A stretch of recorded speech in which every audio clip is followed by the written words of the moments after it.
Try and give you guys a chance.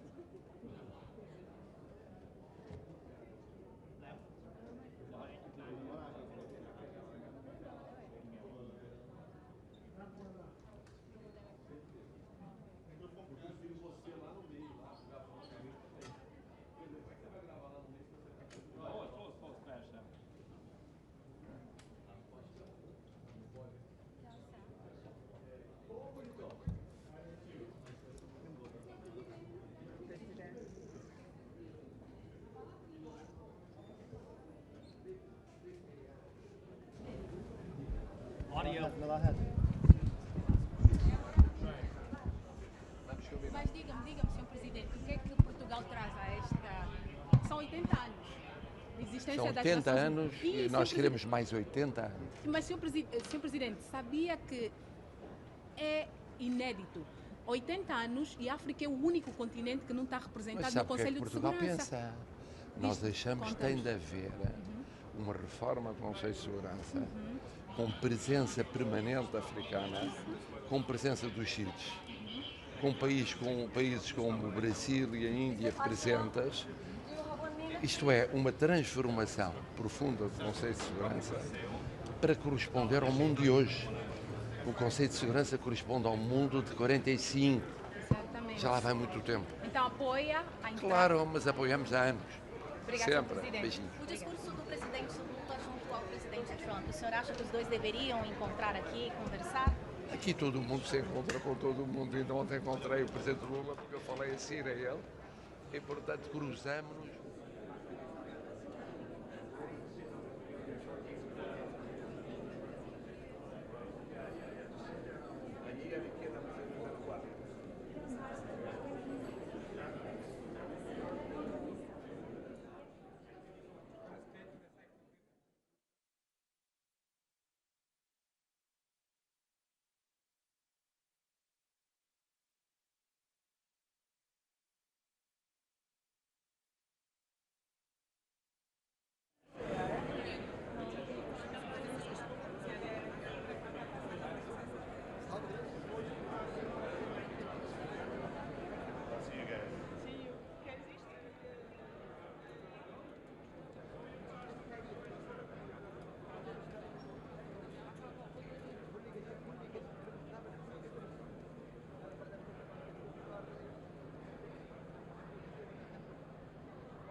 other. Be careful. You can't do all. Okay, you are doing it.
Be careful with your hands.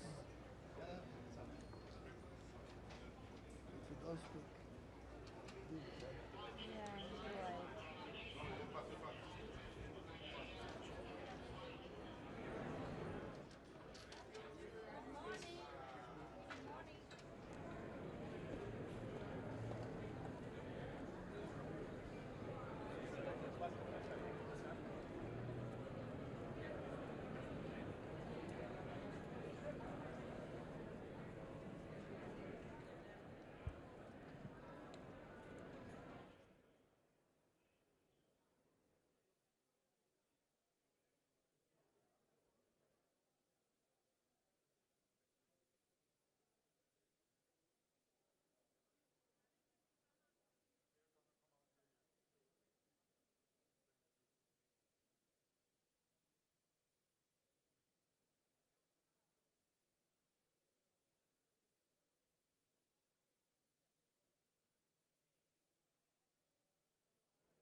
Vamos.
Ethiopia. Yes, sir. Ethiopia. No, Oh, Mr. President, good morning. How are you? Could you speak at the end? I know, but maybe later. Thank you, sir.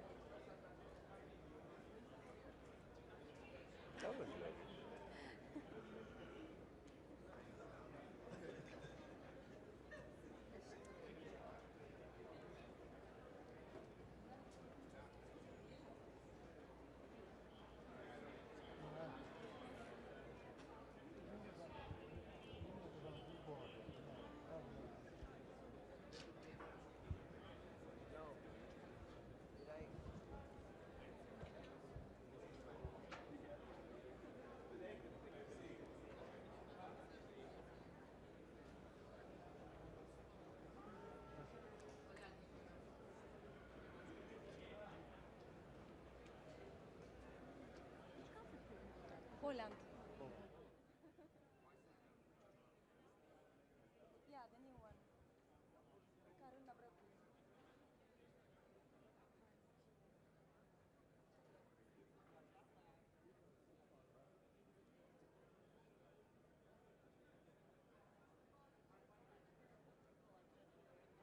Buenos días, presidente.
Gel.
They keep having me push back against the rail.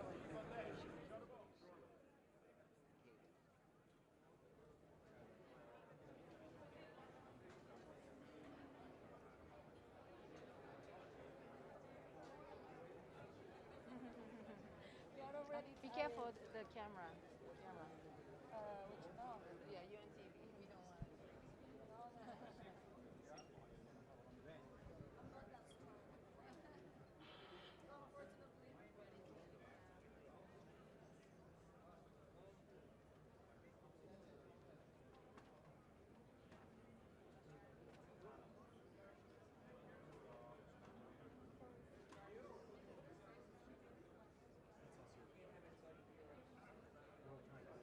We don't want.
rest a little bit? No, not rest. It's, I put that there because people were walking here and like, and then the security is telling me don't walk out. This is my table. You know. I'm good, thank you.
coming. Keep passing back and forth. This is Pamela. We are always communicating. Yes. I'm always sending for the credentials, you know? Yeah. Yeah. Okay. You just Pamela.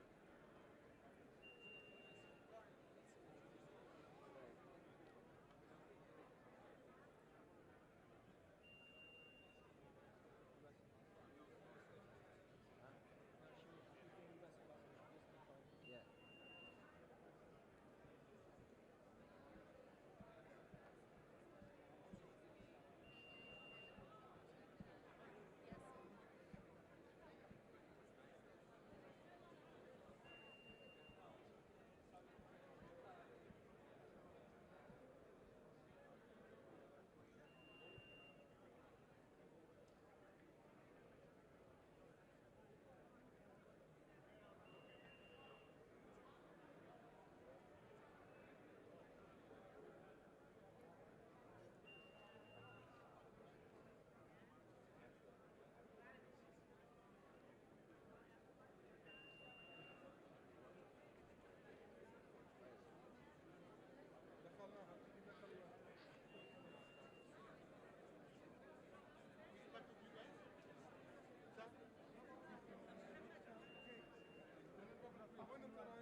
United Nations. We're here. I'm here. The President will be here. The Secretary Rubio will be here. They're transparent. They've been very clear. The President obviously loves New York. We recognize the importance of the UN, the importance of the world working together, but it must be functional, efficient. It must reach the people who really needs it. It must be rapid. As the Secretary of State has said, Marco Rubio, we must operate at the speed of relevancy.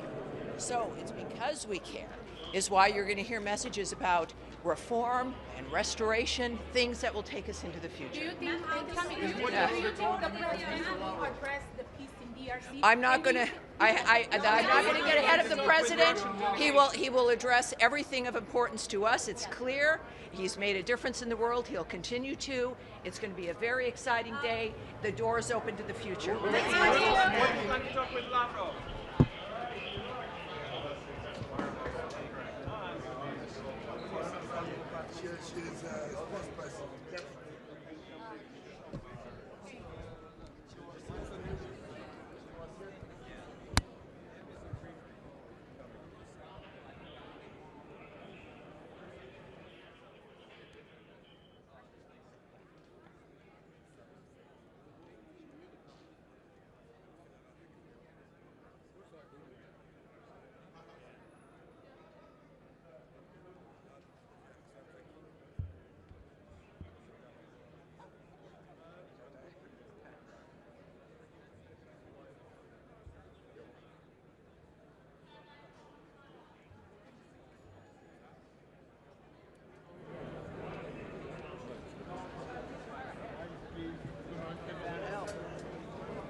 Thanks, Kate.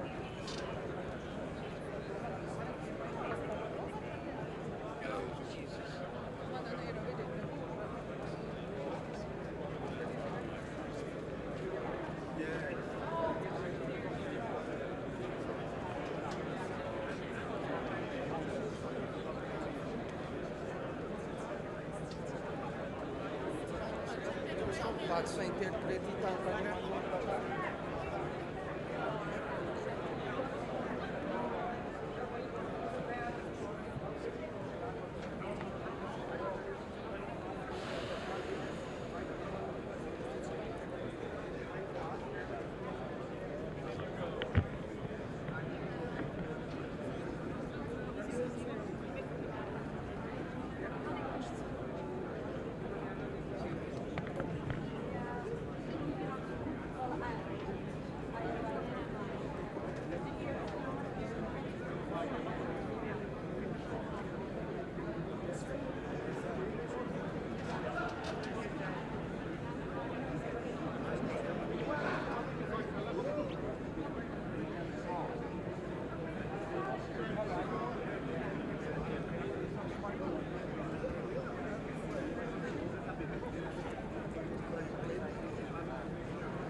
Yeah, lay it on the ground. On the ground. On the ground. Thank you.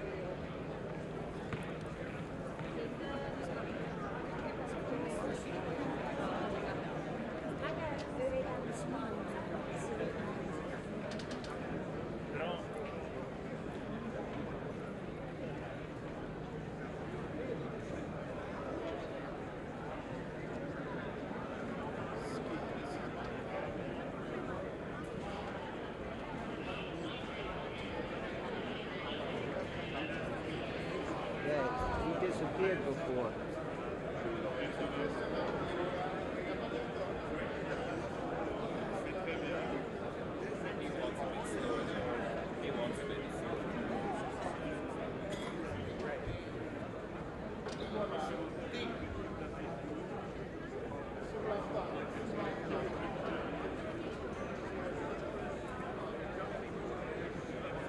Big motorcade's coming. I don't know who it is. Oh, really?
during the last year, genocide was in Rwanda.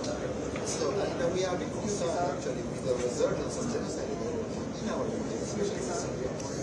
So we will talk about the positive things, like change, the digital transformation, the multilateralism that is important to all of us, but also talk about how the UN will not commit the same mistakes that it has committed in the past by raising the alarm for the situation in our region.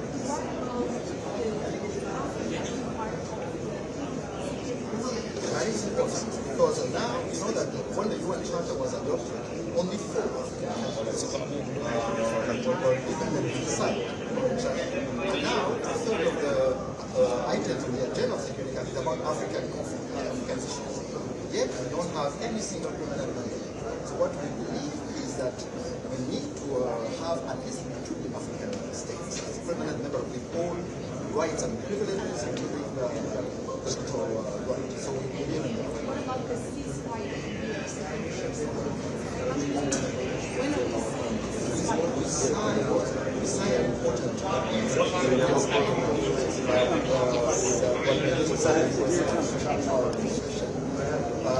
now meetings are taking place in Washington of organs that are provided for by the one provider process.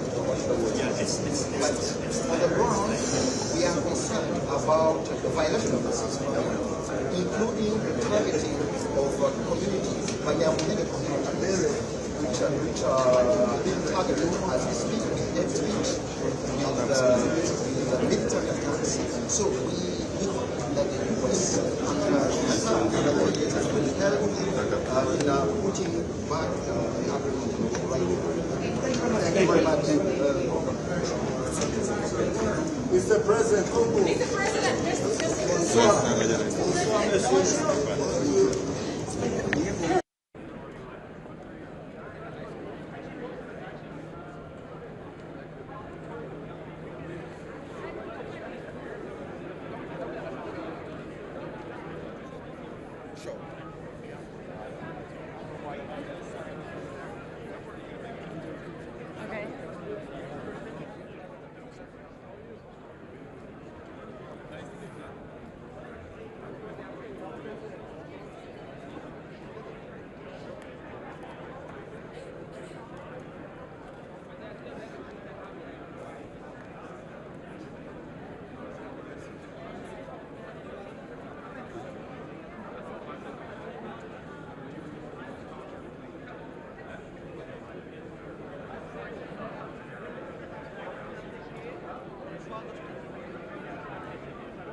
of 31st July 1997. Please take your seat. I now give the floor to the Secretary General of the United Nations, His Excellency Antonio Guterres.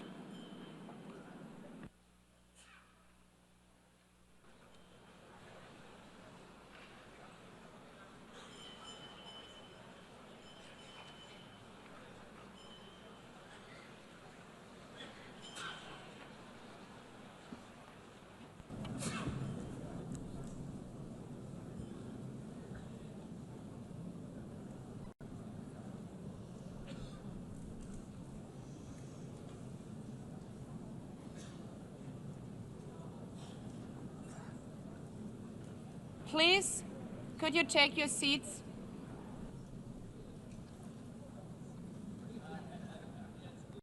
Let me begin with two words we have not been able to say often enough in this hall. Madam President.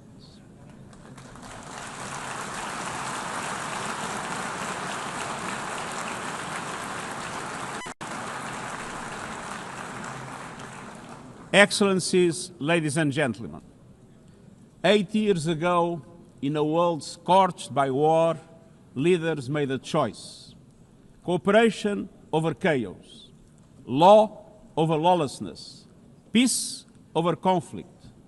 And that choice gave birth to the United Nations, not as a dream for perfection, but as a practical strategy for the survival of humanity.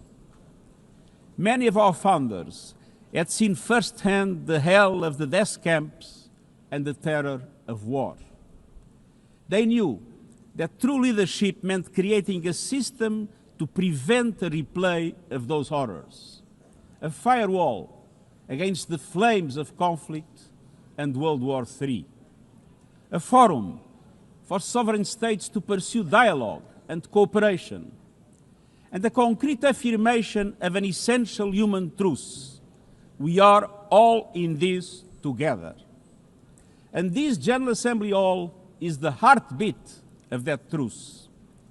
It is why for decades, world leaders have come to this one-of-a-kind podium. It is why you are here today. Because at its best, the United Nations is more than a meeting place. It's a moral compass, a force for peace and peacekeeping, a guardian of international law, a catalyst for sustainable development, a lifeline for people in crisis, a lighthouse for human rights, and a center that transforms your decisions, the decisions of member states, into action. 80 years on, we confront again the question our founders faced, only more urgent, more intertwined, more unforgiving. What kind of world do we choose to build together? Excellencies, we have our work cut out for us, as our ability to carry out that work is being cut from us. We have entered in an age of reckless disruption and relentless human suffering. Look around. The principles of the United Nations that you have established are under siege. Listen, the pillars of peace and progress are buckling under the weight of impunity, inequality, and indifference. Sovereign nations invaded, hunger weaponized, truth silence, rising smoke from bombed-out cities, rising anger in fractured societies, rising seas swallowing coastlines. Each one a warning, each one a question: what kind of world will we choose? A world of raw power or a world of laws? A world that is a scramble for self-interest or a world where nations come together? A world where might makes right or a world of rights for all? Excellencies, our world is becoming increasingly multipolar, and this is positive, reflecting a more diverse, dynamic global landscape. But multipolarity without effective multilateral institutions can court chaos, as Europe has learned the hard way, resulting in World War I. It was multipolar, but there was no multilateral institutions. So let's be clear. International cooperation is not naivete. It is hard-headed pragmatism. In a world where there's leap borders, isolation is an illusion. No country can stop a pandemic alone. No army can halt rising temperatures. No algorithm can rebuild trust once it is broken.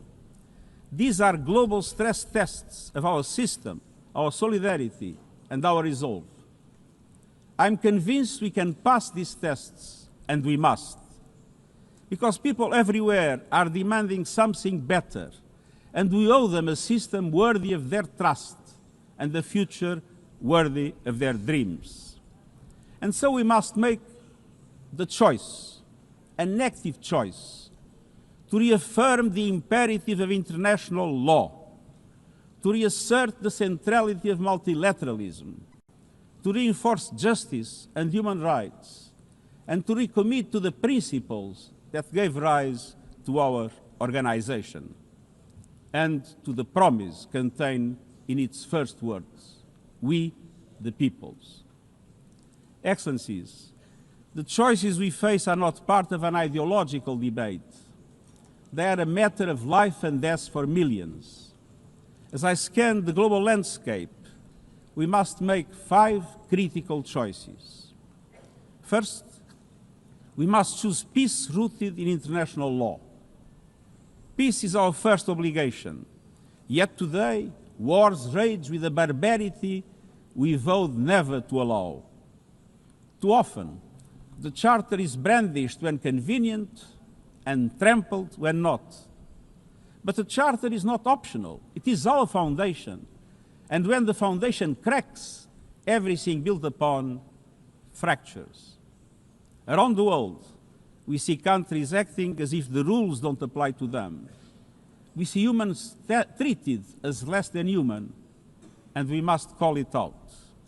Impunity is the mother of chaos, and it has spawned some of the most atrocious conflicts of our times.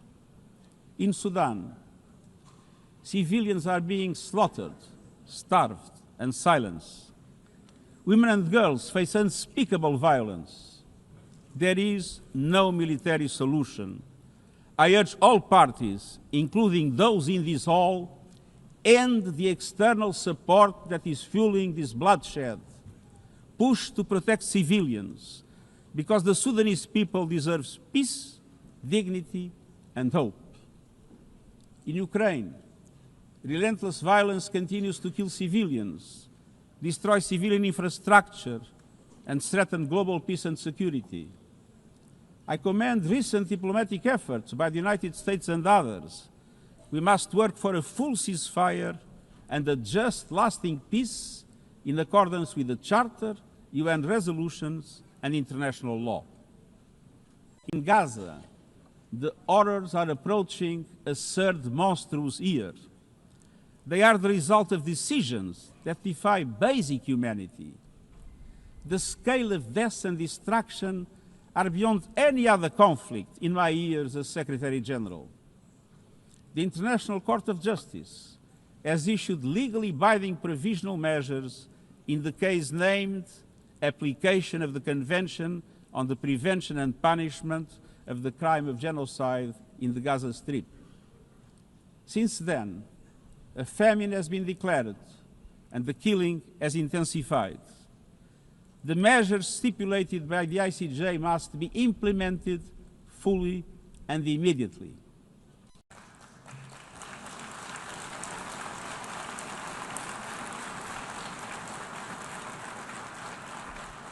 Nothing can justify the horrific Hamas terror attacks of October 7 and taking of hostages, those of which I have repeatedly clarified, the collective punishment of the Palestinian people and the systematic destruction of Gaza. We know what is needed.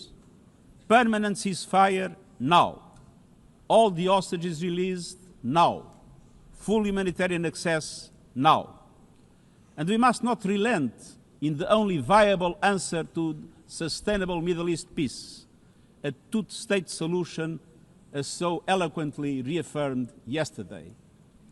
We must urgently reverse dangerous trends on the ground. Relentless settler expansion and violence, and the looming threat of annexation must stop. Everywhere, from Haiti to Yemen, to Myanmar and the Sahel and beyond, we must choose peace anchored in international law. The past year has brought glimmers of hope, including the ceasefire between Cambodia and Thailand, and the agreement between Azerbaijan and Armenia brokered by the United States. But far too many crises continue unchecked. impunity prevails, lawlessness is a contagion, it invites mayhem, accelerates terror, and risks a nuclear free-for-all. When accountability shrinks, graveyards grow. When UN staff and facilities are attacked, violating legal obligations, so too is the core of our ability to serve and deliver. The Security Council must live up to its responsibilities. It must be more representative, more transparent, and more effective. Beyond crisis response, we must tackle the injustices that ignite conflict: exclusion, inequality, impunity, and corruption. The surest way to silence the guns is to raise the volume for justice. Real security is born of fairness and opportunity for all. Excellencies, this leads me to my second point. We must choose human dignity and human rights. Human rights are not an ornament of peace, they're its bedrock. Human rights, economic, social, cultural, political, and civil, are universal, indivisible, and interdependent. Choosing rights means more than words. It means choosing justice over silence. It means protecting freedom and civic space, advancing equality for women and girls, confronting racism and discrimination in all its forms, protecting human rights defenders, journalists, and freedom of speech, and upholding the rights of refugees and migrants so that mobility is safe and in accordance with international law. Human rights are a daily battle, online and offline. They require political will. But dignity is not only about the protection of rights. It is about rights fulfilled through inclusive and resilient development. Rights that put an end to poverty and hunger. Rights that open doors to education, health, and opportunity. The Sustainable Development Goals are our shared roadmap for achieving these rights. But in order to make progress down this road, we need fuel. And that fuel is finance. We've seen what development done right can deliver. In the past decade, millions more have gained access to electricity, clean cooking solutions, and to the internet. Child marriage is in retreat. Women's representation is growing, but cuts to aid are wreaking havoc.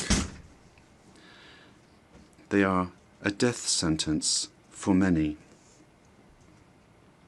For so many more, a stolen future. This is the great paradox of our time. We have the solutions, but we are siphoning off the fuel that would make it possible to make progress. To choose dignity, we must choose financial justice and solidarity. We need to reform the international financial architecture so that it drives development for all. With bigger and bolder multilateral development banks, lending more, and mobilizing more private capital for developing countries, with faster and fairer debt relief mechanisms, helping every country in crisis, including middle-income countries. Protecting natural resources by tackling illicit financial flows and abusive tax practices that rob societies of their future. And global financial institutions that represent today's world, with far greater participation of developing countries in terms of their composition and their decision-making. So let us choose a global economy that works for everyone, men and women. Let us choose human rights and dignity. And let us equip ourselves with the means to ensure a transition for people and the planet. Excellencies, this brings me to the third choice. We must choose climate justice. The climate crisis is accelerating, but so are the solutions. The clean energy future is no longer a distant promise. It's already here. No government, industry, or special interest can stop it. But some are trying, hurting economies, locking in higher prices, and squandering a historic opportunity. Fossil fuels are a losing bet. Last year, almost all new power capacity came from renewables, and the investment is surging. Renewables are the cheapest and fastest source of new power. They create jobs, drive growth, shield economies from volatile oil and gas markets, connect the unconnected, and can free us from the tyranny of fossil fuels. But not at today's pace. Clean energy investment remains uneven. 21st century grids and storage are not rolling out fast enough. And public subsidies, taking from taxpayer money, still flow to fossil fuels over clean energy by a factor of 9 to 1. Meanwhile, emissions, temperatures, and disasters keep rising. And those least responsible suffer the most. Science says limiting global temperature rise to 1.5 degrees by the end of this century is still possible, but the window is closing. The International Court of Justice has affirmed the legal obligation of states. We must step up action and ambition, especially through strengthened national climate plans. Tomorrow, I will welcome leaders to announce new targets. The G20, the biggest emitters, must lead, guided by common but differentiated responsibilities. But all countries must step up and do more as we head to the UN Climate Conference in Brazil. By accelerating action in energy, forests, methane, and industrial decarbonization. By defining a credible roadmap to mobilize $1.3 trillion annually in climate finance by 2035 for developing countries. By supporting just transitions, by doubling finance for adaptation to at least $40 billion this year, and rapidly deploying proven tools to unlock billions more in concessional finance. And by capitalizing the Loss and Damage Fund with significant contributions. All of these requires government, international financial institutions, philanthropies, civil society, and the private sector to work together, to provide fiscal space to developing countries and unlock new innovative sources of finance at scale, including solidarity levies on high-emitting sectors and debt swaps. We have the solutions and tools, but we must choose climate justice and climate action. First, we must choose to put technology at the service of humanity. Artificial intelligence is rewriting human existence in real time, transforming how we learn, work, communicate, and what we can trust. And the question is not how to stop it, but how to steer it for the greater good. Technology must be our servant, not our master. It must promote human rights, human dignity, and human agency. Yet today, AI's advancement in outpacing regulation and responsibility and is concentrated in a few hands. And the risks are expanding to new frontiers, from biotech to autonomous weapons. We are witnessing the rise of tools for mass surveillance, mass social control, mass disruption, and even mass destruction. Tools that can drain energy, strain ecosystems, and intensify the race for critical minerals, potentially stoking instability and conflict. Yet, these technologies remain largely ungoverned. We need universal guardrails and common standards across platforms. No company should be above the law. No machines should decide who lives or dies. No system should be deployed without transparency, safety, and accountability. Last month, this Assembly took a historic step, establishing an independent international scientific panel on AI and an annual global dialogue on AI governance. Two new pillars of a shared architecture, connecting science with policy to bring clarity and foresight, enabling innovation to flourish while advancing our values and our rights, and ensuring governments, companies, and civil society can help shape common norms. We must build on these mechanisms and close the capacity gap. All countries must be able to design and develop AI, not just to consume it. I have proposed voluntary financing options to build AI computing power, data, and skills in developing nations. No country should be locked out of the digital future or locked into systems it cannot shape or trust. And governments must lead with vision, and companies must act with responsibility.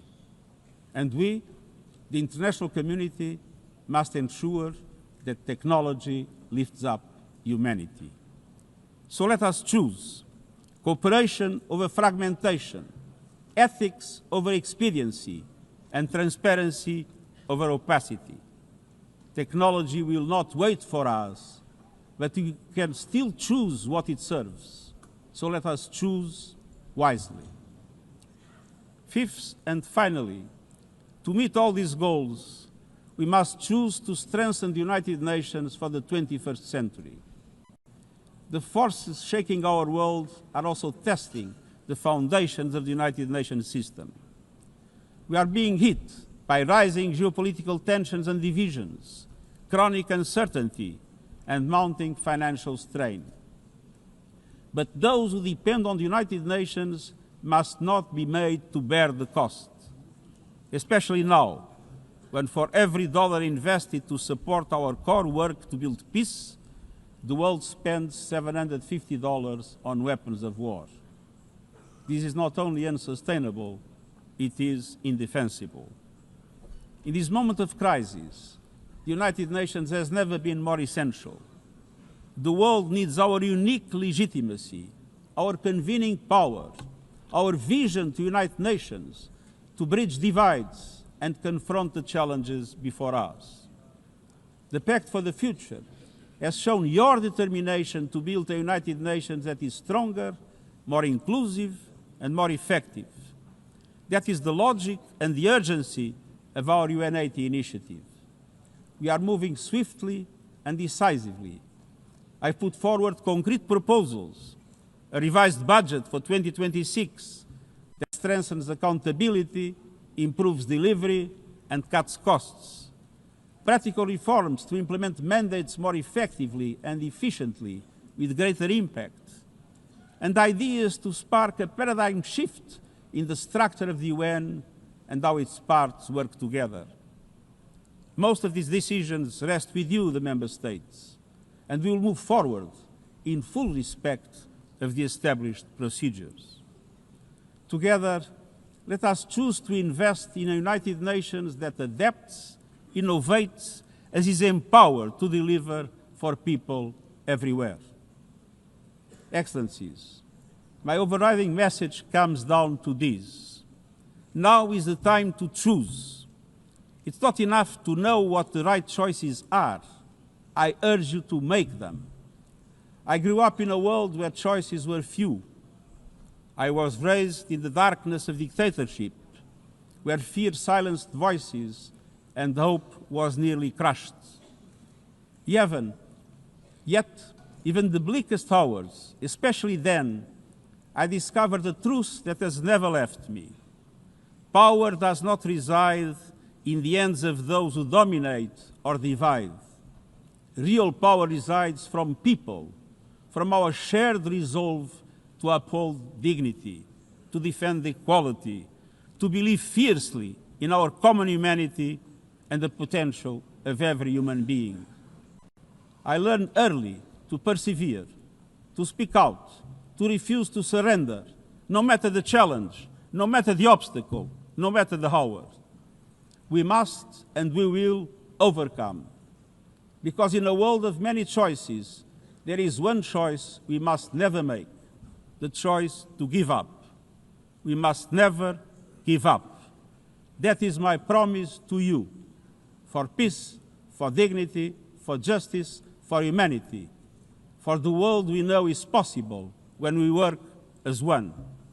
I will never, ever give up. Thank you.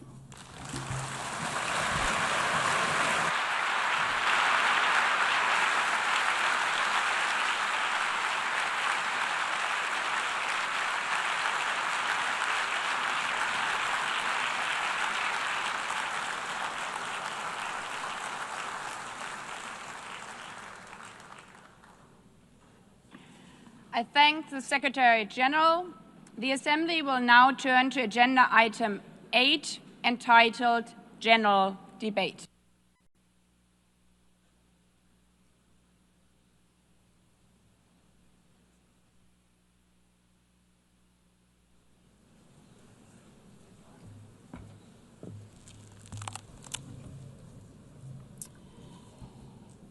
"80 years.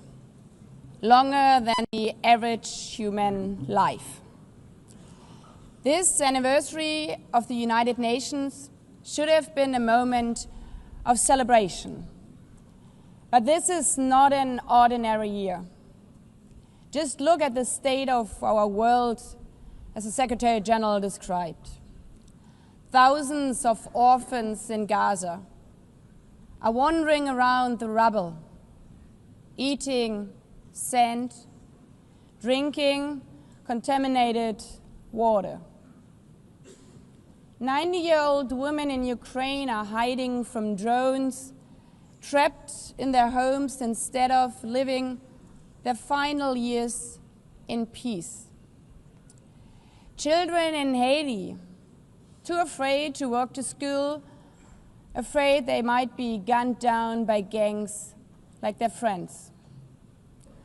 And for every conflict and tragedy that seizes the headlines, there are so many more that are forgotten, lost to the news cycle. Like women in Democratic Republic of the Congo, shielding their daughters from armed groups, fearful they might be raped. And Rohingya children, spending their whole childhood in tattered tents, unable to remember what their home looks like. Faced with these realities, now is not the time to celebrate, but to ask ourselves, where is the United Nations?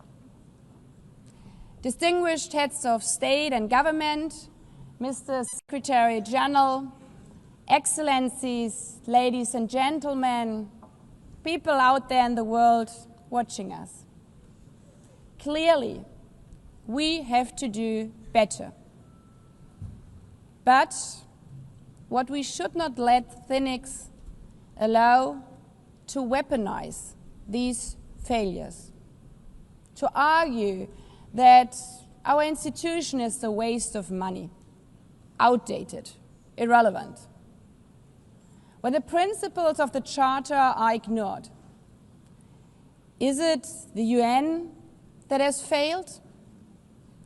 When tanks rolled into Ukraine, was it because Article 2 of the Charter is not clear enough about sovereignty and territorial integrity? When civilians, children, are killed in Gaza, is it humanitarian law at fault for failing to protect them? It's not the Charter which fails. It's not the UN as an institution which fails. The Charter, our Charter, is only as strong as member states' willingness to uphold it, and their willingness to hold to account those who violate it. Excellencies, yes, our world is in pain. Yes, we have failures. But imagine how much worse would it be without the United Nations? Would a single person be better off without it? Without UNICEF, 26 million children would not have received an education. Without the World Food Programme, nearly 125 million people would have lacked life-saving food assistance. Without the World Health Organization, over 1 billion vaccines would not have been supplied. Sometimes we could have done more, but we cannot let this dishearten us. If we stop doing the right thing, evil would prevail. This 80th session is not about big celebrations. It's about finding the resolve not to give up, the resolve to be better together, just as our predecessors did 8 decades ago. This institution was born in a world on fire and desperate for reprieve. 750 million, nearly a third of humanity back then, still under colonial rule. 2 world wars in a generation, 70 million dead. The horrors of the Holocaust revealed to our collective shame. This was a generation that knew almost nothing but suffering and despair. The signing of the Charter in 1945 gave hope to millions, gave us a North Star that guided our path from the ashes of war, helped guide nations from colonial rule into independent states, helped end apartheid. Across the decades, the United Nations has been a compass pointing toward peace, humanity, and justice. We have not always succeeded, but the story of this institution is not a story of easy victories. It's a story of falling and rising, of pulling ourselves and each other back up and trying harder. We gather here for the 80th time, not for empty celebration, not out of ritual, not to hear our own voices. We gather to prove that this institution matters, and that through this institution, every nation represented here, no matter how big or small, can summon again the strength and unity first shown in San Francisco 80 years ago.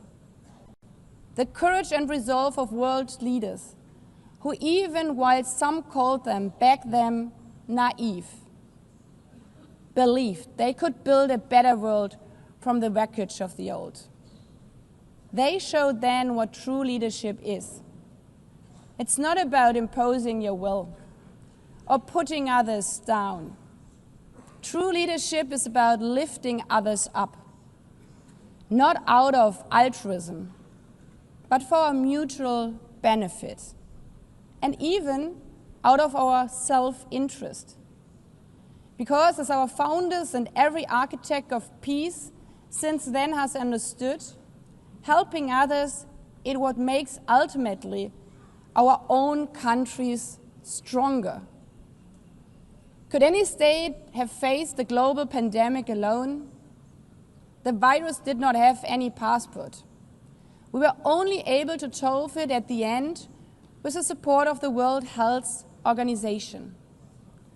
The climate crisis does not stop at borders. CO2 emissions anywhere affect people everywhere. Even the wealthiest cities in the world cannot shield themselves from wildfires. And imagine coming here by plane. How safe would you feel to step into the next airplane if there were no International Civil Aviation Organization anymore, which is responsible for setting safety regulations for 5 billion passengers each year?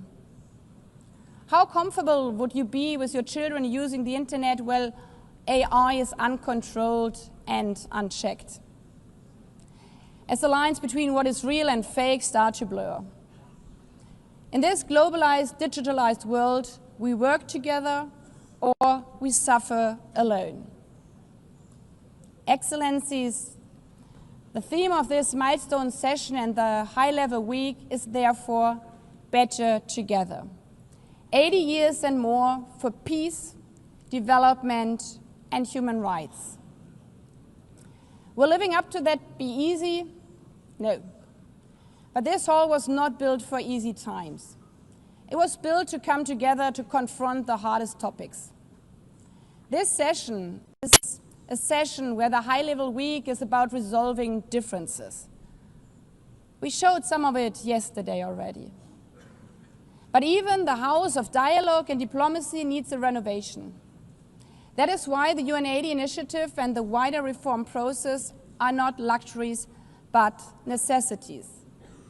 We are literally now at a crossroads, a make it or break it moment, politically, financially. Therefore, we have to deliver a United Nations that is agile, cost-effective, and fit for purpose. Member States have to give the Secretary General and this process their full support, because reform cannot stop in New York. It must carry through to every capital. That includes delivering the Pact for the Future and accelerating progress on the Sustainable Development Goals. Again, this is not about charity. It's about addressing the core purposes of this institution, about strengthening our foundations across all three pillars: peace and security, human rights, and sustainable development. They are inseparable. Leaving hundreds of millions trapped in extreme poverty, vulnerable to crisis, and denied their human rights is not only a moral failure, it's a recipe for global unrest, terrorism, and a tragic waste of humanity's greatest resource, its people. Put it simply, without the SDGs, there cannot be lasting peace. Excellencies, our future as an institution will also be shaped by the selection of the next Secretary General. And here we must pause and reflect. In nearly 80 years, this organization has never chosen a woman for that role. One might wonder how out of 4 billion potential candidates, there could not be found a single one. Of course,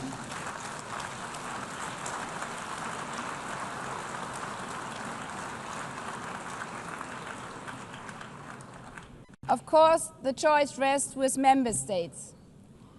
But those of you having been there yesterday celebrating Beijing, one strong female leader after the other from all our continents. Like 80 years ago, we are standing at a crossroads. And it's up to us, to every single member state, to live up to the same leadership as your predecessors did, to act when action is needed, to uphold the principles of our Charter, to be better together, to show the people around the world that this United Nation is there, today, tomorrow, and for the next 8 decades. Because, after all, it's the life insurance for every country. Thank you.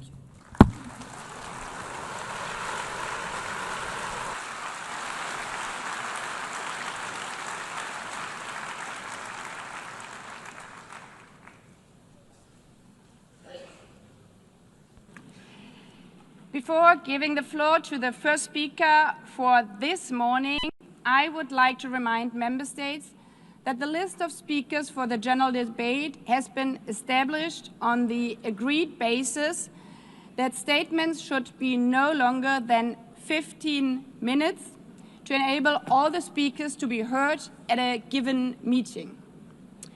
Within this time frame, I would like to appeal to speakers to deliver their statements at a reasonable pace so that interpretation into the other official languages may be provided properly.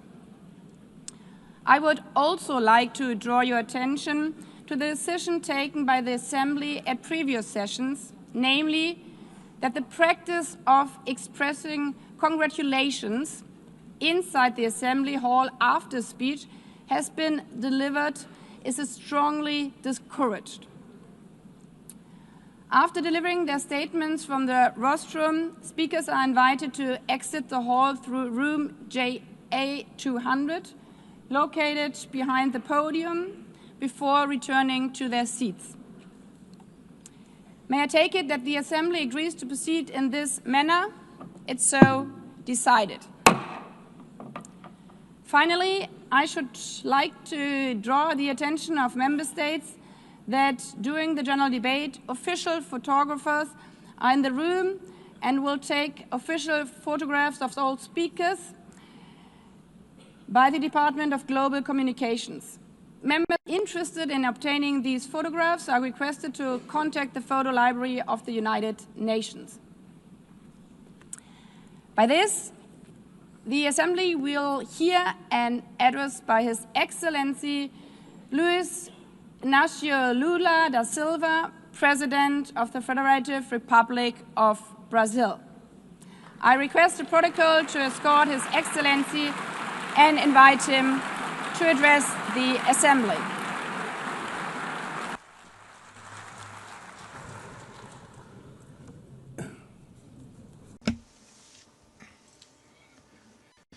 Madam President of the General Assembly, Annalena Baerbock, Mr. Secretary General Antonio Guterres, dear heads of state and government, and representatives of the member states gathered here.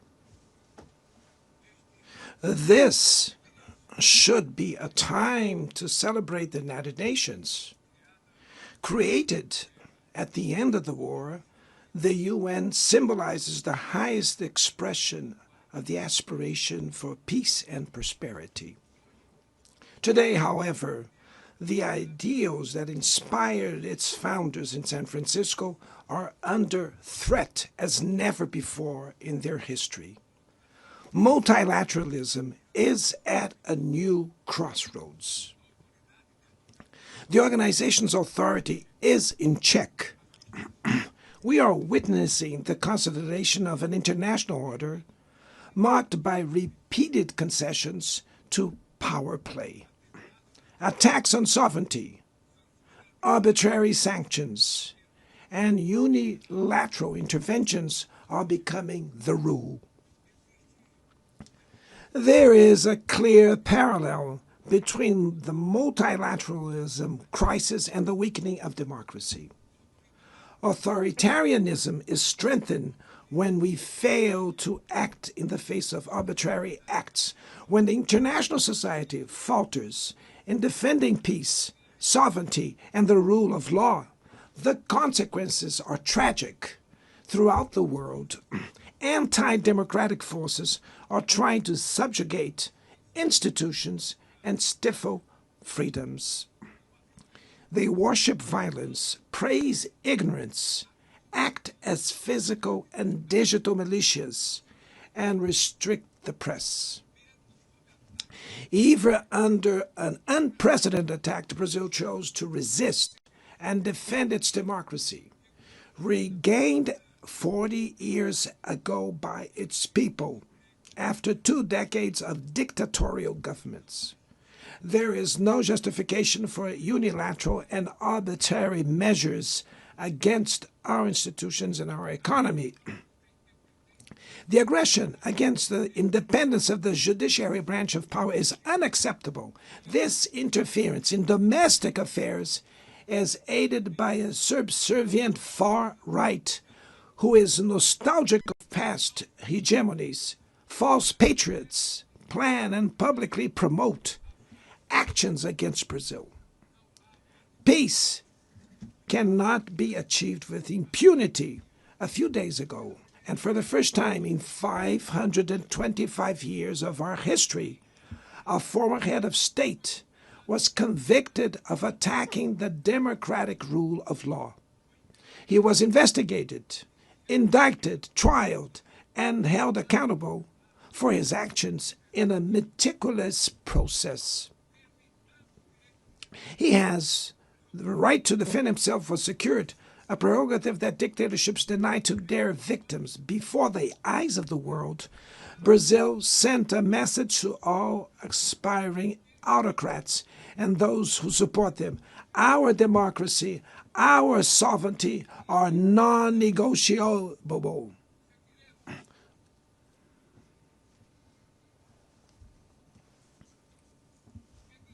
We will continue as an independent nation and as a people free from any type of guardianship.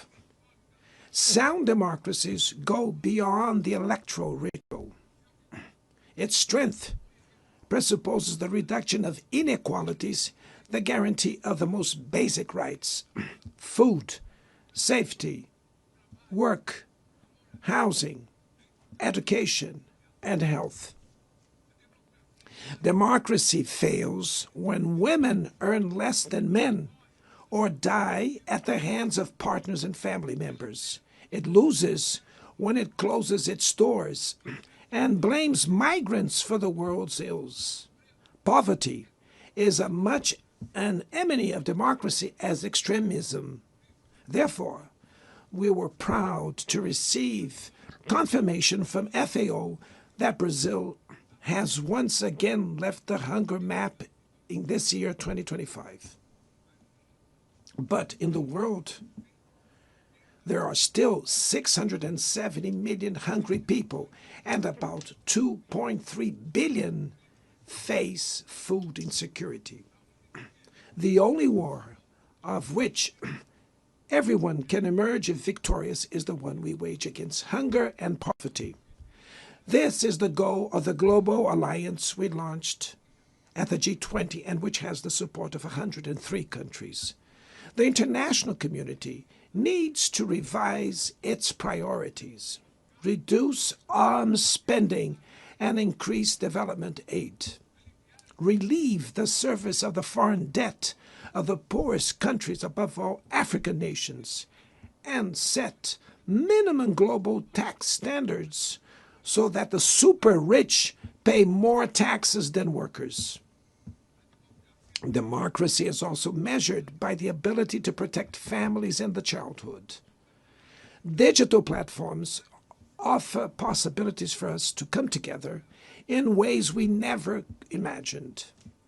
But they have been used for sowing intolerance, misogyny, xenophobia, and misinformation. The internet cannot be a land of lawlessness. It's up to governments to protect the most vulnerable. Regulating does not mean restraining freedom of expression.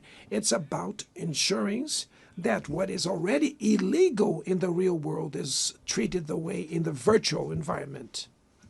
Attacks on regulation serve to cover up hidden interests and provide shelter for crimes such as fraud, human trafficking, pedophilia, and attacks against democracy.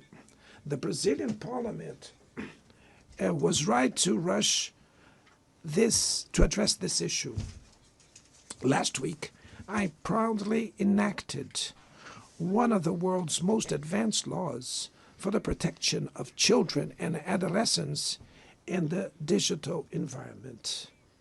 Also, we sent draft bills to the National Congress to foster competition in digital markets and to encourage the installation of sustainable data centers.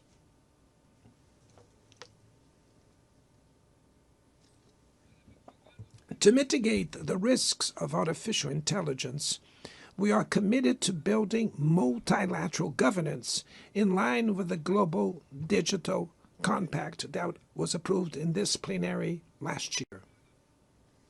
Ladies and gentlemen, Your Excellencies, in Latin America and the Caribbean, we are experiencing a time of growing polarization and instability.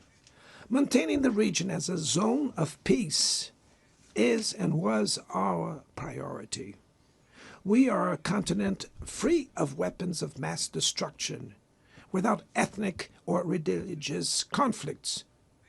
The comparison between crime and terrorism is worrying. The most effective way to combat drug trafficking is to cooperate to suppress money laundering and limit arms trade. Using lethal force in situations that do not constitute armed conflict is tantamount to executing people without trial. Other parts of the planet have already witnessed interventions that cause greater damage than intended, with serious humanitarian consequences. The path to dialogue must not be closed in Venezuela. Haiti has the right to a violence-free future, and it is unacceptable that Cuba be listed as a country that sponsors terrorism. In the conflict in Ukraine,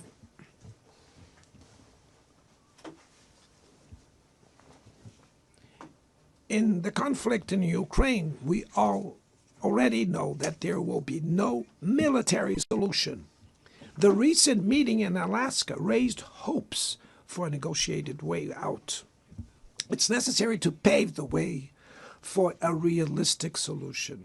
This implies taking into account the legitimate security concerns of all parties. The African Initiative and the Friends for Peace group created by China and Brazil can help promote dialogue and a diplomatic solution. No situation is more emblematic of the disproportionate and illegal use of force than the one occurring in Palestine.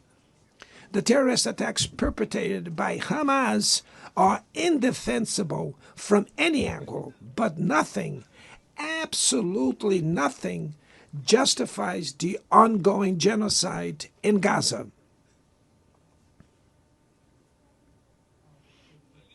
There, under tons of rubble, are buried tens of thousands of innocent women and children. There, we can see that international humanitarian law and the myth of ethical exceptionalism of the West are also being buried there. This massacre would not have happened without the complicity of those who could have prevented it. In Gaza, hunger is used as a weapon of war, and the forced displacement of populations goes on unpunished. I express my admirations to the Jews who, inside and outside Israel, oppose this collective punishment. The Palestinian people are at risk of disappearing. They will only survive with an independent state integrated to the international community. This is the solution defended by more than 150 UN members, reaffirmed yesterday here in this very plenary, but barred by a single veto. It is regrettable that President Mahmoud Abbas was prevented by the host country of occupying the Palestinian bench at this historical moment.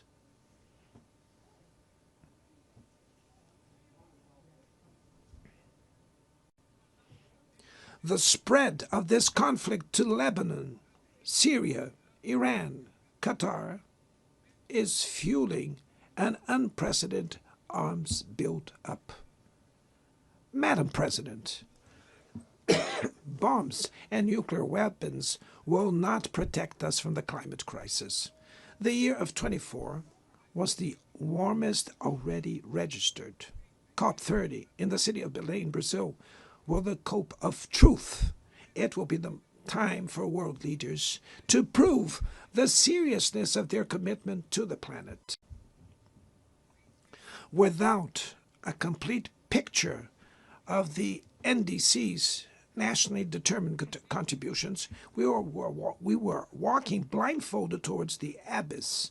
Brazil has committed to reducing its emissions by 59 to and 67%, covering all greenhouse gases and all sectors of the economy. Developing nations face climate change while grappling with other challenges.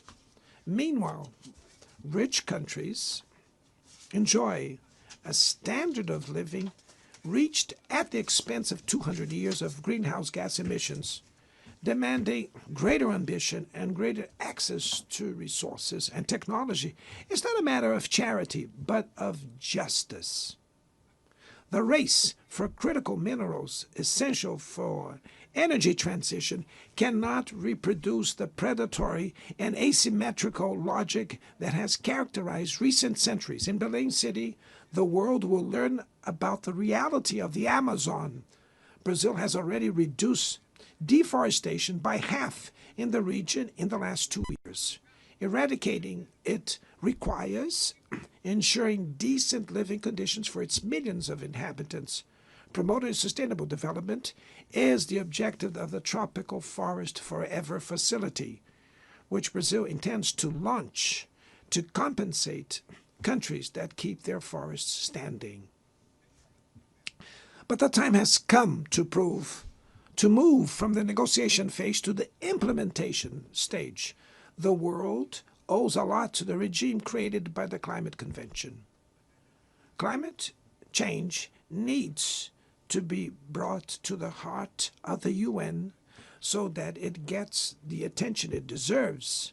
A council linked to the General Assembly with the power and legitimacy to monitor commitments provide coherence to climate action. This is a fundamental step towards a broader reform of the organization, which would also include an expanded Security Council in the 2 member categories. Few areas have worsened as much as the multilateral trading system.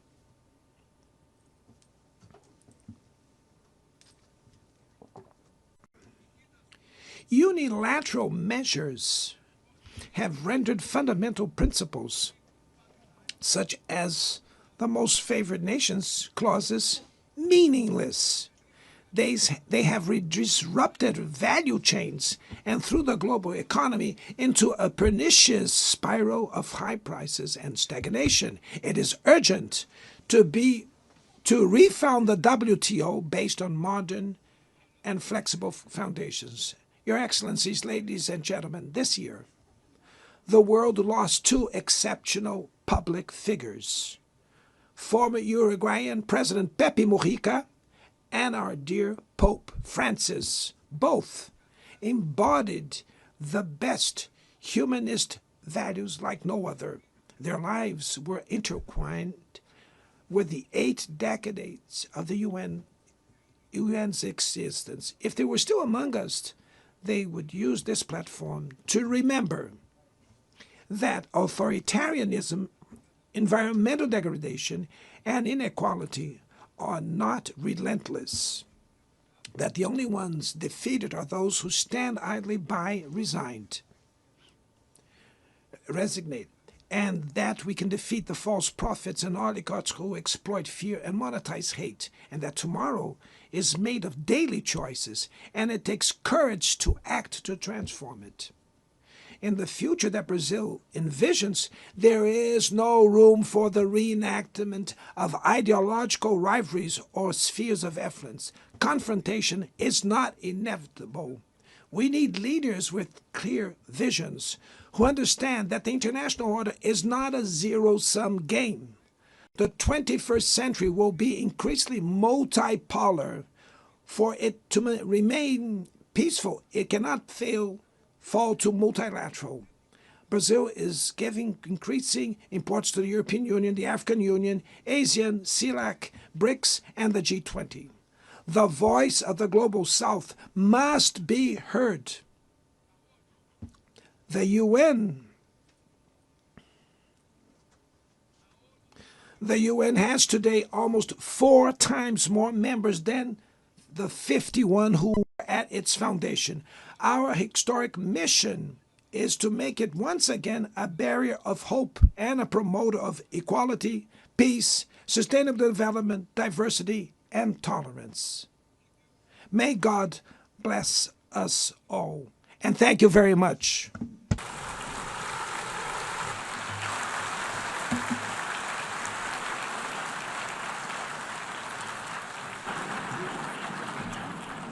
On behalf of the Assembly, I wish to thank the President of the Federative Republic of Brazil,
the Assembly will hear an address by His Excellency Donald Trump, President of the United States of America.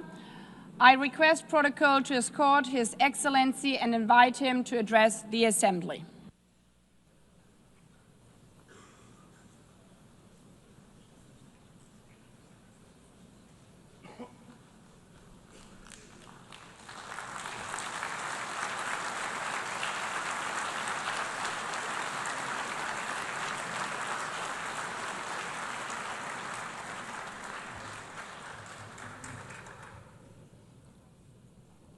Thank you very much.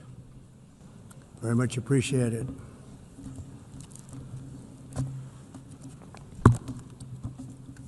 And I don't mind making this speech without a teleprompter, because the teleprompter is not working.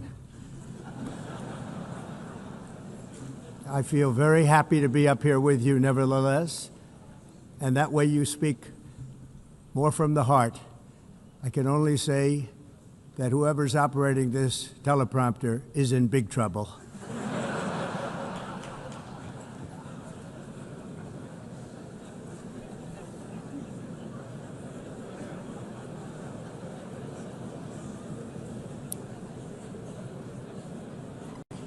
Hello, Madam First Lady. Thank you very much for being here. And Madam President, Mr. Secretary General, First Lady of the United States, distinguished delegates, ambassadors, and world leaders. 6 years have passed since I last stood in this grand hall and addressed a world that was prosperous and at peace in my first term. Since that day, the guns of war have shattered the peace I forged on 2 continents. An era of calm and stability gave way to one of the great crises of our time. And here in the United States, 4 years of weakness, lawlessness, and radicalism under the last administration delivered our nation into a repeated set of disasters. 1 year ago, our country was in deep trouble, but today, just 8 months into my administration, we are the hottest country anywhere in the world, and there is no other country even close. America is blessed with the strongest economy, the strongest borders, the strongest military, the strongest friendships, and the strongest spirit of any nation on the face of the earth. This is indeed the golden age of America. We are rapidly reversing the economic calamity we inherited from the previous administration, including ruinous price increases and record-setting inflation. inflation like we've never had before. Under my leadership, energy costs are down, gasoline prices are down, grocery prices are down, mortgage rates are down, and inflation has been defeated. The only thing that's up is the stock market, which just hit a record high. In fact, it hit a record high 48 times in the last short period of time. Growth is surging, manufacturing is booming. The stock market, as I said, is doing better than it's ever done. And all of you in this room benefit by that, almost everybody. And importantly, workers' wages are rising at the fastest pace in more than 60 years. And that's what it's all about, isn't it? In 4 years of President Biden, we had less than $1 trillion of new investment into the United States. In just 8 months since I took office, we have secured commitments and money already paid for $17 trillion. Think of it, 4 years, less than $1 trillion, 8 months, much more than $17 trillion is being invested in the United States, and it's now pouring in from all parts of the world. We've implemented the largest tax cuts in American history and the largest regulation cuts in American history, making this once and again the best country on earth to do business. And many of the people in this room are investing in America, and it's turned out to be an awfully good investment during this 8-month period. In my first term, I built the greatest economy in the history of the world. We had the best economy ever, history of the world. And I'm doing the same thing again, but this time it's actually much bigger and even better. The numbers far surpass my record-setting first term. On our southern border, we have successfully repelled a colossal invasion. And for the last 4 months, and that's 4 months in a row, the number of illegal aliens admitted and entering our country has been 0. Hard to believe, because if you look back just a year ago, it was millions and millions of people pouring in from all over the world, from prisons, from mental institutions, drug dealers. All over the world they came. They just poured into our country with the ridiculous open border policy of the Biden administration. Our message is very simple. If you come illegally into the United States, you're going to jail, or you're going back to where you came from, or perhaps even further than that. You know what that means. I want to thank the country of El Salvador for the successful and professional job they've done in receiving and jailing so many criminals that entered our country. And it was under the previous administration that the number became record-setting, and they're all being taken out. You have no choice. And other countries have no choice, because other countries are in the exact same situation with immigration. It's destroying your country, and you have to do something about it. On the world stage, America is respected again like it has never been respected before. You think about 2 years ago, 3 years ago, 4 years ago, or 1 year ago, we were a laughingstock all over the world. At the NATO summit in June, virtually all NATO members formally committed to increase defense spending, at my request, from 2% to 5% of GDP, making our alliance far stronger and more powerful than it was ever before. In May, I traveled to the Middle East to visit my friends and rebuild our partnerships in the Gulf and those valued relationships with Saudi Arabia, Qatar, and the UAE, and other countries are now, I believe, closer than ever before. My administration has negotiated one historic trade deal after another, including with the United Kingdom, the European Union, Japan, South Korea, Vietnam, Indonesia, the Philippines, Malaysia, and many, many others. Likewise, in a period of just 7 months, I have ended 7 unendable wars. They said they were unendable. You're never going to get them solved. Some were going for 31 years, two of them, 31, think of it, 31 years. One was 36 years. One was 28 years. I ended 7 wars. And in all cases, they were raging with countless thousands of people being killed. This includes Cambodia and Thailand, Kosovo and Serbia, the Congo and Rwanda, a vicious, violent war that was, Pakistan and India, Israel and Iran, Egypt and Ethiopia, and Armenia and Azerbaijan. It included all of them. No president or prime minister, and for that matter, no other country has ever done anything close to that. And I did it in just 7 months. It's never happened before. There's never been anything like that. I'm very honored to have done it. It's too bad that I had to do these things instead of the United Nations doing them. And sadly, in all cases, the United Nations did not even try to help in any of them. I ended 7 wars, dealt with the leaders of each and every one of these countries, and never even received a phone call from the United Nations offering to help in finalizing the deal. All I got from the United Nations was an escalator that on the way up stopped right in the middle. If the First Lady wasn't in great shape, she would have fallen, but she's in great shape. We're both in good shape. We both stood. And then a teleprompter that didn't work. These are the 2 things I got from the United Nations, a bad escalator and a bad teleprompter. Thank you very much. And by the way, it's working now. It just went on. Thank you. I think I should just do it the other way. It's easier. Thank you very much. I didn't think of it at the time because I was too busy working to save millions of lives. That is the saving and stopping of these wars.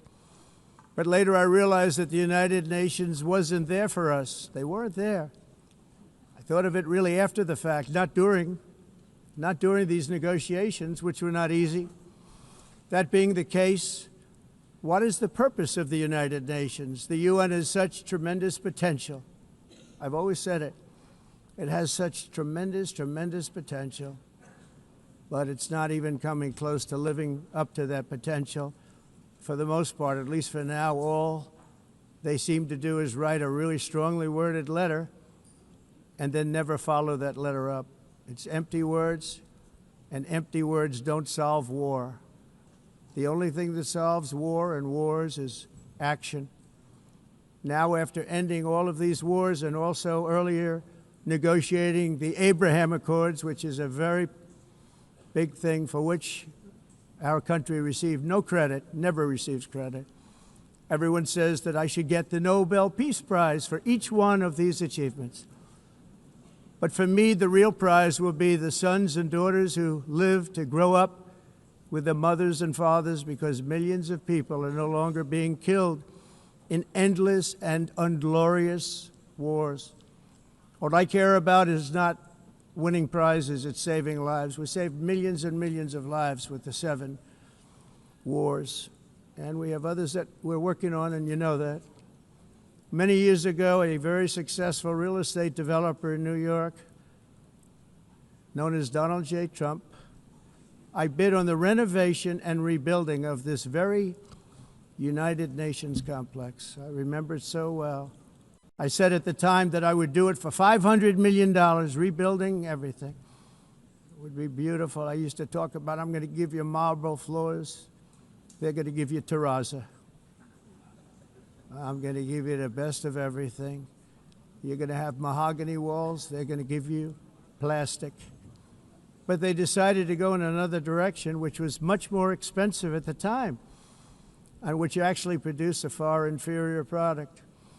And I realized that they did not know what they were doing when it came to construction, and that their building concepts were so wrong, and the product that they were proposing to build was so bad and so costly. It was going to cost them a fortune. And I said, and wait till you see the overruns. Well, I turned out to be right. They had massive cost overruns and spent between $2 and $4 billion on the building and did not even get the marble floors that I promised them. You walk on terrazzo, do you notice that? As far as I'm concerned, frankly, looking at the building and getting stuck on the escalator, they still haven't finished the job. They still haven't finished. That was years ago. The project was so corrupt that Congress actually asked me to testify before them on the tremendous waste of money, because it turned out that they had no idea what it was, but they knew it was anywhere between $2 and $4 billion as opposed to $500 million with a guarantee. But they had no idea, and I said it cost much more than $5 billion. Unfortunately, many things in the United Nations are happening just like that, but on an even much bigger scale, much, much bigger. Very sad to see. Whether the UN can manage to play a productive role, I've come here today to offer the hand of American leadership and friendship to any nation in this assembly that is willing to join us in forging a safer, more prosperous world. And it's a world that we'll be much happier with. A dramatically better future is within our reach. But to get there, we must reject the failed approaches of the past and work together to confront some of the greatest threats in history. There is no more serious danger to our planet today than the most powerful and destructive weapons ever devised by man, of which the United States, as you know, has many. Just as I did in my first term, I've made containing these threats a top priority, starting with the nation of Iran. My position is very simple. The world's #1 sponsor of terror can never be allowed to possess the most dangerous weapon. That's why, shortly after taking office, I sent the so-called Supreme Leader a letter making a generous offer. I extended a pledge of full cooperation in exchange for a suspension of Iran's nuclear program. The regime's answer was to continue their constant threats to their neighbors and U.S. interests throughout the region, and some great countries that are right nearby. Today, many of Iran's former military commanders, in fact, I can say almost all of them, are no longer with us. They're dead. And 3 months ago, in Operation Midnight Hammer, 7 American B-2 bombers dropped the 14 30,000-pound each bombs on Iran's key nuclear facilities, totally obliterating everything. No other country on earth could have done what we did. No other country has the equipment to do what we did. We have the greatest weapons on earth. We hate to use them. But we did something that for 22 years people wanted to do. With Iran's nuclear enrichment capacity demolished, I immediately brokered an end to the 12-day war, as it's called, between Israel and Iran, with both sides agreeing to fight no longer. As everyone knows, I have also been deeply engaged in seeking a ceasefire in Gaza. Have to get that done. Have to get it done. Unfortunately, Hamas has repeatedly rejected reasonable offers to make peace. We can't forget October 7th, can we? Now, as if to encourage continued conflict, some of this body is seeking to unilaterally recognize a Palestinian state. The rewards would be too great for Hamas terrorists for their atrocities. This would be a reward for these horrible atrocities, including October 7th, even while they refuse to release the hostages or accept a ceasefire. Instead of giving to Hamas and giving so much, because they've taken so much, they have taken so much. This could have been solved so long ago. But instead of giving in to Hamas's ransom demands, those who want peace should be united with one message: release the hostages now. Just release the hostages now. Thank you.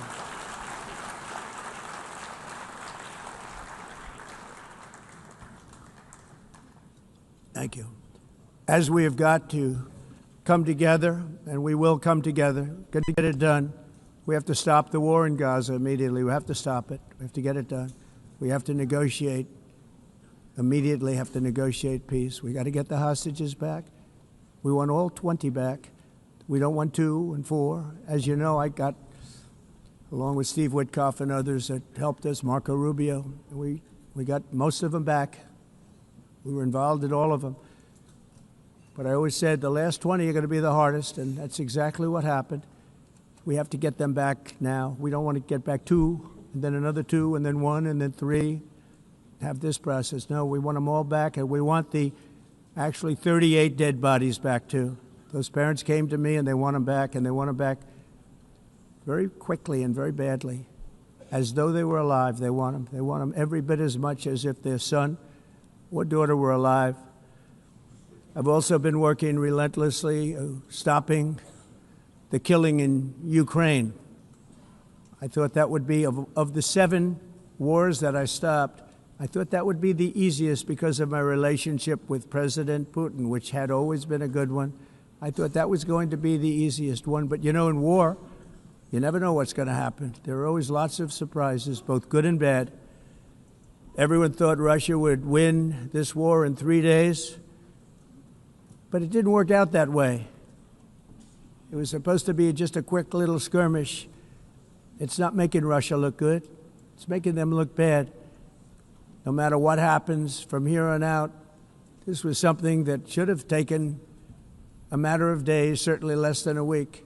And they've been fighting for 3.5 years and killing anywhere from 5,000 to 7,000 young soldiers, mostly soldiers, on both sides, every single week, from 5,000 to 7,000 dead young people, and some in cities, much smaller numbers, where rockets are shot, where drones are dropped. This war would never have started if I were president. This was a war that should have never happened. It shows you what leadership is, what bad leadership can do to a country. Look what happened to the United States, and look where we are right now in just a short period of time. The only question now is how many more lives will be needlessly lost on both sides. China and India are the primary funders of the ongoing war by continuing to purchase Russian oil. But inexcusably, even NATO countries have not cut off much Russian energy and Russian energy products, which, as you know, I found out about 2 weeks ago, and I wasn't happy. Think of it. They're funding the war against themselves. Who the hell ever heard of that one? In the event that Russia is not ready to make a deal to end the war, then the United States is fully prepared to impose a very strong round of powerful tariffs, which would stop the bloodshed, I believe, very quickly. But for those tariffs to be effective, European nations, all of you are gathered here right now, would have to join us in adopting the exact same measures. I mean, you're much closer to this. We have an ocean in between. You're right there. And Europe has to step it up.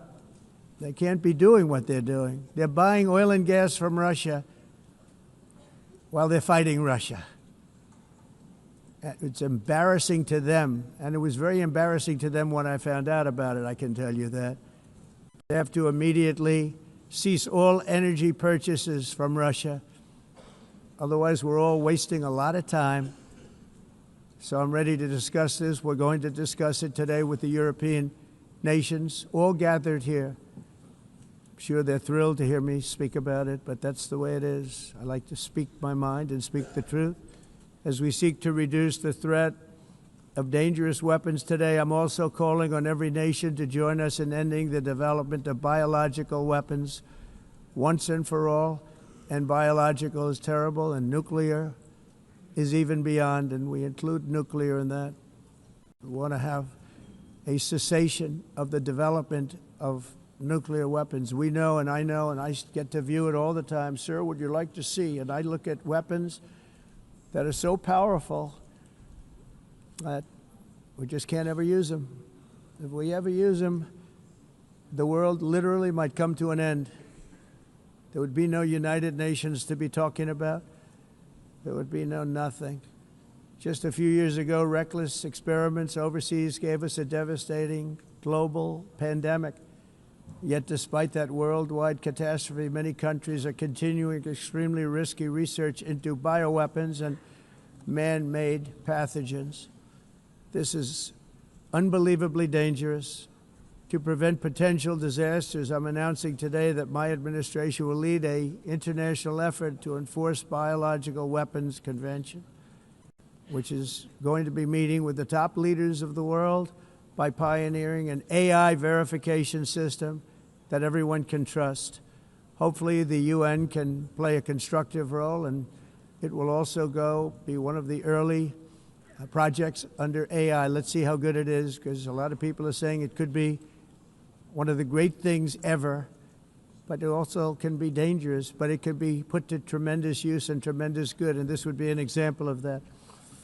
Not only is the UN not solving the problems it should, too often, it's actually creating new problems for us to solve. The best example is the #1 political issue of our time, the crisis of uncontrolled migration. It's uncontrolled. Your countries are being ruined. The United Nations is funding an assault on Western countries and their borders. In 2024, the UN budgeted $372 million in cash assistance to support an estimated 624,000 migrants journeying into the United States. Think of that. The UN is supporting people that are illegally coming into the United States, and then we have to get them out. The UN also provided food, shelter, transportation, and debit cards to illegal aliens. Can you believe that? On the way to infiltrate our southern border. Millions of people came through that southern border. Just a year ago, millions and millions of people were pouring in, 25 million altogether over the 4 years of the incompetent Biden administration. And now we have it stopped, totally stopped. In fact, they're not even coming anymore because they know they can't get through. But what took place is totally unacceptable. The UN is supposed to stop invasions, not create them and not finance them. In the United States, we reject the idea that mass numbers of people from foreign lands can be permitted to travel halfway around the world, trample our borders, violate our sovereignty, cause unmitigated crime, and deplete our social safety net. We have reasserted that America belongs to the American people, and I encourage all countries to take their own stand in defense of their citizens as well. You have to do that because I see it. I'm not mentioning names. I see it, and I can call every single one of them out. You're destroying your countries. They're being destroyed. Europe is in serious trouble. They've been invaded by a force of illegal aliens like nobody's ever seen before. Illegal aliens are pouring into Europe. Nobody is ever, and nobody's doing anything to change it, to get them out. It's not sustainable. And because they choose to be politically correct, they're doing just absolutely nothing about it. And I have to say, I look at London, where you have a terrible mayor, terrible, terrible mayor. And it's been so changed, so changed. Now they want to go to Sharia law. But you're in a different country. You can't do that. Both the immigration and their suicidal energy ideas will be the death of Western Europe if something is not done immediately. This cannot be sustained. What makes the world so beautiful is that each country is unique.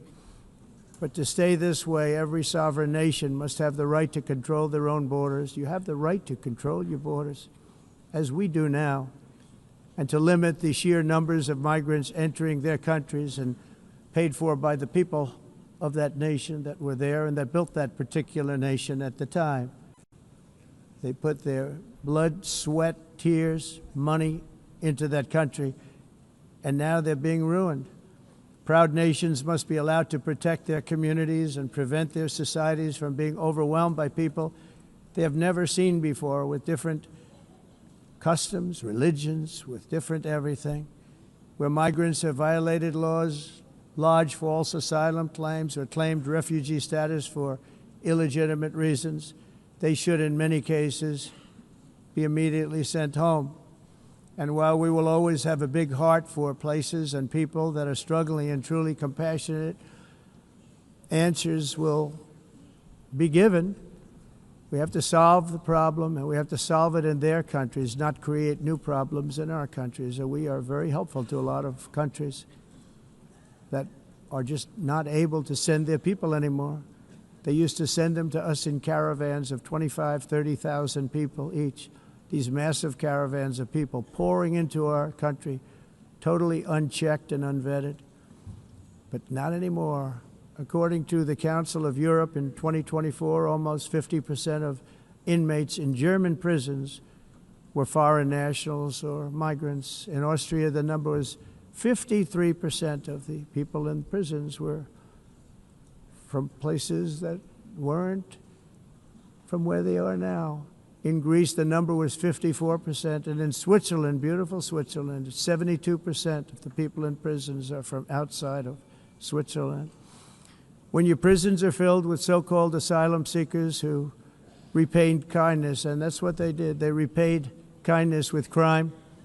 It's time to end the failed experiment of open borders. You have to end it now. See, I can tell you, I'm really good at this stuff. Your countries are going to hell. In America, we've taken bold action to swiftly shut down uncontrolled migration. Once we started detaining and deporting everyone who crossed the border and removing illegal aliens from the United States, they simply stopped coming. They're not coming anymore. We're getting a lot of credit, but they're not coming anymore. This was a humanitarian act for all involved, because on the trips up, thousands of people a week were dying. Women were being raped. Nobody's ever seen anything like it. Raped, horribly beaten, raped. On the trip up, the journey up, it was a long walk. It was a long, arduous journey, indeed. And it was also a historic victory against human trafficking throughout the region. What we did was a victory, and we saved so many lives of people that wouldn't make the journey. That journey was loaded up with death. Loaded up with death. Dead bodies all along the roads of jungles to get up. They go through jungles, they go through areas so hot you couldn't breathe. They were dying of suffocation, areas so hot that you couldn't breathe. Dead bodies all over. By them not coming, we're saving tremendous numbers of lives. My people have done a fantastic job in doing what they did, and the American public agrees with it. I mean, I was very proud to see this morning I have the highest poll numbers I've ever had. Part of it is because of what we've done on the border. I guess the other part is what we've done on the economy. Joe Biden's policies empowered murderous gangs, human smugglers, child traffickers, drug cartels, and prisoners from all over the world. The previous administration also lost nearly 300,000 children. Think of that. They lost more than 300,000 children, little children, who were trafficked into the United States on the Biden watch, many of whom have been raped, exploited, and abused, and sold. Sold. Nobody talks about that. The fake news doesn't write about it. With many others, young children who are missing or dead. And we found a lot of these children, and we're sending them back, and we've been sending them back to their parents. They said, nobody knows who they are. They said, where do you come from? And they'll give us a country, and we'll find out, and we'll figure it out, and we'll bring them back to their homes. And the mother and father rush to the door, and their tears in their eyes. They can't believe that they're seeing their son or daughter, their little son or daughter again. We've done almost 30,000 of them so far. Any system that results in the mass trafficking of children is inherently evil. Yet that is exactly what the globalist migration agenda has done, and it's what it's all about. In America, those days, as you know, are over. The Trump administration is working, and we are continuing to work to track down the villains that are causing this problem, and also, as I said, to get back the 30,000 we've already returned. Now I think we're going to have another. We're going to find a lot. You're not going to find all of them. 300, more than 300,000. They're lost or they're dead. They're lost or they're dead because of the animals that did this. To protect our citizens, I've also designated multiple savage drug cartels as forest. And you see this, and you see it happening right before your eyes. Let's put it this way. People don't like taking big loads of drugs in boats anymore. There aren't too many boats that are traveling on the seas by Venezuela. They tend not to want to travel very quickly anymore. And we've virtually stopped drugs coming into our country by sea. We call them the water drugs. They kill hundreds of thousands of people. I've also designated multiple savage drug cartels as far as foreign terrorist organizations, along with two bloodthirsty transnational gangs, probably the worst gangs anywhere in the world, MS-13 and Tren de Aragua. Tren de Aragua is from Venezuela, by the way. Such organizations torture, maim, mutilate, and murder with impunity. They're the enemies of all humanity. And for this reason, we've recently begun using the supreme power of the United States military to destroy Venezuelan terrorists and trafficking networks led by Nicolas Maduro. To every terrorist thug smuggling poisonous drugs into the United States of America, please be warned that we will blow you out of existence. That's what we're doing. We have no choice. Can't let it happen. They're destroying. I believe we lost 300,000 people last year to drugs, 300,000. Fentanyl and other drugs. Each boat that we sink carries drugs that would kill more than 25,000 Americans. We will not let that happen. Energy is another area where the United States is now thriving like never before. We're getting rid of the falsely named renewables. By the way, they're a joke. They don't work. They're too expensive. They're not strong enough to fire up the plants that you need to make your country great. The wind doesn't blow. Those big windmills are so pathetic and so bad, so expensive to operate. And they have to be rebuilt all the time, and they start to rust and rot. Most expensive energy ever conceived, and it's actually energy. You're supposed to make money with energy, not lose money. You lose money, the governments have to subsidize. You can't put them out without massive subsidies. And most of them are built in China, and I give China a lot of credit. They build them, but they have very few wind farms. So why is it that they build them and they send them all over the world, but they barely use them? You know what they use? Coal. They use gas. They use almost anything, but they don't like wind. But they sure as hell like selling the windmills. Europe, on the other hand, has a long way to go, with many countries being on the brink of destruction because of the green energy agenda. And I give a lot of credit to Germany. Germany was being led down a very sick path, both on immigration, by the way, and on energy. They were going green, and they were going bankrupt. And the new leadership came in, and they went back to where they were, with fossil fuel and with nuclear, which is good. It's now safe, and you can do it properly. But they went back to where they were, and they opened up a lot of different plants, energy-producing plants, and they're doing well. I give Germany a lot of credit for that. They've said this is a disaster, what's happening. They were going all green. All green is all bankrupt. That's what it represents. And it's not politically correct. I'll be very badly criticized for saying it, but I'm here to tell the truth. I don't care. It doesn't matter to me. I'm in New York City. I'm feeling a lot safer. Crime, we're getting crime down. And by the way, speaking of crime, Washington, D.C. Washington, D.C. was the crime capital of America. Now it's a totally, after 12 days, it's a totally safe city. Everyone's going out to dinner. They're going out to restaurants. Your wife can walk down the middle of the street with or without you. Nothing's going to happen.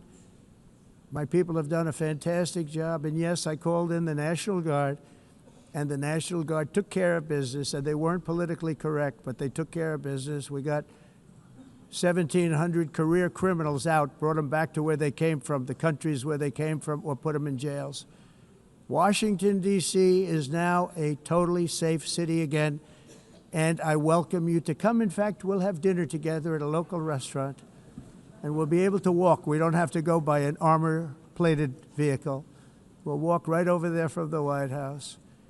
They've given up their powerful edge, a lot of the countries that we're talking about, in oil and gas, such as essentially closing the great North Sea oil. Oh, the North Sea, I know it so well. Aberdeen was the oil capital of Europe, and there's tremendous oil that hasn't been found in the North Sea. Tremendous oil. And I was with the Prime Minister I respect and like a lot, and I said, you're sitting with the greatest asset. They essentially closed it by making it so highly taxed that no developer, no oil company can go there. They have tremendous oil left, and more importantly, they have tremendous oil that hasn't even been found yet. And what a tremendous asset for the United Kingdom. And I hope the Prime Minister is listening, because I told it to him 3 days in a row. That's all he heard. North Sea oil, North Sea, because I want to see them do well. I want to stop seeing them ruining that beautiful Scottish and English countryside with windmills and massive solar panels that go 7 miles by 7 miles, taking away farmland. But we're not letting this happen in America. In 1982, the executive director of the United Nations Environmental Program predicted that by the year 2000, climate change would cause a global catastrophe. He said that it will be irreversible, as any nuclear holocaust would be. This is what they said at the United Nations. What happened? Here we are. Another UN official stated in 1989 that within a decade, entire nations could be wiped off the map by global warming. Not happening. You know, it used to be global cooling. If you look back years ago in the 1920s and the 1930s, they said, global cooling will kill the world. We have to do something. Then they said global warming will kill the world, but then it started getting cooler, so now they could just call it climate change, because that way they can't miss. It's climate change, because if it goes higher or lower, whatever the hell happens, there's climate change. It's the greatest con job ever perpetrated on the world, in my opinion. Climate change, no matter what happens, you're involved in that. No more global warming, no more global cooling. All of these predictions made by the United Nations and many others, often for bad reasons, were wrong. They were made by stupid people that have cost their countries fortunes and given those same countries no chance for success. If you don't get away from this green scam, your country is going to fail. And I'm really good at predicting things, you know. They actually said during the campaign they had a hat, the best-selling hat. Trump was right about everything. And I don't say that in a braggadocious way, but it's true. I've been right about everything. And I'm telling you that if you don't get away from the green energy scam, your country is going to fail. And if you don't stop people that you've never seen before, that you have nothing in common with, your country is going to fail. I'm the President of the United States, but I worry about Europe. I love Europe. I love the people of Europe. And I hate to see it being devastated by energy and immigration. This double-tailed monster destroys everything in its wake, and they cannot let that happen any longer. You're doing it because you want to be nice. You want to be politically correct, and you're destroying your heritage. They must take control strongly and immediately of the unmitigated immigration disaster and the fake energy catastrophe before it's too late. The carbon footprint is a hoax made up by people with evil intentions, and they're heading down a path of total destruction. You know, the carbon footprint was a big, big thing a few years ago. I remember hearing about the carbon footprint, and then President Obama would get into Air Force One, a massive Boeing 747, and not a new one, an old one with old engines that spew everything into the atmosphere. He'd talk about the carbon footprint, we must do so. Then he'd get in and he'd fly from Washington to Hawaii to play a round of golf. And then he'd get back onto that big, beautiful plane, and he'd fly back, and he'd talk about, again, global warming and the carbon footprint. It's a con job. At extreme cost and expense, Europe reduced its own carbon footprint by 37%. Think of that. Congratulations, Europe. Great job. You cost yourself a lot of jobs, a lot of factories closed, but you reduced the carbon footprint by 37%. However, for all of that sacrifice and much more, it's been totally wiped out and then some by a global increase of 54%. Much of it coming from China and other countries that are thriving around China, which now produces more CO2 than all the other developed nations in the world. So all of these countries are working so hard on the carbon footprint, which is nonsense, by the way. It's nonsense. You know, it's interesting. In the United States, we have still radicalized environmentalists, and they want the factories to stop. Everything should stop. No more cows. We don't want cows anymore. I guess they want to kill all the cows. They want to do things that are just unbelievable, and you have it too. But you know, we have a border, strong, and we have a shape, and that shape doesn't just go straight up. That shape is amorphous when it comes to the atmosphere. And if we had the most clean air, and I think we do, we have very clean air. We have the cleanest air we've had in many, many years. But the problem is that other countries, like China, which has air that's a little bit rough, it blows. And no matter what you're doing down here, the air up here tends to get very dirty because it comes in from other countries where their air isn't so clean. And the environmentalists refuse to acknowledge that. Same thing with garbage. In Asia, they dump much of their garbage right into the ocean. And over about a 1 week and 2 week journey, it flows right past Los Angeles. You've seen it. Massive amounts of garbage, almost too much to do anything about, flowing past Los Angeles, past San Francisco, and then somebody will get in trouble because he dropped a cigarette on the beach. The whole thing is crazy. The primary effect of these brutal green energy policies has not been to help the environment, but to redistribute manufacturing and industrial activity from developed countries that follow the insane rules that are put down to polluting countries that break the rules and are making a fortune. They're making a fortune. European electricity bills are now 4 to 5 times more expensive than those in China, and 2 to 3 times higher than the United States. And our bills are coming way down. You probably see that our gasoline prices are way down. You know, we have an expression, drill. Nós reduzimos os custos de energia porque nós faremos, como a expressão, vamos fazer tudo isso, reduzir os custos de energia, e os custos diminuíram nos Estados Unidos. Common to see one. Por exemplo, se você olhar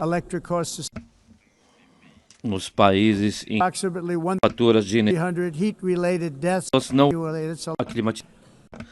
mas nós nos Estados Unidos conseguimos usar eles e evitar aumento da temperatura, porque é muito caro também usar nada e ninguém usa tudo isso.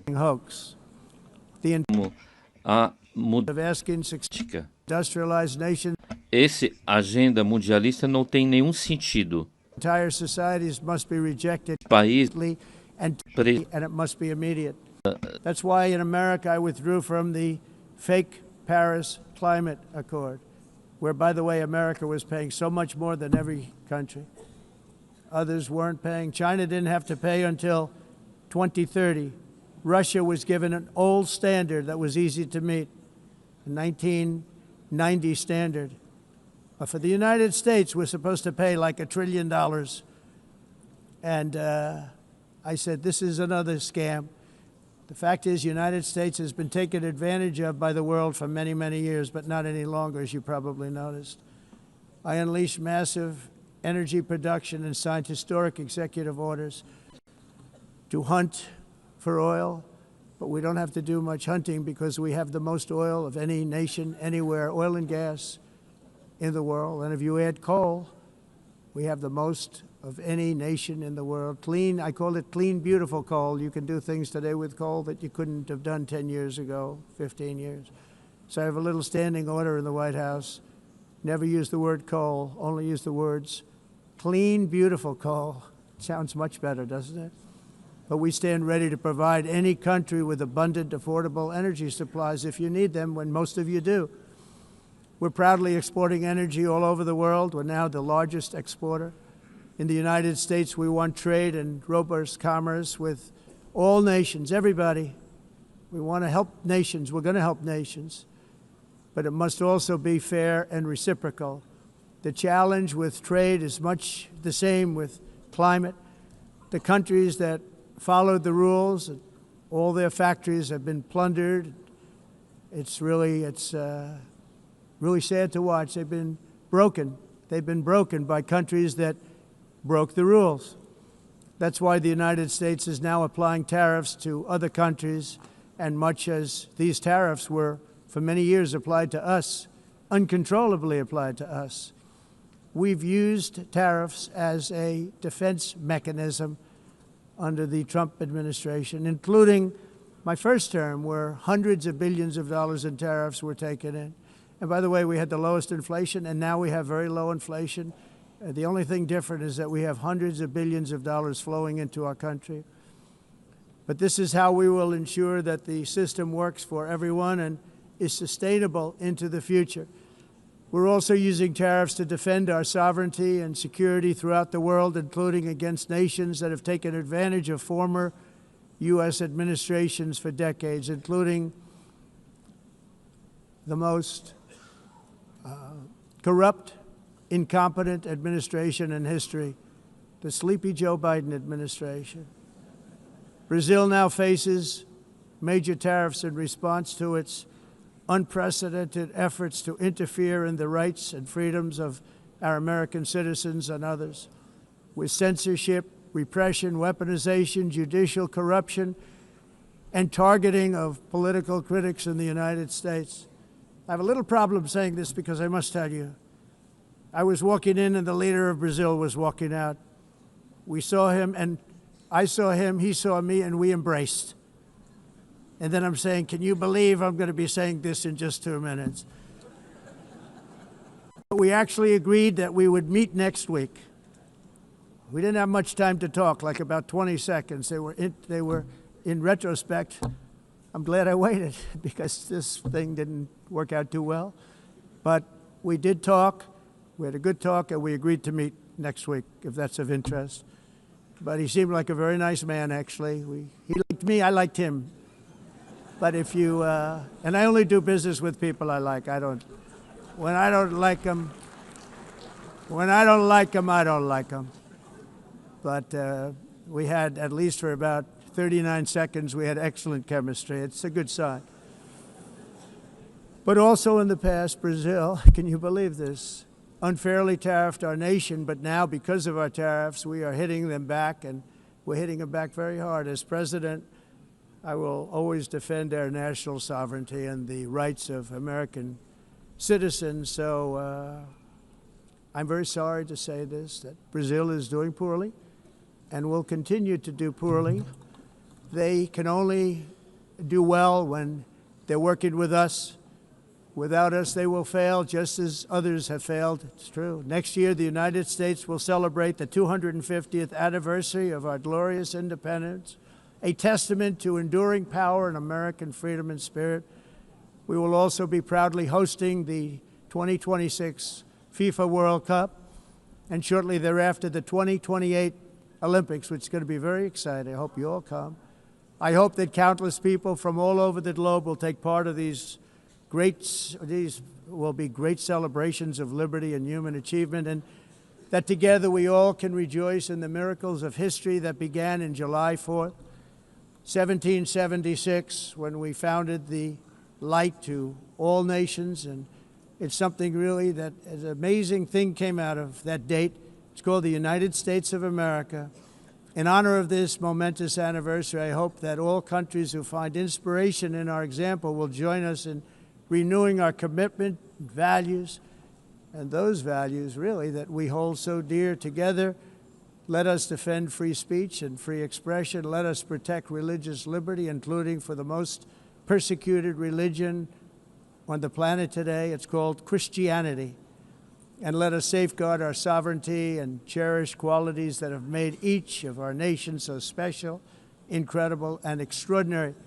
In closing, I just want to repeat that immigration and the high cost of so-called green renewable energy is destroying a large part of the free world and a large part of our planet.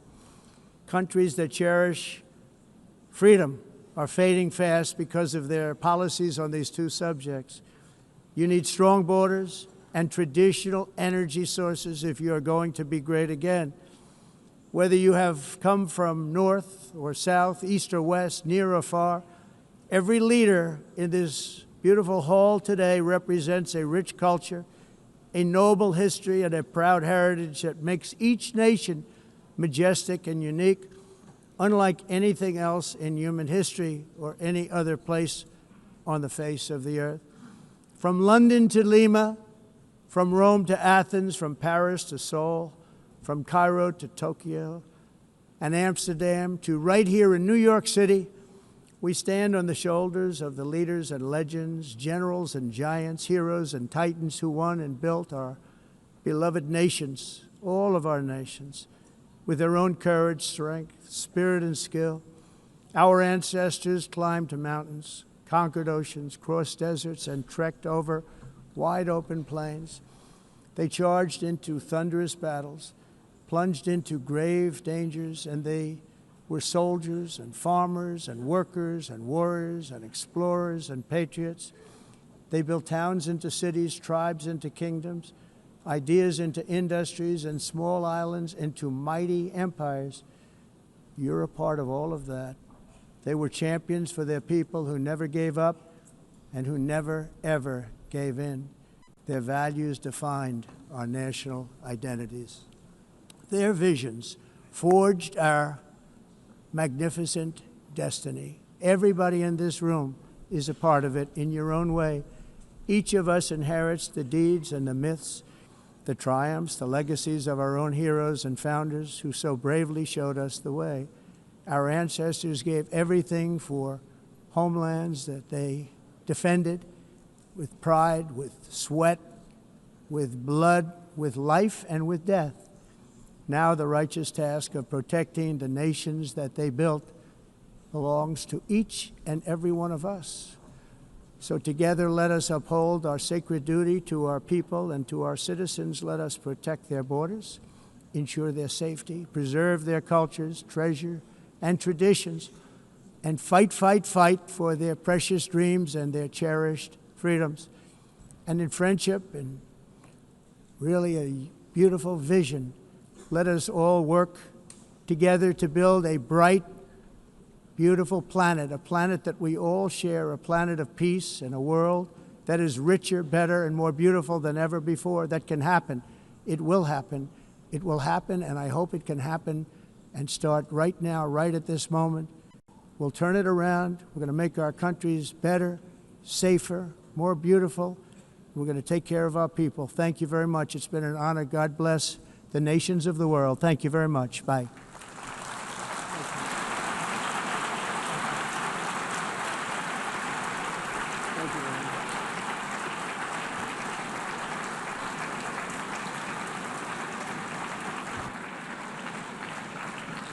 On behalf of the Assembly, I wish to thank the President of the United States,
please be seated.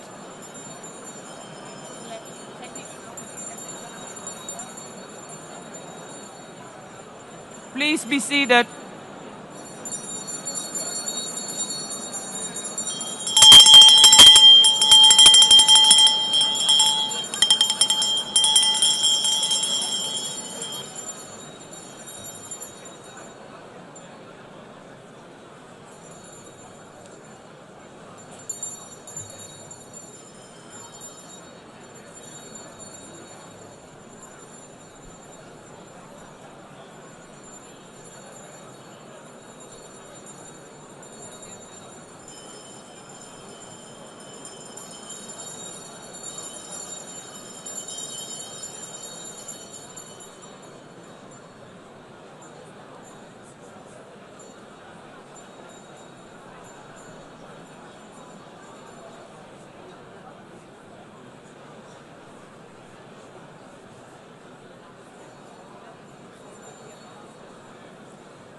Excellencies, could you please take your seats in due respect to the next speakers?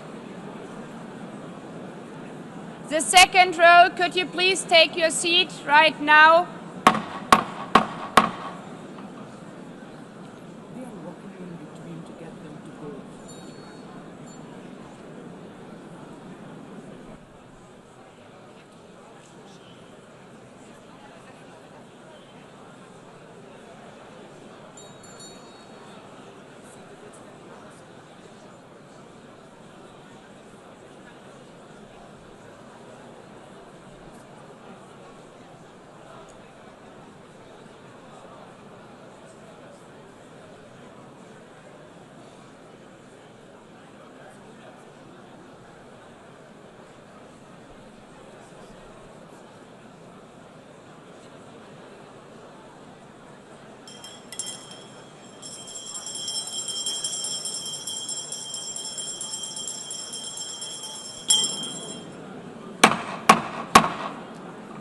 Please take a seat now. With due respect to the next speakers, I would kindly ask you, gentlemen in the left row, please take your seats. We will continue.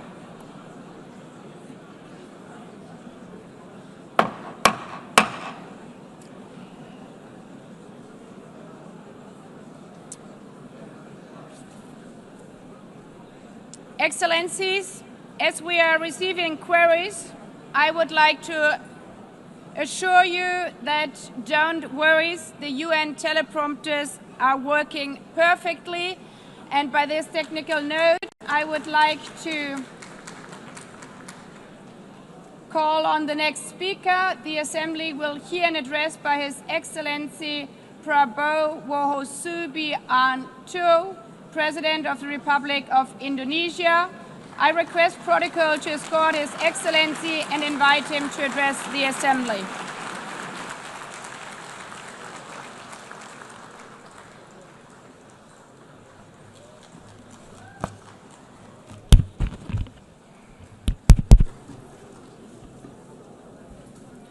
His Excellency Mr. Antonio Guterres, Secretary General of the United Nations, Her Excellency Madame Annalena Baerbock, President of the United Nations General Assembly,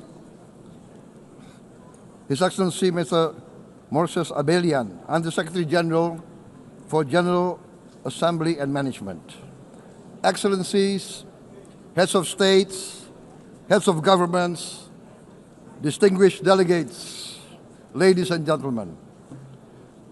It is indeed a great honor for me to stand in this august General Assembly Hall among leaders and representatives who represent almost all of humanity.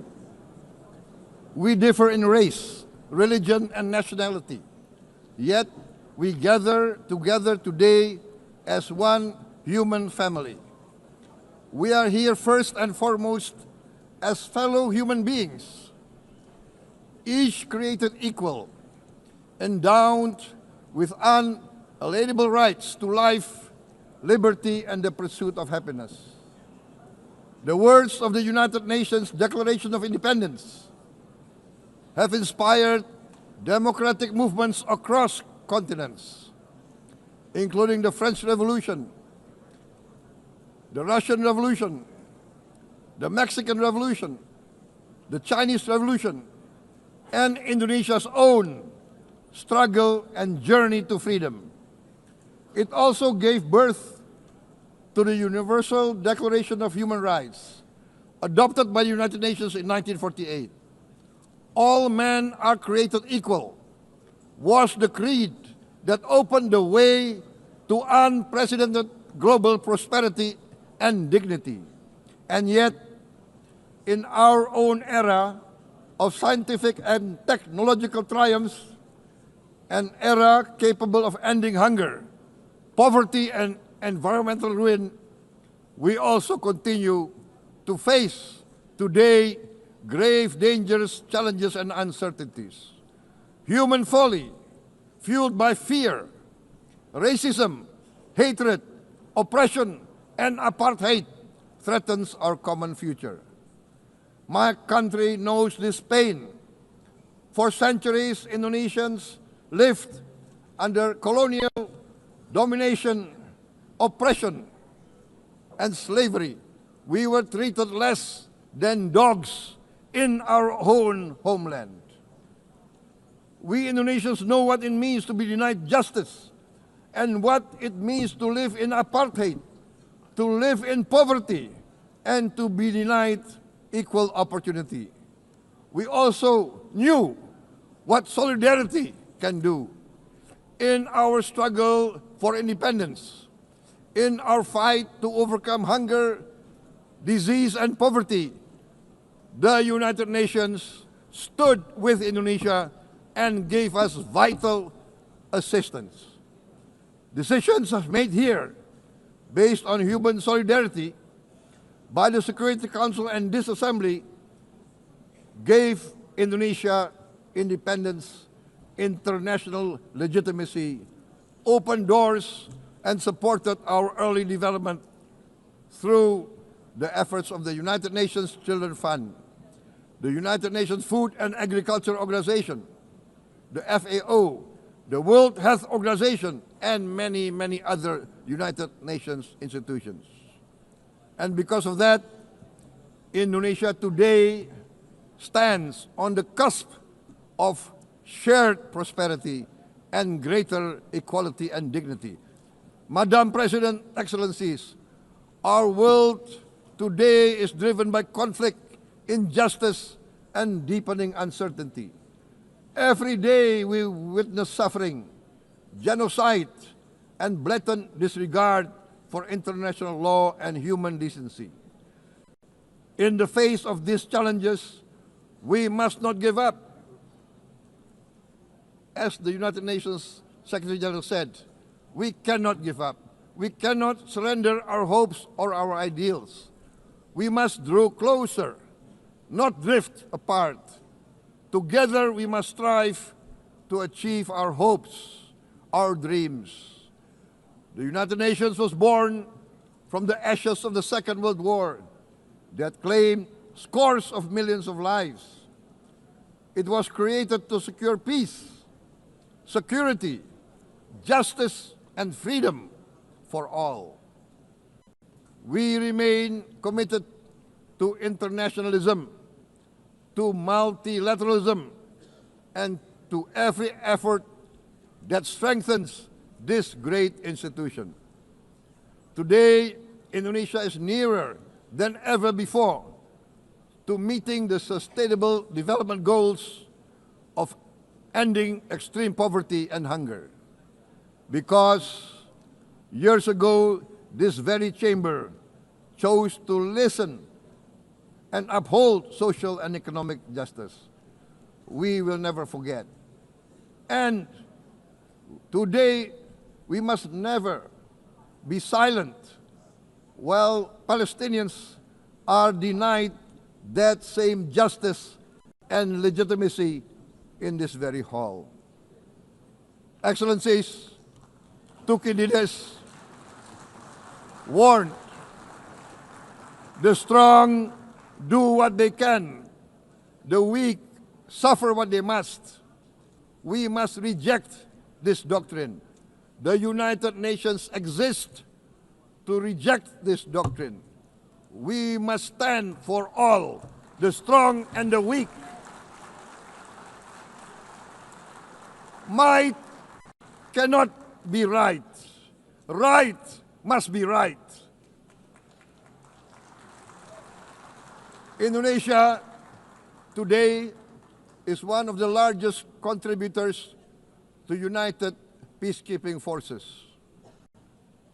We believe in the United Nations. We will continue to serve where peace needs guardians, not with just words, but with boots on the ground.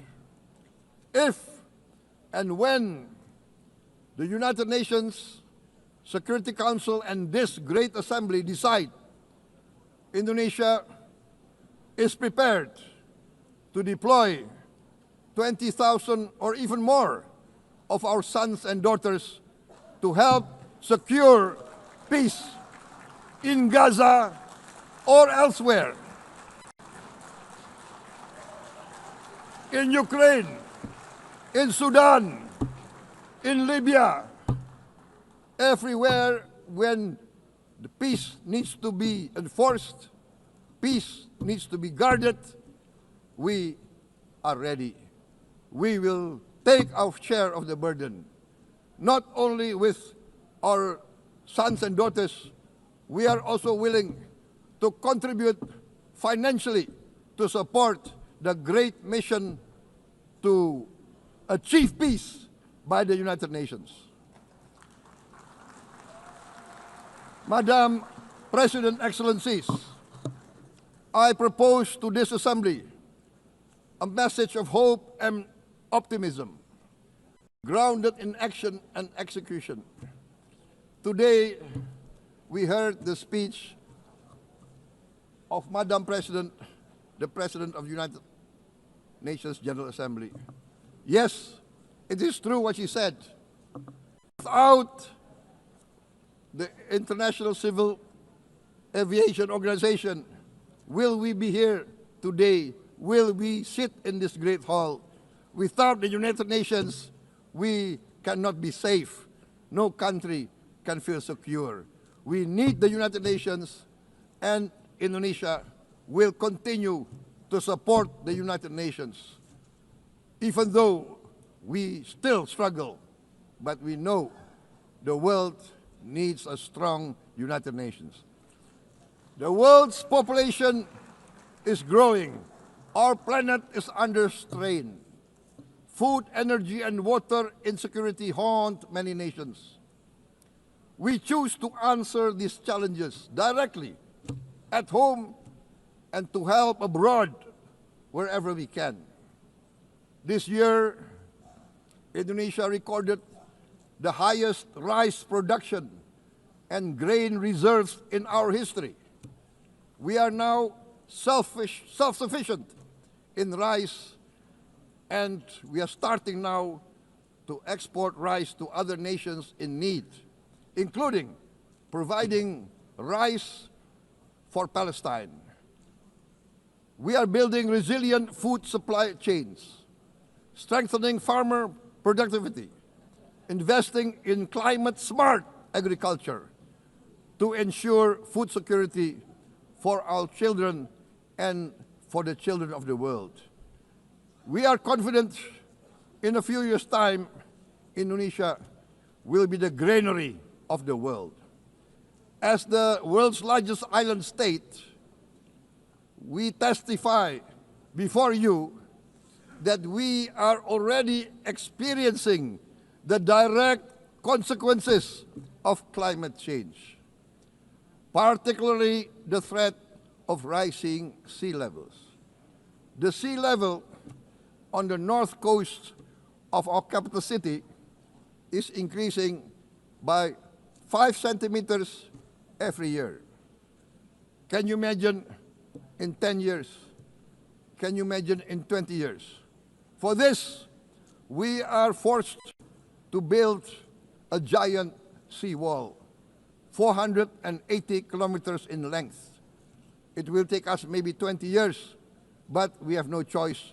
We have to start now. Therefore, we choose to confront climate change not by slogans, but by immediate steps. We are committed to meeting our 2015 Paris Agreement obligations. We aim to achieve net zero emission by 2060, and we are very confident we can achieve net zero emission much earlier. We aim to reforest more than 12 million hectares of degraded forest, to reduce forest degradation, to empower local communities with quality green jobs for the future. Indonesia is shifting decisively from fossil fuel-based development towards renewable-based development. From next year, most of our additional power generation capacity will come from renewables. Our goal is clear: to lift all of our citizens out of poverty and make Indonesia a hub for solutions to food, energy, and water security. Madam President, Excellencies, we live in a time when hatred and violence can seem to be the loudest voices. But beneath this loud noise lies a quieter truth, that every person longs to be safe, to be respected, to be loved, and to leave a better world to their children. Our children are watching. They are learning leadership, not from textbook, but from our choices. Today, still, a catastrophic situation in Gaza is unfolding before our eyes. At this very moment, the innocent are crying for help, are crying to be saved. Who will save them? Who will save the innocent? Who will save the old and women? Millions are facing danger at this very moment. As we sit here, they are facing trauma. They are facing irreparable damage to their bodies. They are dying of starvation. Can we remain silent? Will there be no answer to their screams? Will we teach them that the human family can rise to the challenge? Madam President, we must act now. Many speakers said that. We must stand for a multilateral order where peace, prosperity, and progress are not the privilege of a few, but the right of all. With a strong United Nations, we can build a world where the weak do not suffer what they must, but live the justice that they deserve. Let us continue humanity's great journey of ideals, the selfless aspirations that created the United Nations. Let us use science to uplift, not use science to destroy. Let rising nations help others to lift themselves. I am convinced that the leaders of the great world civilizations, civilizations of the West, of the East, of the North, of the South, leaders of America, Europe,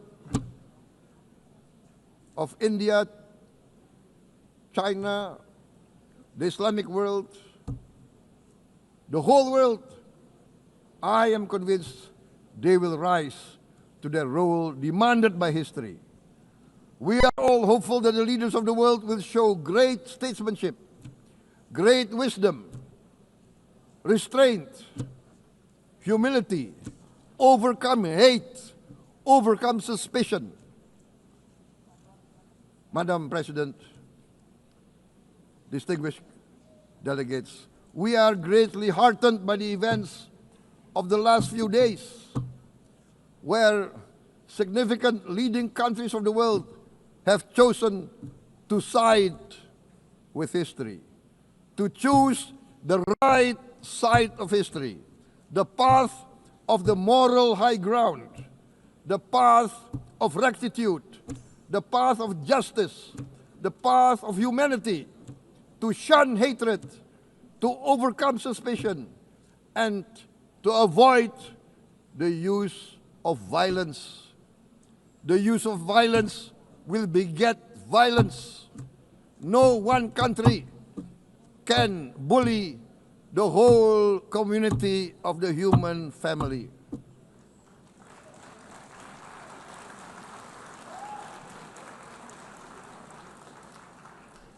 We may be weak individually, but the sense of oppression, the sense of injustice has proven in the history of mankind that this sense of injustice, this sense of oppression will unite into a strong force that will overcome this oppression, that will overcome this injustice. To close, I would like to reiterate again Indonesia's complete support for the two-state solution in Palestine. We must have an independent Palestine, but we must also recognize, we must also respect, and we must also guarantee the safety and security of Israel. Only then we can have real peace, and no longer hate and no longer suspicion. The only solution is this two-state solution. Two descendants of Abraham must live in reconciliation, peace, and harmony. Arabs, Jews, Muslims, Christians, Hindus, Buddhists, all religions, we must live as one human family. Indonesia is committed to being part of making this vision a reality. Is this a dream? Maybe, but this is the beautiful dream that we must work together towards. Let us work towards this noble goal. Let us continue humanity's journey of hope, a journey started by our forefathers, a journey that we must complete. Thank you. Wassalamualaikum warahmatullahi wabarakatuh.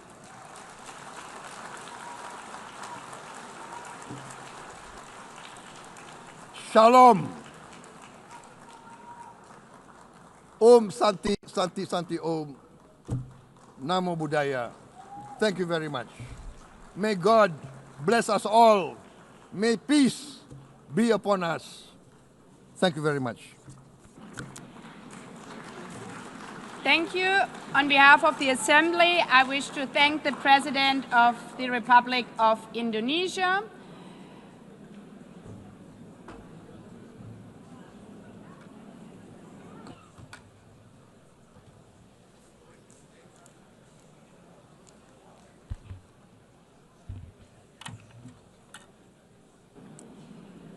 The Assembly will hear an address by His Excellency Recep Tayyip Erdogan, President of the Republic of Turkey. I request protocol to escort His Excellency and invite him to address the Assembly.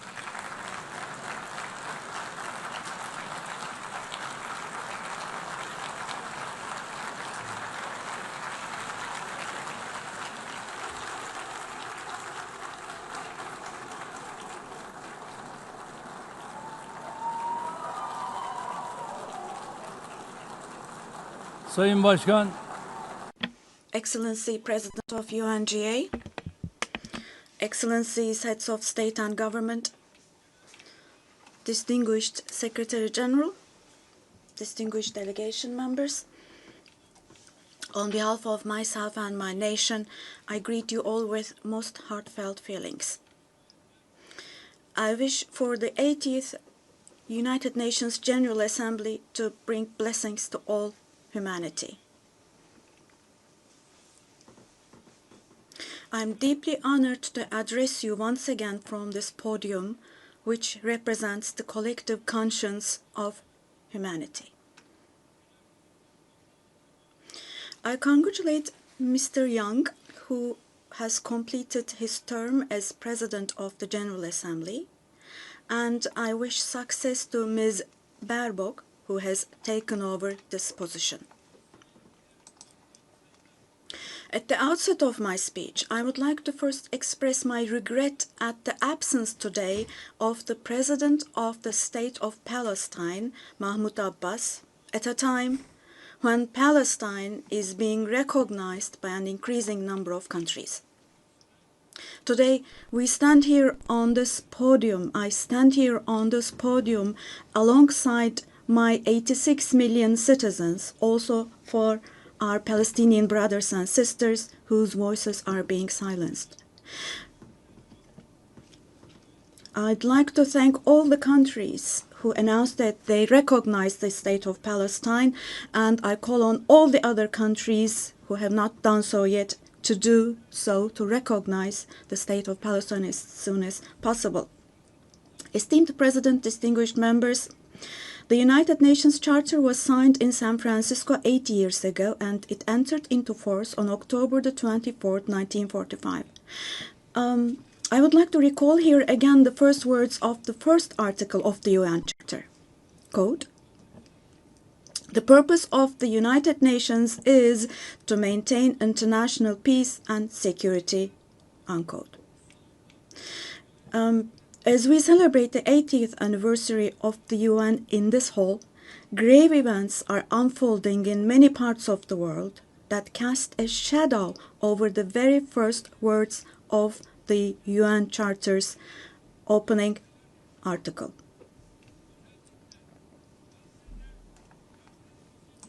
Particularly in Gaza, right before our very eyes, genocide has been going on for over 700 days now. Even as we gather here, as we speak now, Israel is currently massacring civilians in Gaza. The number of civilian casualties in Gaza has surpassed 65,000. Unfortunately, the number of people who are still trapped under the rubble is not yet known, and more than 20,000 of those who died were children. For the last 23 months, a child has been murdered by Israel in Gaza every hour. Yes, every hour. These are not just figures, dear friends. All of these, each one of these is a person, a human being, innocent people. People are now being killed not with weapons, but with the weapon of starvation. In the 21st century, under the gaze of the civilized world, 428 people died of starvation. Out of those 428, 146 were children, and this number is increasing every day.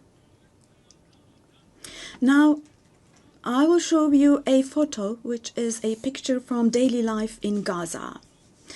The first photo, as you see, these are people.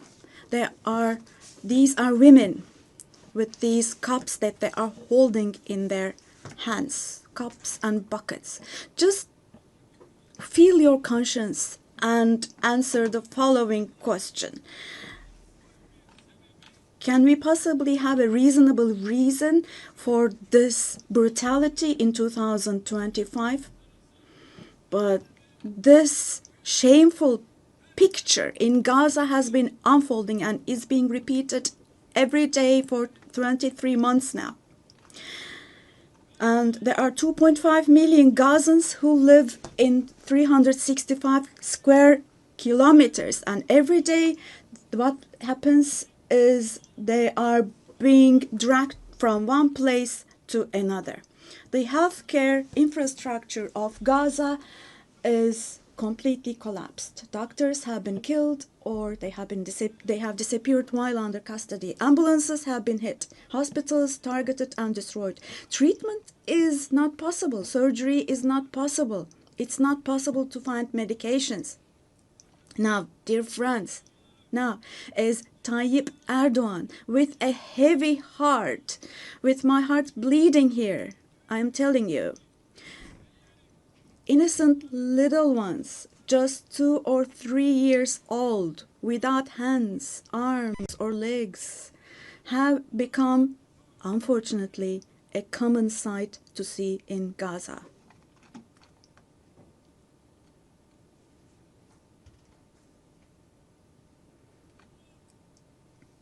This one.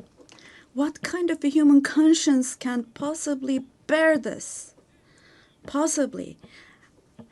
How can one stay silent vis-à-vis this? Well, in a world where children are dying of starvation and lack of medication, can we possibly have calm and peace? We all are parents. We have children or grandchildren who we dearly cherish. Here, say in America or in Europe, anywhere in the world, when a small rose thorn hurts a child's hand, the hearts of parents break.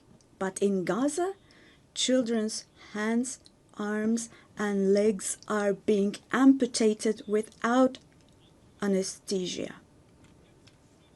Now, I'm extremely sorry to say, but this represents the lowest point of humanity.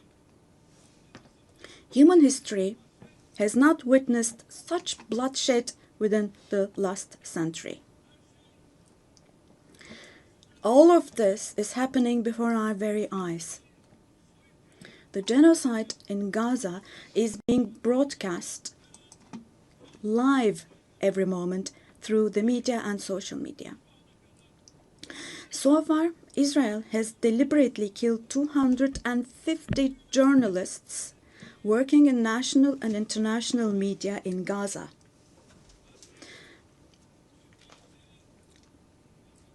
And they have closed all the entrance into Gaza, but they still have not been able to cover up the genocide.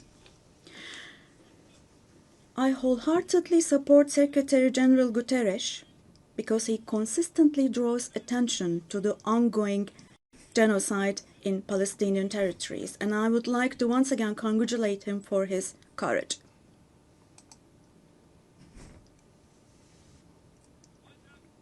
But the United Nations has not even been able to protect its own personnel in Gaza, unfortunately.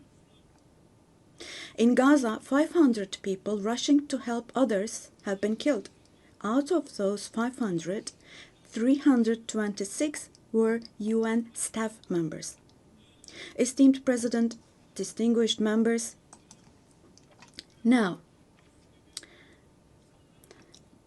genocide, like the Holocaust, is a shameful concept which refers to the mass extermination of people. It's a barbaric concept.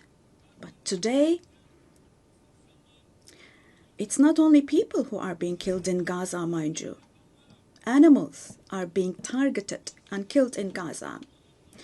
In Gaza, agricultural land, gardens, trees, grass, century-old olive trees are being destroyed. In Gaza, water supplies are being destroyed and polluted. Buildings, homes, libraries, hospitals, schools, mosques, churches, and historical structures in Gaza are being deliberately destroyed. The soil of Gaza is being rendered useless for humans, for animals, and for plants. So, Now, let me show you yet another photo. And let me ask you here. Look at this photo.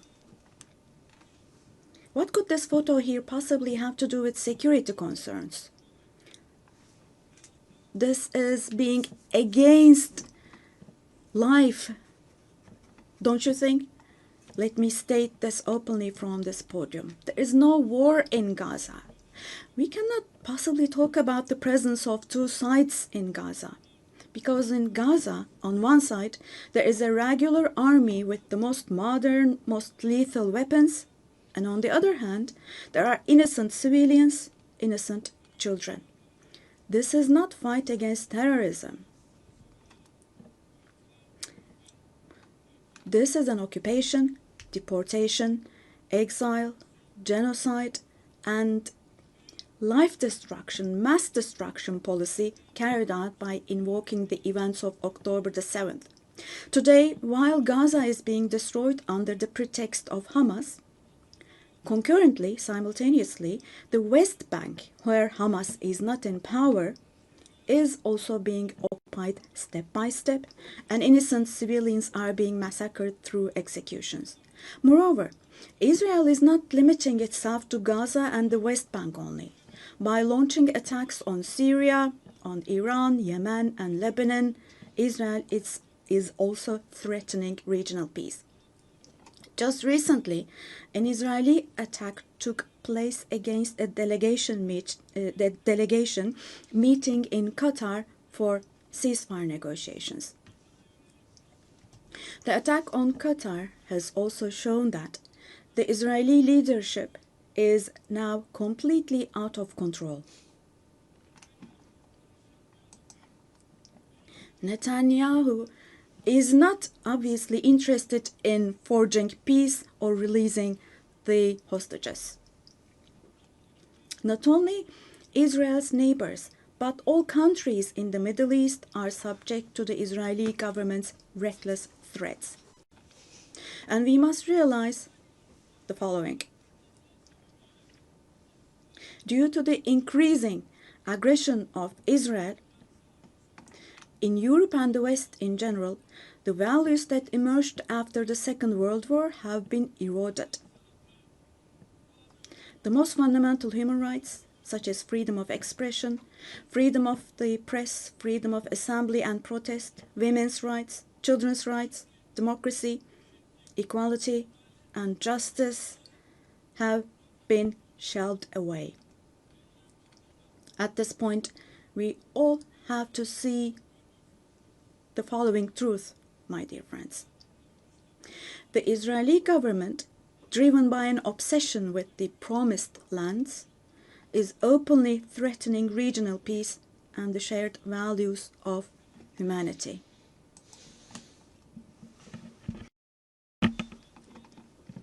Three celestial religions.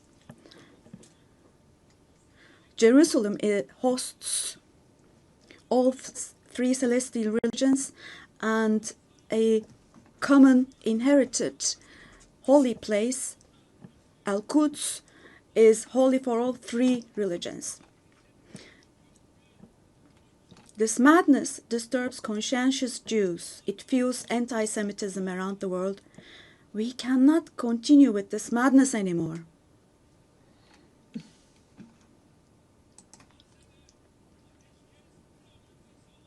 We have to have ceasefire in Gaza as soon as possible. Attacks should stop. Humanitarian aid should be able to enter with no obstacles. The genocide team should be held accountable vis-à-vis international law. And God willing, this will definitely happen. Vis-à-vis the barbarity taking place in Gaza, everyone who is keeping silent is accomplice to this barbarity. From here, I would like to call on all the heads of state and government. Today is the day. Today is the day to stand firm alongside the oppressed Palestinians and alongside humanity. while your peoples back home are reacting to the barbarity in Gaza, do show the courage to take action here. Fulfill your humanitarian duty toward Gaza, where children are raising children. On this occasion, I would like to say the following. There are peoples all around the world who are taken to the streets. Unarmed activists and volunteers from different countries of the world, academicians, students, journalists, everyone, all the defenders of Palestine. I would like to say to them, thank you so much, and clear bows and favorable winds for their actions. Esteemed delegation members, for 13 years, I have spoken to you from this platform about the oppression and conflicts in our neighbor, Syria. Just as I raise my voice today for the oppressed people of Gaza, likely for 13 years, I have also drawn attention to the cries of the Syrians, and here I became their voice and breath as well.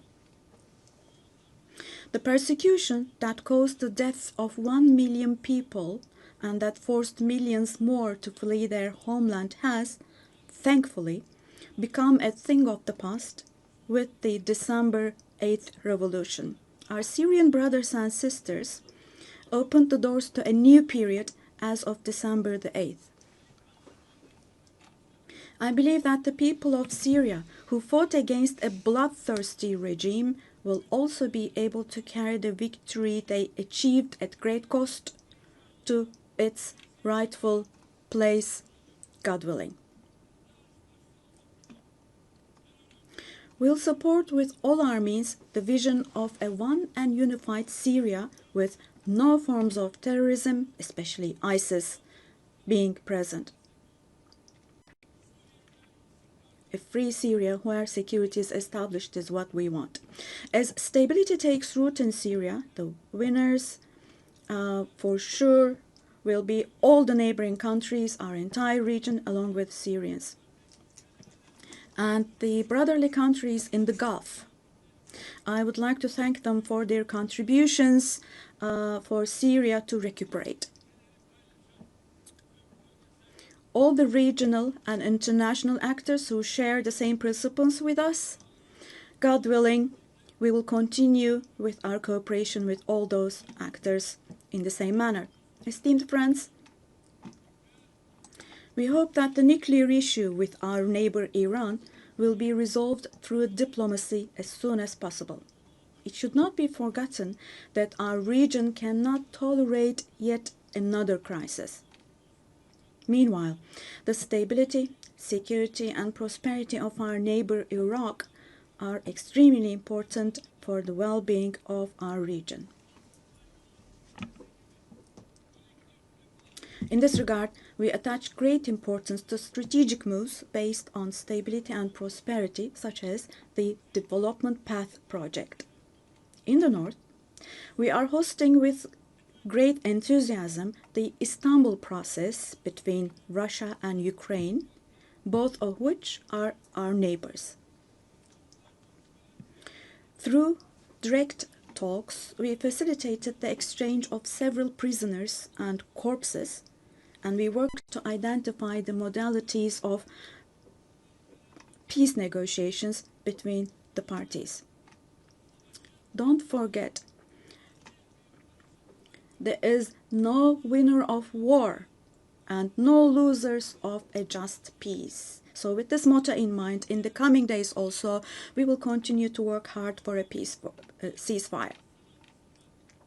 Meanwhile, we have encouraged the parties from the very beginning to establish peace between Azerbaijan and Armenia. We are pleased that steps were taken on August the 8th, steps that will enable the establishment of lasting peace between the two countries. I would like to once again congratulate the President of Azerbaijan, Ilham Aliyev, the Prime Minister of Armenia, Nikol Pashinyan, and the American President Donald Trump, who contributed to this process, and I would like to congratulate them. On this occasion, I would also like to state that the normalization process between our country and Armenia is progressing as planned.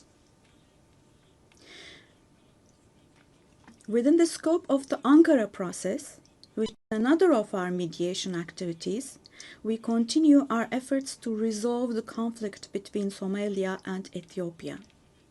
I hope that the parties will successfully conclude this genuine initiative as soon as possible. Distinguished delegation members,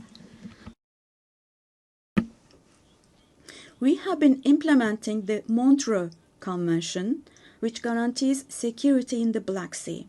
And we have been implementing this convention impartially and to the letter for exactly 89 years now. We want to see the Aegean Sea and the Eastern Mediterranean as a basin of stability and prosperity where the legitimate interests of all parties involved are respected.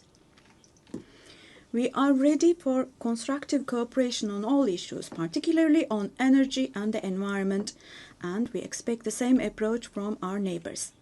On this occasion, I would like to particularly underline that projects which exclude Turkey and the Turkish Republic of Northern Cyprus in the Eastern Mediterranean, such projects which exclude us will not be successful. Turkey has rights and authority in the western part of the island of Cyprus, while the Turkish Cypriots have legitimate rights in the area surrounding the island. An Eastern Mediterranean Conference, which we have proposed before, would contribute to finding common ground. Resolving the Cyprus issue has been tried many times before, but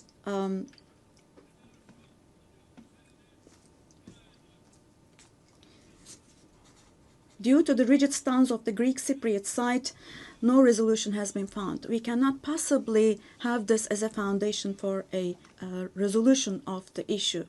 There are two separate states and two separate peoples on the island of Cyprus. Turkish Cypriots are equal owners of the island, and they will not accept being a minority. The international community must put an end to the unfair and inhumane isolation that the Turkish Cypriots have been subjected to for half a century now. I reiterate the call I made at the last 3 UN General Assemblies. Let me repeat. I call on the international community to recognize the Turkish Republic of Northern Cyprus and to establish diplomatic, political, and economic relations with it. Esteemed President, distinguished members, in the coming period, we desire a new beginning and vision in Turkey-European Union relations. This should not be a vision that just saves the day, but rather a vision that redefines the horizon and shapes our shared future. For this, it is of course important that the European Union is as willing and determined as we are. As a net security provider, we continue to contribute to the operations and missions of the United Nations, NATO, OSCE, and the European Union. The annual NATO summit next year will be held in Turkey, in Ankara. The USA, who is our NATO ally, our relations with them are continuing on trade, investments, energy, defense industry, in addition to other many areas, and we're strengthening our relations with them. Meanwhile, we attach great importance to the peace, stability, and prosperity of our brotherly countries in Central Asia, which is our ancestral homeland. Our Organization of Turkic States is moving forward with confidence on the path to becoming a global actor, going beyond being merely a regional umbrella. We are making intensive efforts to ensure the continuation of peace and stability in the Balkans, where we have strong historical, cultural, and people ties. The Balkan Peace Platform, which we established in July, is the newest and most concrete manifestation of our efforts in this direction. And this October, we'll once again assume the command of KFOR forces. In Afghanistan, our fundamental desire is that the current administration demonstrates an approach that embraces the society and that takes human values into consideration. In this process, it is essential that the international community does not leave Afghan people alone, and as Turkey and as the Turkish nation will stand by the Afghan people at all times. Esteemed friends, in South Asia, we consider the preservation of peace and stability to be of utmost importance. We are pleased with the ceasefire achieved following the tensions last April between Pakistan and India, the tension which had escalated into a conflict. It is important to see a cooperation between the two countries when it comes to counterterrorism. The issue of Kashmir should be resolved on the basis of resolutions of the UN for the best for our brothers and sisters in Kashmir through dialogue, we hope. In the continent of Africa, from education to health, from infrastructure to in other areas, our relations are improving annually. And while providing all possible support to Somalia, we are also continuing our humanitarian aid activities. In Sudan, the conflict that has been going on for over 2 years saddens us deeply. Stopping the bloodshed in Sudan and establishing sustainable peace is the shared responsibility of the international community. And Turkey's efforts in this direction will continue. The Great Lakes region has suffered greatly from years of ongoing instability and conflict. Our hope is that these conflicts in the east of the Democratic Republic of the Congo will give way to lasting peace and stability. We wholeheartedly support the efforts being carried out under the mediation of the US and the facilitation of Qatar. The increasing terrorist activities in West Africa, particularly in the Sahel Basin, are also of great concern to us. We will continue our unwavering efforts to ensure peace, tranquility, and stability for the peoples of this region with whom we share historical ties. Drawing inspiration from the historical double-headed Turkish Selçuk eagle, I would like to emphasize that our relations with Asian countries in Turkish foreign policy are of great strategic importance. We pursue a 360-degree approach in this policy. Within the framework of our Return to Asia initiative, we are deepening our engagement with regional organizations such as ASEAN, the Indian Ocean Rim Association, for example. We will continue to develop new partnerships with Asian countries, and we attach great importance to developing our relations with Latin America and the Caribbean region in a spirit of partnership and a win-win approach. We are determined to further strengthen the friendly ties we have established with all the countries in the region. Esteemed delegation members, increasing protectionist trends in international trade and disruptions in supply chains are leading to fundamental changes in the global economy.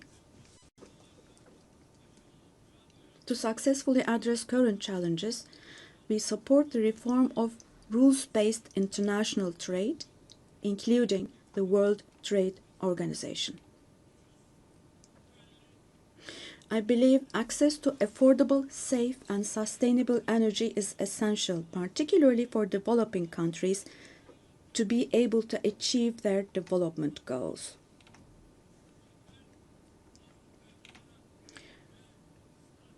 We are resolutely advancing the strategically important Trans-Caspian East-West Middle Corridor project, which extends from China to Europe.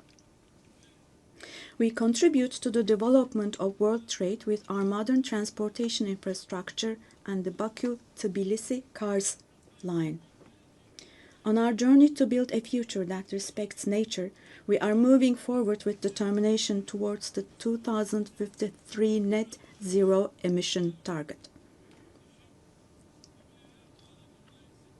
We are pleased to observe that the zero waste movement, under the patronage of my wife Emine Erdogan, has grown in waves around the world every year, reaching more people and hearts.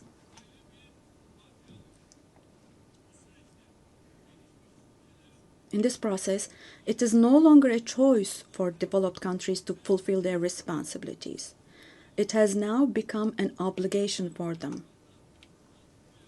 As one of the countries providing the most development aid in the world, we are striving to achieve the UN Sustainable Development Goals.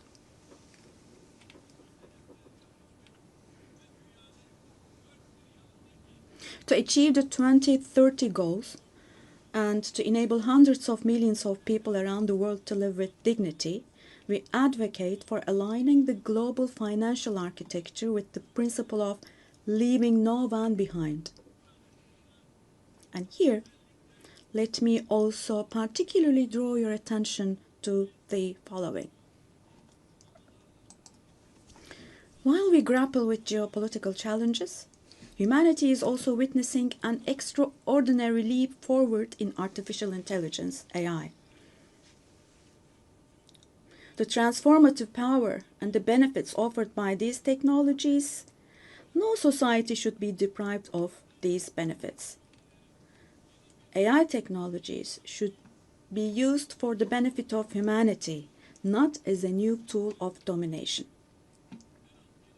The UN Technology Bank for the Least Developed Countries, which we host in Turkey, plays a critical role in closing the digital and technological gap.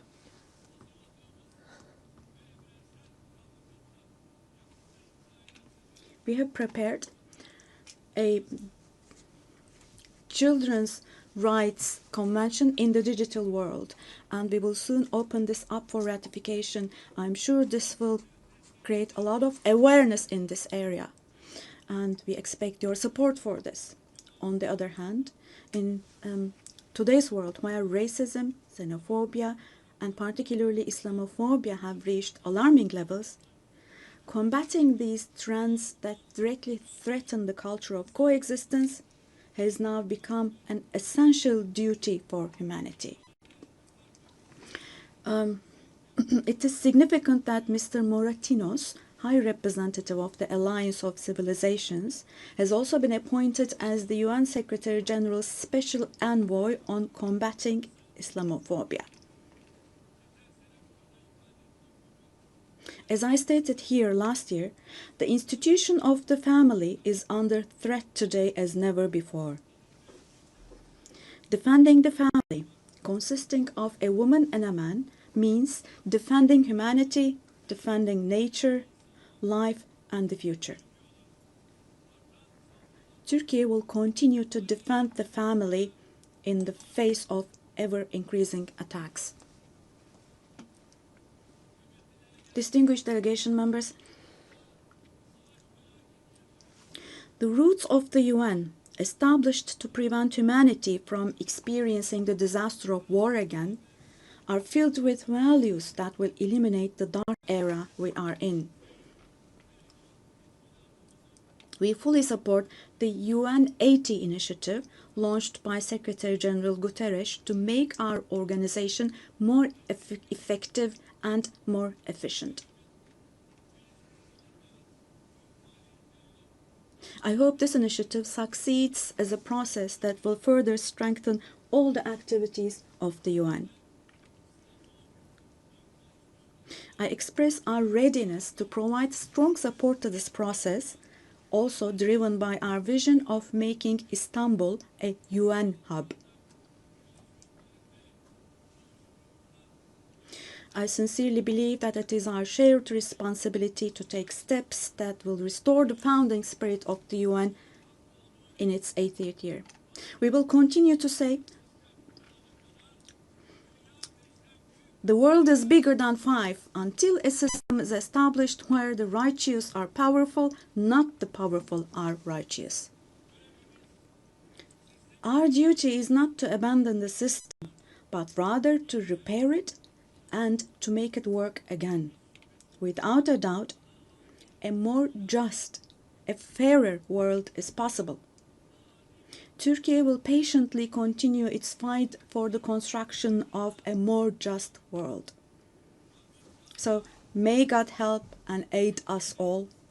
Once again, let me greet you all with kind regards and thank you.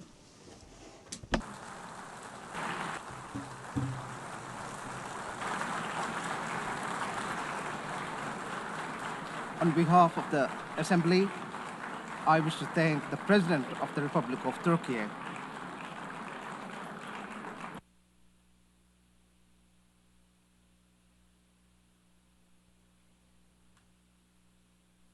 Assembly will hear an address by Her Excellency Dina Ercilia Boluarte Segara, President of the Republic of Peru.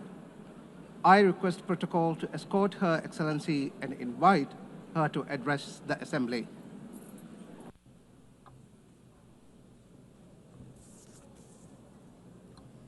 Señora. Madam President of the General Assembly, Annalena Baerbock.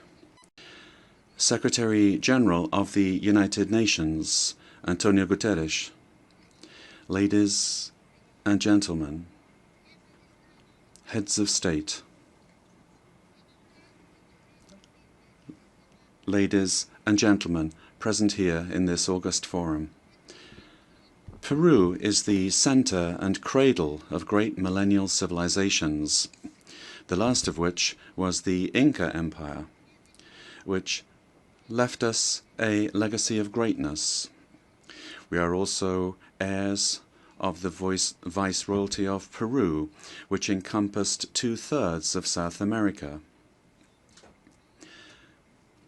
We are a mestizo nation, a fundamental mix between Hispanic and Andean peoples, proud to be the heirs of the two greatest empires of Europe and America of the 16th century.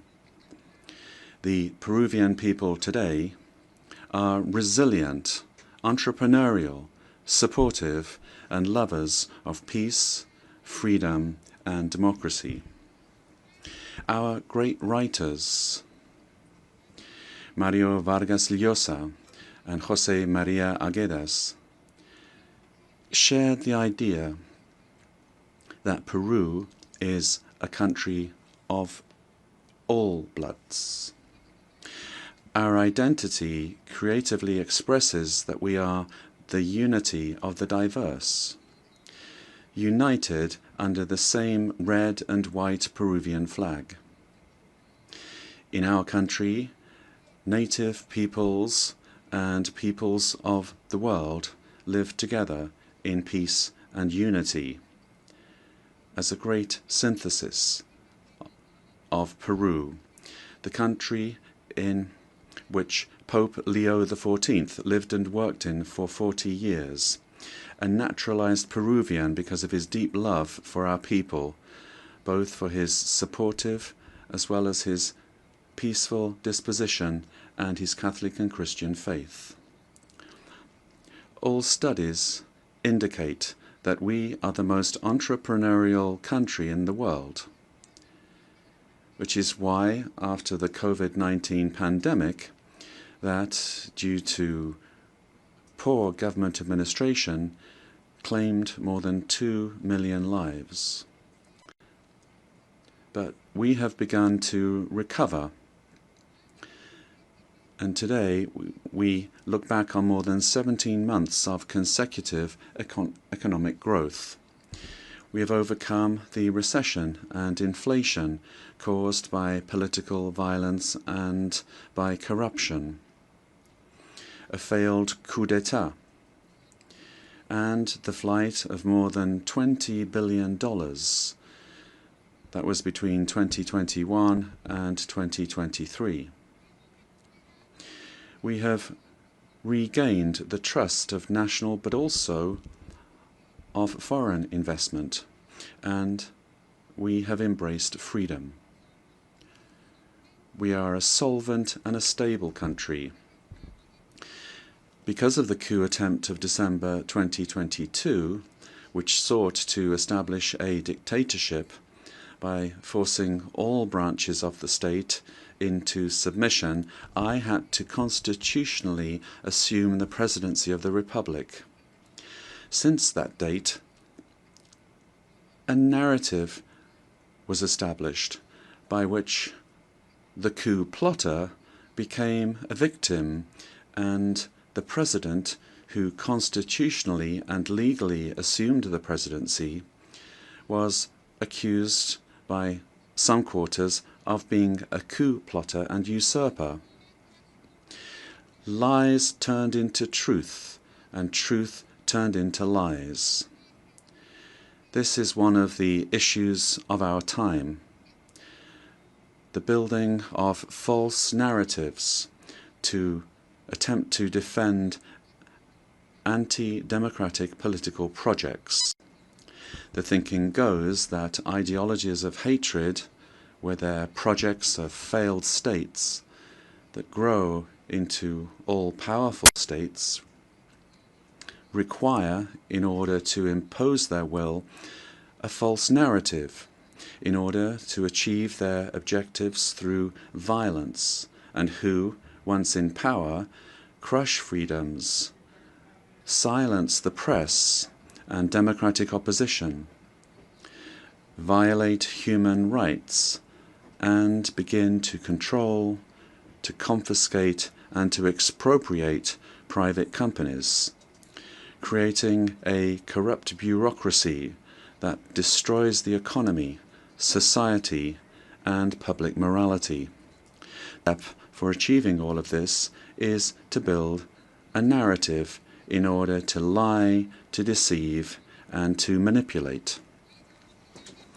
The ideology of class hatred is very skillful at distorting reality and building false narratives, because it uses the totalitarian method of repeating a lie ad infinitum, as was done in the world before the Second World War, and as is happening again today, because totalitarianism renews itself, presents itself with other faces, but it remains a serious threat to countries and to the world. The cynical narrative is reinforced by interventionism in the internal affairs of countries, supporting and spreading falsehoods to destroy democracy and eliminate freedom. In Peru, we have overcome strong, organized and persistent political violence that sought the return of the coup plotters' government, and since 2024, progress has been made in restoring stability and confidence. And this is why the Peruvian economy managed to grow this year by 3.3%.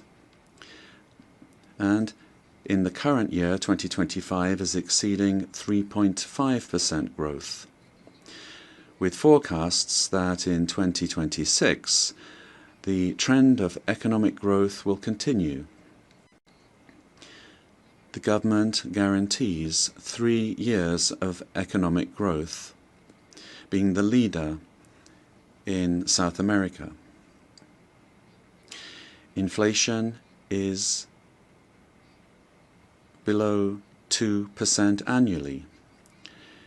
International reserves amount to more than $88 billion, and our currency remains stable, and it's getting stronger every day. Our external debt is less than 32.2% of GDP, one of the lowest in the Americas and in the world. And our fiscal deficit this year will be 2.2% annually. Madam President of this magnificent General Assembly, on October 24th, the UN was created after World War II, when one of the greatest totalitarian political projects built on an ideology of hatred, leading to the most serious genocide in human history, the Holocaust, was defeated. And this is something that we must never, I say never, forget. That dreadful war caused the death of 60 million human beings. All ideologies of hate, class hatred, and its elevation as a principle and driver of history, racial hatred, nationalist hatred, religious hatred, ethnic hatred, hatred against women, amongst others, are the causes for the worst crimes committed in human history. Ideologies of hatred build narratives as absolute truths that instrumentalize people and nations.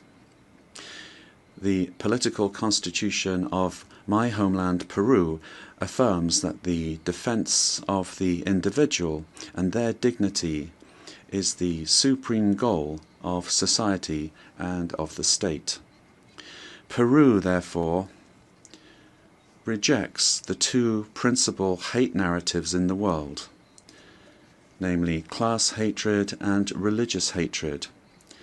These are the origins of wars and inhumane violence. In Peru, we suffered for more than 20 years from a messianic, dogmatic, violent and genocidal terrorism that cost the lives of more than 70,000 Peruvians.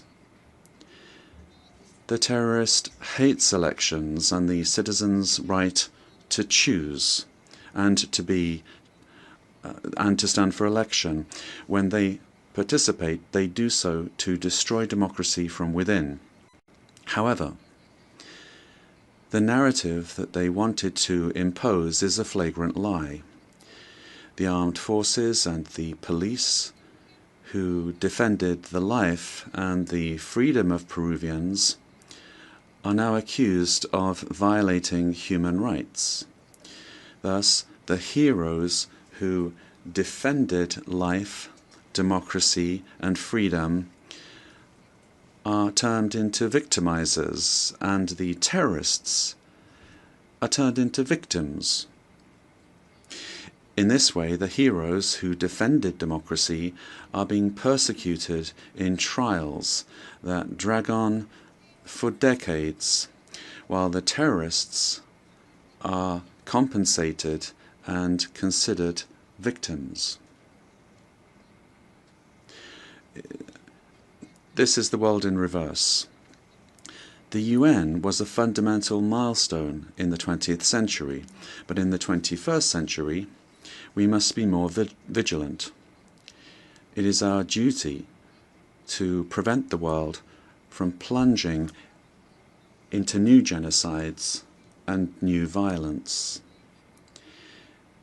It is not acceptable in a civilized world that one country invade another using a false narrative to justify a war that first and foremost attacks the civilian population.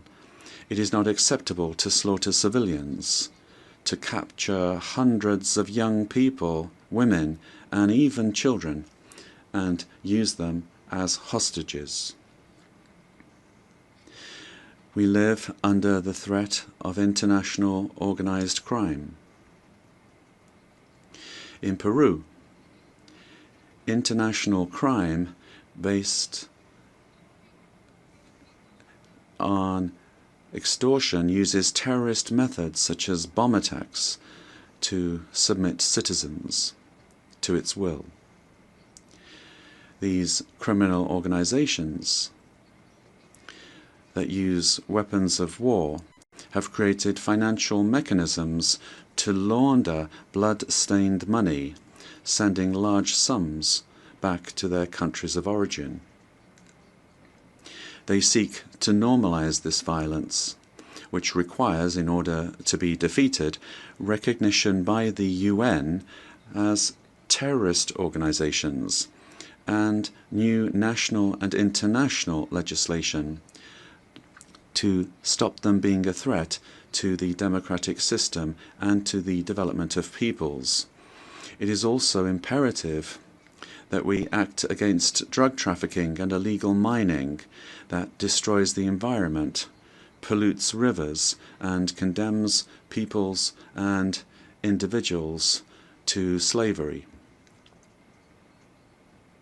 International crime has subjected thousands of women taken from their home countries through violence and deception and being exploited and deprived of their freedom.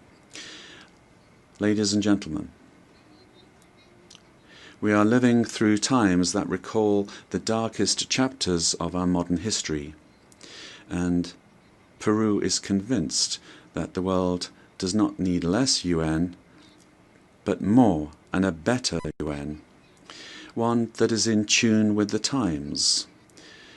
In times in which ideologies of hatred that caused and cause so much damage to humanity have taken refuge in lies, in misinformation, and which have penetrated democratic societies. Peru, as a founding member, is committed to an open multilateral system based on international law and the principles of the UN Charter. And we see in the UN the pillar of the model that has brought peace and prosperity. But we have to look at what's happening around us in the world. At this time, as we're meeting here, in other parts of the world, they are killing children, girls, boys, innocent people.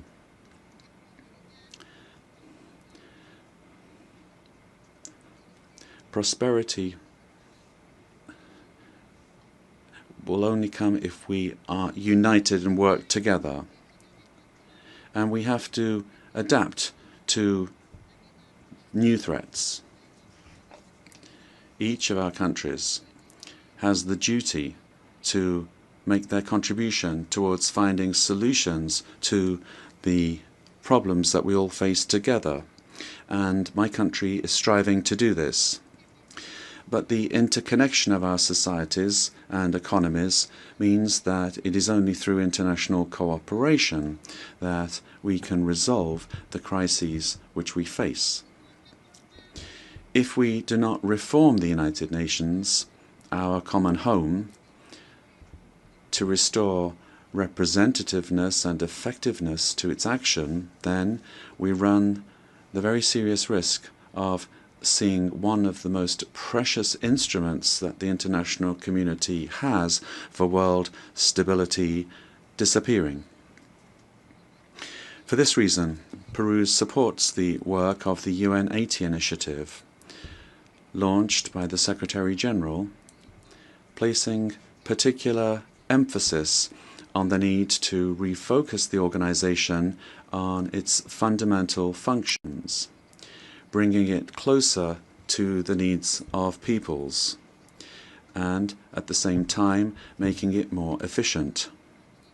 UN 80 must be an opportunity to strengthen multilateralism and ensure that the organization is better prepared to achieve its essential goals.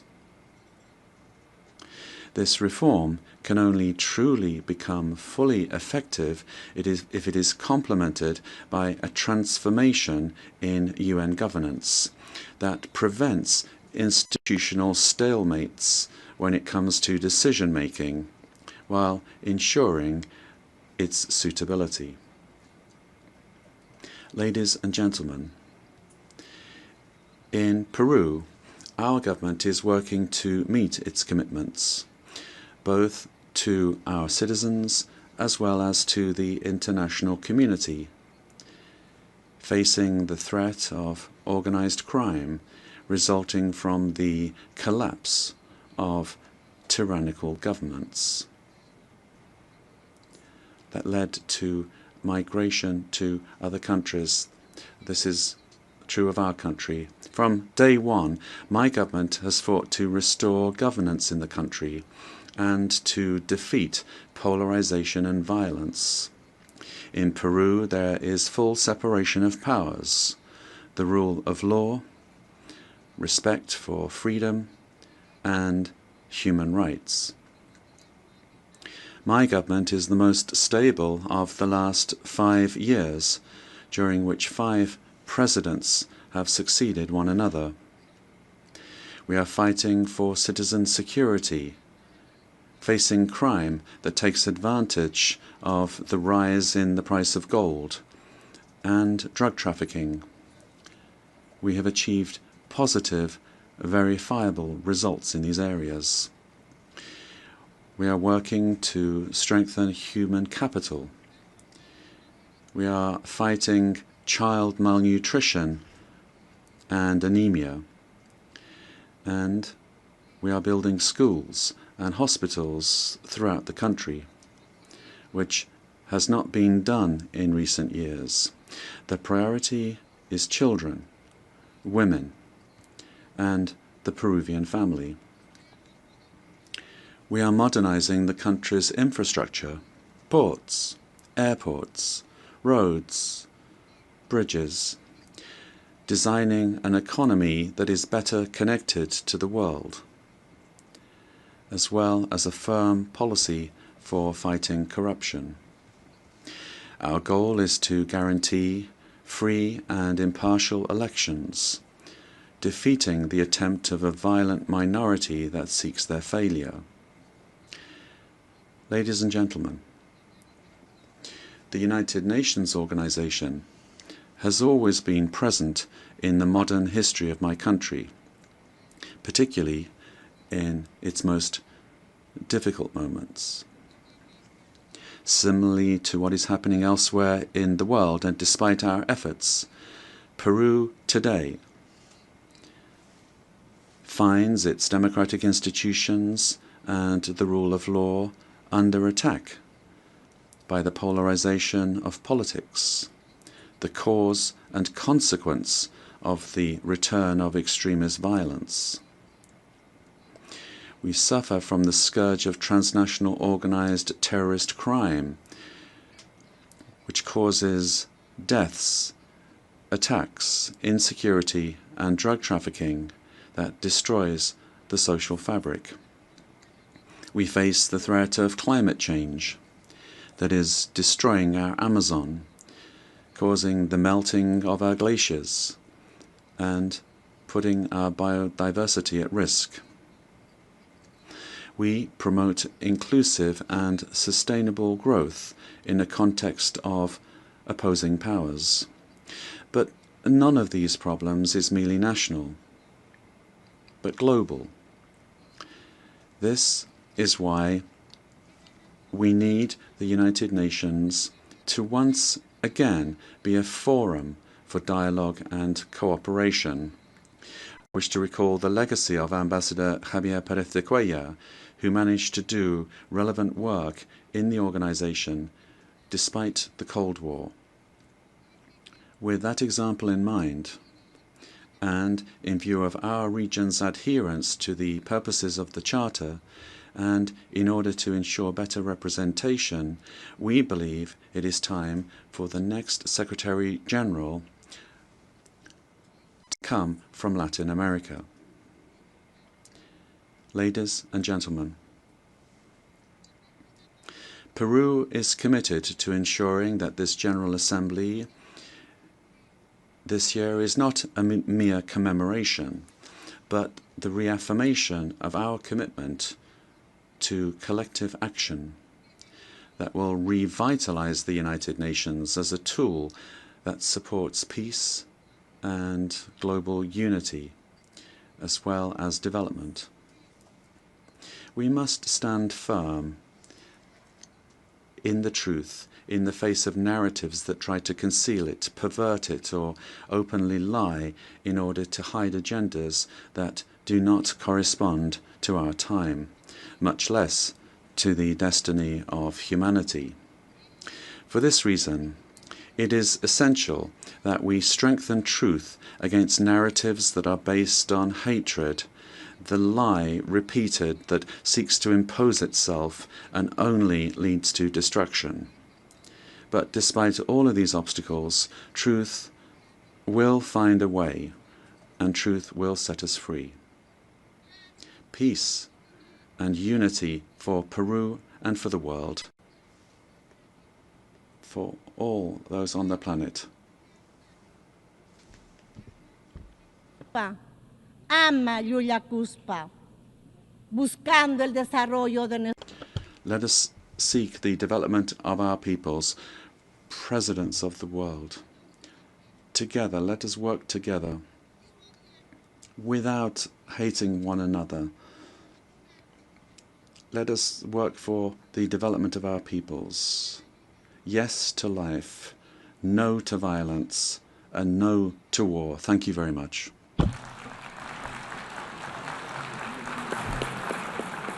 On behalf of the General Assembly, I wish to thank the President of the Republic of Peru.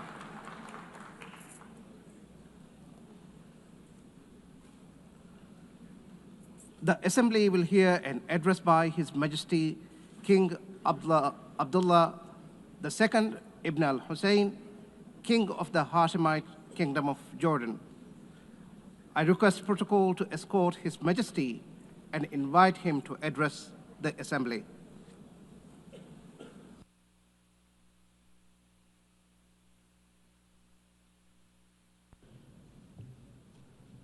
Bismillah ar-Rahman ar-Rahim. In the name of God, the compassionate, the merciful. General Assembly, at another occasion when I stand before you to address the same issue, the conflict in the Middle East. And not for the first time, developments on the ground have made me question the worth and utility of words in capturing the magnitude of the crisis. Yet not speaking about it would signal acceptance of the situation and abandonment of our humanity. And that I will not do. Our UN General Assembly was born 80 years ago, pledging to learn from, not repeat, history. The world vowed never again. However, for almost as long, Palestinians have been living through a cruel cycle of yet again, bombed indiscriminately, yet again, killed, injured, and maimed, yet again, displaced and dispossessed, yet again, denied rights, dignity, their basic humanity, yet again. So I must ask, how long? How long will it be before we find a resolution to this conflict, one that safeguards the rights of all sides and allows a level of normalcy in the lives of the families at its core? How long will it be before I stand before you and speak not of suffering and devastation in my region, but of prospect, prosperity, and potential? Sadly, this is not the only conflict in our world. And some may say that other wars are also devastating. But the Palestinian-Israeli conflict remains unique. It is the longest standing conflict in the world. An illegal occupation of a helpless population by a self-declared democratic nation and a flagrant violation of repeated UN resolutions, international law, and human rights conventions.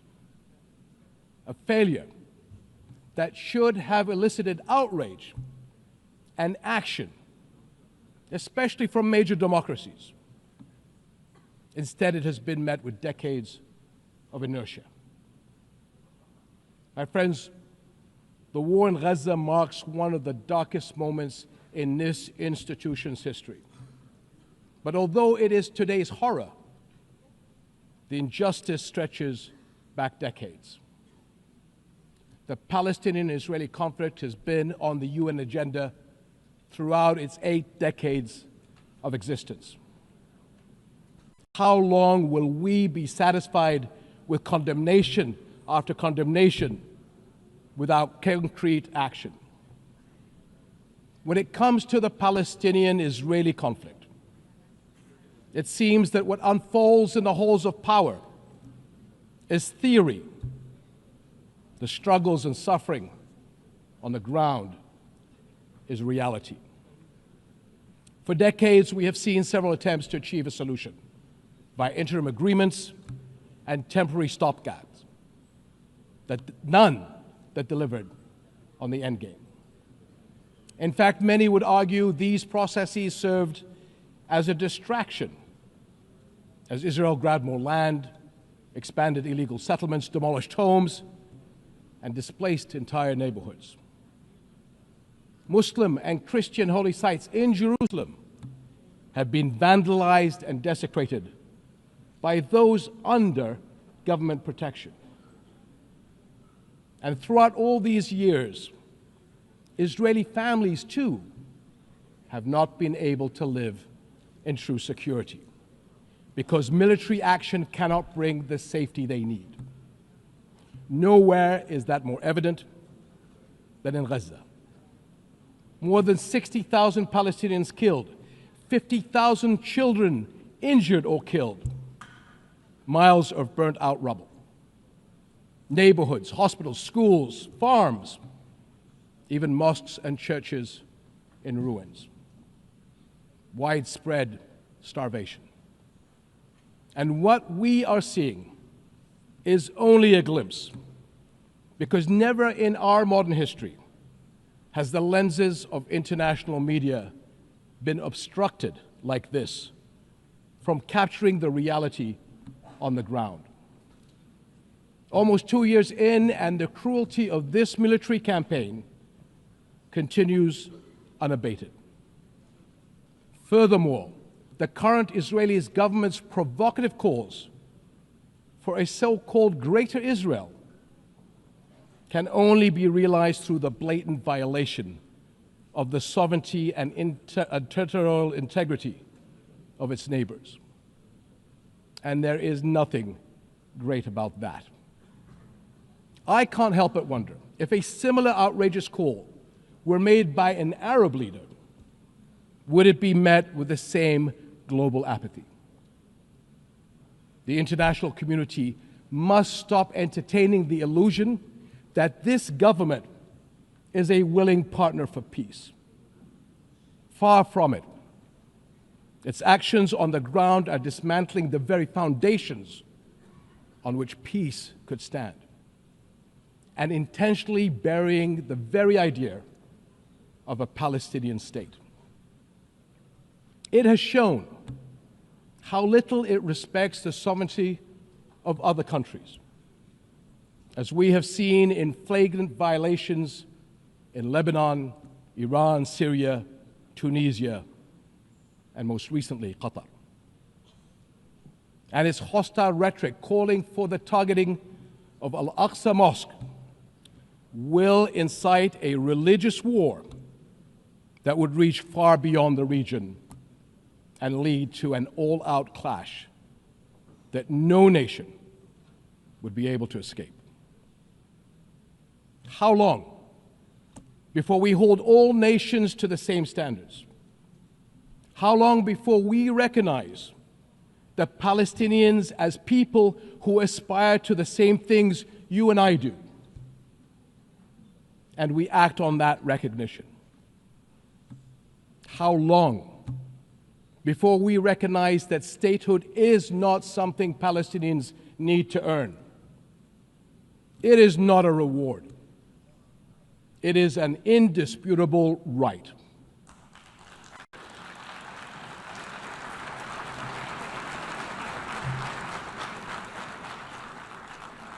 In Jordan, we are determined to work for a world in which people are secure in their homes, are safe to practice their faiths, and are able to live and thrive in dignity.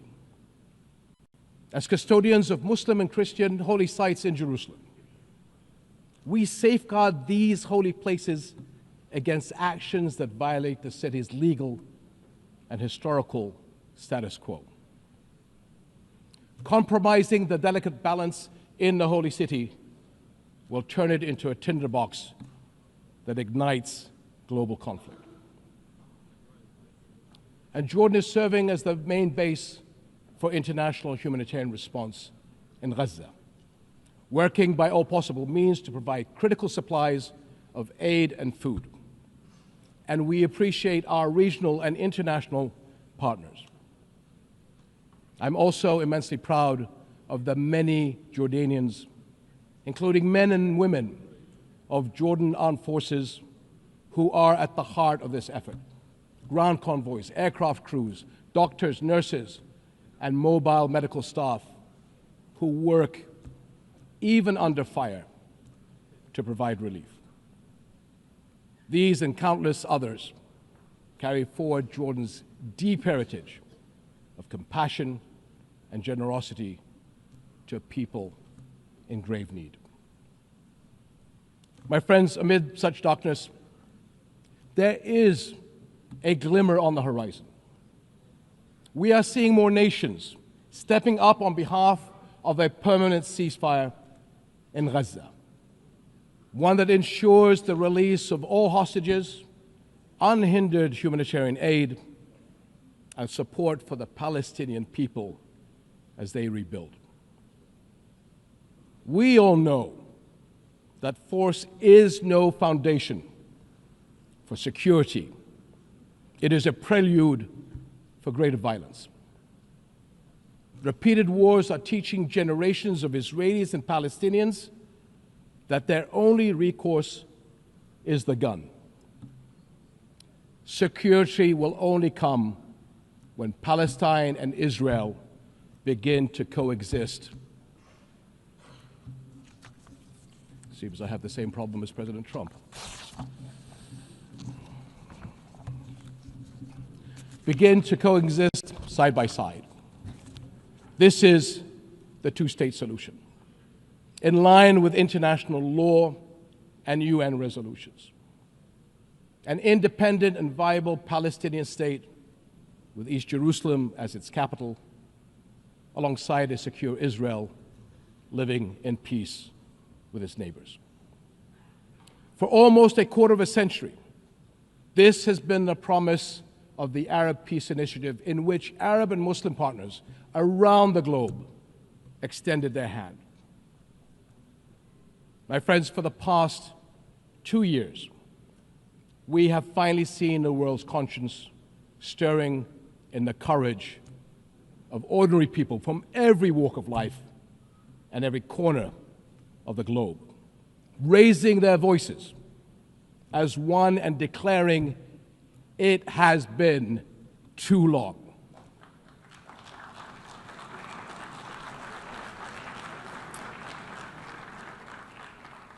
This United Nations must echo that call.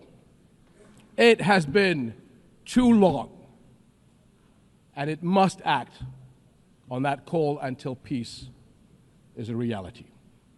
Thank you.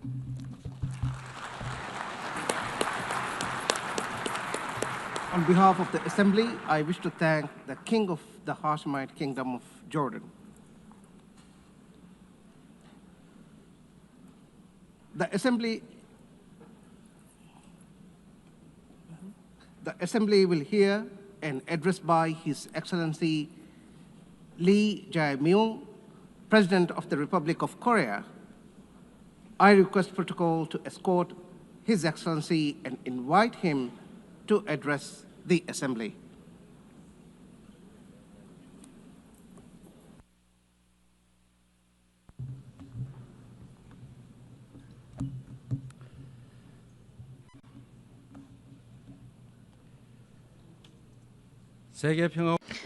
I would like to express my respect and gratitude to all members of the United Nations and staff of the UN Secretariat for their contribution to world peace and shared prosperity.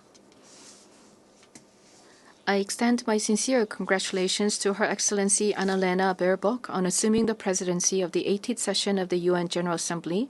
I also pay tribute to Secretary General Antonio Guterres for his unwavering dedication and hard work.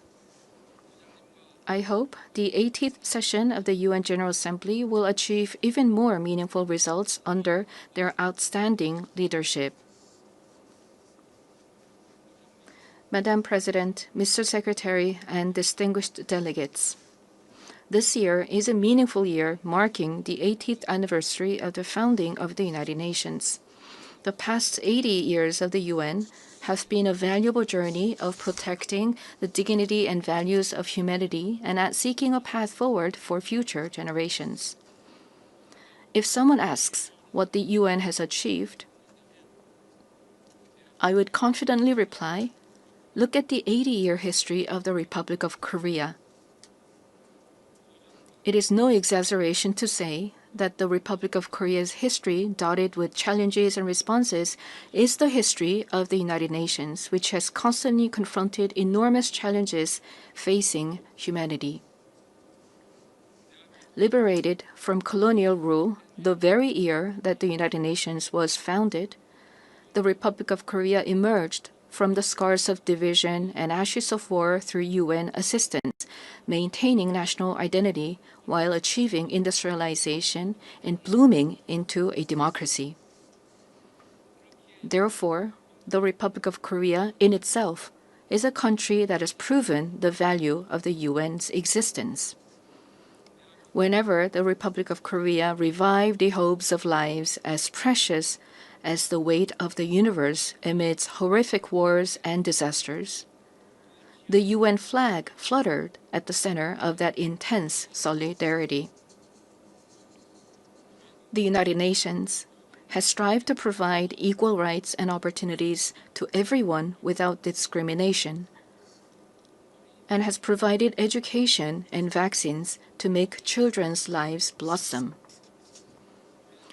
The small country in the East, which rose with the support of the UN and the international community, has become a proud UN member that is drawing the world's attention. It is raising its role and responsibility as a member of the international community more rapidly than any other country. There were times when democracy and peace were in crisis, but each time the Republic of Korea rose with indomitable strength. Even a safe coup could not break the people of the Republic of Korea's strong will, desiring democracy and peace. The revolution of light that the people of the Republic of Korea achieved against the darkness of the insurrection last winter was a historic moment that demonstrated the brilliant achievement of the UN spirit. The remarkable resilience and strength of democracy that the Republic of Korea has shown will be ours as well as that of the entire world. I need you to take my hand and guide me away from all this, away to where the light shines through, to where the flowers bloom. As the novelist Han Gang, laureate of the Nobel Prize in Literature, wrote, the Republic of Korea will be a milestone of light for all those who join the journey toward democracy. Today, at the UN General Assembly, where world peace and humanity's shared prosperity is discussed, I proudly announce that a new Republic of Korea, which will be a beacon of light for global citizens, has completely returned to the international community. Thank you.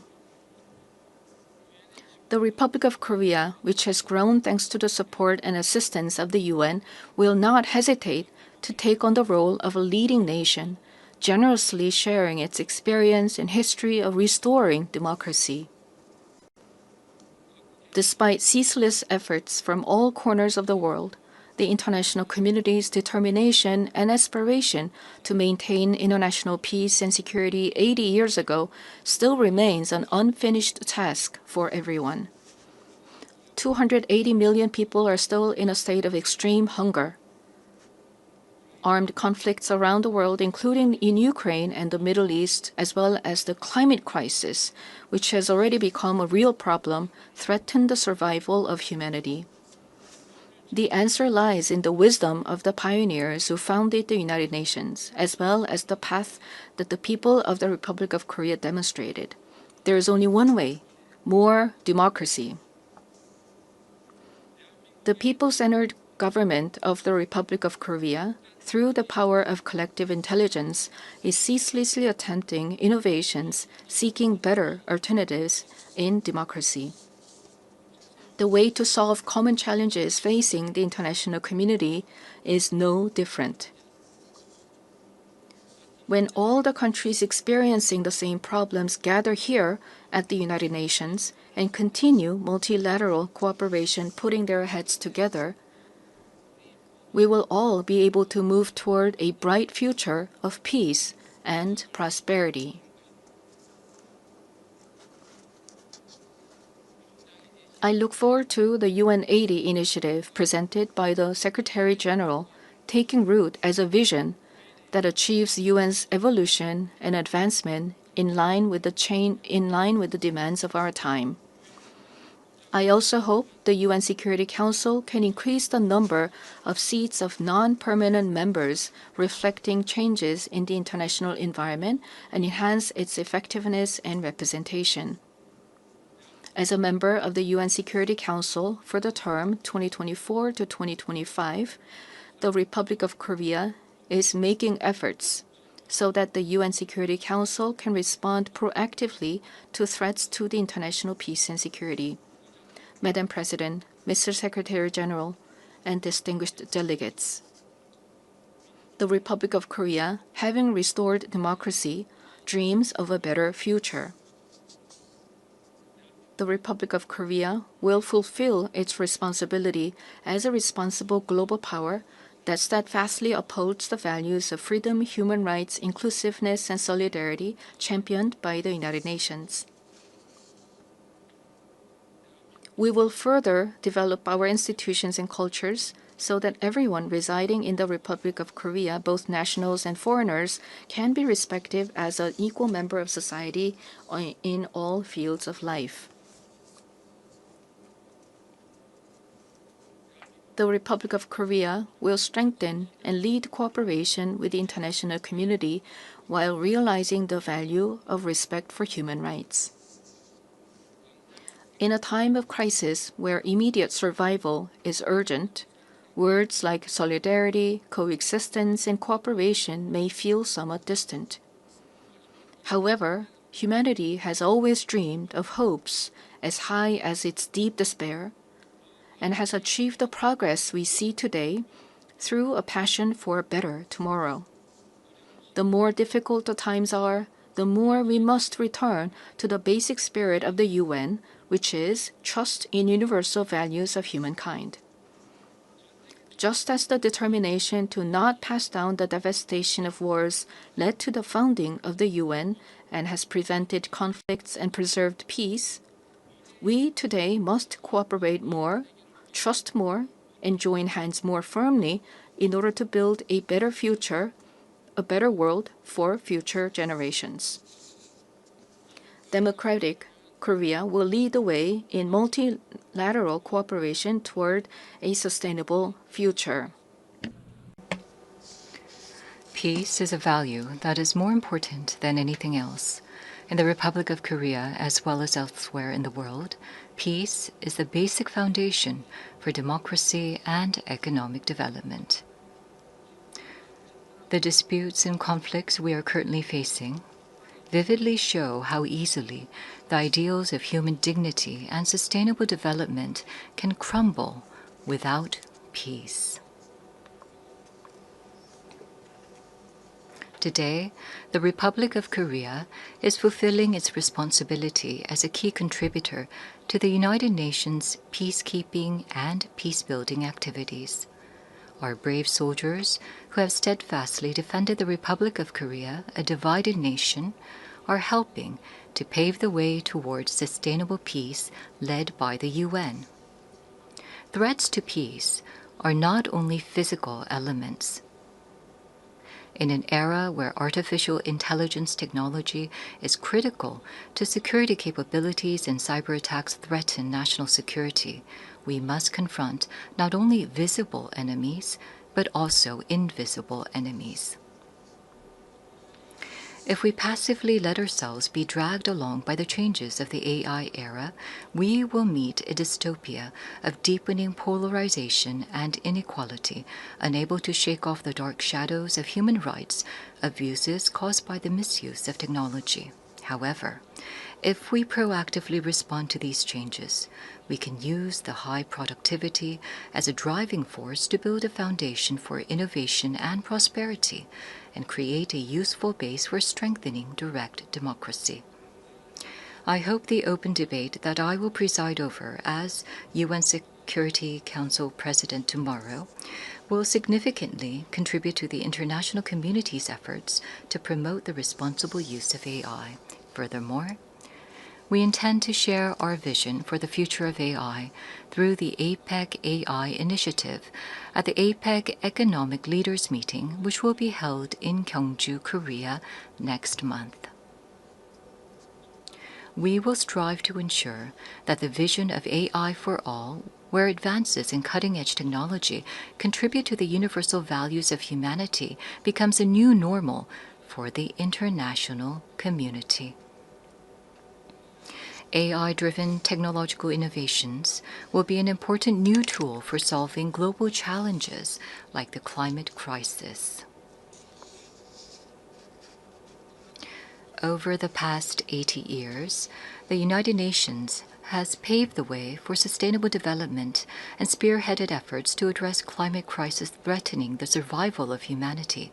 Nations around the world must respond to these efforts. The Republic of Korea is pursuing a great energy transition, leveraging science and technology and digital innovation to increase energy efficiency and expand the share of renewable energy. We will submit a responsible, nationally determined contribution within this year, joining the united will of the international community. At the 4th UN Ocean Conference that will be co-hosted by the Republic of Korea and Chile in 2028, we will also work to build substantive solidarity for the sustainable development of oceans. Such efforts by the Republic of Korea to actively address global challenges are based on a firm commitment to fulfilling humanity's shared promise of sustainable development. Since the United Nations established the Sustainable Development Goals 10 years ago, the international community has made much progress in eradicating poverty and reducing inequality. However, the demand for development financing is continuously increasing, and the most vulnerable are still suffering. Let us squarely face this grave reality and create new momentum for change. We must move toward structurally reforming global development governance while enhancing the quality of financial resources. I trust that we will pull together in order to bring about more cases like the Republic of Korea growing and developing from an aid recipient country to an aid donor country. This year marks the 80th anniversary of the founding of the United Nations, as well as the 80th anniversary of the division of the Korean Peninsula. New challenges, as well as unresolved tasks, await us. Democratic Korea will begin a new journey toward peaceful coexistence and shared growth on the Korean Peninsula. The first step will be to restore broken inter-Korean trust and shift to a stance of mutual respect.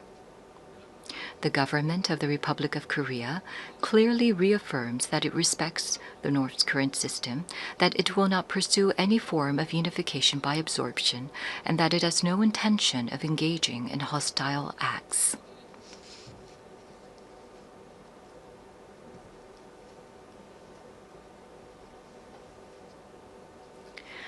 Based on these three principles, we intend to end the vicious cycle of unnecessary inter-Korean military tension and hostile acts.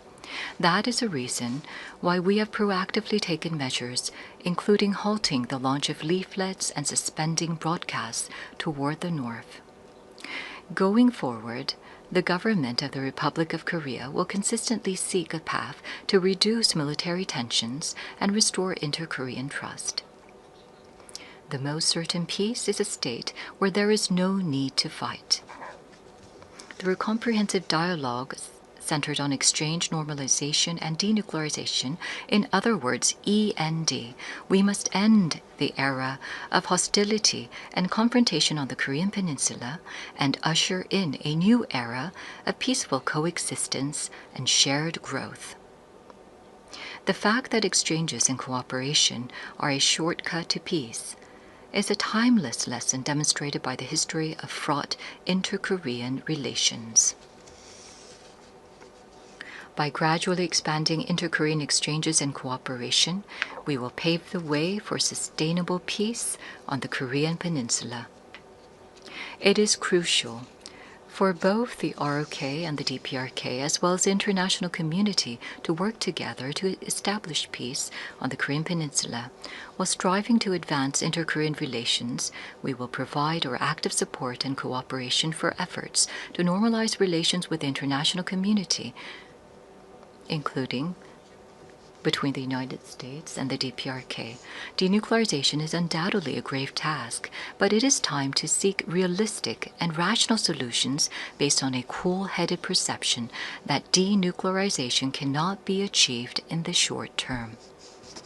The international community must gather its wisdom in a pragmatic and phased solution, beginning with a stop in the sophistication of nuclear and missile capabilities, going through a reduction process, and reaching dismantlement. Realizing lasting peace on the Korean Peninsula would present new hope and possibility to humanity suffering from conflict. The Republic of Korea will end the Cold War in the Korean Peninsula through the END initiative and fulfill its responsibility and role to contribute to world peace and prosperity. A future where people from different nations cooperate and overcome global challenges together may sound like a rosy, dream-like vision. However, this is by no means an impossible dream. Peace is not merely the absence of armed conflict, but the realization of a community where differences are respected and people coexist. As long as respect and aspiration for diversity is inside us, we can always unite and embrace one another. K-culture is connecting people all over the world beyond borders, language, and cultural differences. The success and spread of K-culture prove that universal empathy is possible, transcending differences in all backgrounds.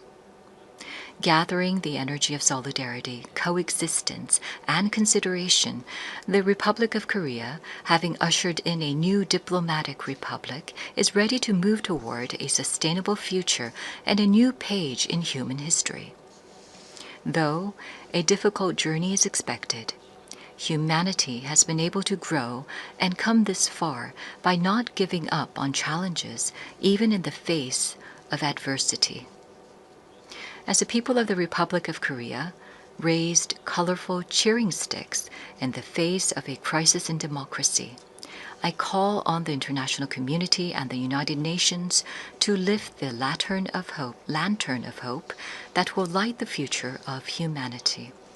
the Republic of Korea will boldly lead the way toward a new era of peaceful coexistence and shared growth on the Korean Peninsula toward a better future together. Thank you very much for your attention. On behalf of the Assembly, I wish to thank the President of the Republic of Korea.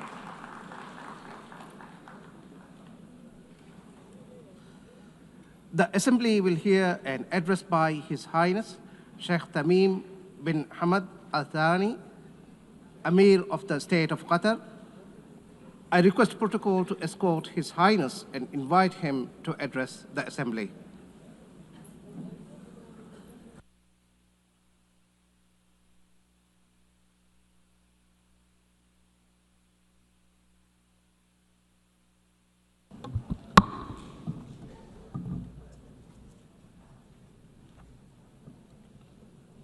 In the name of God, most compassionate, most merciful, Your Excellency, President of the General Assembly, Your Excellency, Mr. Secretary General, may the peace of God be upon you.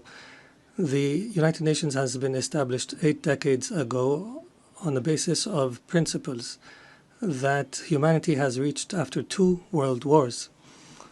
These rules are based on the maintenance of international peace and security and the respect for human dignity and state sovereignty and a non-interference in internal affairs, and to cooperate for the benefit of our peoples.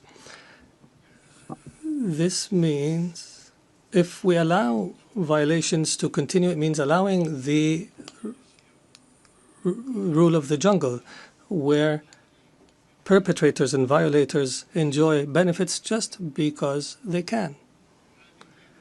This is the political realism that we are facing, that has been reduced to the ability to impose a status quo. This is a crisis.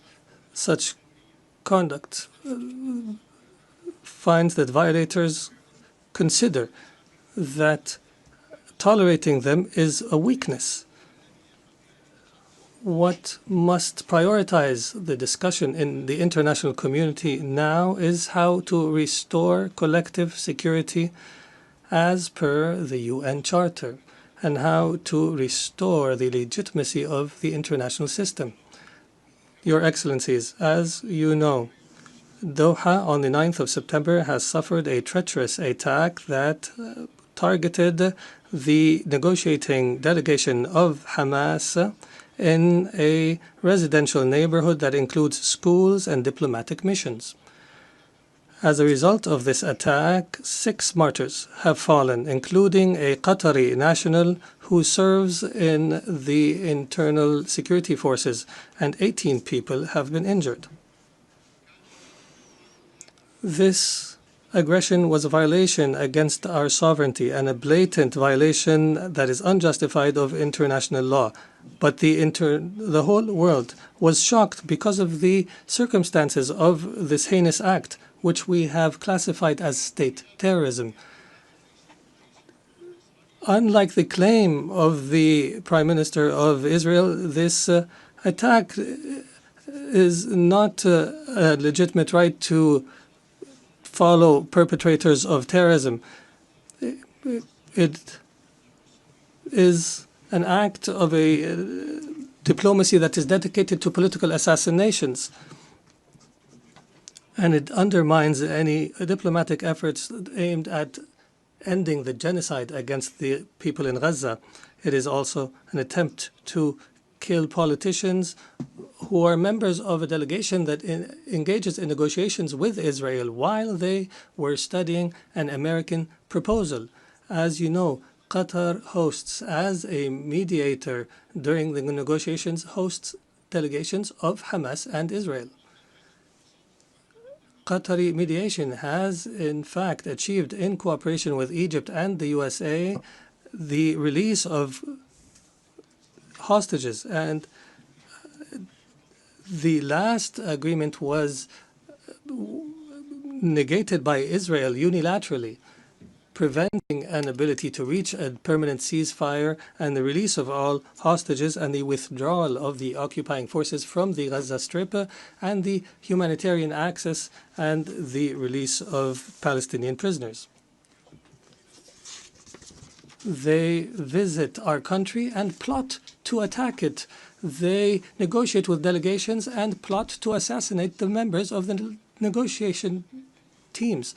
It is difficult to cooperate with such a mentality that does not respect the most minimum standards of cooperation. It is impossible. Is this not the definition of a rote government? The delegation,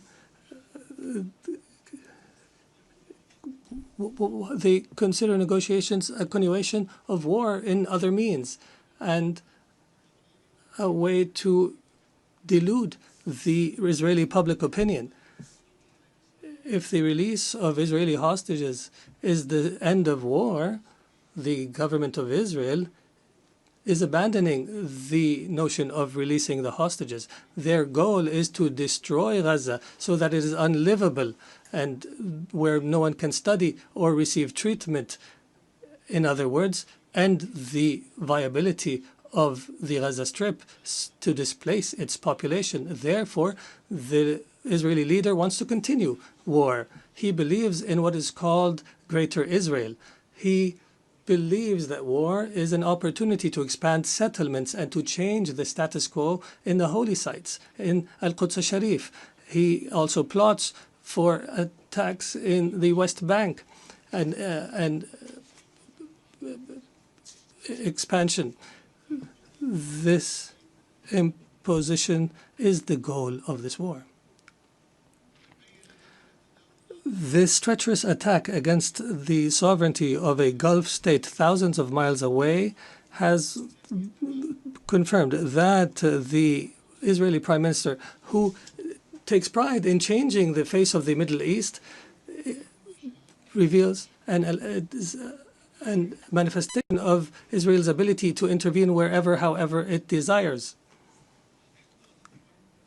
Arab countries and Muslim countries have warned, and that have held an emergency summit in Doha, have warned against the consequences of this delusion. Israel is not a democratic country surrounded by enemies, but in fact, it is an enemy to its surrounding neighbors, and it's engaged in a genocide. And its leader is proud of preventing the establishment of a Palestinian state. And he promises that such a state will never be established. And he takes pride in preventing peace with the Palestinians, and that he will prevent such peace in the future. Israel is surrounded by states either who have signed a peace agreement or who are committed to the Arab Peace Initiative. But Israel does not make do with truces and settlements. It desires to impose its will on its surrounding Arab neighbors. And everyone who believes so is, and everyone who opposes its will is either anti-Semitic or a terrorist. Even Israel's allies realize this fact and reject it. And here we are today, where we witness an international solidarity movement that is similar to the international movement against apartheid last century. And I would be remiss not to express my appreciation with the solidarity we have received in Qatar after the attack, including the statement by the Security Council that has condemned the attack. Distinguished Excellencies, Qatar will remain true to its history and legacy, opposing the crimes that take place. We believe in the ability of reconciling interests with security.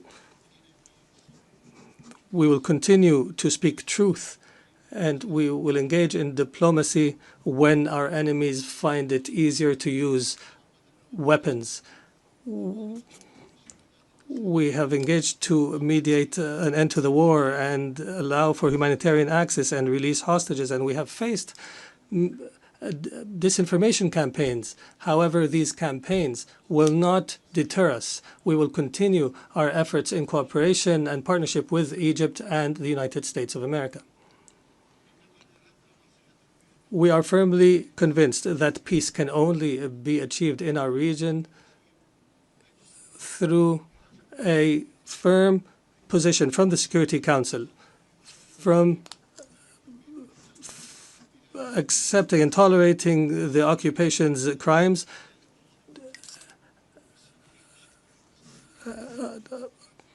until allowing to the Palestinian people to enjoy their right to self-determination and establish their state with East Jerusalem as its capital on the borders of 1967 as per UN resolutions and the two-state solution that has been the consensus of the international community. We appreciate the role of states that have recognized the state of Palestine. There is no doubt that such recognition is morally important because it sends a message that violence and more violence will not succeed in liquidating a just cause such as the cause of Palestine, and we urge more states to recognize the state of Palestine.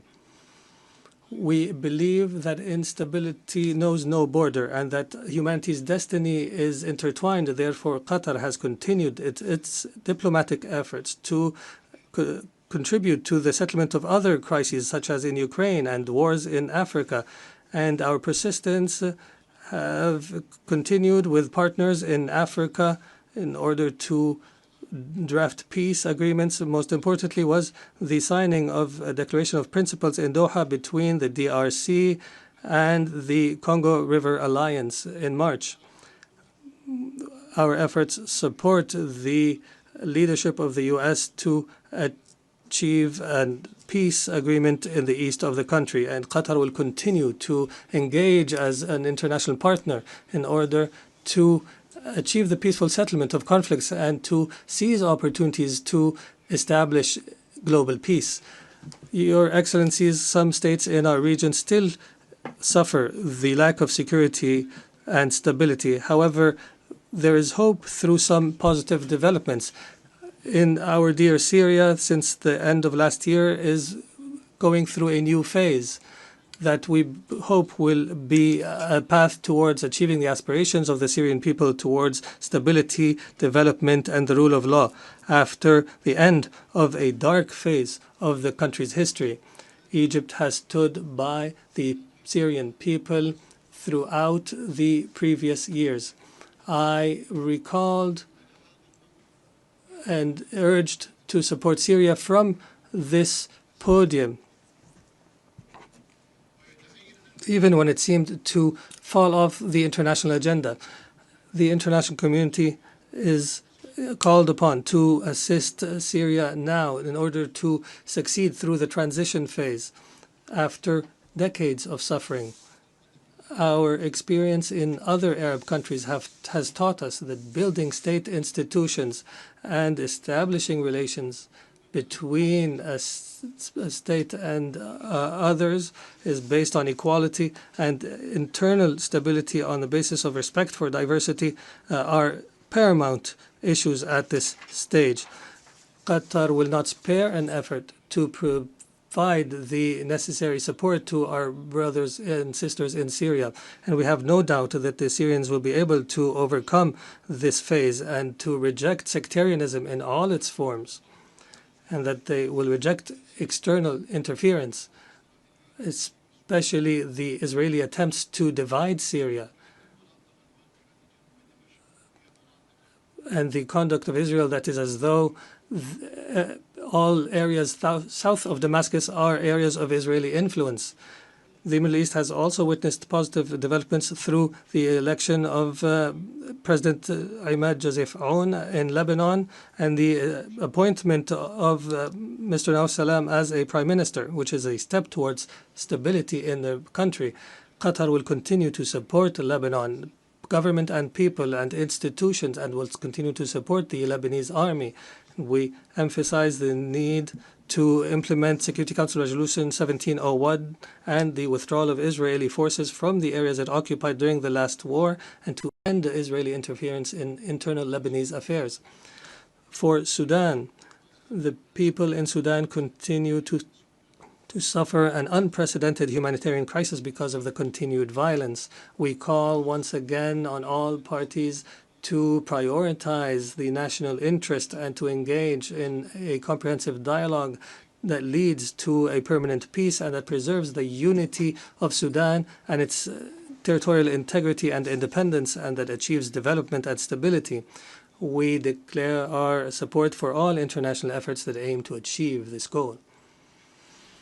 Distinguished Excellencies, Doha has always been a global capital that hosts major events in all spheres, and an area where leaders convene and decision makers from around the world to engage in negotiations and the formulation of solutions. Doha will host the Second World Summit for Social Development from the 4th to 6th November this year, and we look forward to welcoming you all during this conference. There is no doubt that the trust of the international community in Qatar is based on our successes in the past throughout the years. And accordingly, based on this legacy, we have submitted our application to host the Olympics, believing that sports is not just competition, but a bridge between cultures and a means to promote peace and understanding. And as such, we have also organized and hosted the FIFA World Cup, proving that we are able of hosting sporting events of this magnitude. In conclusion, the state of Qatar, realizing the seriousness of the challenges facing the international community, commits to our partnership in seeking truth, peace, and justice in international relations. Thank you, and may the peace of God be upon you.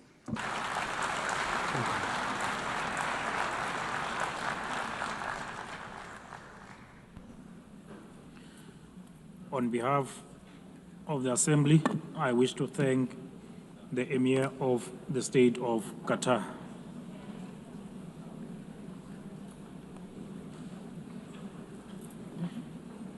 The Assembly will now hear an address by Her Excellency Jennifer Gillings-Simons, the President of the Republic of Suriname. I request the protocol to escort Her Excellency and invite her to address the Assembly.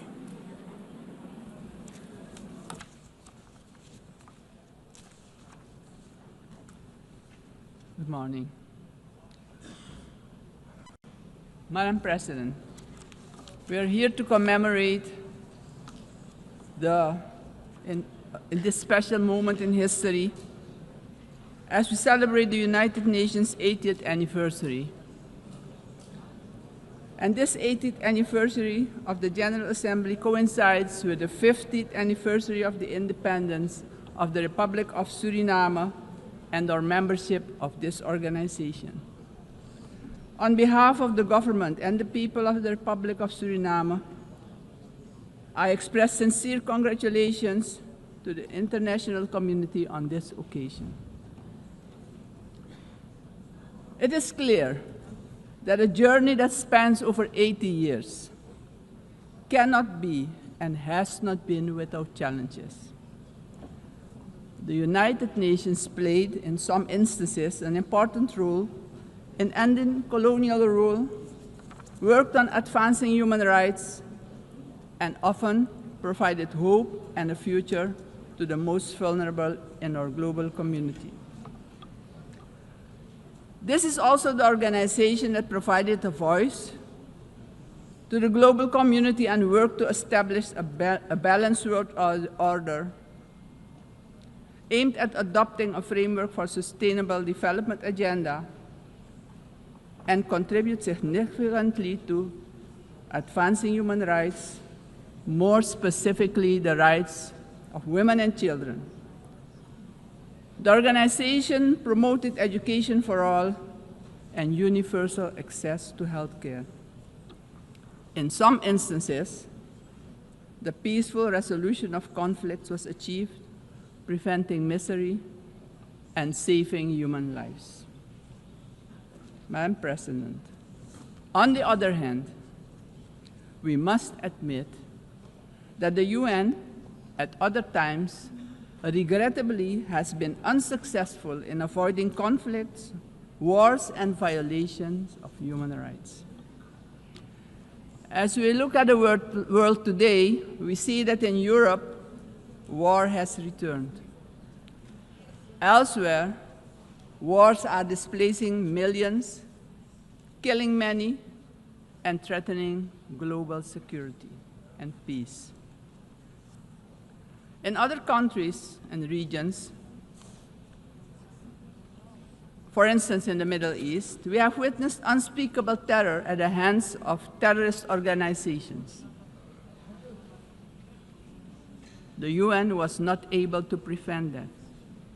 At this moment, there are increased occurrences of grave violations of human rights, and more specifically, the rights of children.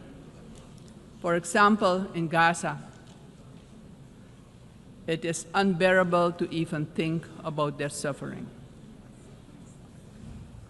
Also, within our own region, which is the Caribbean, we have not been spared of rising tensions. It is with heightened concern that we noted the Secretary General's recent briefing on the Security Council meeting on the situation in Haiti, mentioning that the Haitians are enduring a perfect storm of suffering. Haiti is still paying a hefty price for being the first to throw away the shackles of slavery in the region of the Caribbean. Our hearts go out to the people of Haiti. Suriname strongly reiterates its position that conflicts should primarily be resolved through dialogue. And we remind the international community that Latin America and the Caribbean are proclaimed a zone of peace. We do not want military aggression in our region.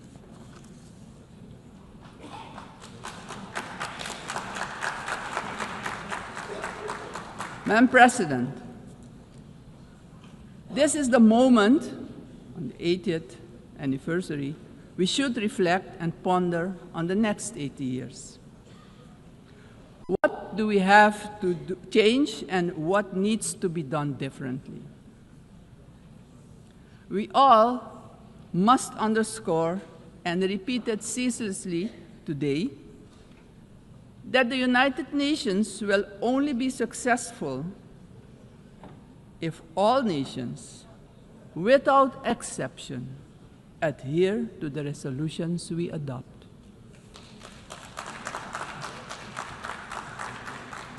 We can only keep the peace if we stop allowing that the votes of all the countries in the world can be nullified by one veto. Today, partially because of the work done by our organization, some poor countries have developed substantially, economically and otherwise. They have become powers who can't be ignored any longer. We have to remind ourselves that the world in which the United Nations was established 80 years ago does no longer exist. The task ahead, therefore, is that we, in the first place, renew our vows, recommit to the principles and objectives of the Charter of our organization, and recognize all the voices in the world, because people from all regions should have opportunities for a dignified life.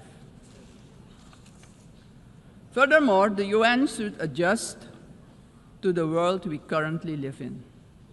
This means, for example, The Security Council should expand to include all nations who exert major influence in the world. Exclusion of these players will only increase the risk of conflict and obstruct the beneficial cooperation necessary for humanity to develop and prosper. It is of great importance that all economically and otherwise strong nations and countries maintain a healthy competition that promotes the scientific advancement we need for sustainable development. On the other hand, these countries need to work together to guarantee global peace, so crucial for the existence and growth of the developing states and for their own countries. In this context, Suriname endorses the inclusion of, amongst others, Brazil, India, and the representation of the African continent for equal membership of the Council. Equally, we support the CARI composition for a non-permanent rotating seat for the small island developing states and low-lying coastal countries. I would also like to remind the member states that my country, Suriname, has presented its candidacy as a non-permanent member of the Council for the period 2043 to 2044. Madam President, the United Nations must be a genuine unity of nations. If our organization, moving forward, wants to play a crucial role in creating a prosperous future for humanity, we have no choice than to genuinely unite, all of us. Suriname stands firmly for global peace, for the rule of law, and for the equal value of every human life. Considering this, Suriname once again calls for the lifting of the long-standing, unjust embargo against Cuba, bringing misery to its people. Madam President, Suriname is a country with people of indigenous, Maroon, Javanese, Hindustani, Creole, African, Chinese, and European descent.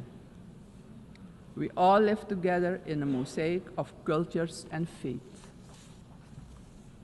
The persons from Surinamese origin living abroad are part of this mosaic of our population and can contribute to the socio-economic development of the nation.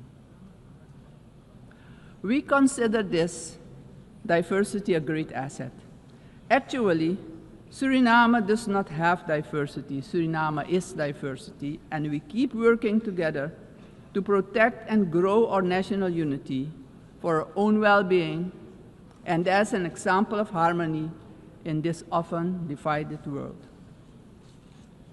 My country also carries immense natural wealth, and it is our vision to create an economy that is resilient, sustainable, and inclusive. Together, we strive to build this more diverse economy by developing, among others, our tourism and agricultural sectors, strengthen our educational system, and work towards universal access to basic health care. Suriname has a vast tourism potential with its green and lustrous hinterland, many waterfalls, rapids, and great rivers for relaxation, as well as for unforgettable adventures, if you're inclined to that. Rich biodiversity, cultural treasures, and the UNESCO-acknowledged historical city of Paramaribo.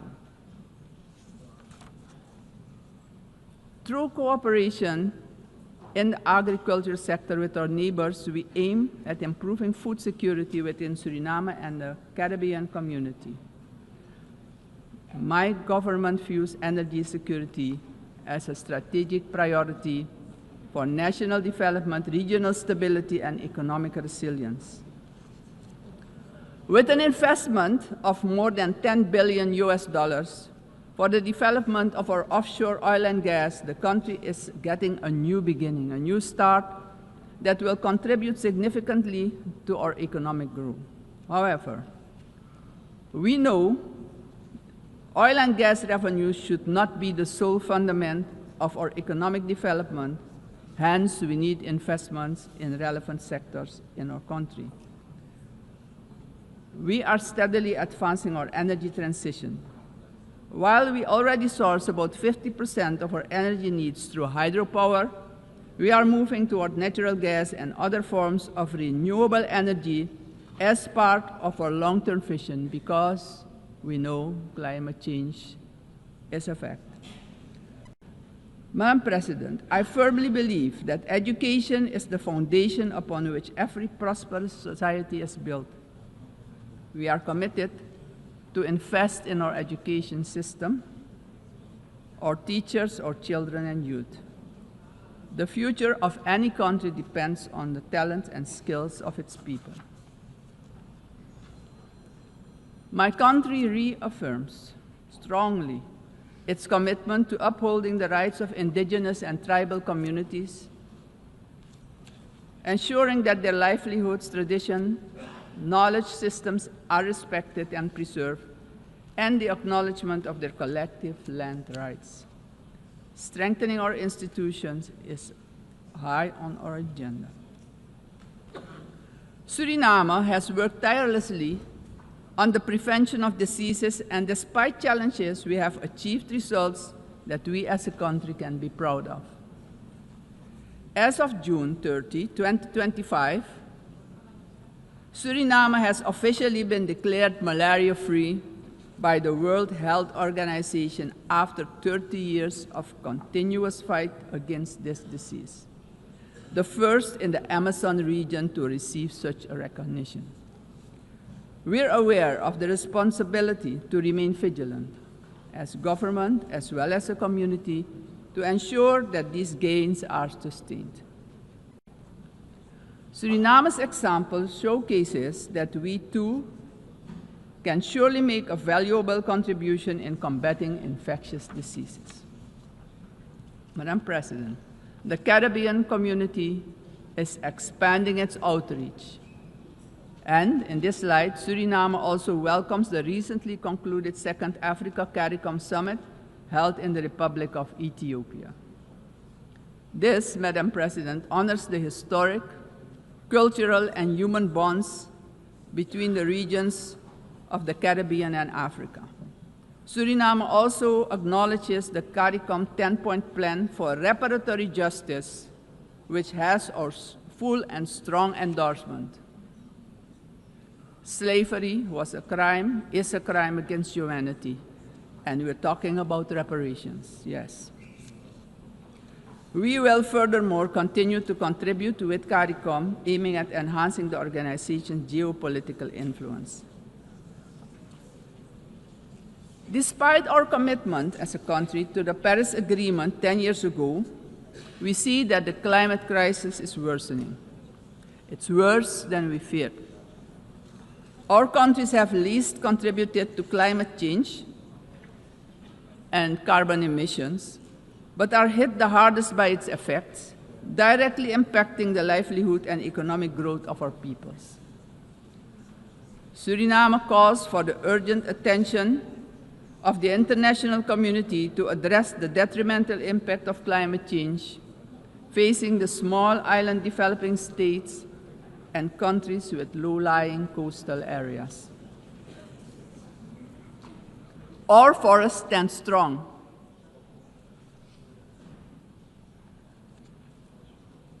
More than 90% of our land is covered by rainforest. And this makes us the most forested country in the world. Your eyes have never seen so much green. Suriname is one of the 3 carbon-negative countries on Earth. Since 1992, our forest has absorbed nearly 290 million tons of carbon, and each year we capture more than we emit, and we want to keep it that way. The protection and conservation of our forest has been a priority. It doesn't stand by default, but by design. We have been logging sustainably for decades and did so with the Sustainable Tropical Rainforest Management System developed in Suriname, an ecological approach to forestry. Also, the indigenous and tribal communities protect the forest by their continued stewardship. We are proud of the way we did it, but pride alone does not pay the bills and does not develop the indigenous and tribal communities. Madam President, we must not forget that these forests, our forests, are in competition with vast resources such as gold, diamond, bauxite, and more. We will need to make difficult choices. We want to keep our forest coverage at a minimum of 90%. But we cannot do it alone. The time has come for the world's largest emitters to share this responsibility, not only with words, but with action, justice, and finance.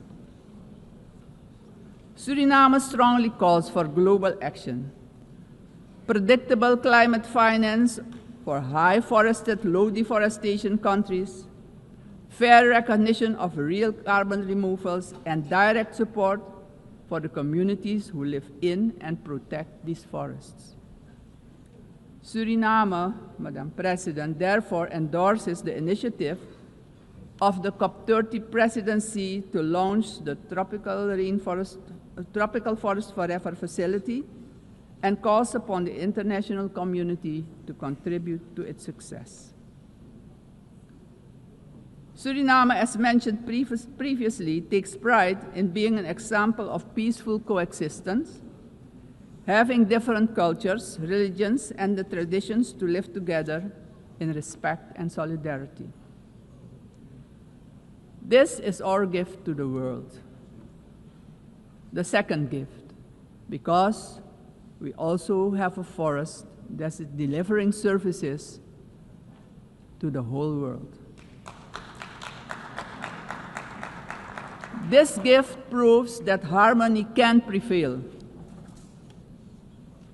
As stated upon our admission to the United Nations in 1975, our republic indicated our willingness to engage with the international community. My country reiterates its strong commitment to multilateralism, one of humanity's most important achievements, which needs our protection in this time of change. In closing, aggression and military force should be replaced with peaceful resolution and dialogue, because it doesn't solve problems, it creates destruction and misery.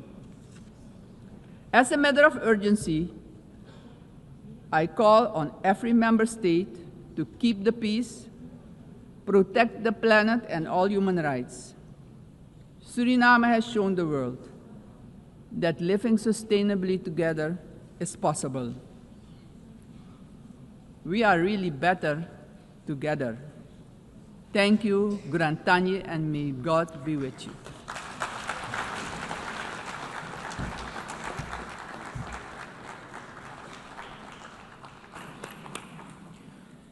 On behalf of the Assembly, I wish to thank the President of the Republic of Suriname. The Assembly will hear an address by His Excellency Katinas Nauseta, President of the Republic of Lithuania. I request protocol to escort His Excellency and invite him to address the Assembly.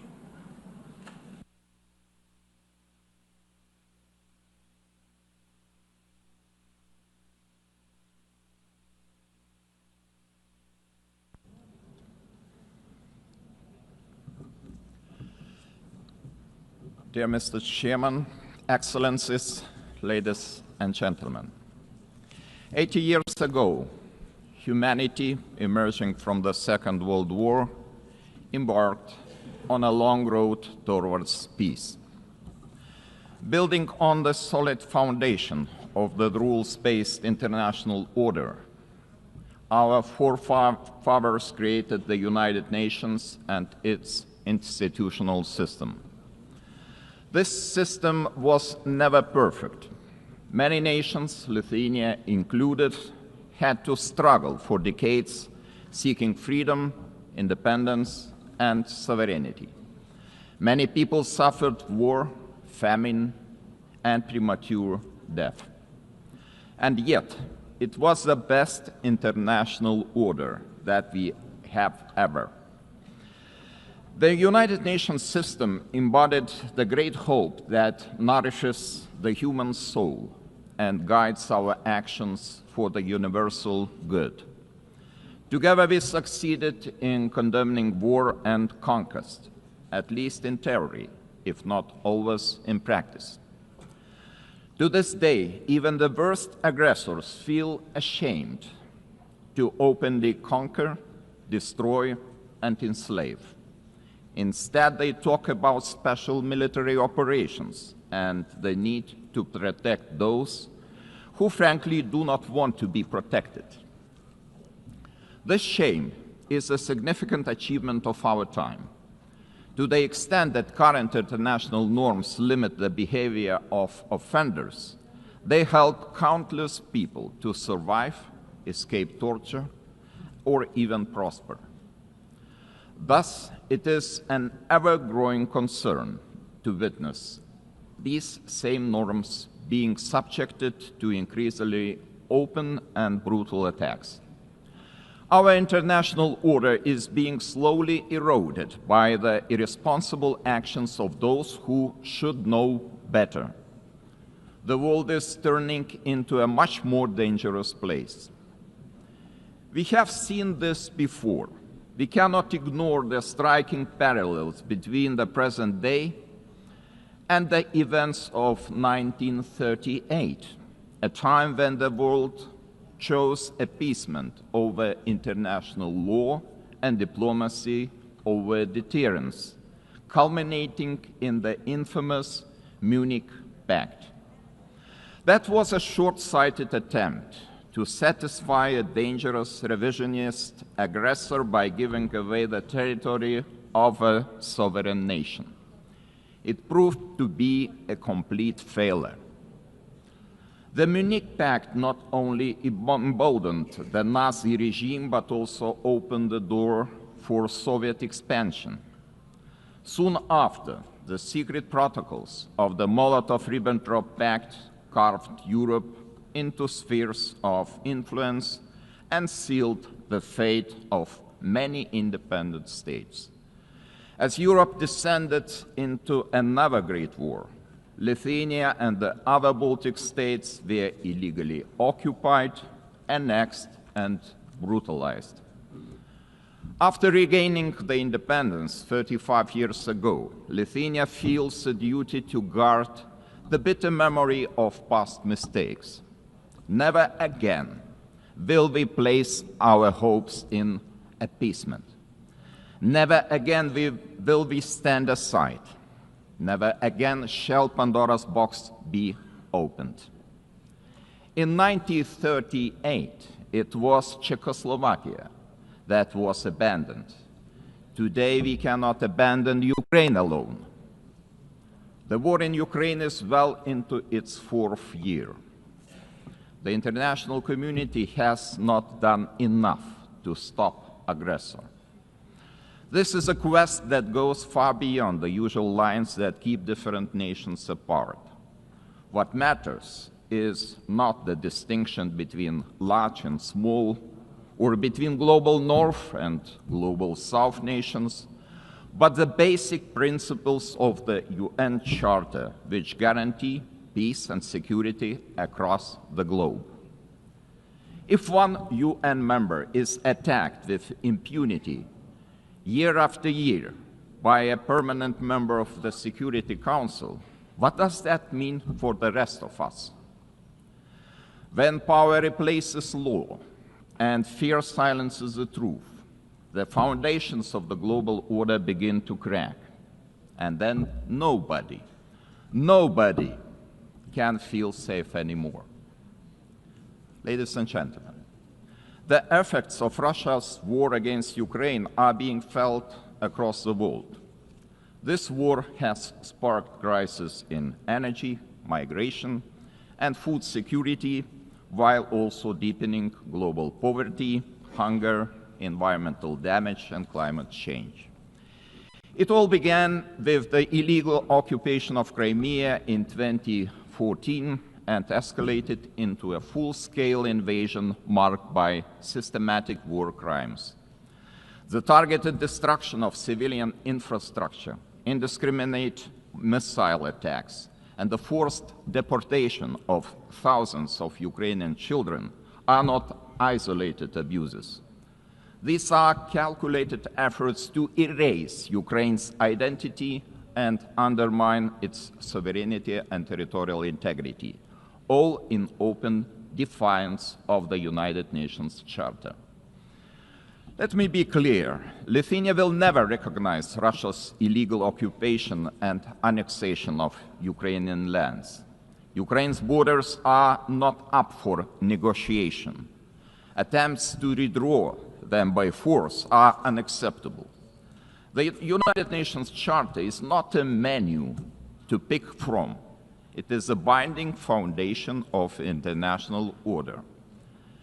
Ukraine is also not the only target.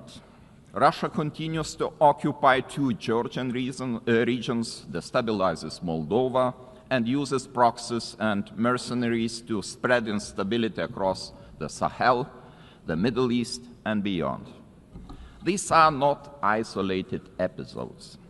They are part of a calculated policy to undermine international norms and export chaos for strategic gain. Russia is not acting alone. The countries enabling Russia's war against Ukraine also violate international law. They prolong the war and deepen unnecessary suffering. Their actions damage us all, every sovereign nation. Lithuania therefore calls on the international community to maintain strong political, military, humanitarian, and economic support for Ukraine. Having already provided more than 1 billion euros in assistance, half of which for reconstruction and long-term recovery, we are setting an example to follow.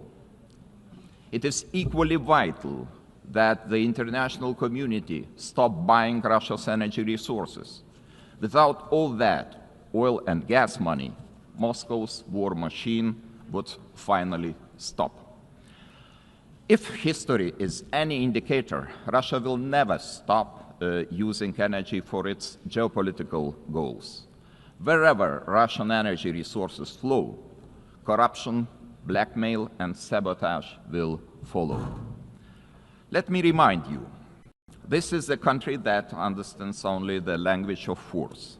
Ukraine's ability to deter aggression will be the decisive factor in the future. Moreover, peace will never be sustainable without justice. Russia's numerous war crimes, from mass killings and attacks on hospitals to the abduction, deportation, and indoctrination of children, demand accountability. My country strongly supports the Special Tribunal for the Crime of Aggression under the auspices of the Council of Europe. We call on all states to endorse this initiative.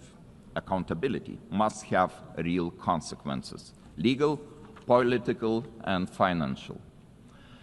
As a co-founder of Register of Damage for Ukraine, Lithuania calls on all eligible states to join this vital effort.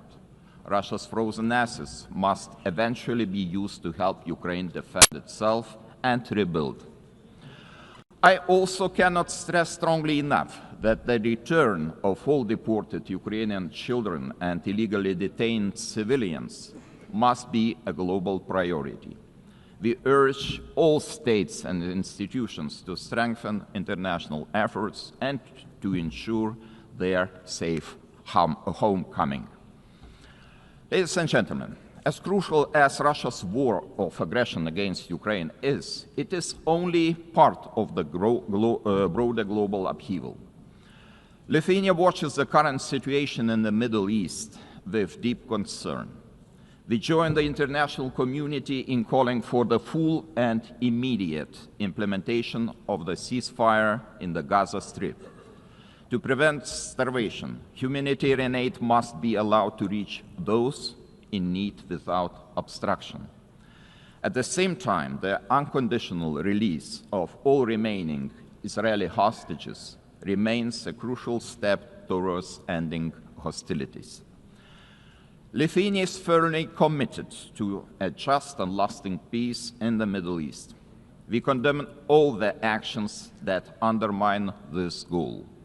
The ongoing mediation efforts led by the United States, Qatar, and Egypt deserve our full support. There is no alternative but to revitalize a credible political process towards a two-state solution, ensuring that the State of Israel and an independent, democratic, contiguous, sovereign and viable State of Palestine can live side by side in peace, security and mutual recognition, with Jerusalem as the future capital of both states. Sadly, many states remain trapped in cycles of conflict, crisis and long-term fragility.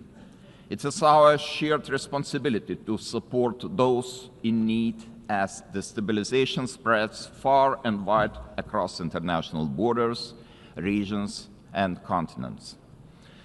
Our attention must also focus on the growing challenge of disinformation, which is increasingly being used to undermine democratic institutions and destabilize entire nations and societies.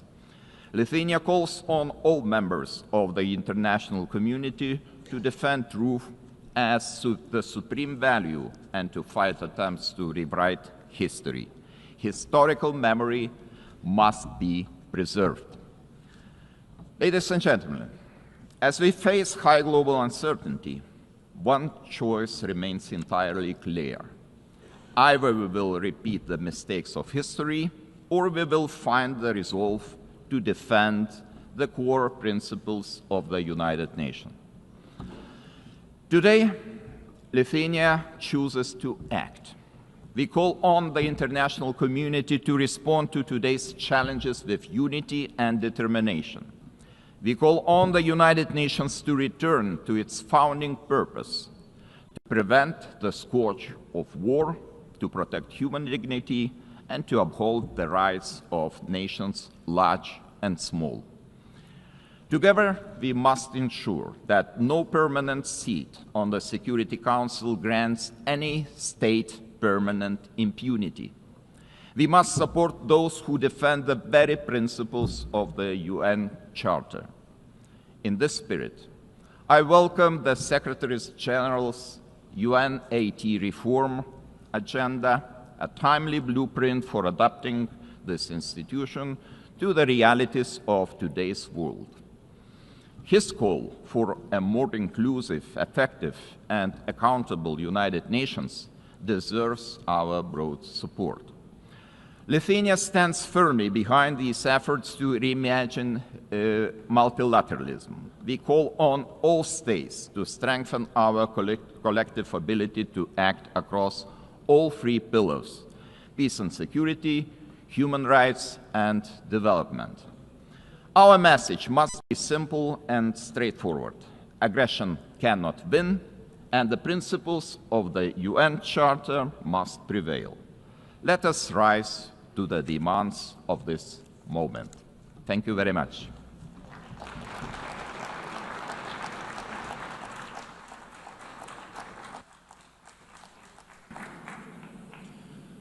On behalf of the Assembly, I wish to thank His Excellency, the President of the Republic of Lithuania.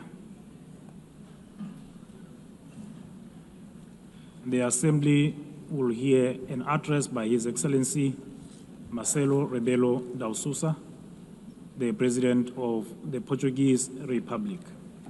I request protocol to escort His Excellency and invite him to address the Assembly.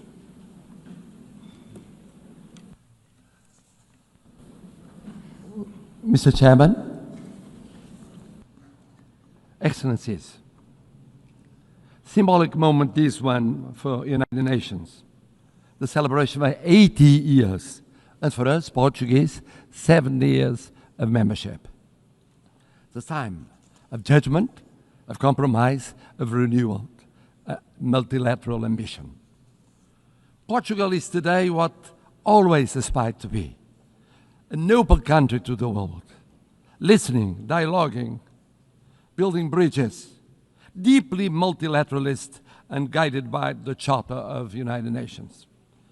A world with more cooperation and respect for international law is safer, more predictable, stable, peaceful, prosperous, plural, representative, and able to respond collectively to global challenges.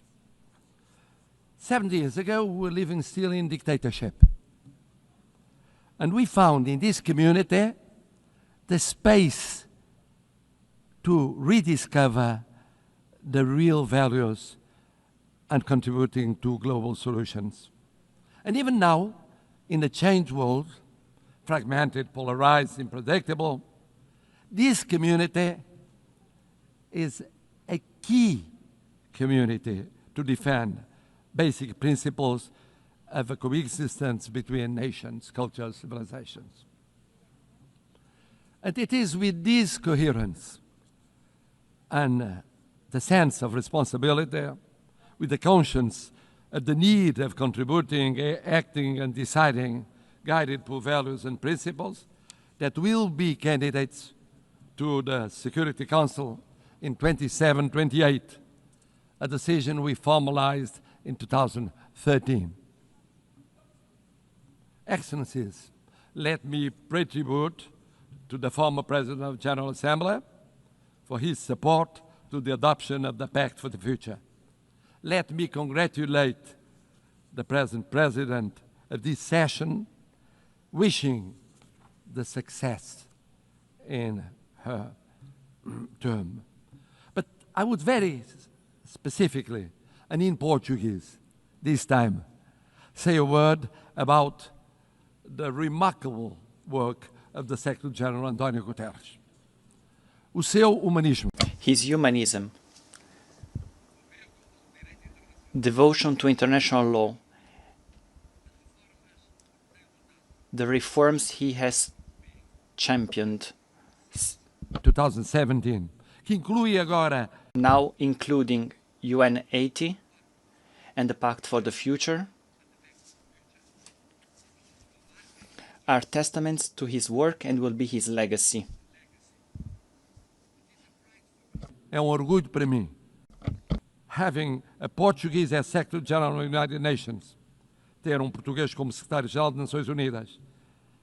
Someone that is projecting a Portuguese way of acting in international relations, uma forma portuguesa de estar nas relações internacionais. He will always be supported by Portugal. Contará sempre com o apoio de Portugal. And I must congratulate him for his speech, because he said, I will never give up. I know him ever since we were teenagers. He never gave up, ever. And he's right. It's true we live at a time of multiple crises and persistent crises. Division, polarization, violations of international law, cleavage between power exercise and responsibility, technology and ethics, urgency of crisis and capacity of response and action. United Nations faces an existential moment. Without change, without renewal,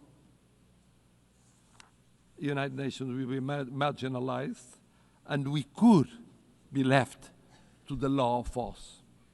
No G1, no G2, no G3, no G1+1 1 plus 2 or 2 plus 1 will be an alternative. No absence of multilateralism will avoid the need of multilateralism. The world is multipolar, will be multipolar. Just think of the situation in Ukraine or the situation in Middle East. In Ukraine, for years, and now for months, for 8 months, one is waiting the mediation of the most powerful in the world. Do we have a ceasefire? No, we don't. In the case of Middle East, we waited and waited for the intervention of the most powerful in the world. Did we have a ceasefire?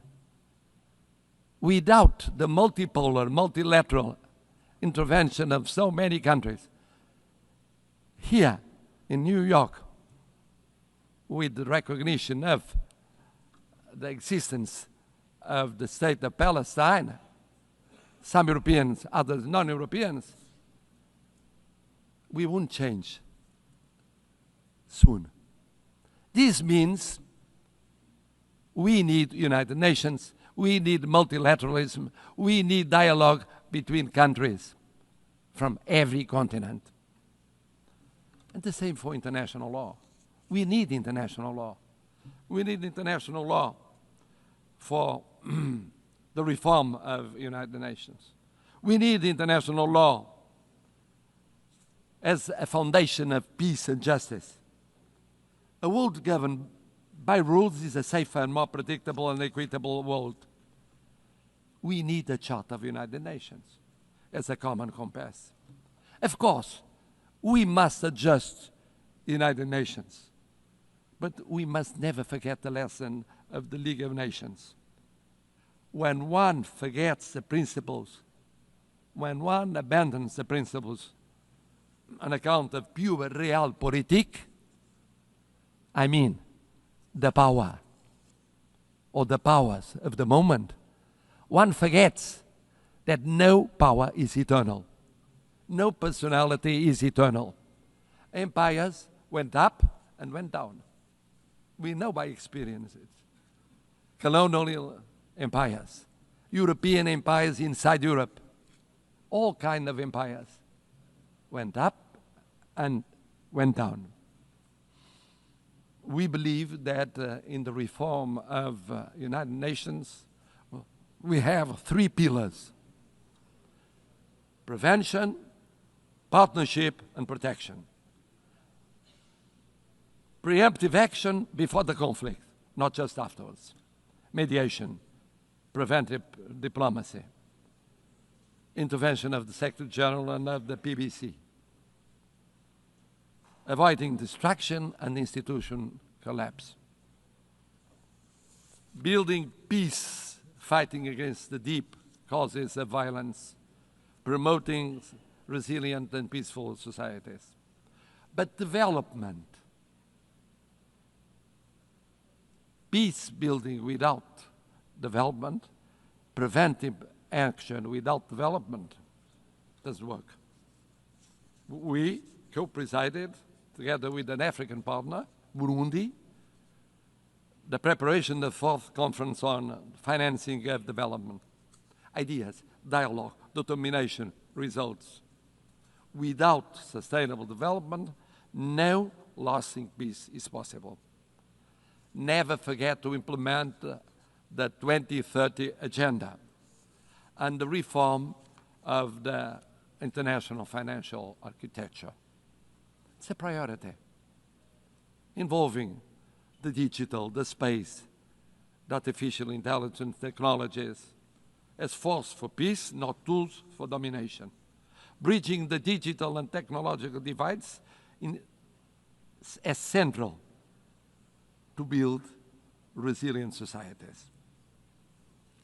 C'est aussi très fier que... And with great pride, we share in the priority of prioritizing oceans, addressing climate change. We can talk about combating climate change, but we must first and foremost admit that there is this change. That's why we prepared for UNOC 2 in Lisbon, and we were at UNOC in Nice. We were one of the first European states to ratify the BBNJ treaty. We protect 27% of our marine surface area. That is 3% of the objective for 2030. Speaking of the appeal of partnership, the United Nations must deepen partnerships, strategic partnerships with regional organizations. Portugal has the experience that is very specific. We have the experience of the community of Portuguese-speaking countries. Portuguese-speaking community, present in 9 countries, 4 continents, 1 language. Presentes em 9 países, 4 continentes, uma língua, A language, a short platform with its own voice at the UN. We hosted the 10th Global Forum of the Alliance of Civilizations. For the Alliance of Civilizations. Also, the conference, UN Conference on Racism. Portugal organizou. Portugal hosted the first UN Conference on Racism. And we promoted the implementation of the Durban Declaration. Formamos. We are part of the Ibero-American community. Indeed, Portugal feels like a kindred spirit of Latin America. We share common priorities, such as inclusive multilateralism, sustainable development, and social cohesion. Our South is made of respect and solidarity. Lançamos as primeiras We launched the first EU-African Union summits. Initiative of the first and second summits between European Union and the African Union. We cooperate actively with the PMA, CITES, and LLDC. At the same time, we think that protecting means also protecting the role of women, youth as agents of change, the access to education, leadership, political participation. The world needs more women and more youngest as leaders in the procedures of decision. Third pillar, protection. We participate for 65 years in peacekeeping. Thousands of armed forces and security forces participated in 25 missions in 4 continents, mostly in Africa. Peacekeeping now with 4 peace operations, a quick reaction force, punctual payment, example of intervention in every continent, defense of a predictable and stable financing, including for the missions that are promoted by Security Council or accepted by Security Council, but initiative of African Union. This year, we celebrate the 25th anniversary of the additional protocol to the Convention of Rights of Children involved in armed conflicts. It's a drama. It's a drama. Children going on being victims in every war scenario. We have the legal duty, the political and the moral duty of protecting them. And then, of course, humanitarian international law. One spoke of it, about the situation in areas of conflict. Geneva Conventions are not suggestions. They involve duties. we participated in the 6th Commission preparing the Convention on Crimes Against Humanity. Human rights. Human rights. Human rights mean personal rights, political rights, freedom of expression, economic rights, social, cultural rights, universal, interdependent, and inseparable. Não podemos ficar. We cannot remain indifferent concerning major crises. We just declared our decision of recognizing the state of Palestine.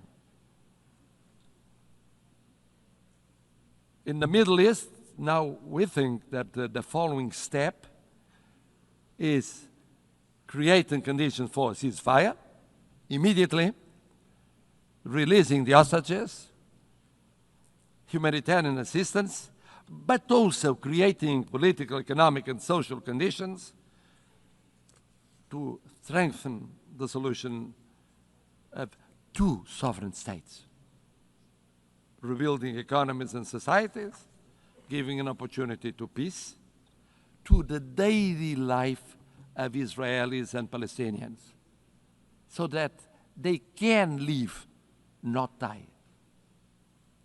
Live, not die.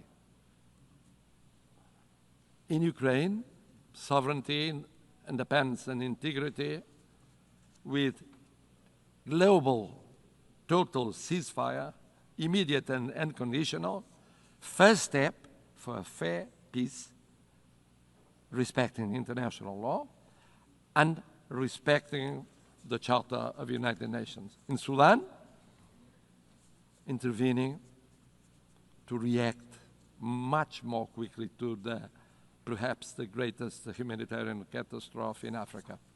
On Haiti, in Haiti, where the suffering of the population is no longer tenable. This in light of the barbaric atrocities committed by criminal gangs and the recruitment of child soldiers. Decisive UN assistance to the multinational security support mission is required before it is too late.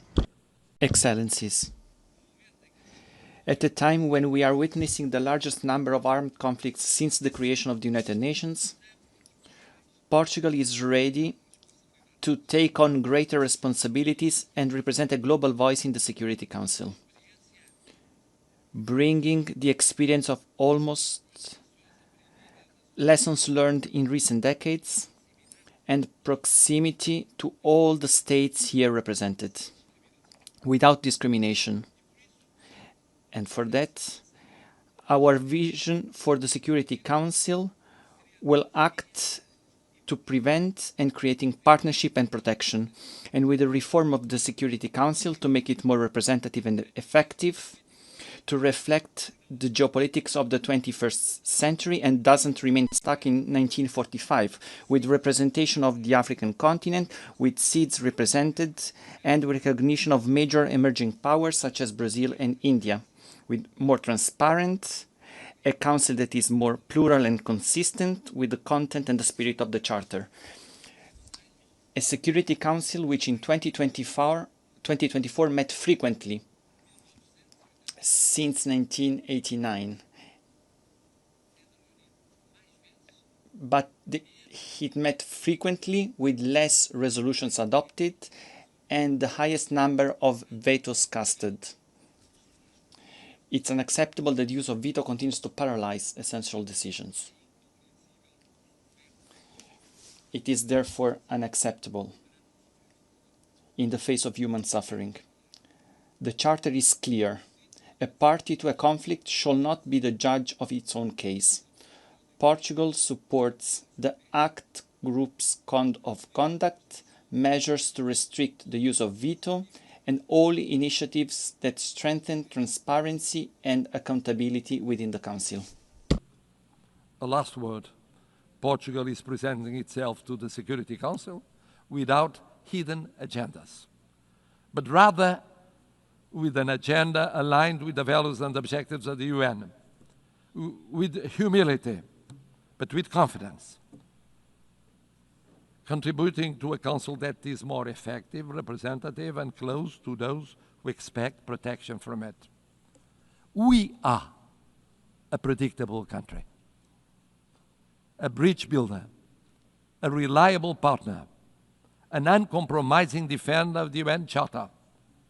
It is in this spirit that we want to serve, that we reaffirm our commitment to the United Nations today, and that we hope will earn your trust for the future of the United Nations, but mostly for the future of the world, more peaceful, more just, more respectful of dignity, human dignity, in so many conflicts that represent a shame for all of us. Thank you.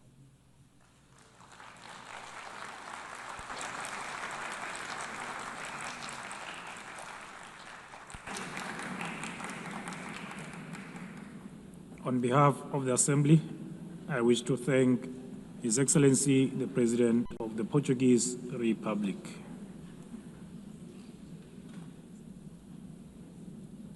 The Assembly will hear an address by His Excellency Yomandu Usi, President of the Eastern Republic of Uruguay.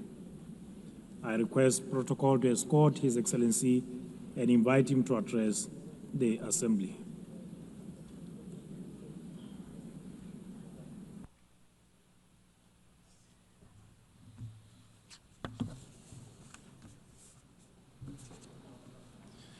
Señora Presidenta. President of the General Assembly, Secretary General,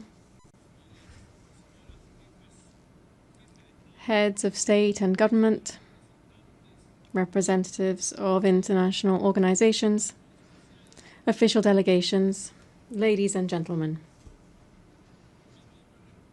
I come from a republic that lies to the east of the Uruguay River, one which on maps, in history and in culture occupies a small corner of the southernmost tip of the world.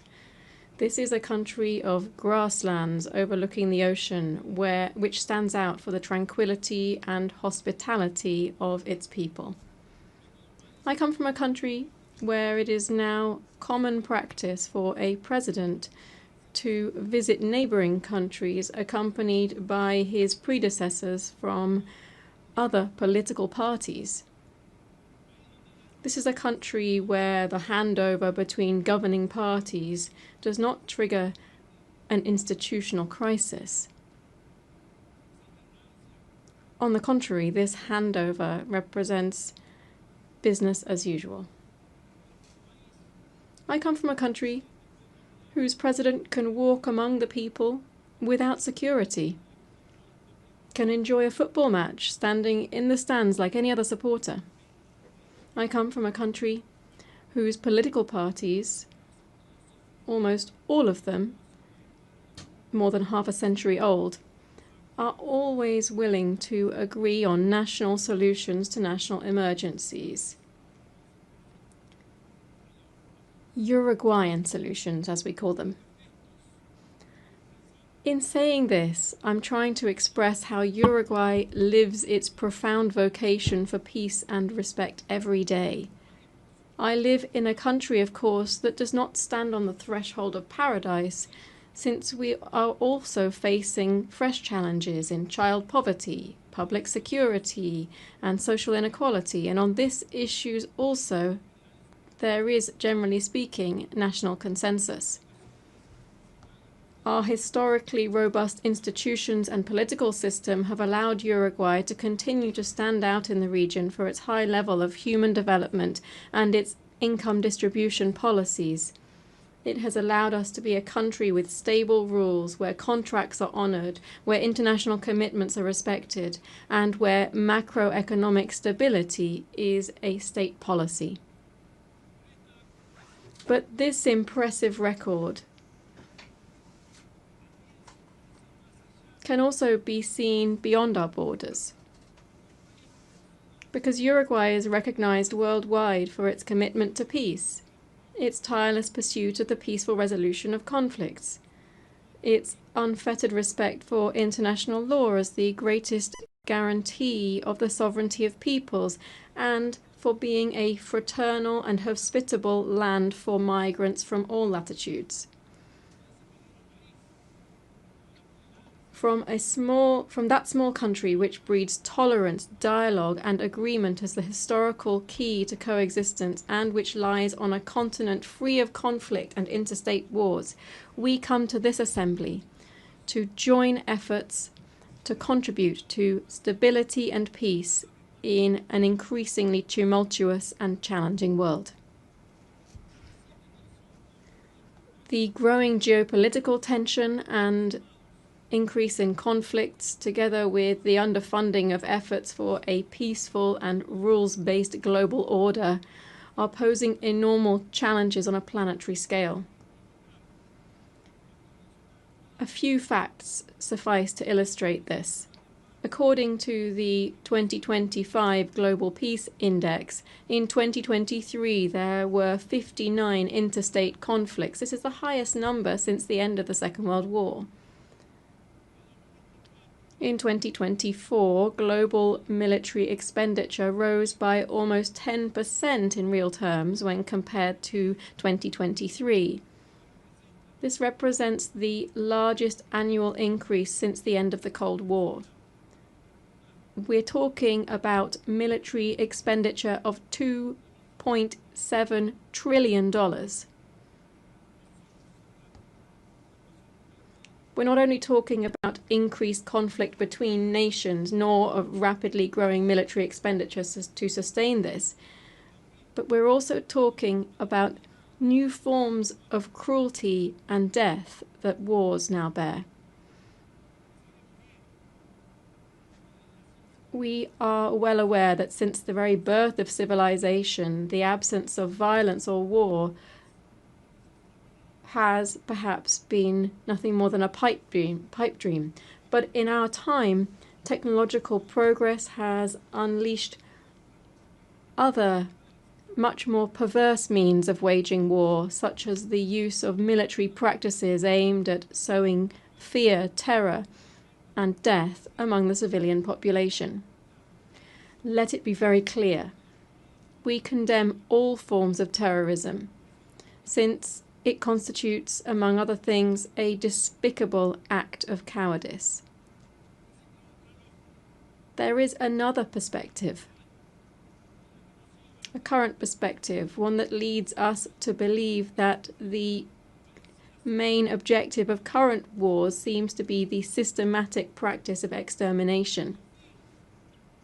The end has never justified the means. We must banish that old precept that war is the continuation of politics by other means. All war is criminal, irrespective of where it occurs, irrespective of the God invoked to justify it, and it will always deserve our most visceral condemnation. It is true that every nation has the right to its own territory and government. It's true that they have the right to establish a level of self-determination that allows a nation to coexist with other peoples. And the value of the United Nations is precisely to ensure that these principles are realized in a peaceful and civilized manner. No state that claims to be democratic and to live under the rule of international law can, even under the legitimate right to defend itself against terrorism, exercise barbarity against any civilian population, least of all against especially vulnerable and defenseless persons.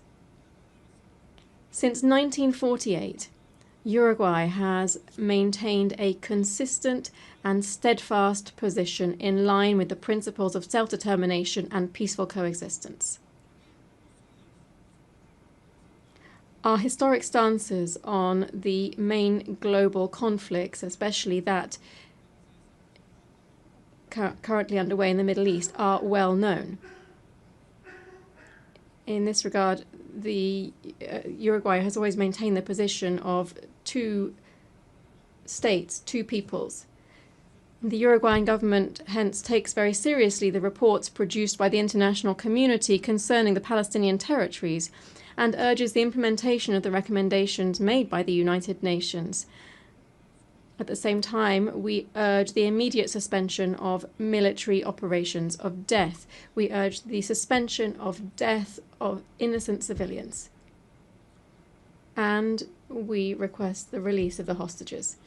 In our world, at the same time, there are other persistent and worsening, more widespread and permanent tragedies, to such an extent that the Universal Declaration of Human Rights, adopted in this very assembly 77 years ago, stands as a revolutionary manifesto in the times that we are living through, beginning with its first article, which proclaims all human beings are born free and equal in dignity and rights, and, endowed as they are with reason and conscience, should act towards one another in a spirit of brotherhood. How far we are from our own principles and commitments when we see that the gap between those who have the most and those who suffer the most is ever greater. How far we are when we see that the principles of freedom and equality are increasingly estranged, and we hear much more talk of a supposedly free individual than of egalitarian societies in terms of income or the enjoyment of rights. How far we are from human sensibility when we forget that our main calling must be to stand with the majority, listening to every problem or anguish of our people and understanding even and fundamentally those who think differently. Madam President, I come from a country with a long, faithfully documented tradition in international politics. This tradition includes staunch support for multilateralism in all of its facets, political, economic, cultural, as the best and only way to face the challenges to which I have referred.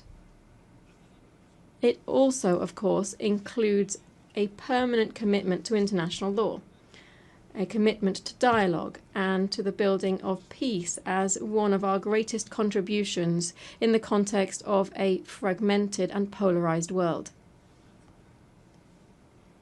My country's entire political system is proud to contribute decisively to global tasks such as the maintenance of international peace and security, the consolidation and development of international law through participation in normative bodies and in international courts, through our support for disarmament, food security, global health, and commitment to addressing climate change. In this context, I wish to highlight my country's historic commitment to the multilateral peacekeeping system. In the last 35 years, and without interruption, Uruguay has deployed battalions to various United Nations peace operations. We've taken on this role to such an extent that we've become the leading country in Latin America and the second per capita worldwide in contributing to this type of missions. Moreover, we have done this with particular distinction because our troops have been specialized in the most emblematic role of these peace operations, that is, the protection of civilians in armed conflicts. The nations represented in this assembly are well aware that my small country is very far from standing out for its military might or its economic dominance. And it is there, paradoxically, that our strength lies. Because we are incapable of standing in anyone's way. On the contrary, our strength lies in intangible capacities that this world greatly needs, because we are a country that can be relied upon to promote dialogue and peace. Firstly, because those principles define us as a republic and are evident in our respect for the separation of powers and the rule of law. the strengthening of our democratic system, and our respect and promotion of human rights and social equity, among other things. Secondly, because this is how we have historically conducted ourselves on the international stage. As early as in 1907, for instance, my country took a firm stance at the Hague Conference on Arbitration, seeing it as an essential and obligatory mechanism for resolving conflicts between states. Just a few years later, in 1921, Uruguay was the first state in the world to accept the jurisdiction of the Permanent Court of International Justice, the predecessor of the International Court of Justice. On the basis of these and other historical precedents, I hereby reaffirm that Uruguay is in an excellent position to be able to offer itself to the world as a host for negotiations, as a promoter of networks of dialogue and mediation, leading to the construction of peace and the prevention of conflicts. Believe me, we are prepared for this ever more urgent and necessary challenge. Among other reasons, because we have learned, as my country's former president José Pepe Mujica said, that tolerance is the foundation for peaceful coexistence. Thank you.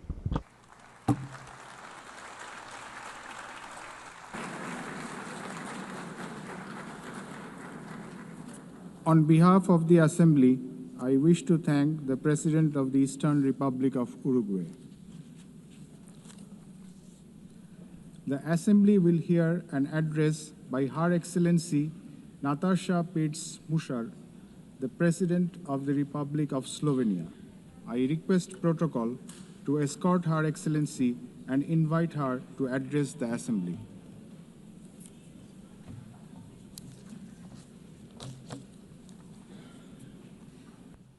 Madam President, please accept my warmest congratulations on your election at this historic 80th anniversary of the United Nations. Your election underscores the vital importance of including women in the decision-making process. Ladies and gentlemen, Excellencies, in 1945, the end of the Second World War was greeted with celebrations, and hopes were placed in a new era of peace and cooperation, embodied by the creation of the United Nations. However, those hopes were soon overshadowed by the onset of the Cold War. When it ended in 1991, we once again dared to believe that this would pave the way to the vision of lasting peace, security and cooperation as enshrined in the UN Charter. Sadly, that vision has not materialized. In fact, the situation has worsened, and here is why.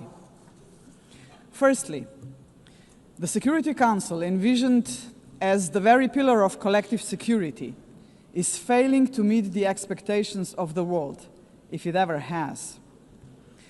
The Permanent Five were supposed to be role models for the rest of the world working for peace. Some work in their own interests instead. Secondly, the promise of the Sustainable Development Goals is faltering.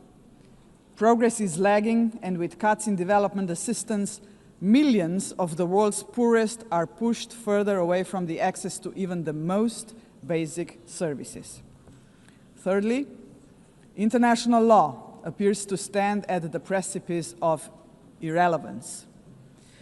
The independence of elected international judges, the integrity of human rights institutions, personal security of human rights defenders, and the authority of this organization are under siege. Fourthly, the Genocide Convention risks becoming a relic of the past. Some states have put the International Criminal Court to its greatest challenge ever. Its prosecutors, whose only duty is the pursuit of justice, and its judges, whose responsibility is to uphold the law, our international law, now face sanctions and intimidation. as if the states that sanction them would prefer to shield the alleged perpetrators of atrocities rather than confront the truth and help deliver justice. Fifthly, the landmark opinion of the International Court of Justice affirming that international law obliges states to prevent harming the climate already feels obsolete. And finally, states are withdrawing from the Paris Climate Agreement, from the Ottawa Treaty, and from the UN agencies, or simply cutting their finances. Each such act chips away at the support for multilateralism, a system designed not for the powerful few, but for the benefit of all of us. Madam President, how are we to explain these trends to our electorates, to our people, and above all, to our children? Shall we tell them that this is the new normal, that might makes right, that the strong may seize what they want because they can, that they can kill with impunity because they can, that they may pollute, wage wars, and trample on international law just because they can? Are we prepared to look our children in the eyes and say, "This is the world you will inherit and there is nothing we can do about it"? With the adoption of the Pact for the Future last year, we have charted a path toward a stronger, more forward-looking United Nations. But we must now create the conditions to fulfill our commitments. One way forward is to establish a permanent advocacy network to give the Pact unconditional, sustained political support. To this end, I propose the creation of a global forum for the future, an inclusive movement of states committed to multilateralism, mutual respect, and the defense of our shared vision. A movement determined to stand up for the Pact and drive its implementation at every level. As states consider how to implement the Pact for the Future, some solutions may be seen as inconvenient today, but in the long run, ladies and gentlemen, they are not optional. They are systemically necessary. The first example is the reform of the Security Council. We all recognize that it is the principal organ entrusted with the maintenance of international peace and security. But what it is not, and must never be, is a body that stands above international law to defend the interests of some at the expense of others. Jus cogens norms must be safeguarded as a matter of principle. If the prohibitions against genocide and crimes against humanity are accepted as jus cogens norms, can any permanent member claim a legitimate veto right in such circumstances? Member states have attempted to address this question through many reform proposals, but with minimal progress. This is why we must dare to go further now. We, the General Assembly, must take a bold step and request an advisory opinion from the International Court of Justice on this very question.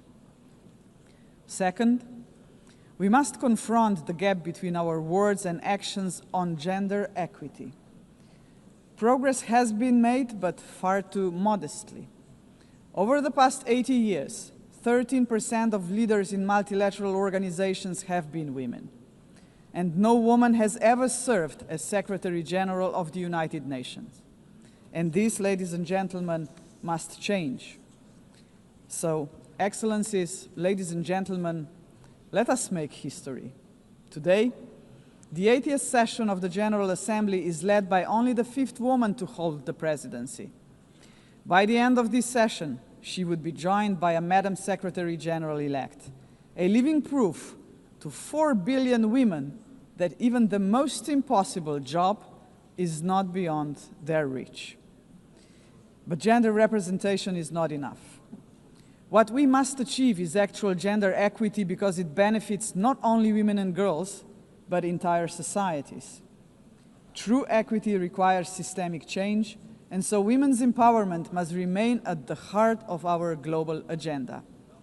International organizations must weave a gender perspective into every strand of policy making.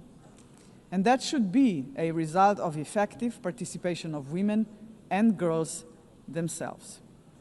Electing a Madam Secretary General would be historic, but it must only be the beginning of a much deeper transformation. Madam President, the Pact for the Future sets out clearly what must be done to change our world for the better.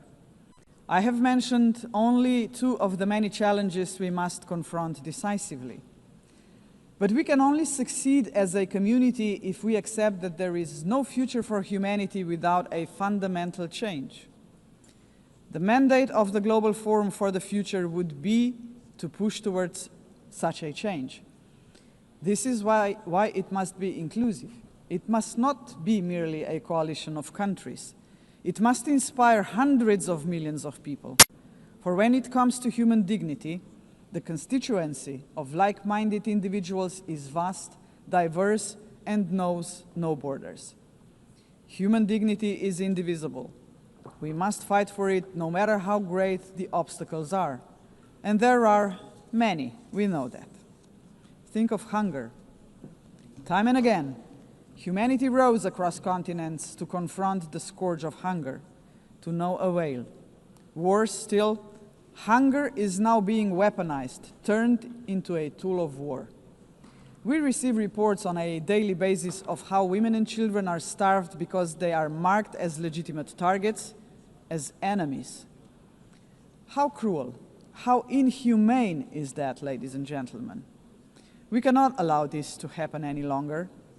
40 years ago, musicians stood against hunger. Instead of guns, they, the Band Aid, used music. The world heard them, but they were not loud enough, as hunger has not been eradicated. Today, we have science. We can address on a scale beyond imagination not only hunger, but every act of violence against human beings and all human fears. Granted, science, technology, and global connectivity are too often twisted by cynical leaders and warmongering regimes. But they can also be harnessed for the common good. Artists, influencers, and visionaries with audiences of millions can join forces with the governments of like-minded nations. Together, their voice in defense of humanity could become irresistible.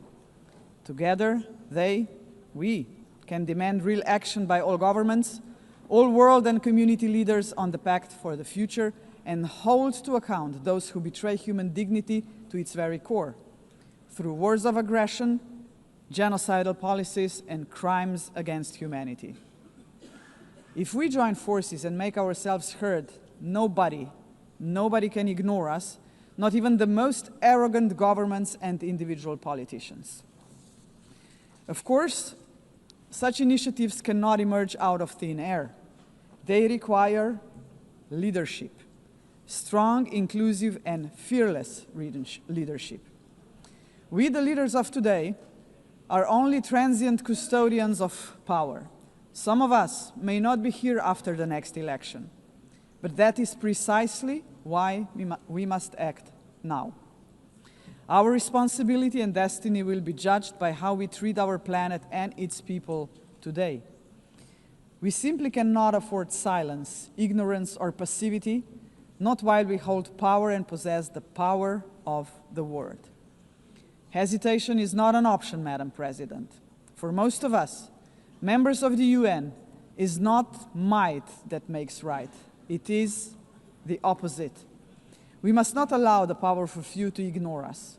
We must not surrender to a world where power alone prevails. We, the majority of United Nations members, must be role models.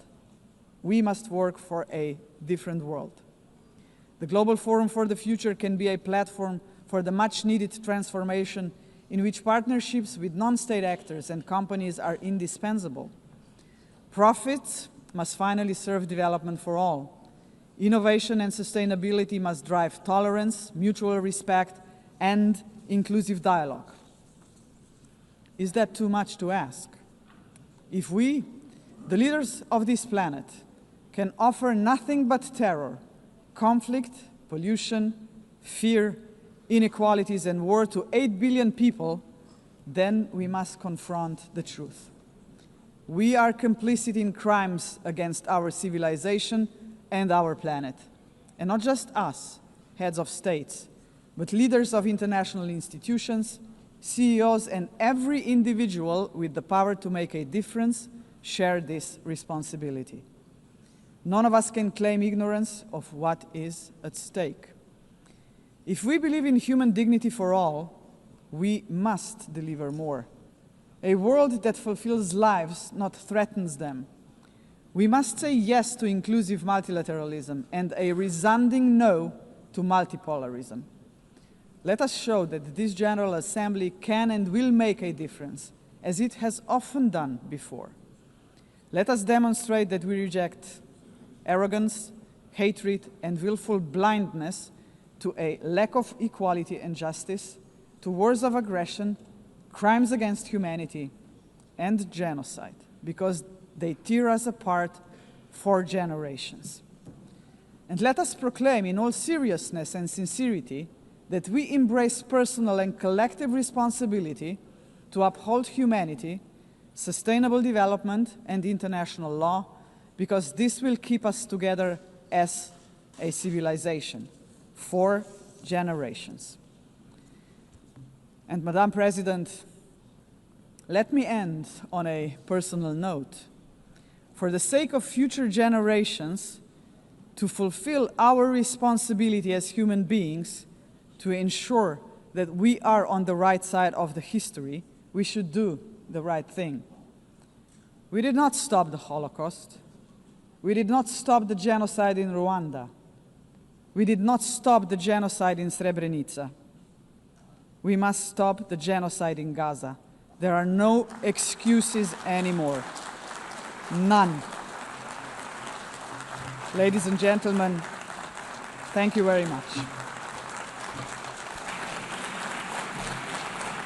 On behalf of the Assembly, I wish to thank the President of the Republic of Slovenia. The Assembly will hear an address by His Excellency Kasim Jomart Tokayev, the President of the Republic of Kazakhstan. I request protocol to escort His Excellency and invite him to address the Assembly.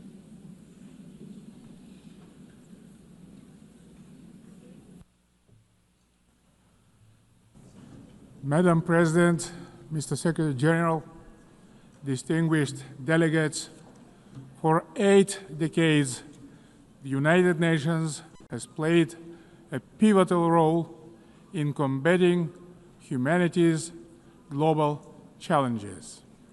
Over that time, it has led our common efforts on collective security, nuclear non-proliferation, peacekeeping, development, poverty reduction, sustainability, and human rights. But we must also face the truth. The world around us has changed profoundly and, unfortunately, not for the better. That's why the United Nations remains today a symbol of hope for millions around the globe. This historic meeting is a unique opportunity to recommit ourselves to the founding principles and goals of our universal and truly indispensable organization. However, we cannot turn a blind eye to the real crisis thrust in multilateral institutions. Serious violations of international law have become new normality, which undermines global stability and erodes confidence between peoples, between political leaders, and between states.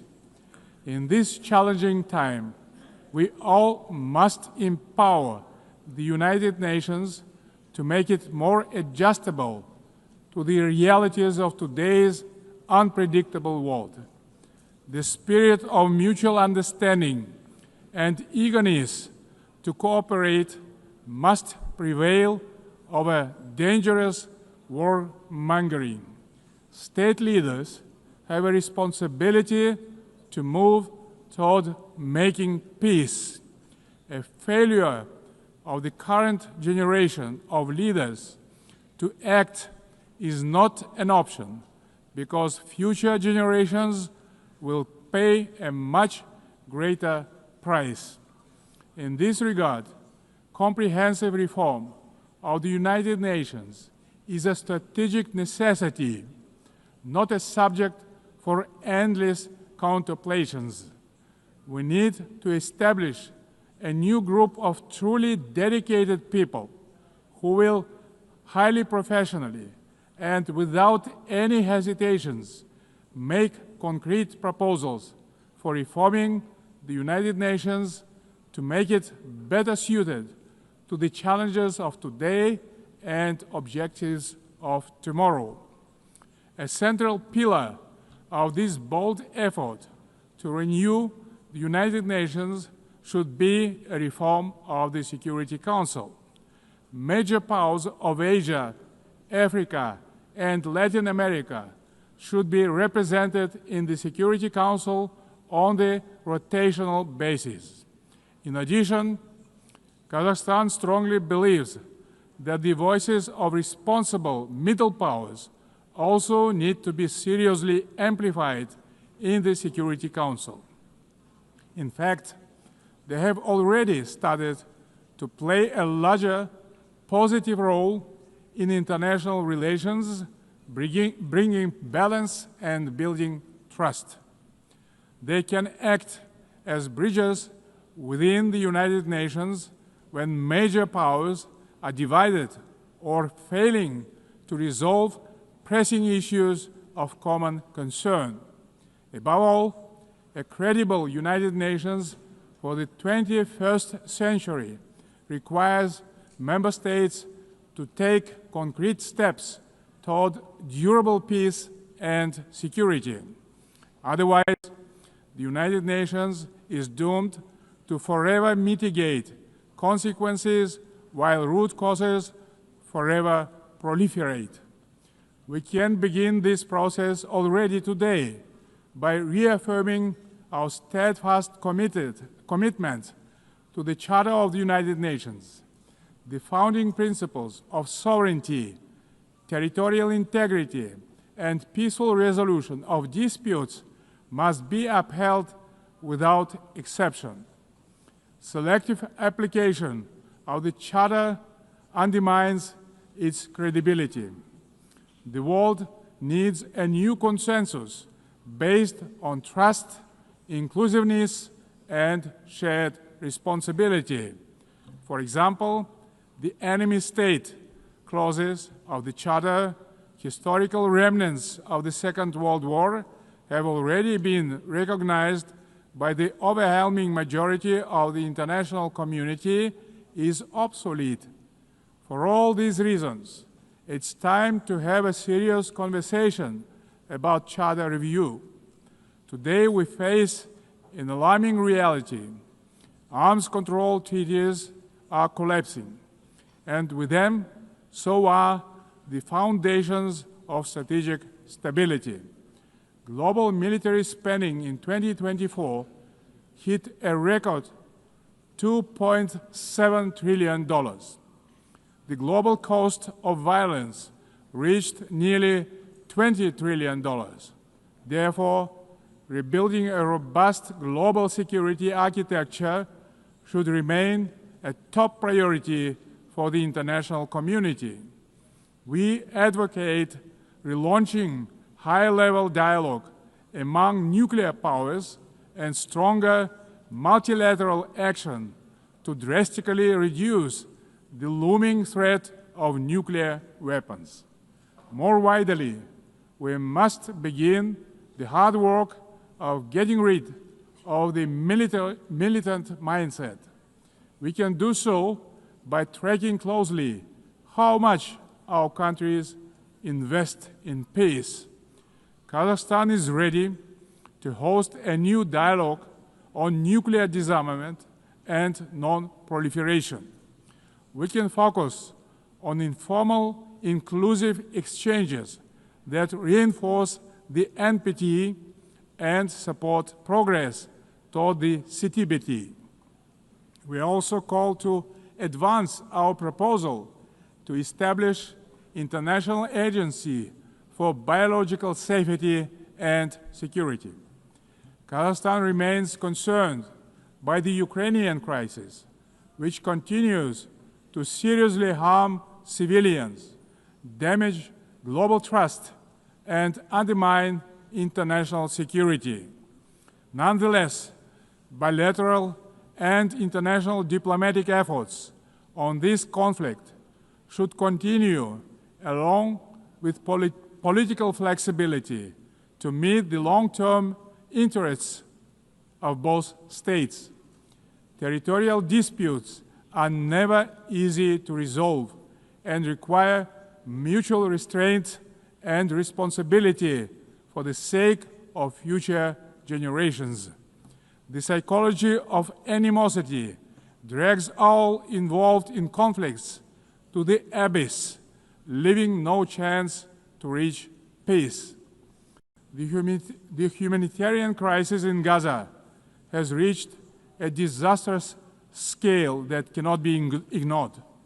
This conflict stems from a complex historical background.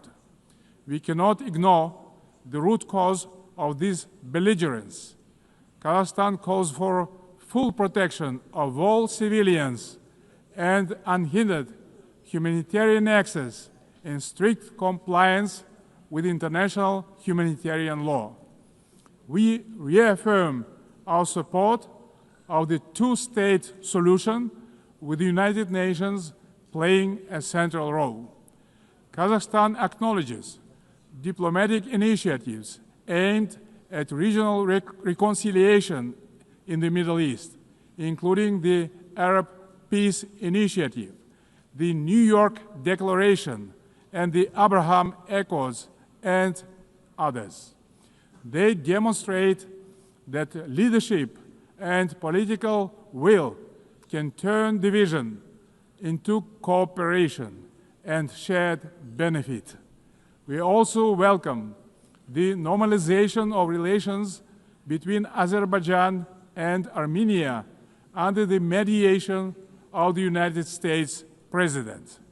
It shows that even entrenched conflicts can be settled through diplomacy and common sense. Guided by this principle, Kazakhstan consistently favors diplomacy over escalation and dialogue over force. Current geopolitical tensions sometimes tempt some leaders to claim that a clash of civilizations is inevitable. Yet, these divisions are not fact or fate. They are political choices. Global public goods such as science, medicine, sports, religion, and culture should not become subjects of geopolitical divisions and sanctions. These spheres of human activity bind us together under a humanitarian umbrella. When political leaders make irresponsible statements or take reckless decisions, manipulating religion and identity for political gain, they in fact seriously damage the trust and goodwill in striving for peace. Political leadership must be rooted in mutual understanding and respect, not mutual suspicion and arrogance. Tolerance and wisdom are the foundation of lasting peace and must be upheld through the rule of law. Dear friends and colleagues, we observe a growing fragmentation and political bias of investment flows. As a result, global FDI fell to $1.5 trillion last year. Kazakhstan strongly advocates for greater international investment cooperation. More than $400 billion have been attracted to our economy within 30 years of independence. Our commitment to open market principles is absolutely firm and will remain a cornerstone of our state policy. Located in the very center of Eurasia, Kazakhstan is poised to play a crucial role as a logistic hub, handling 80% of all overland transit between Asia and Europe. We are investing tens of billions of dollars in our transport and transit infrastructure, including the Belt and Road Initiative, the North, South, and Trans-Caspian transit corridors. Kazakhstan will continue to develop regional supply chains that are the heart of the emerging global transport network. By 2029, we plan to build 5,000 kilometers of new railway lines.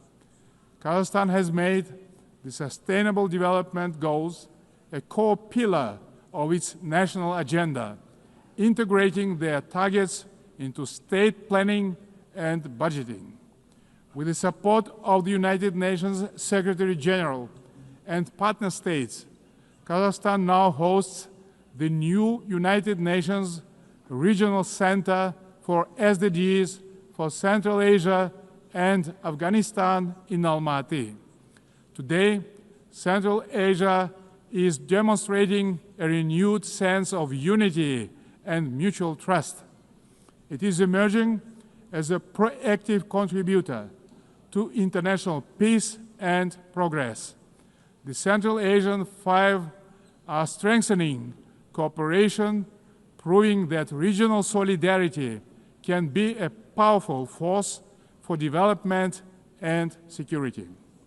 This has enabled our region to engage key global partners in the unique Central Asia Plus dialogue format.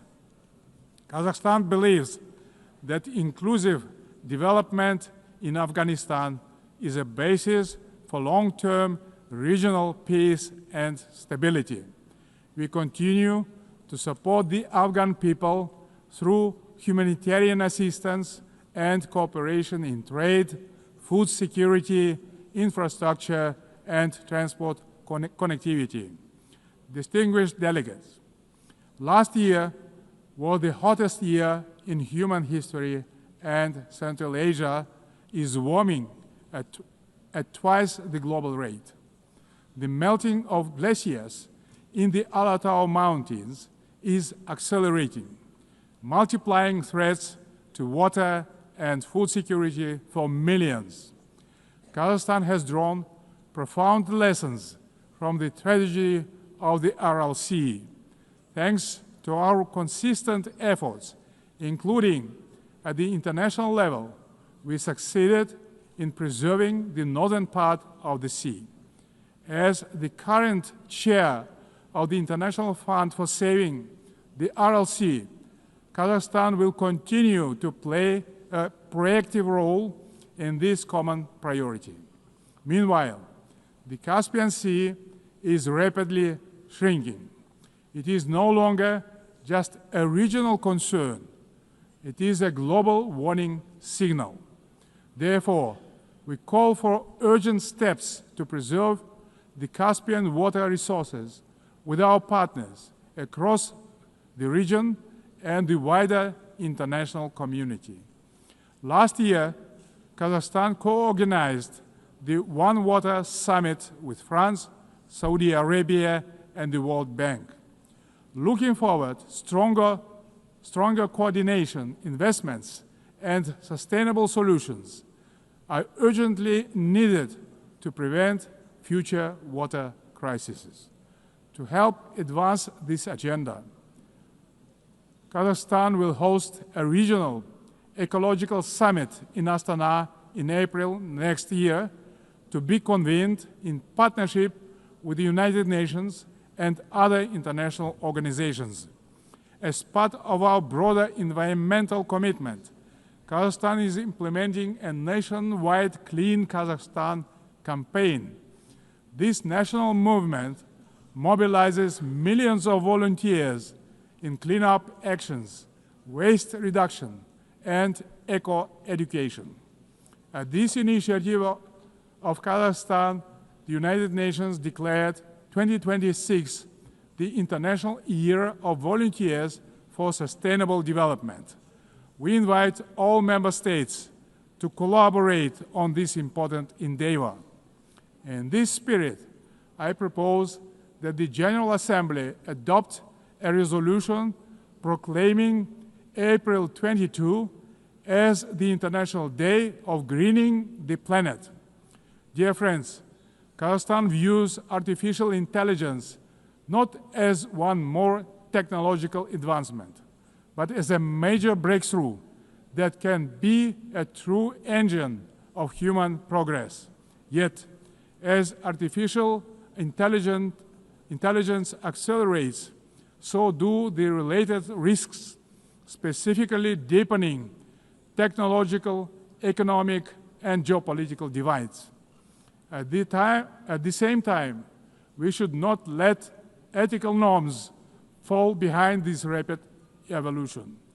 Pressing questions of fairness, accountability, and individual rights must be addressed with clarity and urgency. We must act collectively to ensure that every country can benefit from AI. Kazakhstan welcomes the establishment under UN auspices of the Global Dialogue on AI Governance. We stand ready to actively contribute to this platform to help ensure that AI remains safe, inclusive, and human-centered. In Kazakhstan, artificial intelligence will be integrated across all sectors of economy and public services. The basic infrastructure to deliver this plan is being built, and our bright young people are getting ready to turn this vision into reality.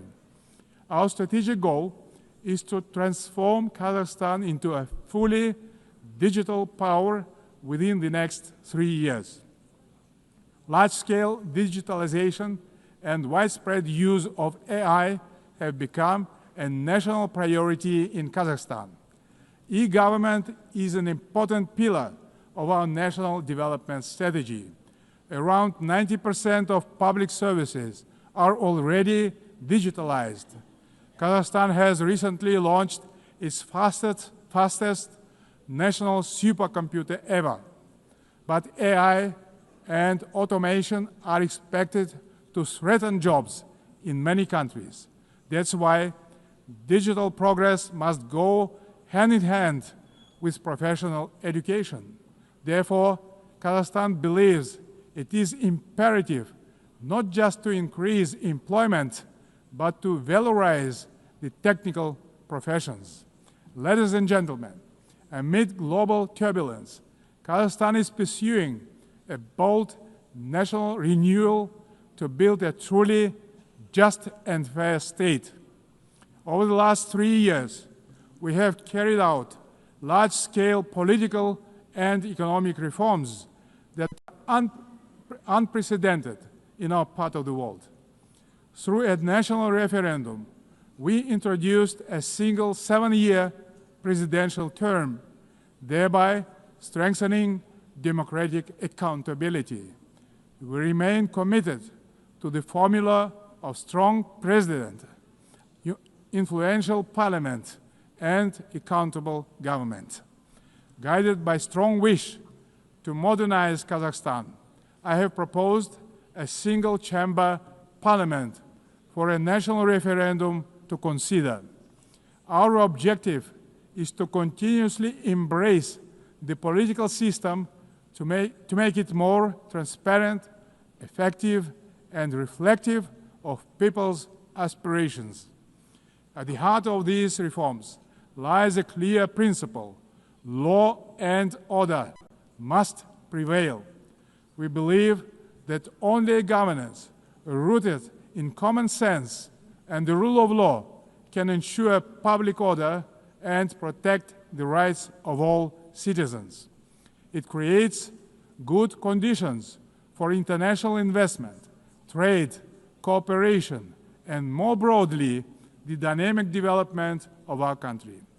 The interests of law-abiding people and decent citizens must always come first, maintained through justice, accountability, and mutual respect.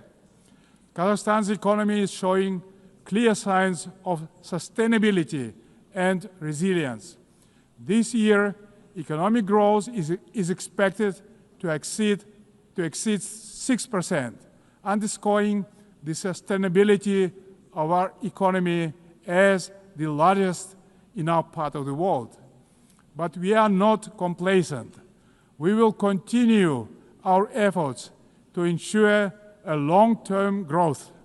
Kazakhstan's energy strategy is based on 4 pillars: oil and gas, coal, uranium, and critical minerals. These precious assets are the basis of reliable energy partnerships. Climate change and the green agenda cannot be accepted by all countries that have huge deposits like coal, which nowadays can be cleaned up by advanced technologies. That's why we have committed to decarbonize our country in 35 years. Renewable energy is not the single solution to all energy problems. Agriculture is another driver of our development with huge potential for global markets.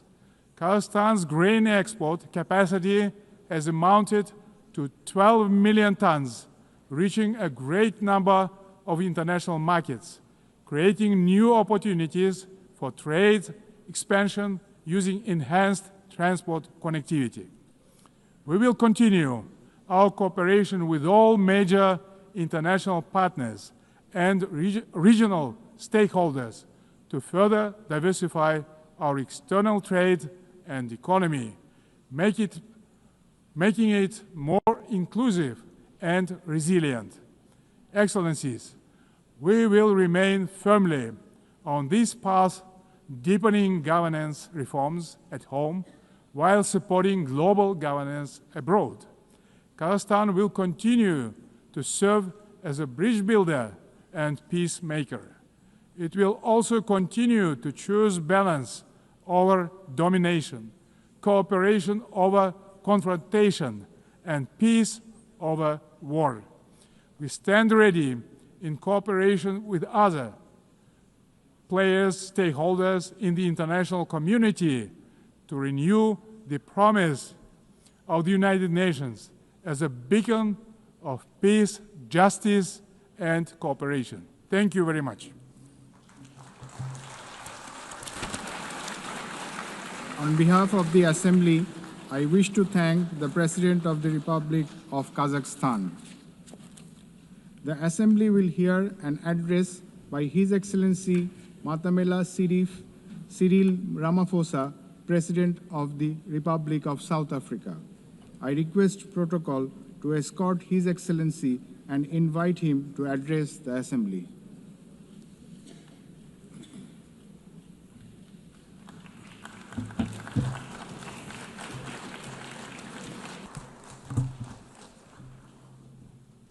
Thank you, President of the 80th session of the UN General Assembly, United Nations Secretary General, Excellencies, Heads of State and Government, and ladies and gentlemen. 80 years ago, the United Nations was established to save succeeding generations of humanity from the scourge of war and to build a peaceful, prosperous, and just world arising from the devastation brought about by global conflict. Through the UN Charter, the nations of the world pledge to uphold peace, development, and human rights, which would be underpinned by international law. Now more than ever, we are called upon to uphold the values and advance the purpose of the United Nations. We are also called upon to advance cooperation and solidarity between nations. We are called upon to promote multilateralism and safeguard the institutions that enable it.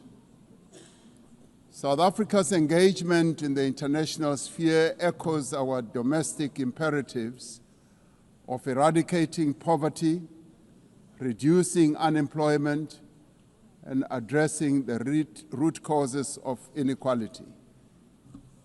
Our foreign policy is guided not only by the needs of our people, but also those of the continent of Africa and the global South. Inspired by our own history, South Africa strives to maintain world peace and also the settlement of all international disputes through negotiation and dialogue and not through war. We therefore welcome the strong partnership between the African Union and the United Nations in promoting peace, security, and stability on the African continent.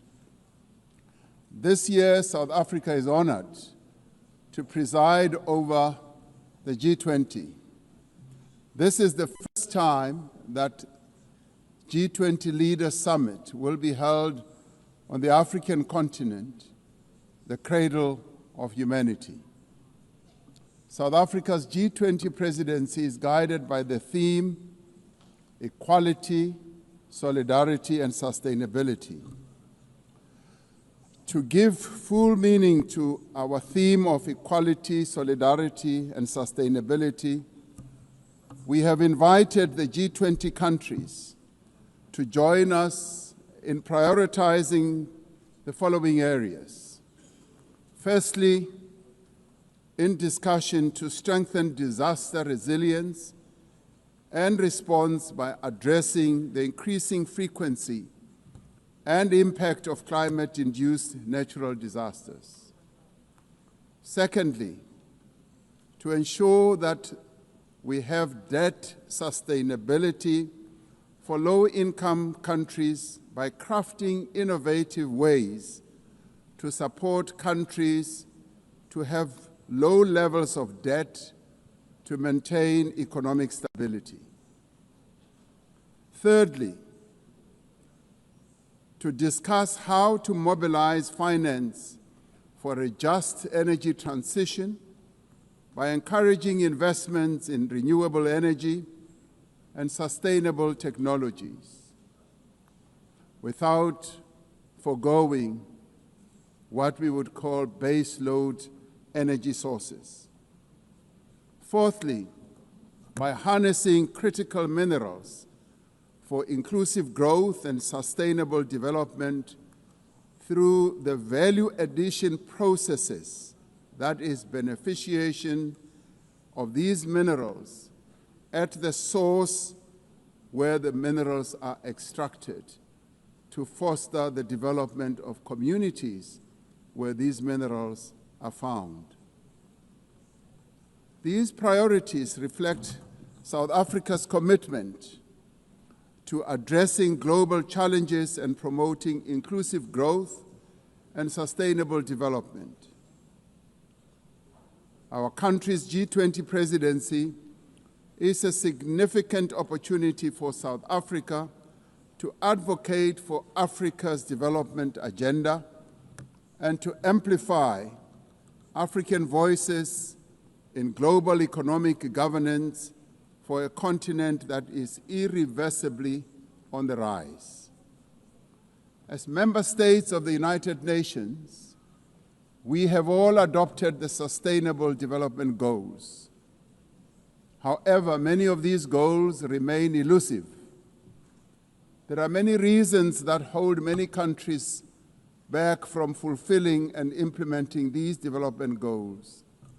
Some of these reasons are lack of sufficient financial resources that can finance the advance that these countries need to make to fulfill those goals. Many countries with developing economies, especially in Africa and the global South, do not have adequate capital to finance their development goals.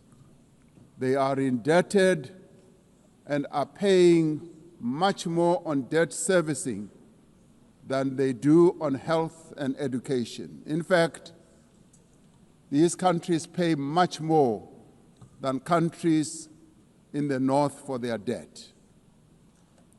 Yet through global solidarity, by having fairer lending rules, especially for several of the global South countries, we can achieve our shared commitment. Through the G20 process, we are working towards building consensus on how this problem can be tackled, including the reform of international financial institutions, particularly multilateral development banks, to better tackle global challenges that many countries face. The multilateral trading system needs to be reformed as we reconfirm that the World Trade Organization remains the only multilateral body that is capable of managing differences and coordinating positions in global trade. Trade is one of the most important instruments to mobilize domestic resources for development. It is concerning that geopolitical shocks and unprecedented trade policy volatility are destabilizing the global economy and jeopardizing a critical source of development finance. In fact, trade is now being used as a weapon against a number of countries in the world. We must redouble our efforts to strengthen the link between trade and development. Unilateral trade practices and economic cohesion have a detrimental impact on many nations. This includes the economic embargo against Cuba, which has caused untold damage to the country's economy over the years. This unfair embargo must be lifted, and we want it lifted sooner rather than later.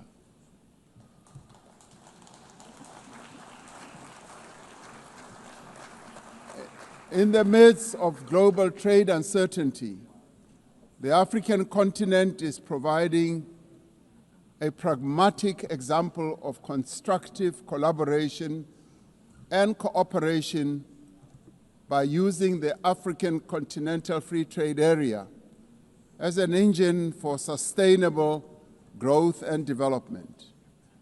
This will, with commitment, become the central pillar of economic cooperation and integration for our continent. As part of the effort to build more inclusive economies, South Africa's G20 presidency has launched an extraordinary committee of independent experts on global wealth inequality. This committee, chaired by Professor Joseph Stiglitz, a Nobel laureate, will deliver the first ever report on global inequality to G20 leaders when they meet in November in Johannesburg in South Africa. Climate change is an existential threat. We are failing future generations by our inability to reduce global warming. Climate change is reversing economic growth and development gains in many countries, especially in the global south. Although Africa carries the least responsibility for climate change, many countries on the continent of Africa experience much of its harshest effects. Extreme weather events like floods and droughts are driving food insecurity, displacing populations, causing damage to infrastructure, and leading to the unnecessary loss of livelihoods. Member states must honor their undertakings and commitments in line with the guiding principle of common but differentiated responsibilities and respective capabilities. The Secretary General recently reported that global military expenditure has reached historic highs, just as the world is falling behind on its core development promises. We are building weapons when we should be building social infrastructure that advance the lives of our people. We are fighting wars that cause death and destruction when we should be fighting poverty and developing the livelihoods of vulnerable people. We must act decisively to silence all the guns everywhere to realize the goal of sustainable development and global peace. And I do believe that this is an objective that is possible to reach. As we commemorate the 80th anniversary of the UN, the relevance of this institution and various multilateral processes for the maintenance of international peace and security is being willfully undermined. There is an increasing reliance on unilateral military action in contravention of international law. The United Nations Security Council has proven to be ineffective in its current form and composition in carrying out its charter mandate to maintain international peace and security. South Africa remains deeply concerned by the erosion of the credibility of the Security Council and its failures to ensure accountability and uphold international law. As the security and humanitarian situations in the Democratic Republic of the Congo, Sudan, Gaza, and elsewhere deteriorate, it is a matter of great concern that there are countries that continue to violate international law and also defy the United Nations resolutions and rulings, also from bodies like the International Court of Justice. The establishment of the Hague Group and the Madrid Group aim to reaffirm the primacy of international law, promoting accountability and ensuring support for a just peace. We cannot and should not accept that members of this organization continue willfully to violate without consequence the charter that we have all agreed to uphold. Therefore, as nations that have pledged to uphold the UN Charter, we have the ultimate responsibility to ensure and protect the rights of the Palestinian people to self-determination, consistent with the case that South Africa brought before the International Court of Justice. There is growing global consensus. There is growing global consensus that Israel is committing genocide in Gaza. Just last week, the United Nations Independent International Commission of Inquiry found that Israel is responsible for the commission of genocide in Gaza. As Palestinians continue to face genocide and famine, we have a duty to act. South Africa has acted in the interest of saving lives by insisting that the International Court of Justice should make a ruling that indeed genocide is being committed in Gaza and that it should stop. And we stand here to say it must stop.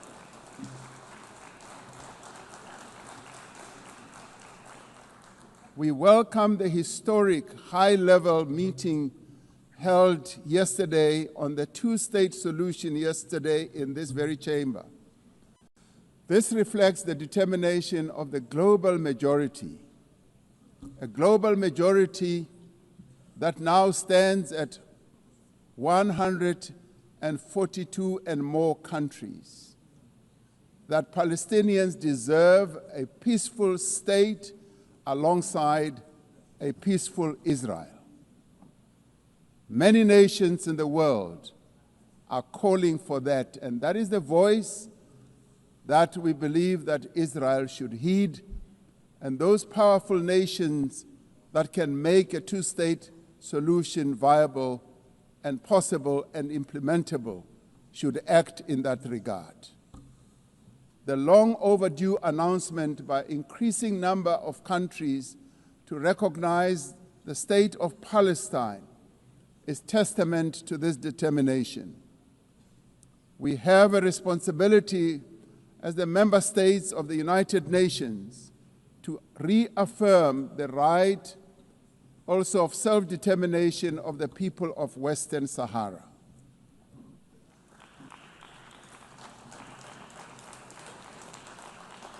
The very first resolution of the United Nations General Assembly in January of 1946 called for the elimination of atomic weapons.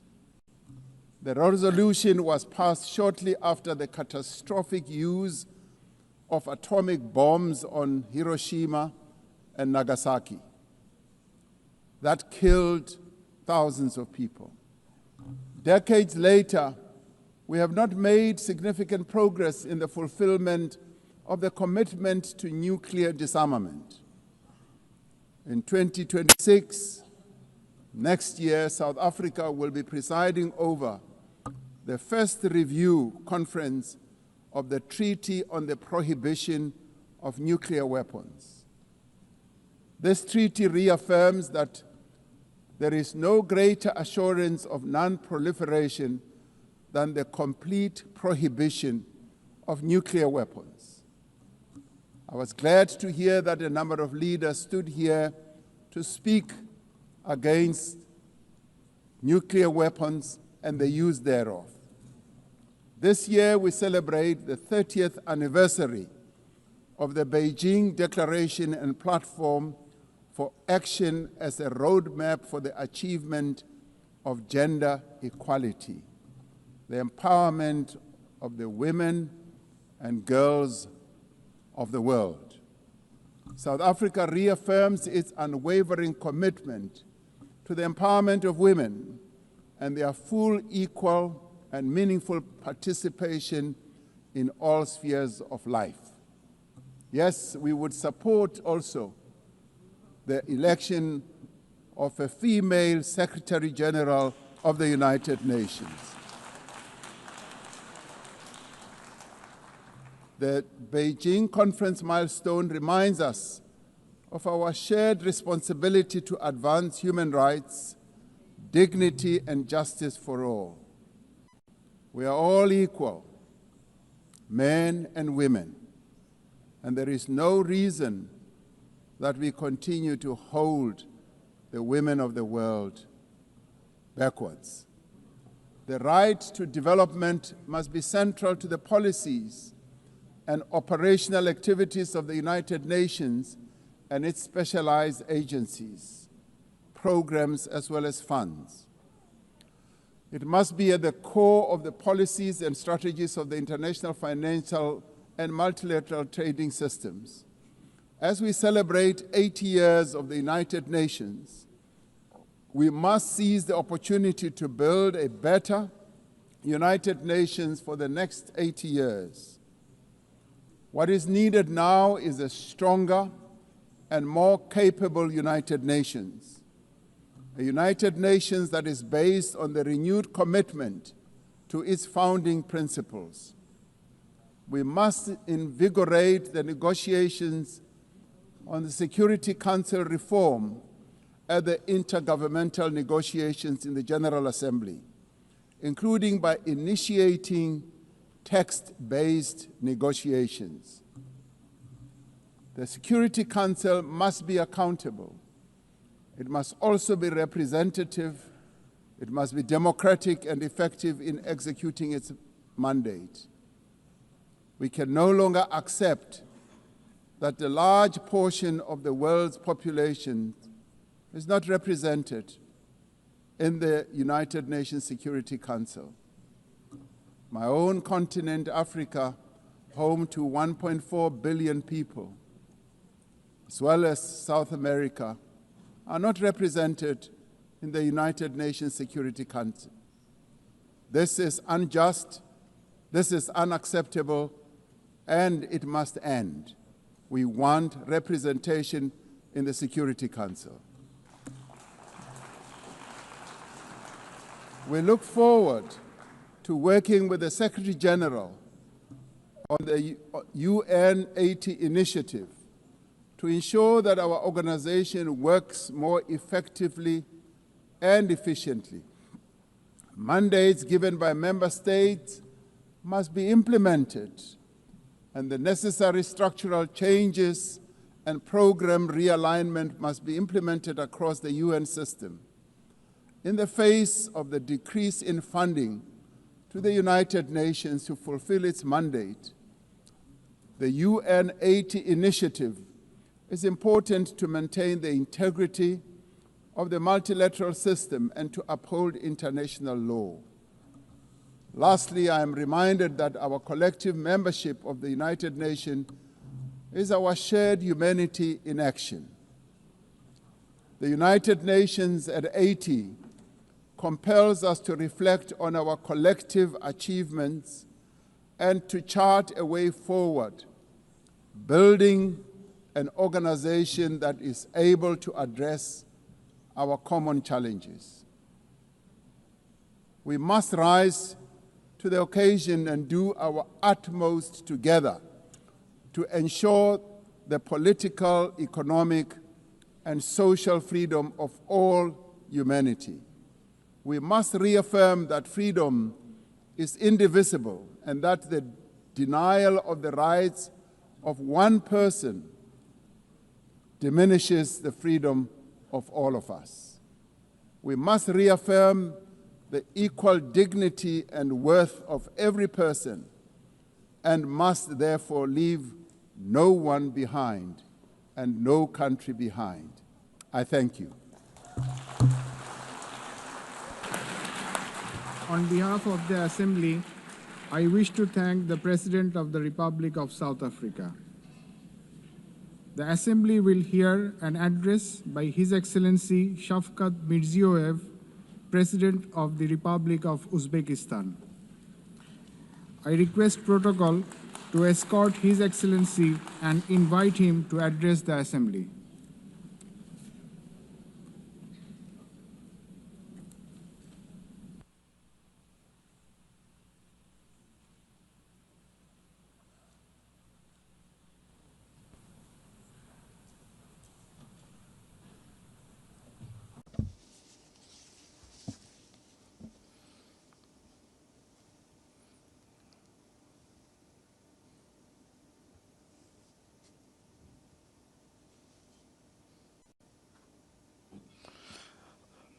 Distinguished Madam President, distinguished Secretary General, heads of delegations, ladies and gentlemen.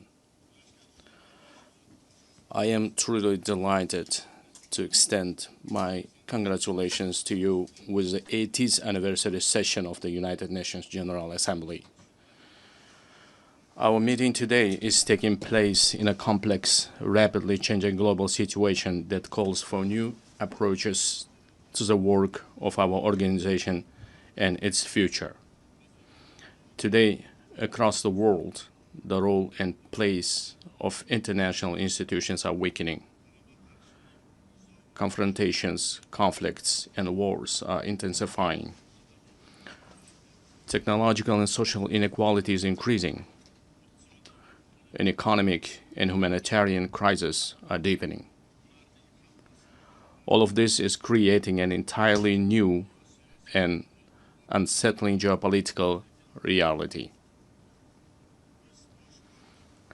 We highly commend the efforts of His Excellency Secretary General Antonio Guterres aimed at maintaining our organization as the main platform for the peaceful resolution of the most difficult and pressing global issues. In this regard, we fully support the UNAT initiative and reaffirm our strong commitment to the Pact for the Future. We support the transformation of the United Nations Security Council and the expansion of its membership in order to effectively address current threats and challenges and protect the interests of the developing countries. Distinguished participants of the session, we are pursuing a policy to build a democratic, law-governed, social, and secular new Uzbekistan in full alignment with the Sustainable Development Goals. To this end, we are consistently continuing our irreversible reforms. Our top priority goal is to fundamentally transform the lives of each and every family and citizen in our country to enhance human dignity and well-being.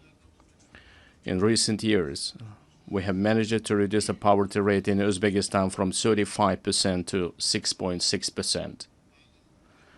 We have achieved this result primarily through the transformation of the education and science sector, establishment of innovative industries and high-tech manufacturing enterprises, modernization of green energy and transport infrastructure, comprehensive development of small businesses, and as a result, the creation of millions of jobs. In our country, preschool education coverage has increased from 27% to 78%, while the higher education uptake among our youth has risen from 9% to 42%. Most importantly, we consider enhancing the prestige of the teaching profession as a key issue.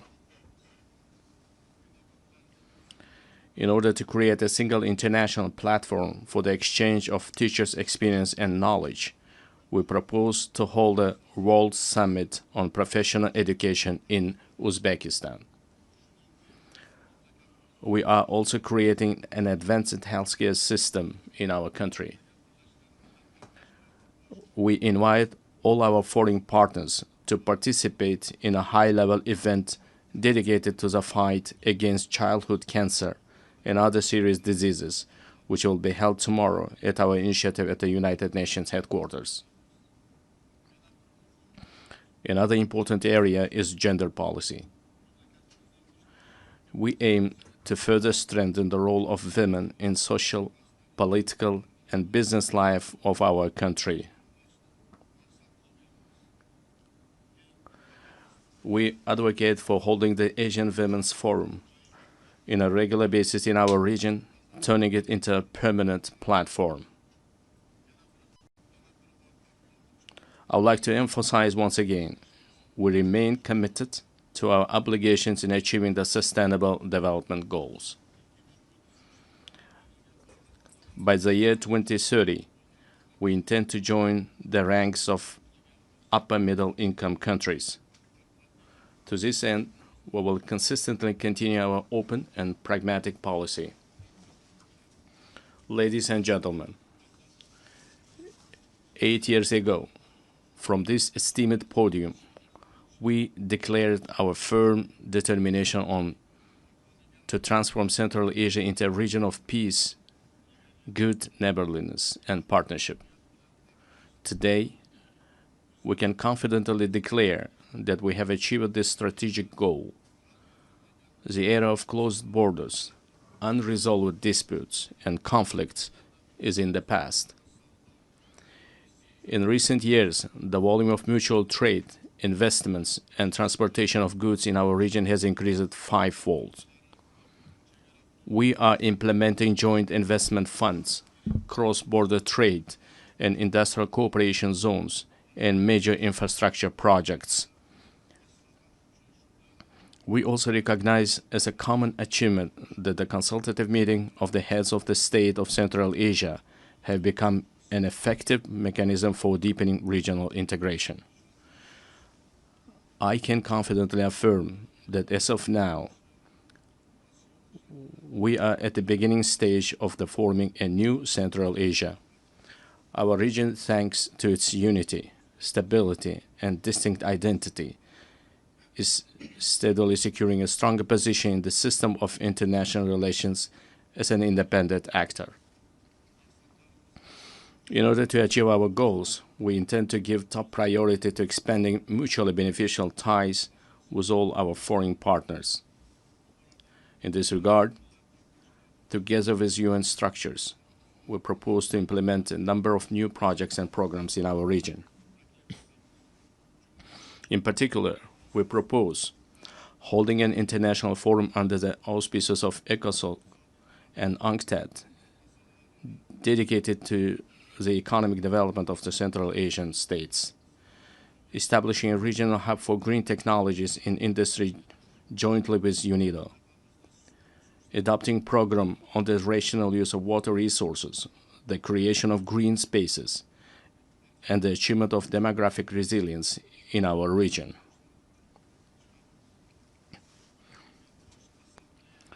In addition, we propose the adoption of UN General Assembly resolution supporting the efforts of the Central Asian countries aimed at deepening regional partnership and economic integration.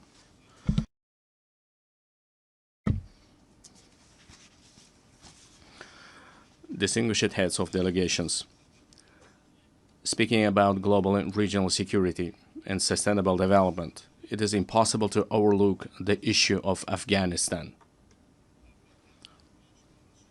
Supporting the aspirations of Afghan people for a peaceful and stable life requires the united efforts of the international community. I would like to emphasize that it is of utmost importance to prevent this country's isolation. We intend to implement large-scale economic and infrastructure projects in that country.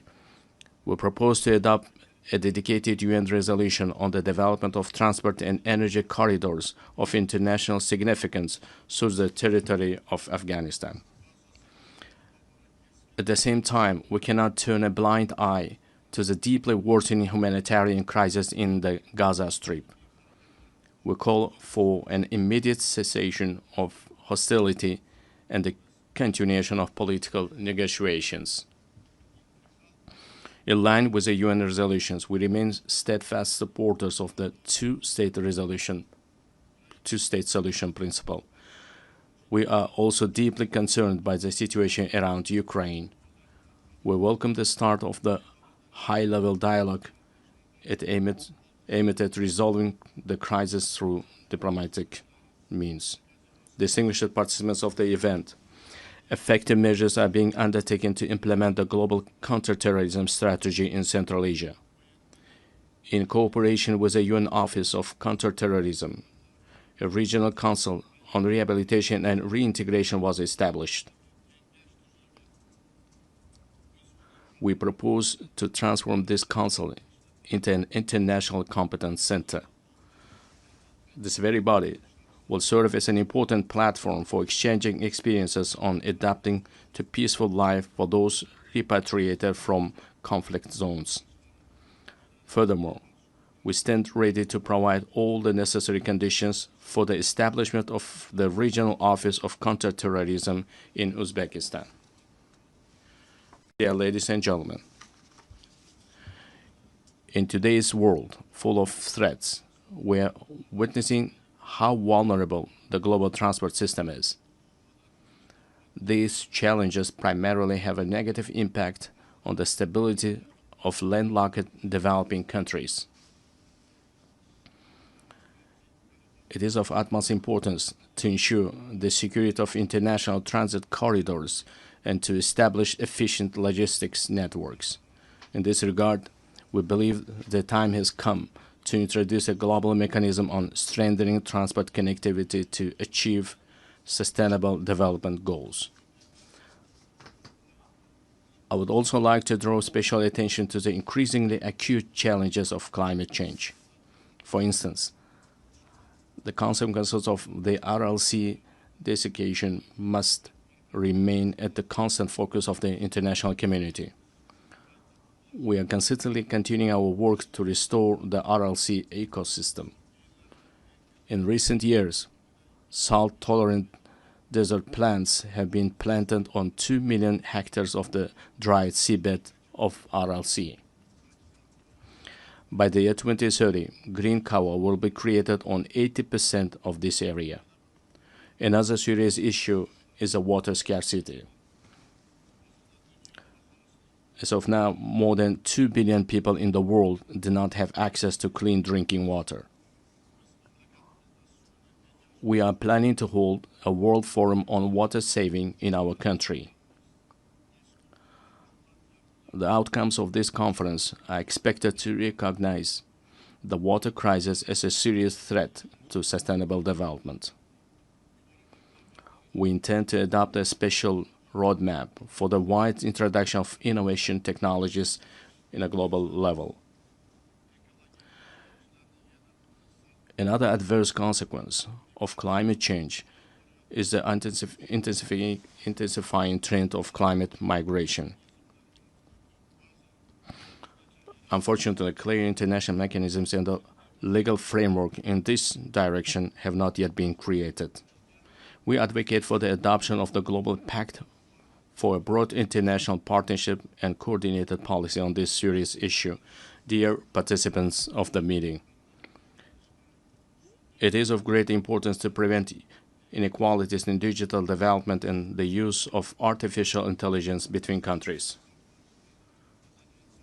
We propose to create an international cooperation mechanism aimed at the gratis exchange of practical solutions and models of artificial intelligence in healthcare, education, and culture. I would like to emphasize another priority issue. Our future, the destiny, and the prosperity of the world are in the hands of the younger generation. It is our urgent task to instill in the hearts and minds of our sons and daughters the most noble ideas, such as peace, humanism, and friendship, mutual trust, and respect. In this regard, we put forward a proposal to establish the World Youth Movement for Peace and to locate its headquarters in Uzbekistan. We are consistently implementing a policy of tolerance in our society.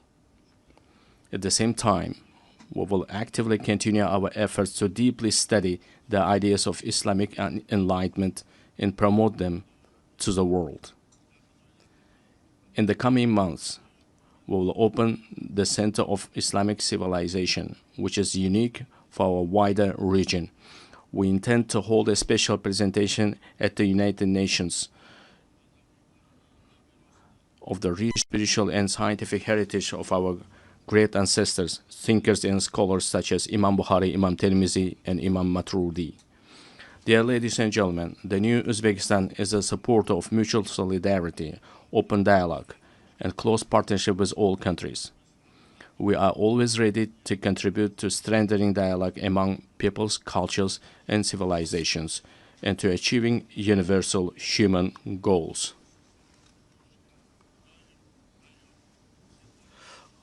I thank you very much for your attention. On behalf of the Assembly, I wish to thank the President of Republic of Uzbekistan. We have heard the last speaker in the general debate for this meeting. The next plenary meeting to continue with the general debate will be held immediately following the adjournment of this meeting. The meeting is adjourned.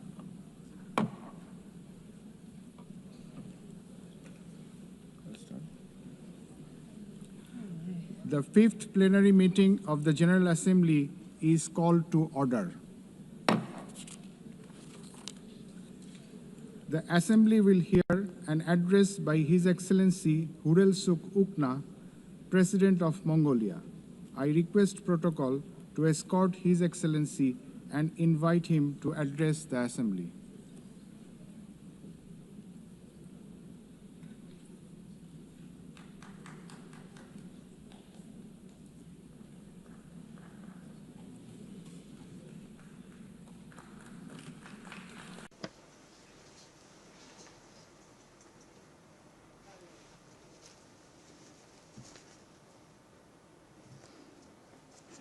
Madam President, Mr. Secretary General, distinguished delegates, ladies and gentlemen, at the outset, I wish to extend my sincere congratulations to Ms. Annalena Baerbock on assuming the important role of the President of the General Assembly at this historic moment marking the 80th anniversary of the United Nations, and my best wishes for a successful session. 8 centuries ago, the great Genghis Khan established the Great Mongolian Empire, bringing together the West and the East under the rule of justice and principled statecraft. Spanning the vast expanse of Eurasia, the Pax Mongolica era heralded a period of remarkable progress and flourishing for humankind.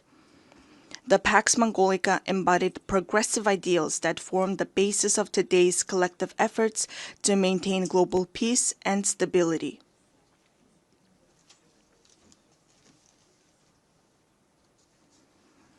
Then, 8 decades ago, when the dust and ashes of the World War had not cleared yet and humanity had not healed yet from fear and anxiety, the United Nations, a great family of nations, rose to prominence as a guarantor of world peace and security and a sanctuary of hope and trust.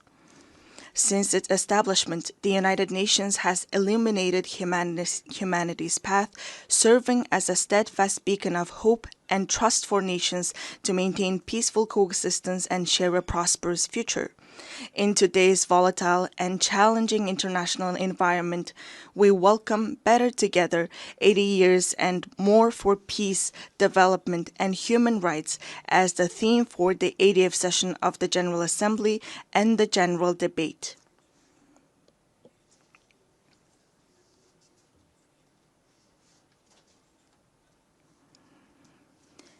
Indeed, this theme calls upon us to assess and reflect upon the United Nations' achievements and challenges over the past 80 years, further strengthen its work in accordance with the United Nations Charter and the principles of international law, and combine our collective voices and efforts in pursuit of concrete and tangible outcomes. Distinguished delegates, Mongolia has consistently upheld the United Nations Charter and universally recognized principles and norms of international law, respecting the independence, sovereignty, and territorial integrity of all states, resolving disputes by peaceful means, respecting human rights and freedoms, and fostering equal and mutually beneficial cooperation. Since becoming a full-fledged member of the United Nations in 1961, Mongolia has steadfastly supported the organization's efforts to strengthen international peace and security. It has demonstrated its enduring commitments to disarmament and non-proliferation and declared its territories nuclear weapon-free status. Furthermore, Mongolia has actively collaborated with the United Nations at all levels, including establishing a dialogue mechanism in Northeast Asia, participating in the United Nations peacekeeping operations, and putting forward various proposals and initiatives in the areas of socio-economic development, environment, and climate change to advance the implementation of development policy and goals. During his visit to Mongolia in 2022, United Nations Secretary General Mr. Antonio Guterres described our nation as a symbol of peace in a troubled world. It is a profound recognition of Mongolia's humble contributions and dedication to the work of the United Nations and its enduring commitment to the cause of peace. Over the past 23 years, Mongolia has continuously deployed personnel from its armed forces to United Nations peacekeeping operations, making a meaningful contribution to global and regional peace and security. During this period, Mongolia has deployed more than 23,000 peacekeepers to 16 United Nations peacekeeping missions and consistently ranked among the top 20 troop and police contributing countries out of more than 120 member states. As we mark the 25th anniversary of UN Security Council Resolution 1325 on women, peace, and security, it is a pleasure to announce that through the steady increase in the deployment of female military personnel, the proportion of women peacekeepers from Mongolia has reached 14% in 2025. Mongolia will continue to extend its unwavering support to the United Nations in its efforts to maintain international peace and security, and it remains committed to contributing to peacekeeping operations. Distinguished delegates, at this critical juncture, with only 5 years remaining until the 2030 agenda deadline, global progress toward achieving the Sustainable Development Goals stands at the mere 17%. According to the Sustainable Development Report 2025, Mongolia's implementation of the SDGs has reached 66.7%, ranking it 14th in the United Nations Multilateralism Index. This is a testament to our decades-long efforts and a worthy achievement. I want to acknowledge the tremendous efforts of the international community and all member states in advancing the implementation of the Sustainable Development Goals. We welcome the outcomes of the 4th International Conference on Financing for Development, held recently in Seville, Spain, where a broad consensus was reached on the crucial role of financing in achieving the Sustainable Development Goals. We also appreciate that the conference agreed to increase the engagement of developing countries and take comprehensive actions aimed at reforming the current international financial architecture. Within the framework of implementing the Seville commitment adopted at the conference, it is essential to direct international development cooperation towards supporting the most vulnerable groups and addressing their challenges.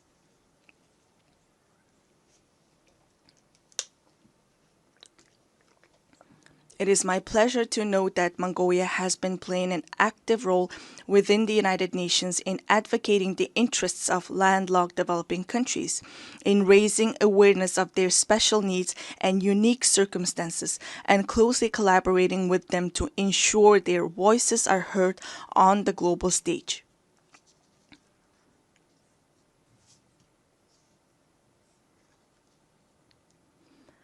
The 3rd United Nations Conference on Landlocked Developing Countries convened in August in Turkmenistan and adopted the Avaza Program of Action for 2024 and 2034. Landlocked developing countries have long faced trade and economic development challenges due to their geographic location.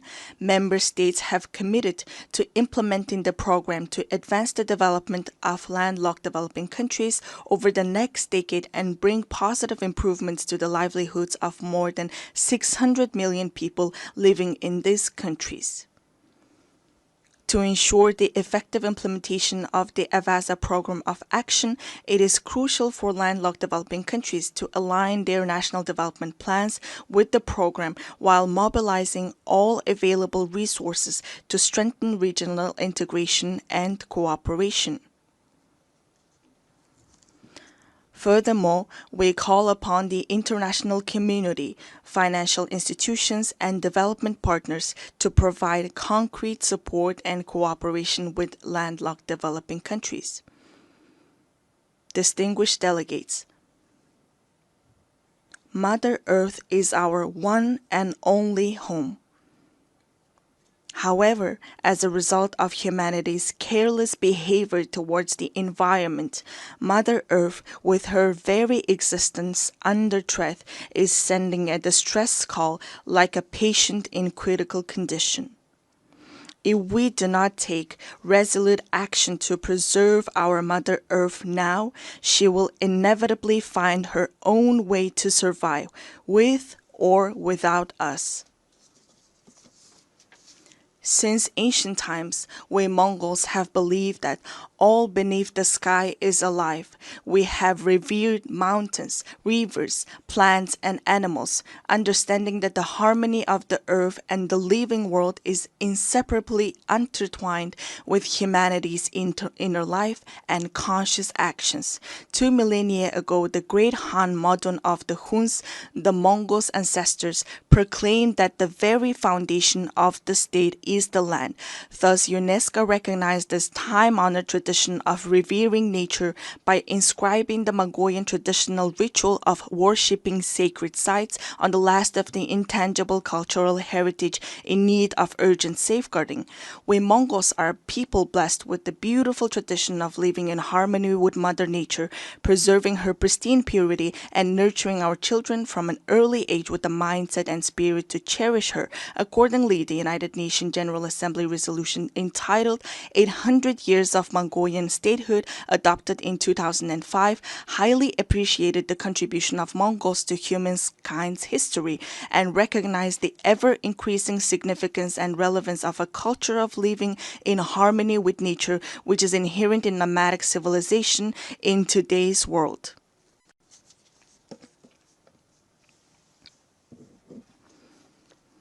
Today, we are committed to sharing our cultural heritage and traditional knowledge, rooted in a profound respect for living in harmony with nature, with the international community as a valuable contribution to building resilience and enhancing adaptation to climate change. In 2026, Mongolia will host the 17th session of the Conference of the Parties to the United Nations Convention to Combat Desertification and observe the International Year of Rangelands and Pastoralists.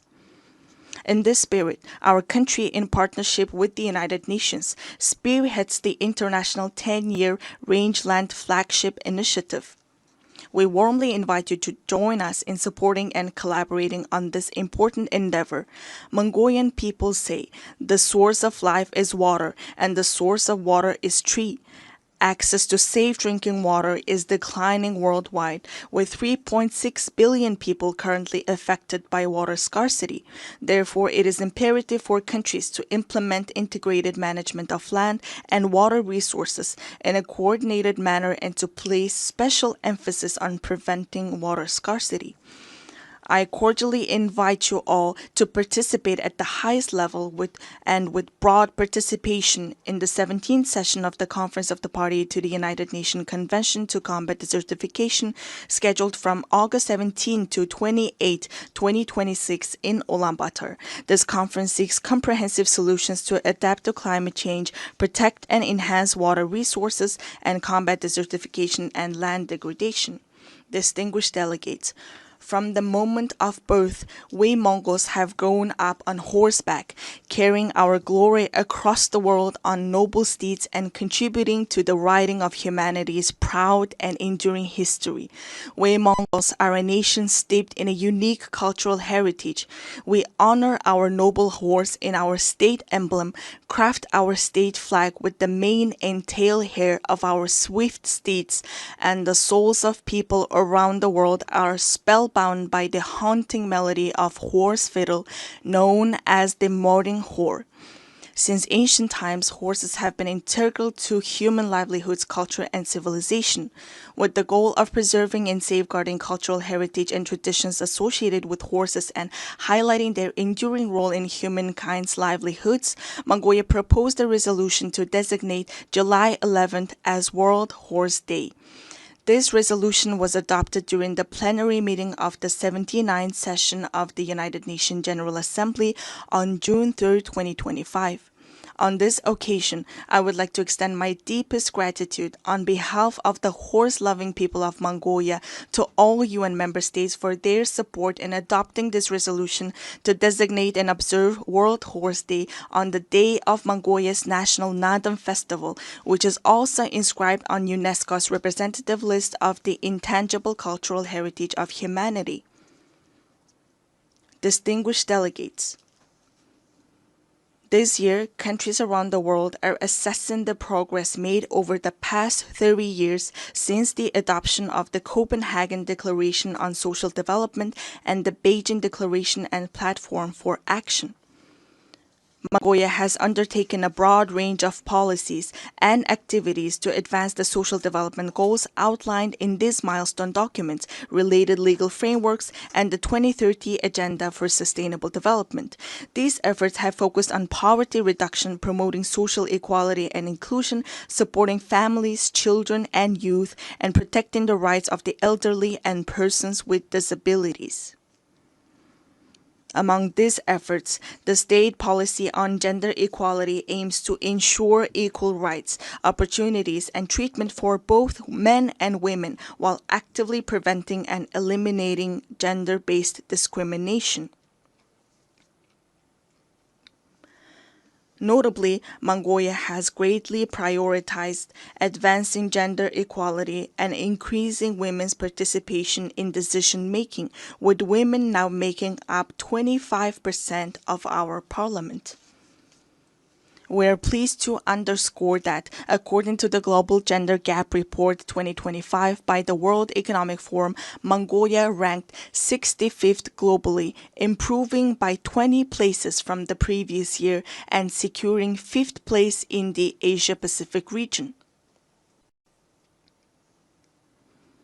In recent years, Mongolia has regularly hosted international events dedicated to women and gender equality, including the International Conference on Strengthening the Role of Women in Peacekeeping in 2022, the Female Foreign Ministers Meeting in 2023, and the World Women's Forum in 2024 in cooperation with the United Nations. Last month, we successfully hosted the World Women Entrepreneurs Forum under the theme Inspire, Impact, Invest in Ulaanbaatar. I wish to extend my heartfelt gratitude to all countries that supported and participated in the forum. Mongolia will continue to serve as a strong bridge of partnership, cooperation, and solidarity in advancing women's leadership and participation at all levels of social and political life. Distinguished delegates, the ancient Greek philosopher Heraclitus once said, "The only constant in life is change."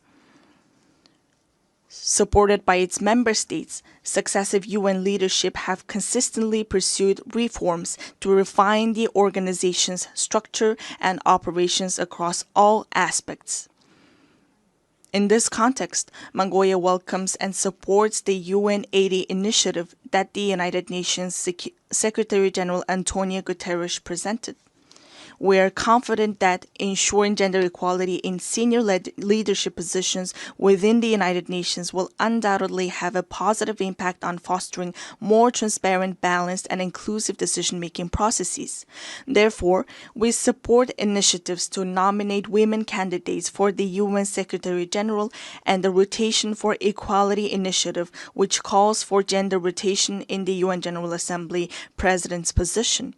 Furthermore, Mongolia upholds and implements the principles of the UN Charter and universally recognized norms of international law, actively contributing to strengthening the UN-centered multilateral system. Mongolia reaffirms its commitment to the UN reform, particularly of the Security Council, to ensure it reflects current realities and embodies equitable and fair representation, inclusivity, transparency, effectiveness, democracy, and accountability. In an era defined by escalating conflicts, rising walls of distrust, and deepening divisions, it is more vital than ever to foster international relations grounded not merely in multipolarity, but on multi-pillar principles that honor each nation's history, culture, civilization, national interests, and unique development paths.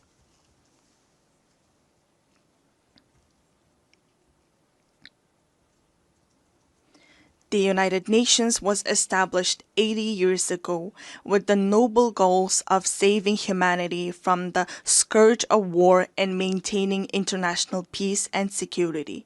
The United Nations, the cornerstone for the peaceful and harmonious coexistence among nations, must be reinforced and empowered through strong multipolar principles that ensure equal rights and balanced influence.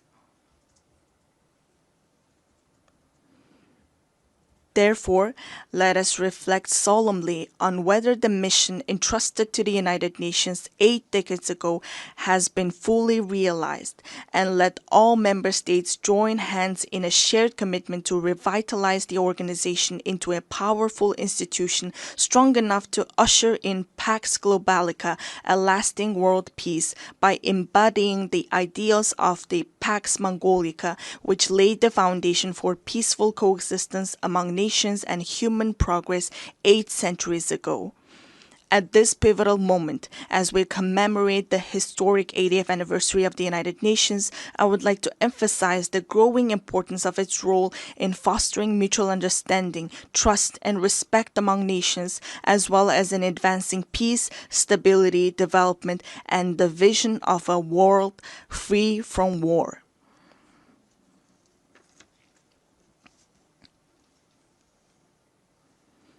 Mongolia has consistently pursued a peace-loving and multipolar foreign policy, made tangible contributions to international peace and sustainable development, and remains committed to fulfilling this responsibility with honor. I extend my heartfelt congratulations to you all on the momentous occasion of the 80th anniversary of the United Nations. May the eternal blue sky bless us with peace throughout the world. Thank you for your attention.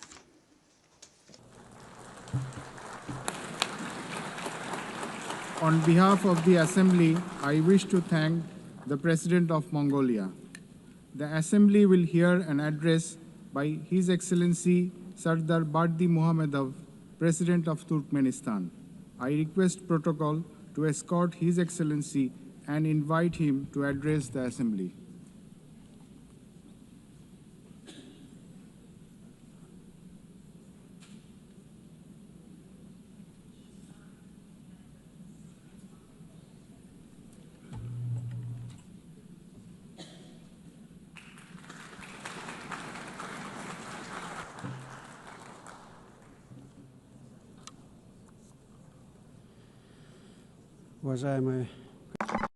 Distinguished Mr. President, distinguished heads and members of delegations, ladies and gentlemen, first of all, allow me to congratulate you on the opening of the 80th session of the United Nations General Assembly and to wish you a productive session. I would like to congratulate Ms. Annalena Baerbock on her election as President of the General Assembly and wish her every success. I would also like to express my sincere appreciation to Ambassador Philemon Yang for his skillful and effective leadership of the General Assembly during the previous session. Distinguished participants, the current state of global affairs, as well as the nature and trends of political, economic, and social processes, objectively require a decisive shift towards coordinated interaction among states and international organizations in order to achieve our shared overarching goal, the maintenance of peace and security, the creation of conditions for further progressive development, and the preservation of the legal foundations underpinning the modern world order.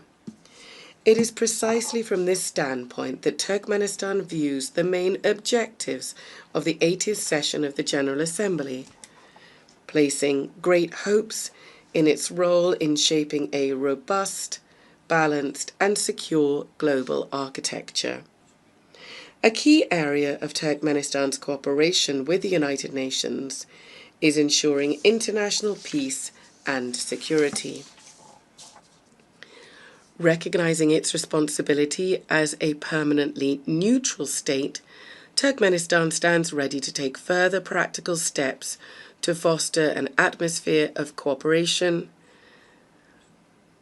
mutual understanding, and respectful dialogue. These are the principal defining conditions for ensuring stability and sustainable development at the global and regional levels. We are convinced that one of the most effective mechanisms for advancing and achieving these goals today is the practical application of the principle of neutrality. In this regard, Turkmenistan has initiated the inclusion of a separate item on the agenda of the 80th session of the United Nations General Assembly, entitled Neutrality for Peace and Security. We deem this important in light of the growing recognition by the international community of the significance of neutrality, as well as the awareness of its potential and utility in the context of the UN's peace-building strategy. In line with this, during this session, Turkmenistan will propose a draft resolution entitled The Role and Importance of the Policy of Neutrality in Maintaining and Strengthening International Peace, Security, and the Process of Sustainable Development. As you are well aware, this year has been proclaimed by the General Assembly the International Year of Peace and Trust on the initiative of Turkmenistan. This landmark event coincides with the anniversary of the establishment of the United Nations. In December this year, Turkmenistan will host a major high-level international forum on the Year of Peace and Trust. We see this as a tangible contribution to achieving the strategic goals of the United Nations, and we look forward to broad and representative international participation. We believe that harmonizing national approaches to global development trends, as well as to establishing and strengthening trust and mutual understanding, should be systematic and consistent. In this regard, Turkmenistan is seeking to initiate the convening of a World Summit on a culture of peace and trust. One of the key objectives of this summit would be to develop a global code of international trust. This would serve as a universal foundation for building relations between states based on the respect for sovereignty and territorial integrity, as well as on cooperation and joint efforts to address global problems. We believe that ensuring universal peace and mutual understanding is inseparable from the civilizational aspects of modern development and from the need to preserve and foster cultural and spiritual ties. In this context, Central Asia, which for centuries has played a clear role as a bridge spanning the civilizations of East and West, is now called upon to revive its historic mission to become a space for dialogue, cooperation, and the convergence of values and worldviews. Therefore, during this session, Turkmenistan will propose, in cooperation with the United Nations, an international forum to be held entitled Central Asia, a Space of Peaceful Coexistence. Countries of the region will participate, as well as other interested states and international institutions. Turkmenistan will also submit a draft resolution to the General Assembly on proclaiming an International Day of Mediation. This would emphasize the importance of diplomacy and neutral platforms in preventing and resolving conflicts. One of our country's priorities remains our active involvement in implementing the Sustainable Development Goals and in strengthening cooperation in key areas such as transport and energy. As Turkmenistan is one of the centers of multilateral dialogue on these issues, we will continue to contribute to establishing a fair, balanced, and inclusive international development system. During this session, Turkmenistan will initiate the proclamation of a United Nations Decade for Sustainable Transport for the period 2026-2035 and will submit the relevant draft resolution. We are convinced that this will help to consolidate the efforts of the international community in developing transport corridors, enhancing their sustainability and ensuring accessibility for all countries. Our country will also submit a draft resolution to the General Assembly entitled "The Key Role of Reliable and Stable Energy Connectivity in Ensuring Sustainable Development." At present, one of the priority issues on the development agenda is the digital transformation. We are convinced that this transformation must be balanced. It must reflect the realities and legitimate interests of all states, including the developing world, and also must be free from politicization and bias. In this regard, Turkmenistan intends to put forward an initiative to establish a world platform on digital integration. This is to be based on the principles of equality, trust, and on preventing the use of information and communication technologies to harm peace, security, and sustainable development. During the 80th session, Turkmenistan will continue its work on environmental and climate issues.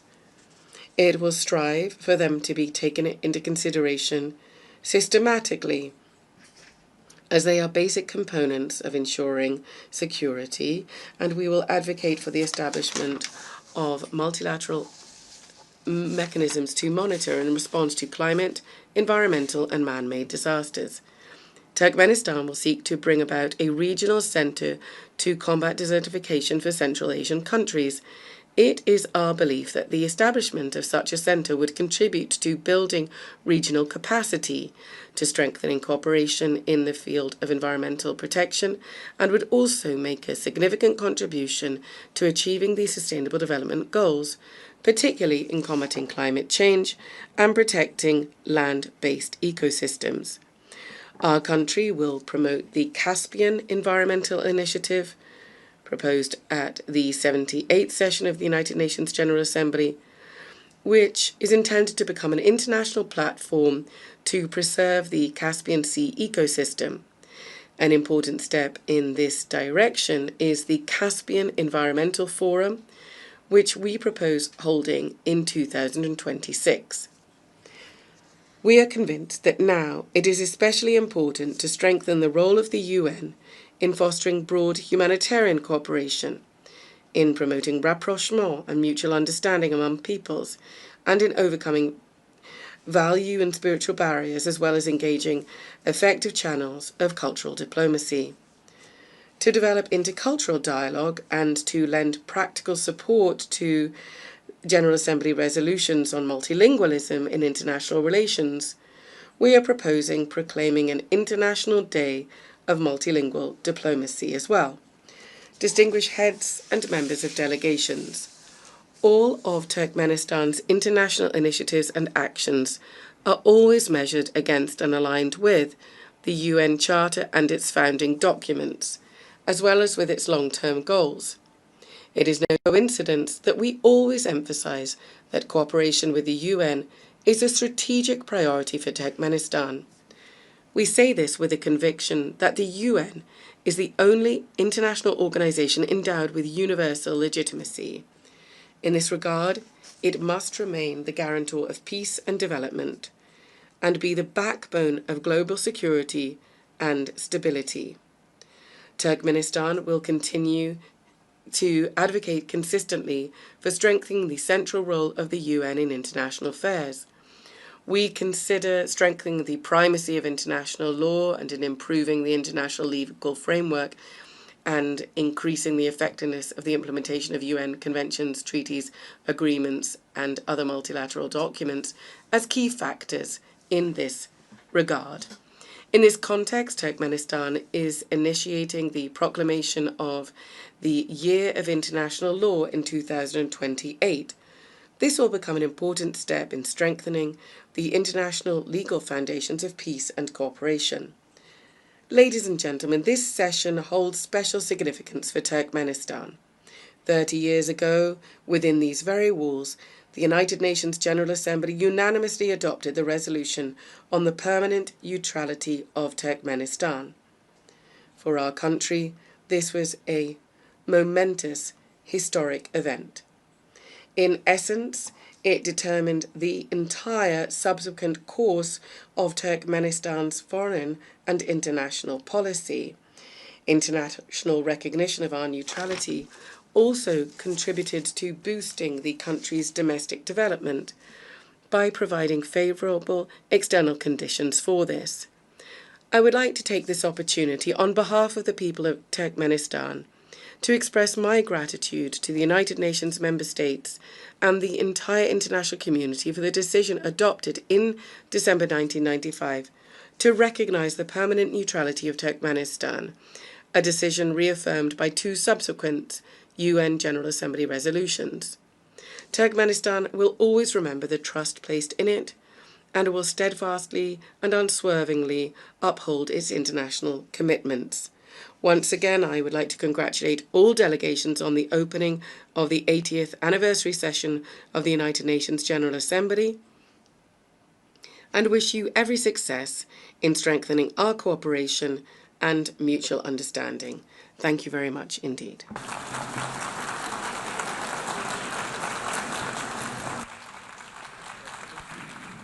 On behalf of the Assembly, I wish to thank the President of Turkmenistan. The Assembly will hear an address by His Excellency Gabriel Boric Font, President of the Republic of Chile. I request protocol to escort His Excellency and invite him to address the Assembly.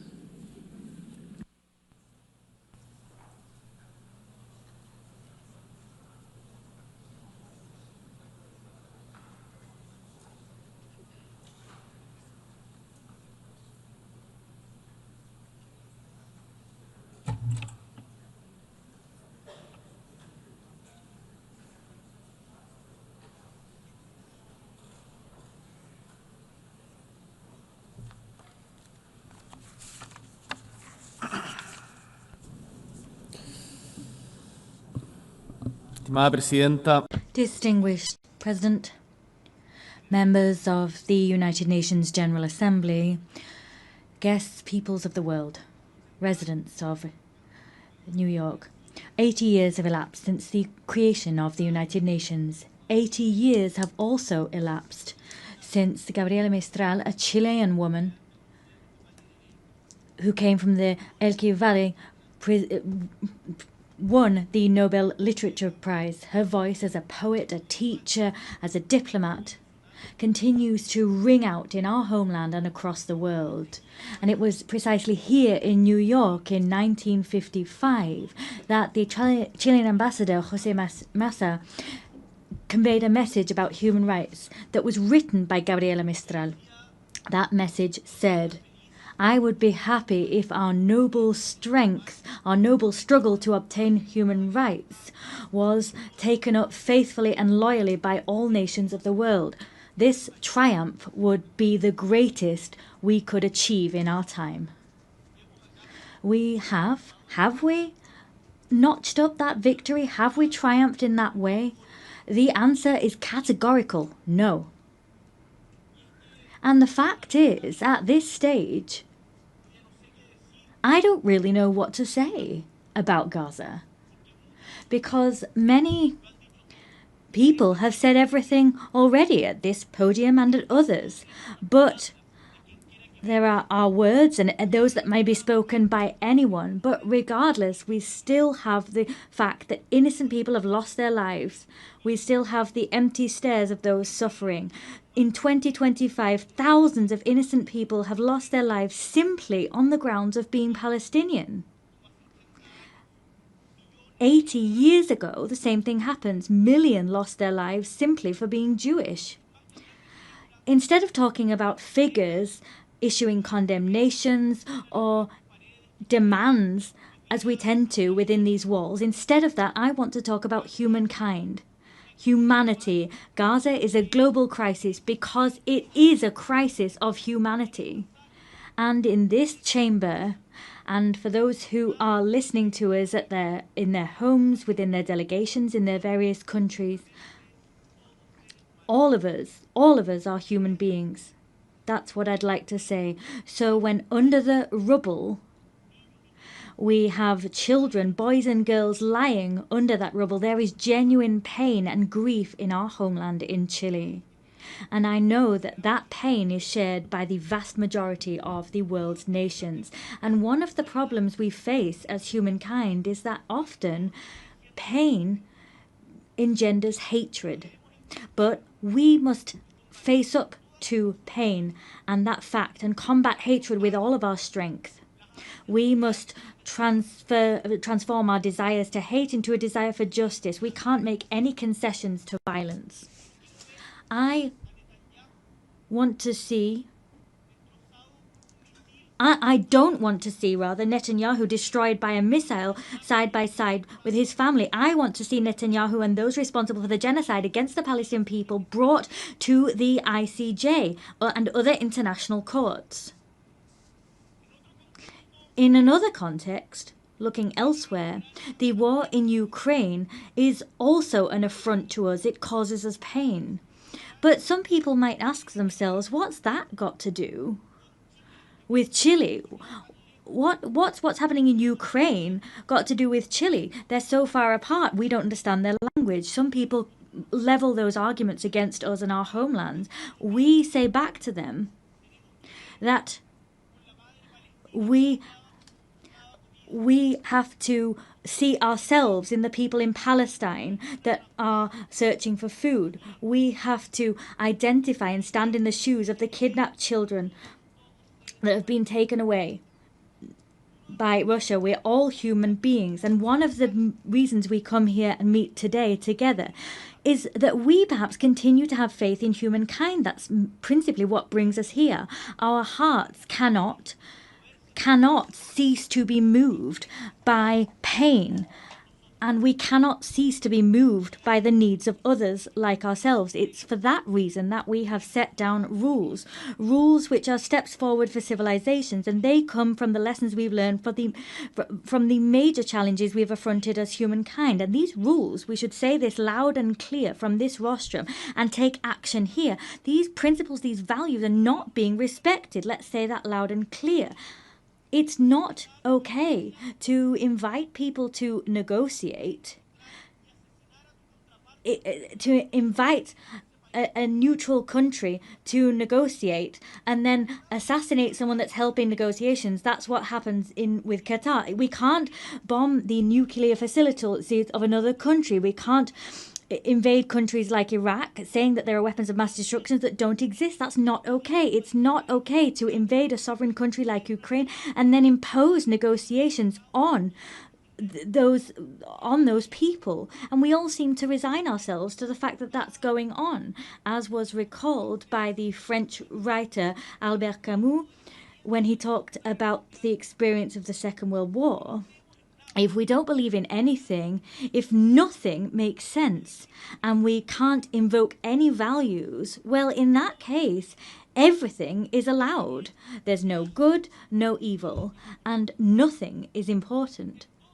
So, if we were to accept that reasoning, we'd have to admit that reason stands on the side of the successful party and no one else. And the rule which we use to assess humankind, the yardstick, would simply be effectiveness. So, in other words, the law of might is right. I want to say to you that ultimately this way of reasoning is the justification of killing.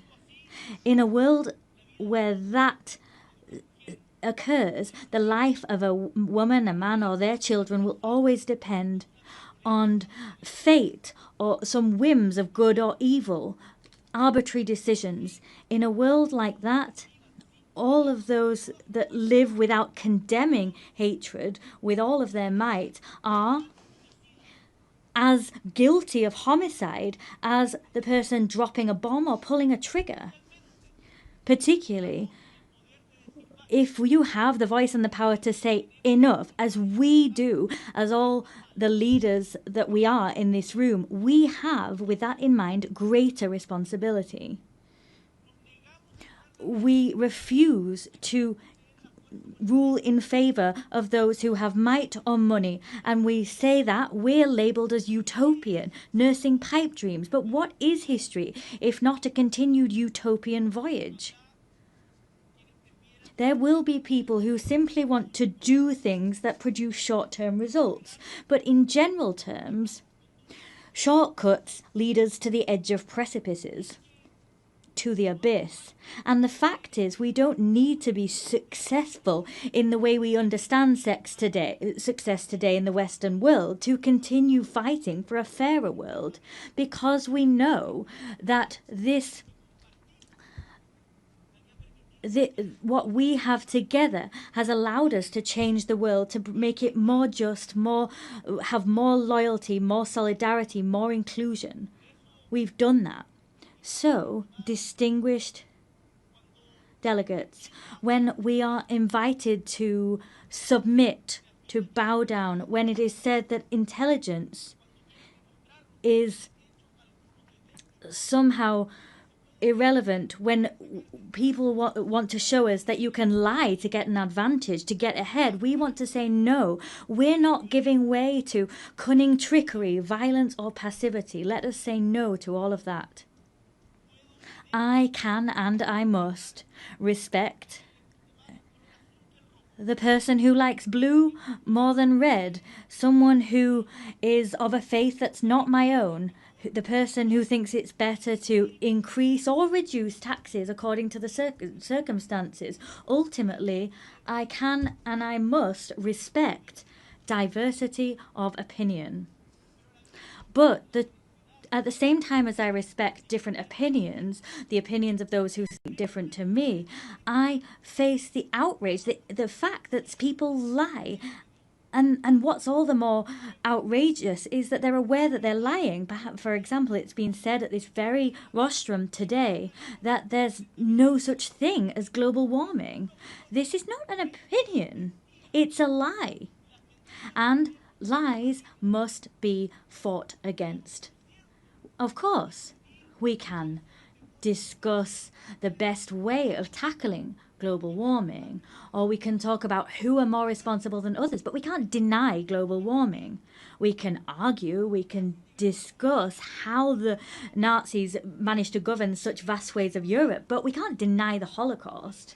We can study the secondary effects of a vaccine, but we cannot state with no evidence whatsoever that vaccines cause autism. The world needs a true, genuine dialogue between those of us who think differently, between people who have different visions of the world. It's for that reason that we created the United Nations, for that precise reason, to have dialogue and to decide that brutality is not acceptable, to decide that human rights must be protected regardless of ideologies or who's the victim or who's the torturer. That international law is the guarantee that reason will prevail over might always.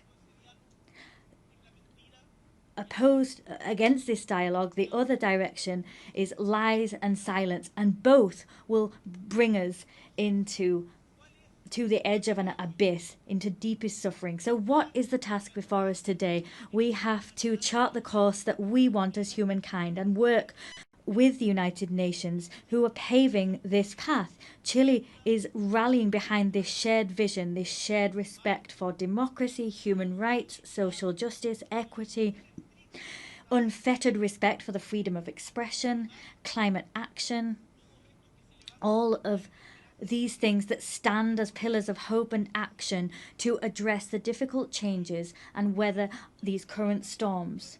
Today we need to say loud and clear that we defend a commitment to democracy always in an nuanced fashion with no excuses whatsoever. For that reason, this week, together with Brazil, Spain and Uruguay and Colombia, we convened the second meeting for the defence of democracy. That was a collected effort that began here in the United Nations a year ago.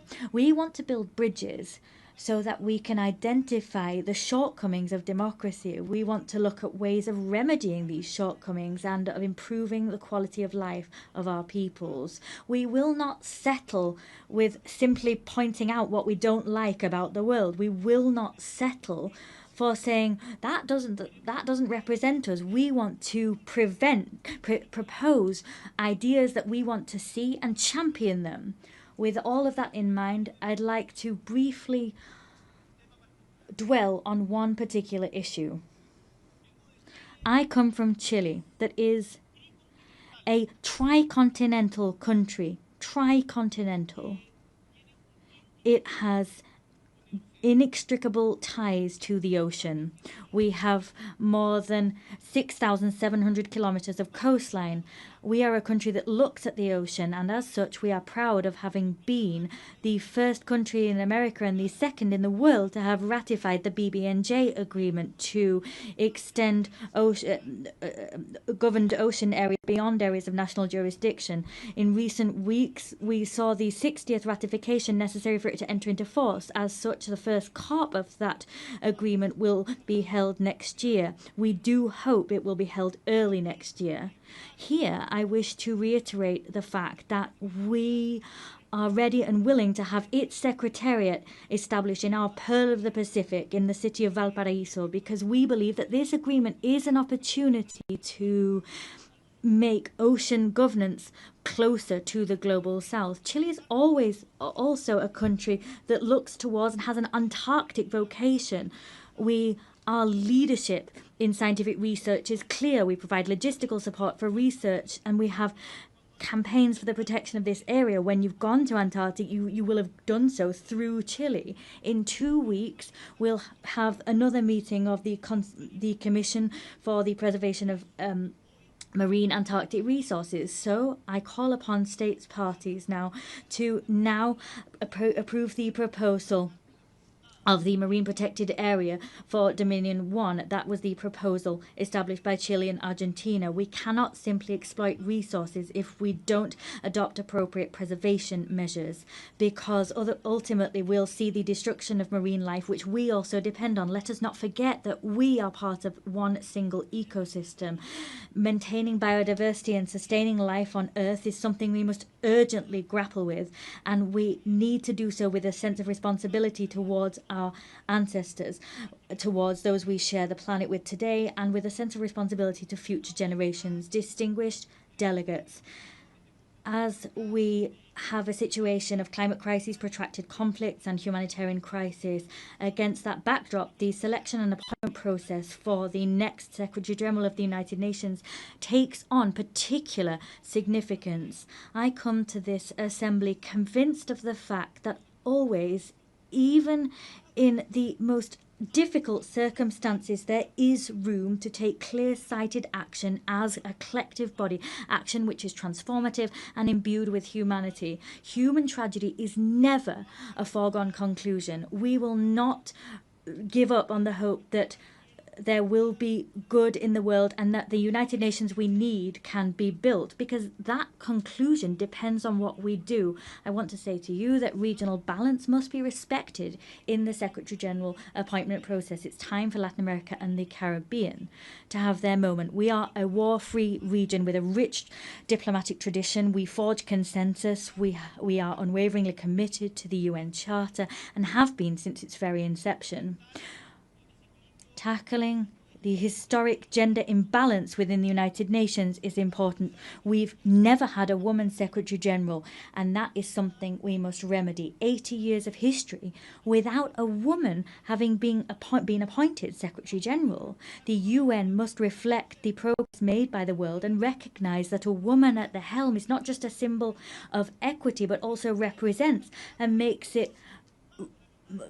reflects the fact that women are half of the population, and appointing a woman as Secretary General will send out the clear signal that women can occupy all parts of the world and nothing's closed off to them.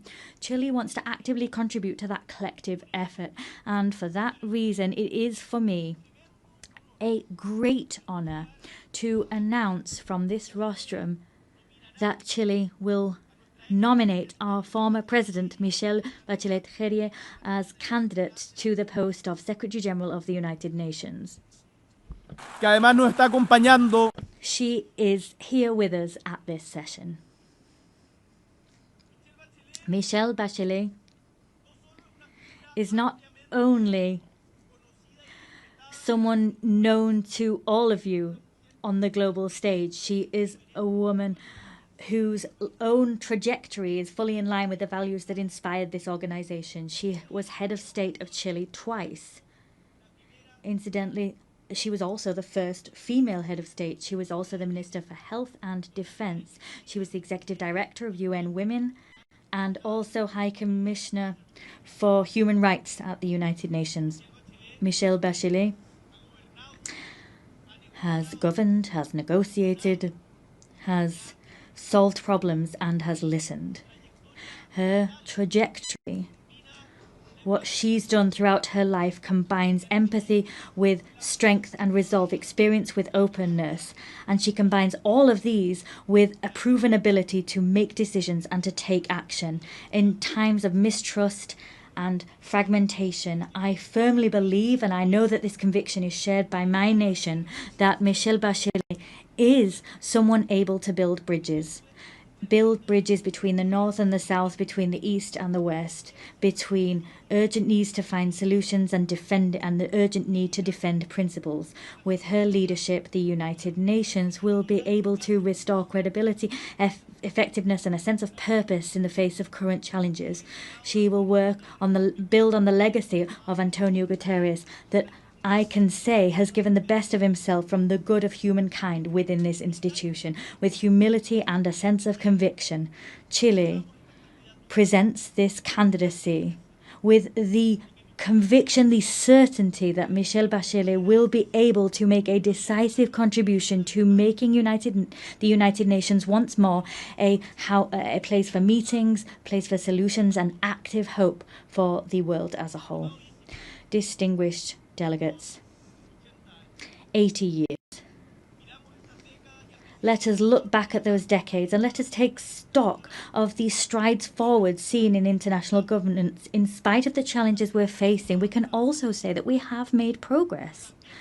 But we are eaten away at by the feeling that progress is under threat. Who will draw the maps of the future?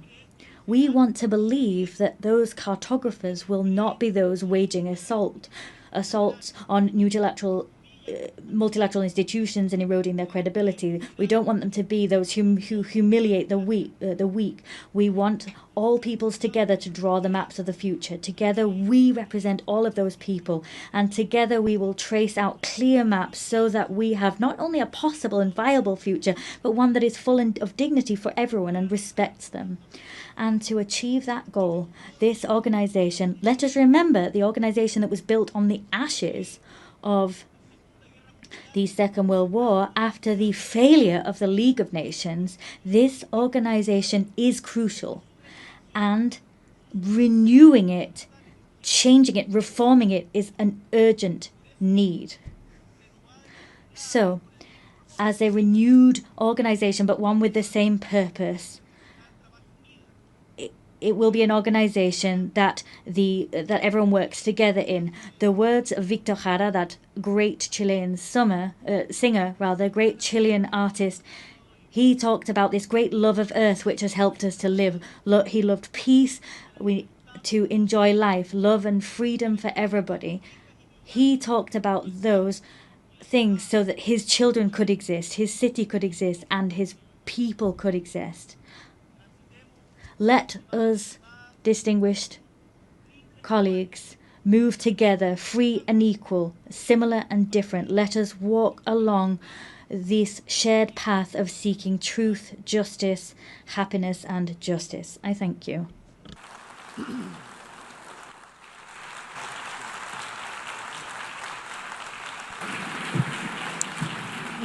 Muchas gracias. On behalf of the Assembly, I wish to thank the President of the Republic of Chile. The Assembly will hear an address by His Excellency Emomali Rahmon, President of the Republic of Tajikistan. I request the protocol to escort His Excellency and invite him to address the Assembly.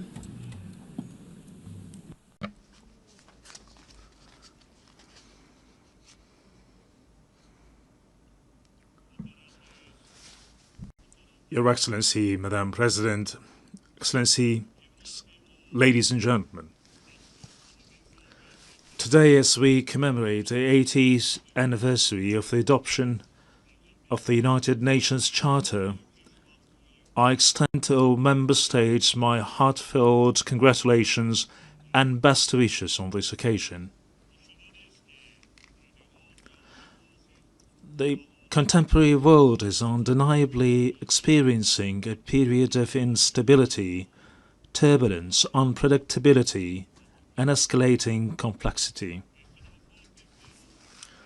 Geopolitical tensions, efforts to reshape a framework of international relations, conflicts and confrontations in different parts of the world, along with series of security threats and challenges have posed significant risks to lasting peace and safety.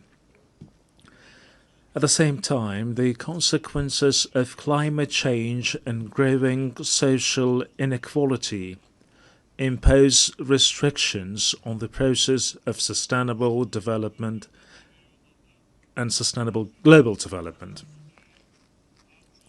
In such a complex and turbulent circumstances, the role of the United Nations as a platform for inclusive dialogue, cooperation and the promotion of peace and security worldwide becomes more important than ever. In this regard, our countries should make joint and consistent efforts in international practice to protect this principle, return to full compliance with international law. In this process, strengthening equal cooperation among small and large states is also considered to be an important and timely step. Madam President, Tajikistan's National Development Strategy 2030 is fully aligned with the Sustainable Development Goals, and we support a full and timely implementation of this item of global agenda. Unfortunately, developing countries, particularly those mountainous and landlocked, face multiple challenges and difficulties in achieving these goals. Particularly vulnerable countries feel the need to take serious measures to ensure sustainable development, financing, and improve access to financial resources. Despite significant attempts in this field, the amount of funding for sustainable development offered by the international community continues to be insufficient to address their current need. This situation necessitates timely response, the allocation of additional funds, and a review of approach to the international financial architecture and system. Tajikistan advocates for effective and fair reforms of international financial instruments. At present, we are observing varying degrees of economic progress among nations, and the influence of developed nations and international financial organizations could play a significant role in tackling this issue. Many developing and less developed countries remain vulnerable to the impacts of economic and financial crisis, poverty, infectious diseases, including COVID, natural disasters, and food insecurity. They need to implement effective financial support measures, including debt relief. In our view, now is the high time to seriously consider this important item. Ladies and gentlemen, today climate change-related issues in various countries around the world, including Tajikistan, pose serious obstacles towards achieving the Sustainable Development Goals.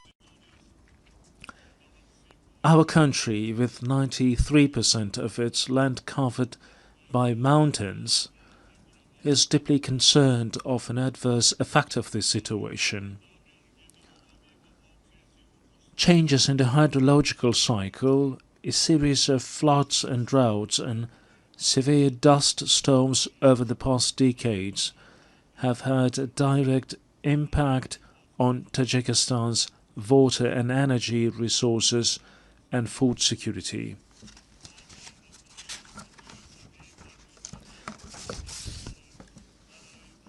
Every year we suffer tremendous material and financial losses due to water-related natural disasters. Regrettably, these phenomena often result in loss of life and the destruction of vital infrastructure.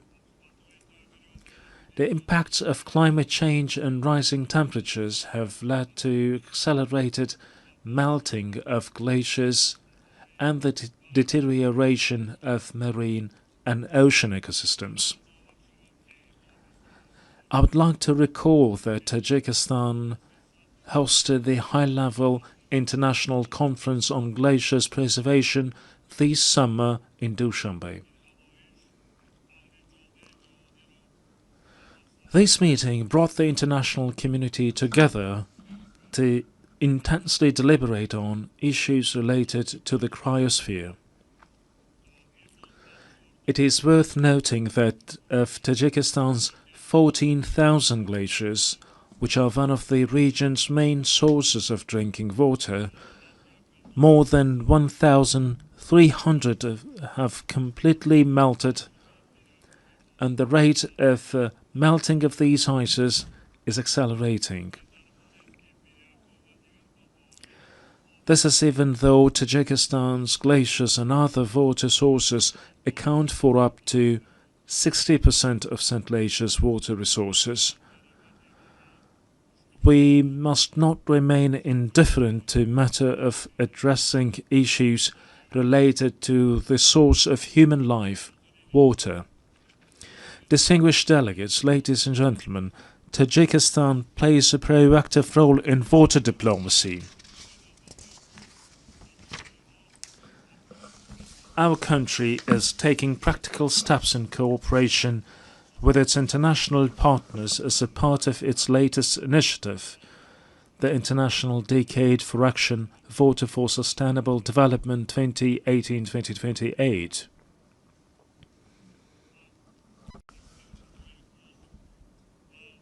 I call on member states and stakeholders to actively participate in the next event within the Dushanbe water process, the high-level international conference which will be held in Tajikistan next year. This event will undoubtedly give a new impetus to our continued joint efforts within the framework of the Water Action Agenda. We are confident that it will also serve as a solid foundation for preparations for the 2028 United Nations Water Conference in Dushanbe. Madam President, strong institutions and legal literacy are the ground of a just and stable society. Today, the international community is witnessing disrespect for and violation of international law, which is the foundation of order, peace, and stability throughout the world. We emphasize the need for strict adherence to international law and the resolution of all disputes and disagreements within the framework of the law. Being deeply aware of this reality, Tajikistan proposes that the United Nations General Assembly considers proclaiming an International Year of Legal Literacy. We call on all member states to join this initiative and strengthen the global culture of transparency and justice. Ladies and gentlemen, the rapid adoption of digital technologies and the effective use of artificial intelligence can noticeably contribute to the achievement of the Sustainable Development Goals. I would like to extend my profound gratitude to all member states for their unwavering support of Tajikistan's proposal to adopt a special resolution entitled "The Role of Artificial Intelligence in Creating New Opportunities for Sustainable Development in Central Asia." I'm confident that the resolution adopted by the General Assembly on July 25th of this year will serve as a key instrument for the safe and equitable use of artificial intelligence in our region. We, in this context, consider the establishment of a regional Center for Artificial Intelligence in Dushanbe to be favorable. This center would undoubtedly facilitate an implementation of joint initiatives and projects among Central Asian countries in the field of artificial intelligence. It is worth noting that, along with the improvement of digital technologies, the number of new security threats, particularly cybercrime, is also growing. We therefore emphasize that cybersecurity must be an important component of collective security. It is evident that, along with cybercrime, terrorism, extremism, illegal weapons smuggling, drug trafficking, and other forms of transnational organized crime continue to pose a serious threat to the global security. Tajikistan supports the further expansion of international cooperation on global security within the framework of the Dushanbe counter-terrorism process. We are determined and willing to establish constructive interaction within this process with international organizations and the UN member states to even more enhance efforts to counter the aforementioned threats and security risks. We believe that relevant UN agencies, in particular the Office of Counterterrorism, can make an effective contribution to the comprehensive implementation of global counterterrorism strategies and programs and strengthen their support to all member states in this area. Distinguished participants, Tajikistan gives full support of the resolution of all disputes and conflicts through political and diplomatic means. We must redouble our efforts to enduring, lasting, and comprehensive peace based on international law. A year ago, from this podium, I proposed considering a special United Nations resolution proclaiming a decade of promotion of peace for future generations. A year later, the adoption of such a resolution has become even more pressing. In today's complex and volatile world, this initiative will create conditions for international cooperation to achieve lasting peace. I call on all UN member states to support this proposal for the sake of our current stability and a better and prosperous life for the generations to come. Ladies and gentlemen, we emphasize our principled, invariable position on the Palestinian issue. We believe that lasting peace in the Middle East is possible only through the implementation of the United Nations resolutions and the principle of the two-state solution. In this regard, we recall the need to resolve this issue exclusively through negotiations and diplomatic means in accordance with the international law, particularly the Charter of the United Nations. We call for a lasting ceasefire in Gaza and access to humanitarian aid. Tajikistan also supports peace and stability, overall security and socio-economic development in neighboring Afghanistan. We are ready to render our full assistance in these processes and in this regard call on the international community to provide humanitarian assistance, especially to regions affected by drought and recent severe earthquakes. Distinguished participants,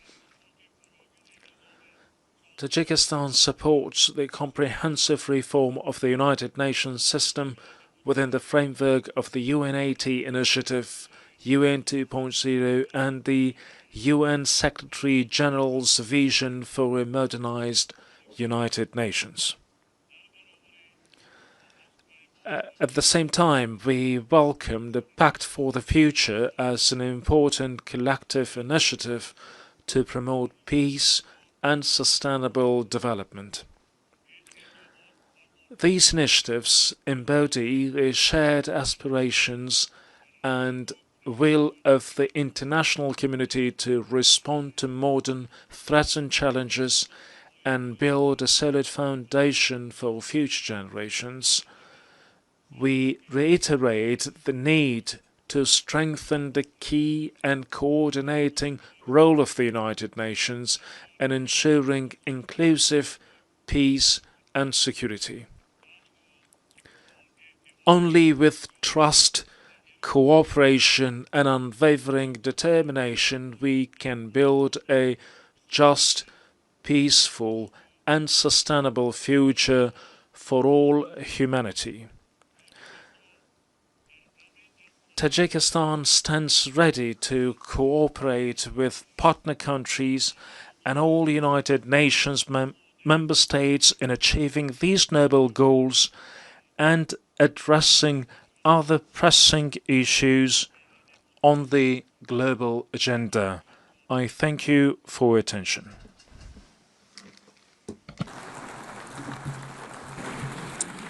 On behalf of the Assembly, I wish to thank the President of the Republic of Tajikistan.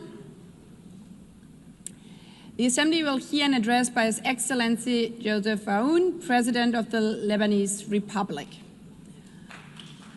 I request protocol to escort His Excellency and invite him to address the Assembly.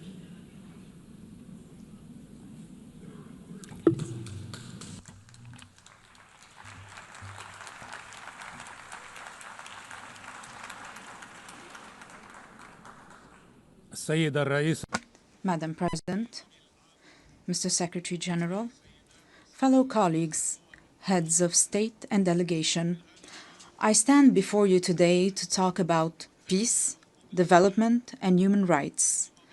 At a time when some of my fellow citizens are facing death, parts of my country are under occupation, and while my homeland and my people live in uncertainty.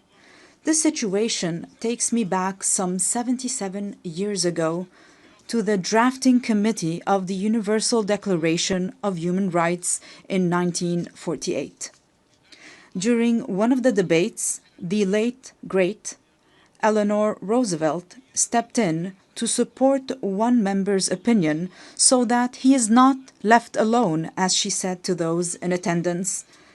The dissenting member respectfully responded, "Honorable lady, my concern is not to side with the majority or the minority, but to align with the truth." The author of these words was no other than Charles Malik, the Lebanese philosopher who worked alongside other great minds of the time to give humanity this eternal declaration.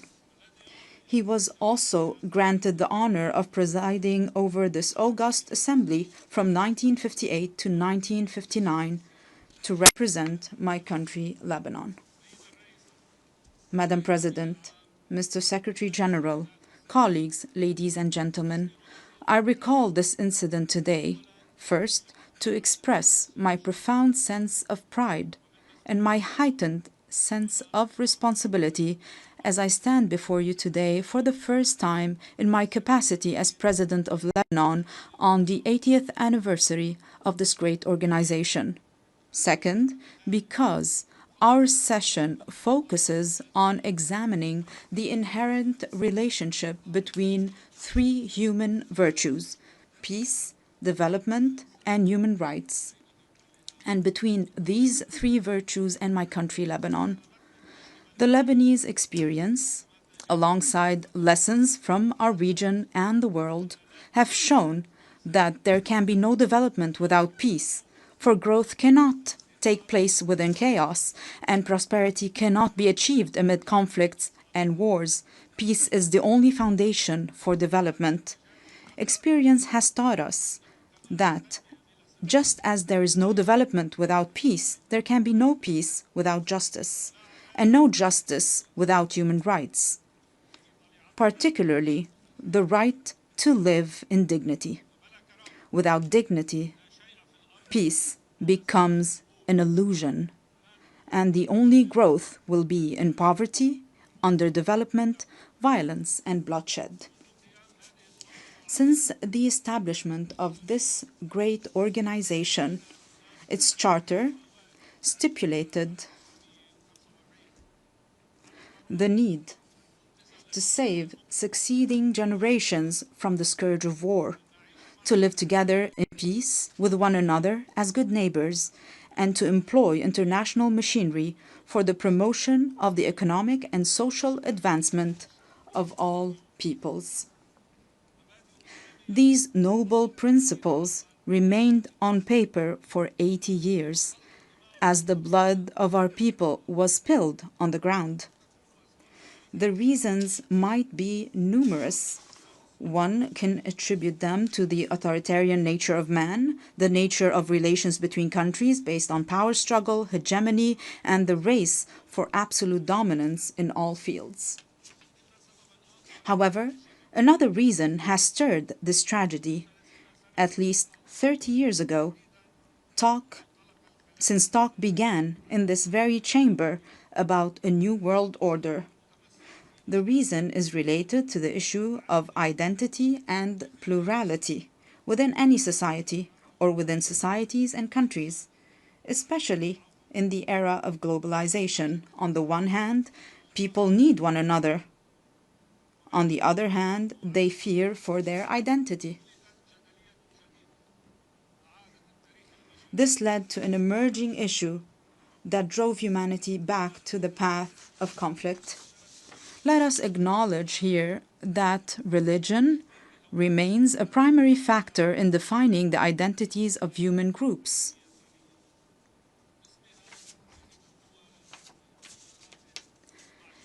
In the name of religion, countries are at war with one another. In the name of religion, many countries have imploded from within. Furthermore, religion continues to shape the world in profound ways, while Islamophobia and xenophobia grow in the West. The East is still haunted by the memory of colonialism and the remnants of old religious wars. Despite remarkable scientific progress, the world finds itself trapped in a bygone era. Madam President, Mr. Secretary General, colleagues, at the heart of this dilemma, Lebanon plays a unique role. This is its raison d'etre. This is the significance of Lebanon and its message to the world. Amid the global clash over religious identities, Lebanon stands out as a nation where Christians and Muslims coexist as equals under a constitution that guarantees equitable representation to both communities in the Parliament and the Council of Ministers, with full citizenship for all individuals. This model is open for progress. This model was criticized by some. However, it offers a unique, evolving approach, as the late Pope John Paul II observed. Lebanon is more than a country. It is a message of freedom and plurality for the East and the West. End of the quote. I reiterate and emphasize a message of freedom and plurality.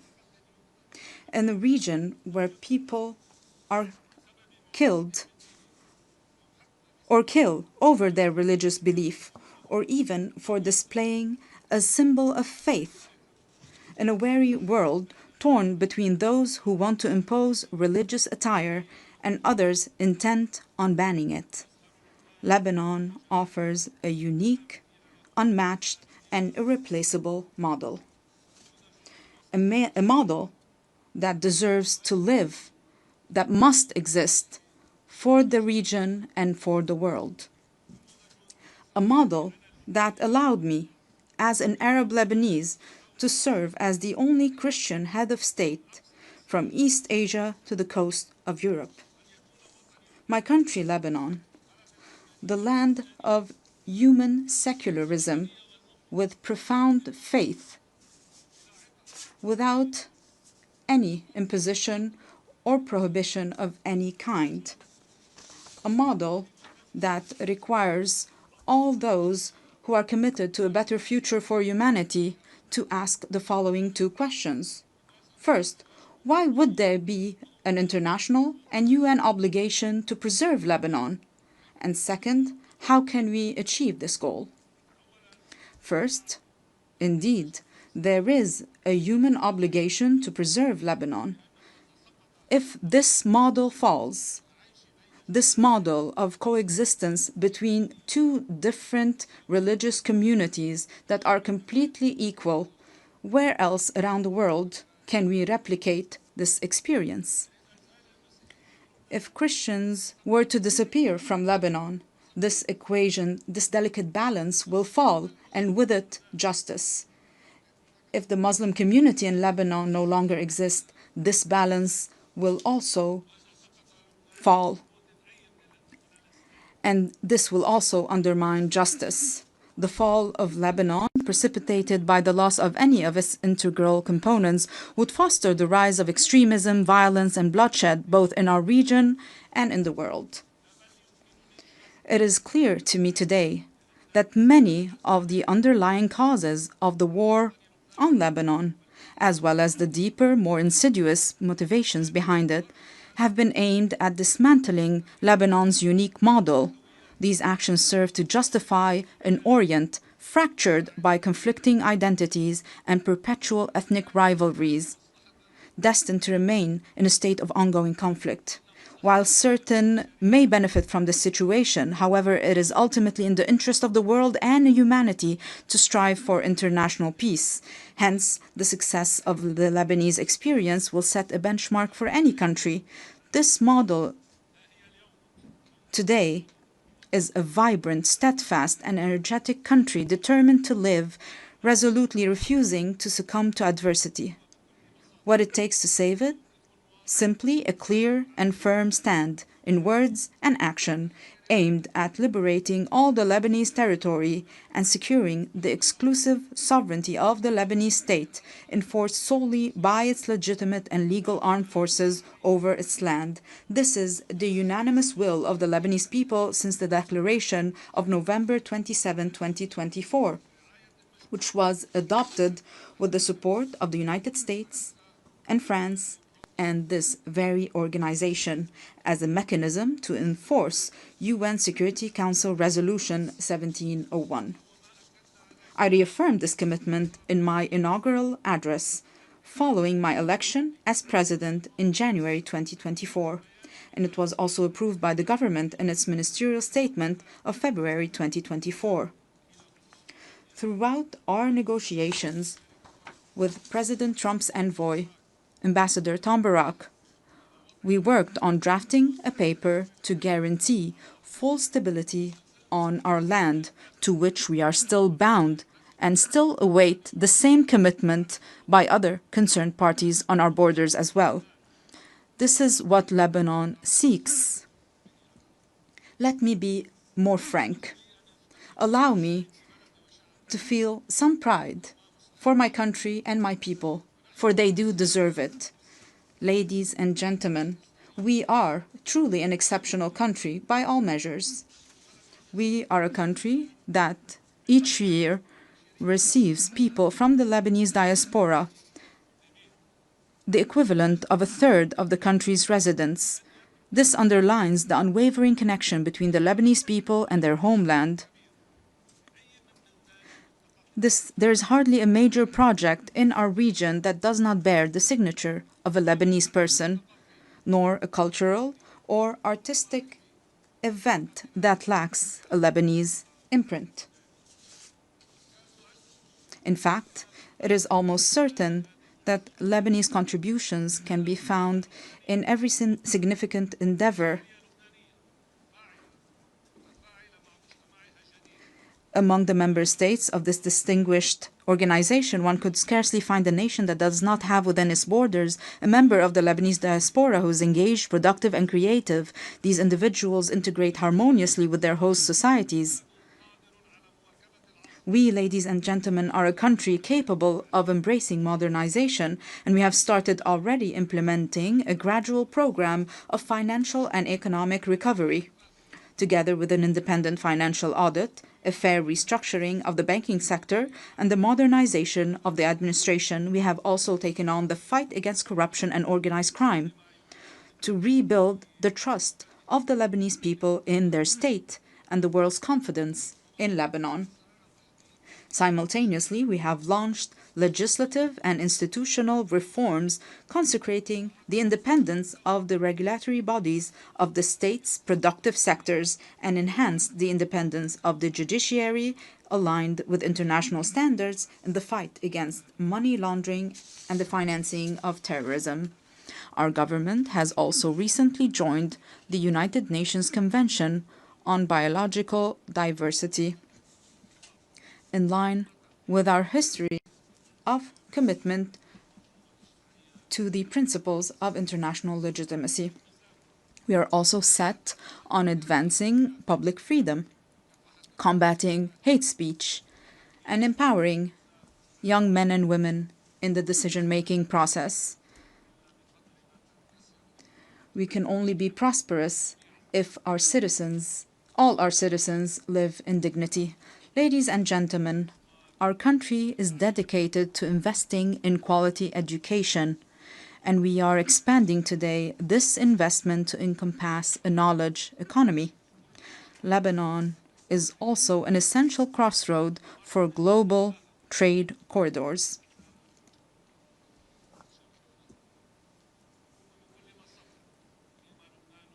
While advancing on all these fronts, our country simultaneously shoulders numerous burdens.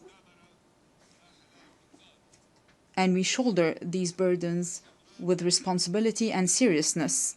Most pressing among them are the persistent instabilities along our southern border, We call for the immediate cessation of Israeli aggression, the full withdrawal of its occupying forces from all Lebanese territory, and the release of our hostages that we shall not forget nor leave behind. And we insist on the complete implementation of UN Security Council Resolution 1701. This will be achieved with the help of the mandate given to UNIFIL, working in coordination with the Lebanese army over a transitional period to achieve peace and stability. In this context, allow me to extend my gratitude to the members of the Security Council who adopted the resolution to renew UNIFIL's mandate to help us achieve lasting peace and stability. However, the deep underlying causes of our crises extend beyond our immediate borders. This is why it is our moral, human, and political obligation to call for an immediate end to the devastation taking place in Gaza. We urge the revival of a new political track aimed at finding a just and permanent solution to the Palestinian question based on the resolutions of international legitimacy, the principle of the two-state solution, ensuring the right of both states to a secure and dignified existence, as ratified by your General Assembly, with a majority of 142 states out of 164 states in the New York Declaration. The second major burden Lebanon is carrying now is the unprecedented displacement situation taking place on its soil, which, measured by capita, stands as the largest in history. Lebanon looks to the United Nations and its specialized agencies, as well as to the Syrian authorities, to address this critical issue. Through direct negotiations and with the support of the Kingdom of Saudi Arabia, we aim to reach comprehensive understandings and agreements across different aspects of our bilateral relations, the goal being the dignified and safe return of the displaced Syrian citizens, as well as the restoration of the special relations between Lebanon and Syria in good neighborliness and close cooperation in various fields, overcoming the misunderstandings of the past. The third burden crippling us today is the reconstruction of Lebanon following the Israeli aggression on our soil, especially with respect to the infrastructure necessary for the return of the Lebanese Authority to the Lebanese border towns and to the rebuilding of homes and villages bulldozed and demolished by the aggression. For there will be no stability if it is not rebuilt and its beauty restored. Furthermore, there's the issue of providing the necessary means to our legal armed forces so that they may take on the task of defending and safekeeping our national integrity. We remain hopeful about the public initiatives to organize international conferences dedicated to that purpose. Ladies and gentlemen, Lebanon does not seek special privileges or favors. Indeed, it calls upon the international community to act with responsibility, fairness, and equality, thereby enabling Lebanon to reclaim its role as a land of freedom and plurality. This very spirit underpinned the Distinguished Assembly's resolution on August 16, 2019, to grant Lebanon's request to establish the Human Academy for Dialogue and Conversions within its borders, a resolution that was for a time overshadowed by the many crises Lebanon has faced in recent years. Today, Lebanon is intent on reviving this vital initiative. Our intention is both to reassure ourselves and to send a message to the world. Lebanon is returning to its rightful place, both within the international community and among the nations gathered at the United Nations, a true platform for human values and the advancement of humanity. In closing, I reiterate the opening theme of my message. While I stand here today advocating for peace, my countrymen are being killed. The conflict is still very fierce between Lebanon being a land of life and joy and a platform that spreads both values to the region and the world, and Lebanon being a place of sorrow and wars, spreading both woes to the region and the world. We in Lebanon have made our choice. We choose to be a land of life and joy, and we shall abide by it. I call upon you all, for the sake of peace in our region, for the good of humanity, stand with us.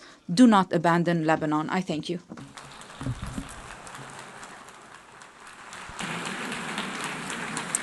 On behalf of the Assembly, I wish to thank the President of the Lebanese Republic.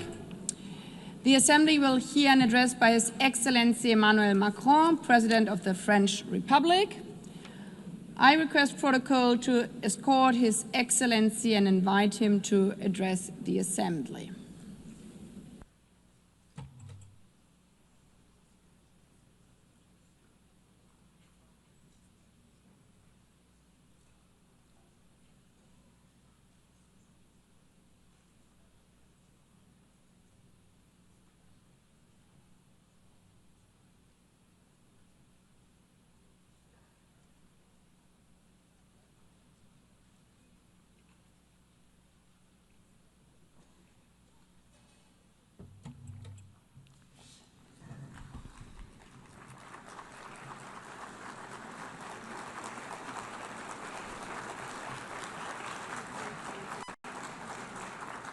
Madame la Présidente de l'Assemblée. President of the General Assembly, Secretary General, Deputy Secretary General, ladies and gentlemen, heads of state and government, ministers, ambassadors and delegates. I am delighted to once again stand before you to issue an address at the 80th session of the United Nations General Assembly. 8 decades ago, we wanted to serve peace, development, human rights, and we've been doing that for 80 years. After that 80 years, we now have to take stock of our progress and ensure that we keep pace with today's world. In 1945, March, we adopted the Charter of the United Nations following 2 world wars. At that time, war was still raging in Asia. Decolonization had scarcely begun. The Soviet Union was extending its empire, and we counted deaths in the millions, and we unveiled the horror of the Shoah.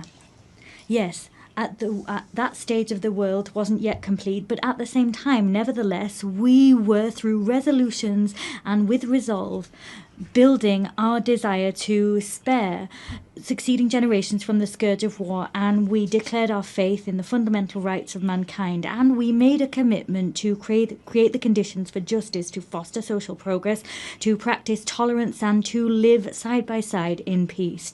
We were not dreaming, and we invoked our past to help us.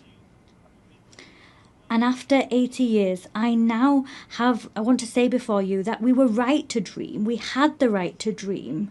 Our world today deserves the same resolve we had then in terms of working together. 51 of us were at San Francisco, and now 193 of us are gathered here in the General Assembly. The text that created this organization enshrined the principle of collective action and enshrined common values. It defined robust processes. And I know, nevertheless, how great frustration is.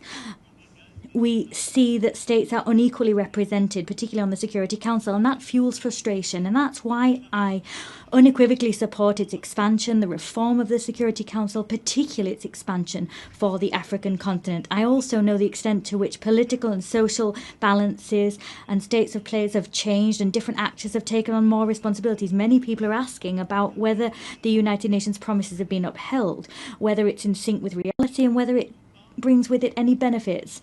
Let us not kid ourselves. This 80th anniversary is not a fact that we can just accept. Conflicts, international, national, state conflict are proliferating. The criminal and terrorist activity is proliferating, and people are deliberately trampling on the Geneva Conventions as if war was just about terror, revenge and victory.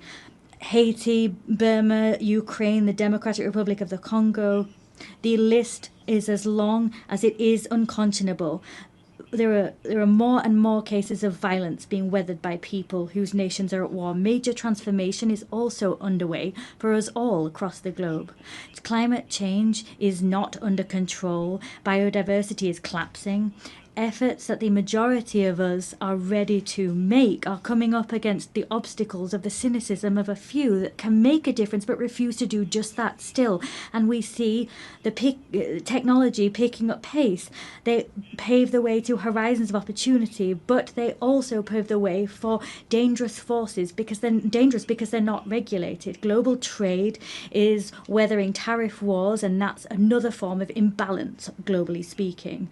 Alarm bells bells are ringing out loud, but that doesn't extinguish hope. Our divisions do not mean a lack of hope did not mean Syria wasn't able to free itself from war. Ukraine is staying the course, and peace is possible in the Great Lake regions. We've also adopted treaties, ambitious agreements that some people thought were impossible. A treaty on pandemics, a treaty to protect the high seas, another to finance development. The world's complexity is not a reason to throw in the towel on our principles and our ambitions. To a certain extent, ours is a moment of paradox. We need, more than ever before, to restore the spirit of cooperation that prevailed 80 years ago.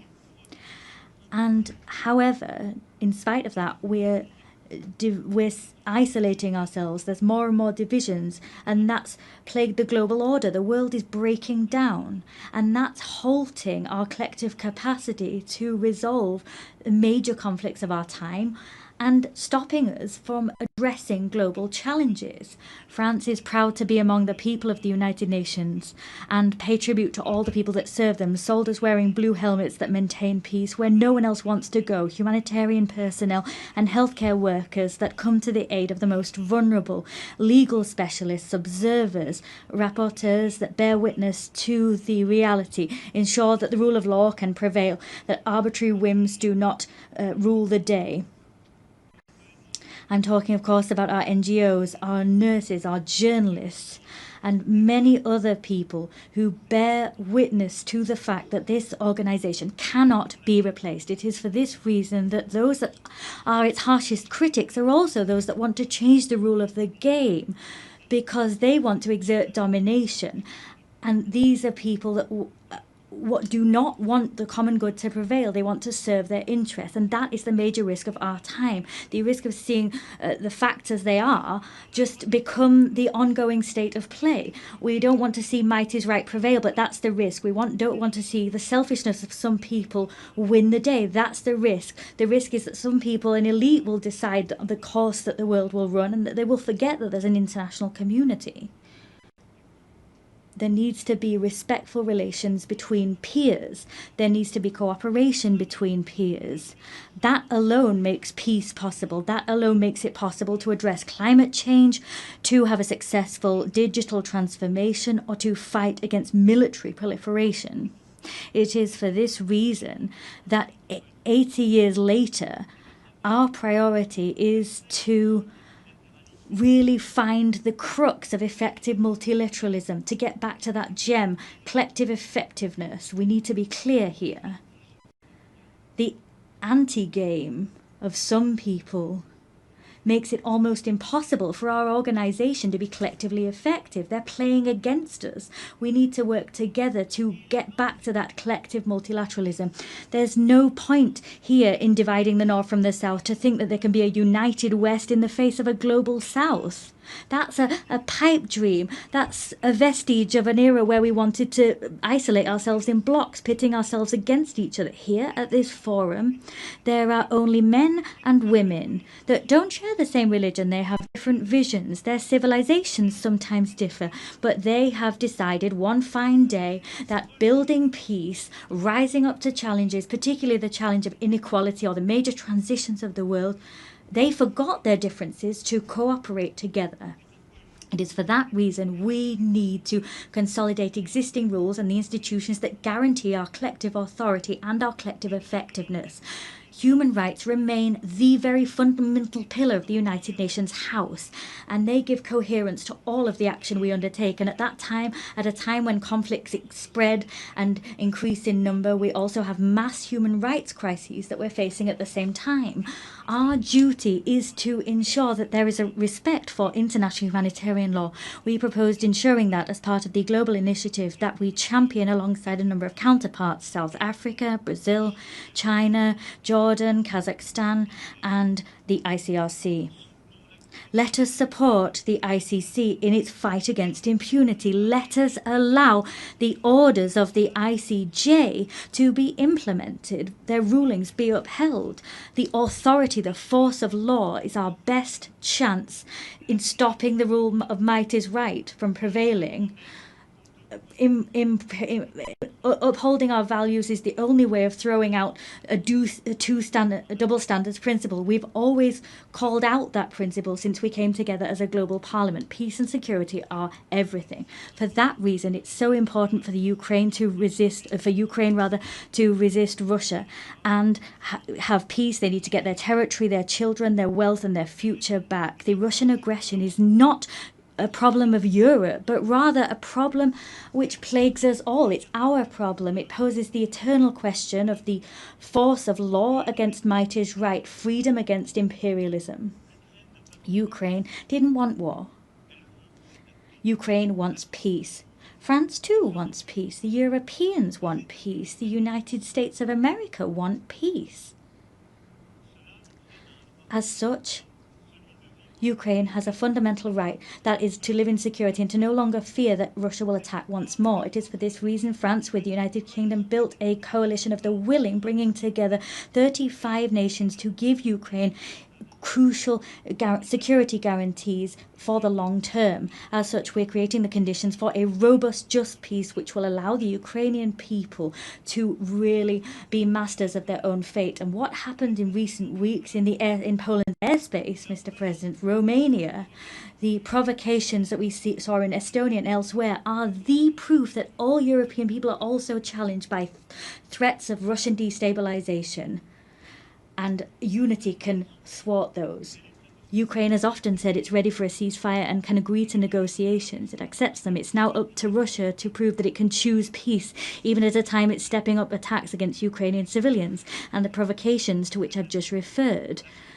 France is ready as we wait to stand shoulder to shoulder with Ukraine alongside our European partners and all those that understand that we need to hold Russia back to preserve the global order. And I welcome the proposal we saw a few hours ago from the President of the United States, recalling the gradual weakening of the Russian economy. I welcome what he said, the on-the-ground failures of Russia.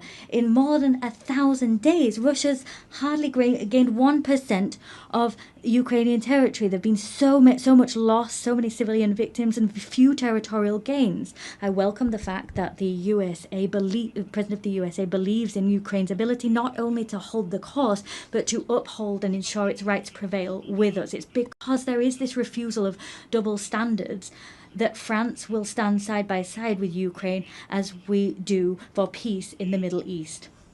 Yesterday, we adopted a credible plan to put an end to the war in Gaza, to preserve a two-state solution, Israel and Palestine, to allow the release of all hostages and to save so many lives. We've charted a course towards peace, which requires first and foremost that hostages still in Hamas's hands are released, that strikes on Gaza cease. And I am delighted that Saudi Arabia and France have convinced a large number of the members of this assembly to sign the New York Declaration. 142 members of this assembly have signed that declaration. We've held out our hands to forge the path towards peace, immediate peace, release of hostages, ceasefire, stabilization of Gaza, the demilitarization and the dismantling of Hamas, and a reciprocal recognition of two states and a Palestinian state which is demilitarized, which recognizes Israel, an Israeli state which recognizes the state of Palestine, and all the states of the region that have not yet done so, we hope will recognize the state of Israel. Through this mutual recognition, that is in fact a path towards peace. It's also the stability of the region as a whole that we seek to build.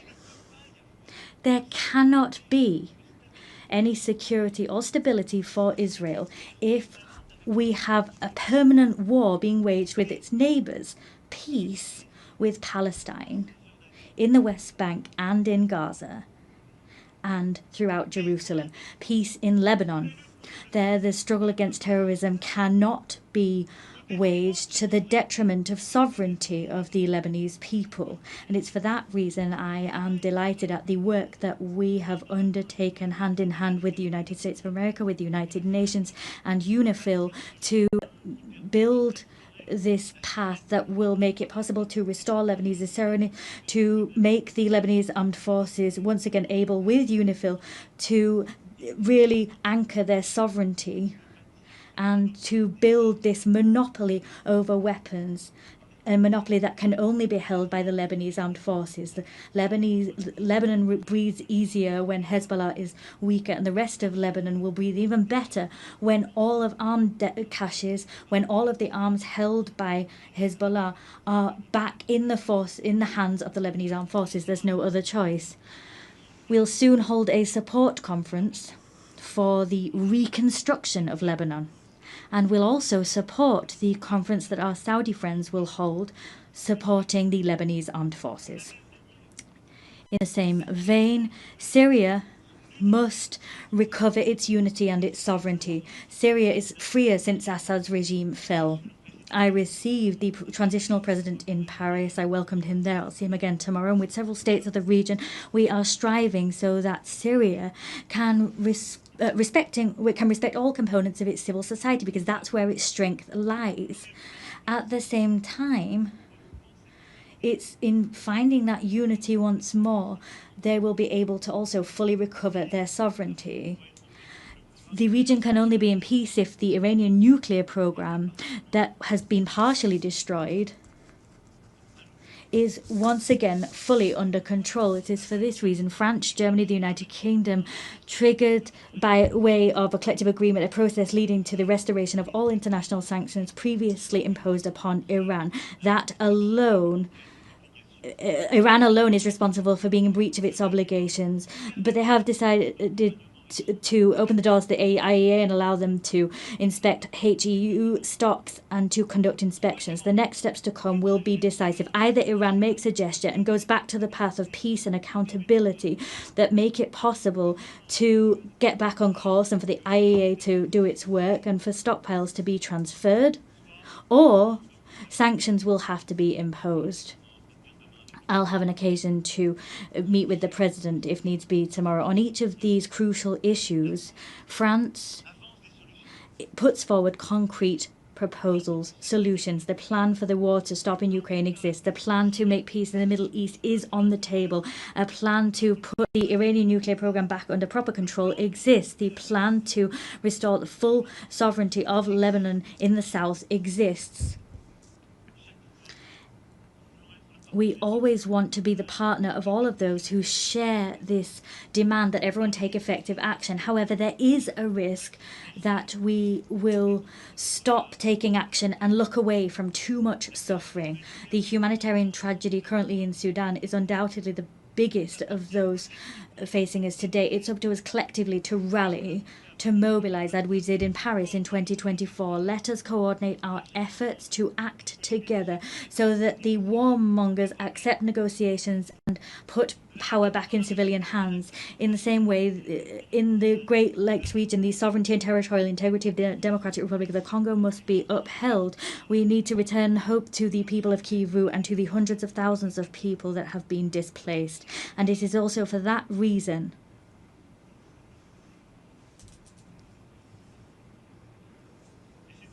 and it's also for that reason that we will meet next month in Paris, all of those able to respond to the humanitarian urgency and bring together initiatives of peace. And I'm delighted at what's been done by the African Union, by so many neighbours, Qatar, USA, but the humanitarian emergency needs to be addressed. We cannot forget any of these conflicts. We have no right at any time to lose heart.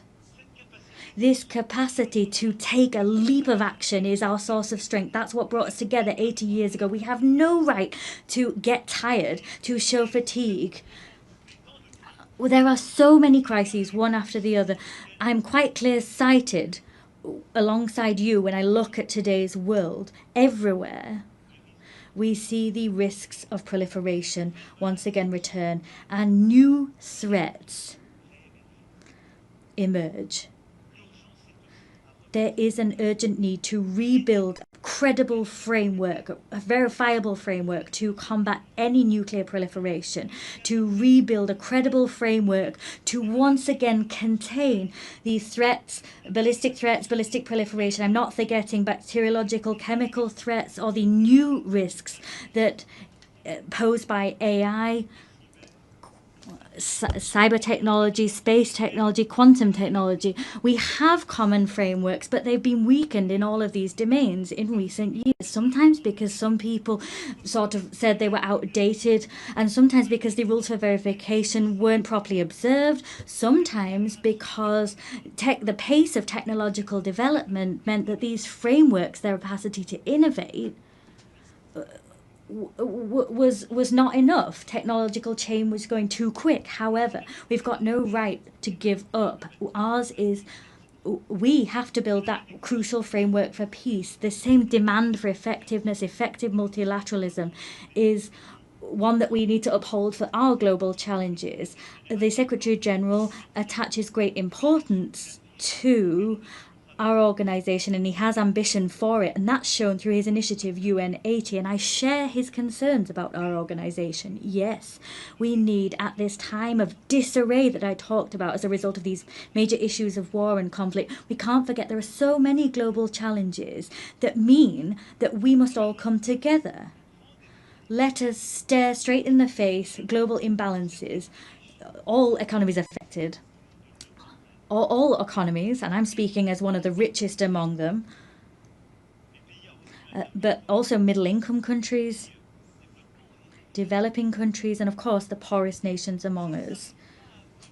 All of us, if we can't have organized international debate on major global imbalances, if our response is a fragmented one and we don't work together, we exacerbate these problems. Today, our challenge is to look at how we can help China to develop the internal demand that it really needs. How can we ensure that productive capacities that China's been able to develop in recent years, these technological capacity, sometimes there's technological transfer, and that's good, but they need to be conducted hand in hand with harmonious development and respectfully the environment. How can we correct US trade imbalances? How can we do that through corrective measures, not through tariffs that takes the rug out from under international trade?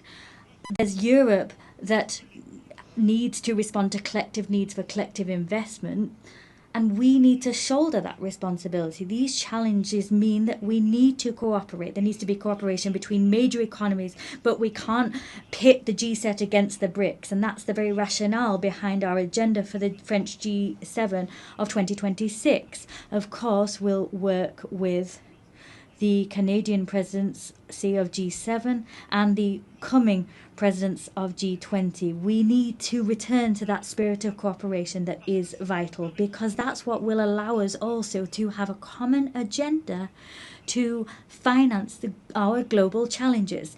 Let's take a look at things today. Everywhere we're reducing, eroding our common ambitions to finance major global challenges. Collective financing for healthcare is plummeting, as is financing for food security, as is financing for education. These challenges are, however, our challenges, even more than they were before the pandemic, the COVID-19 pandemic. And so it is absolutely pivotal that together we prove ourselves able to develop concrete solutions and find new financing to address our challenges.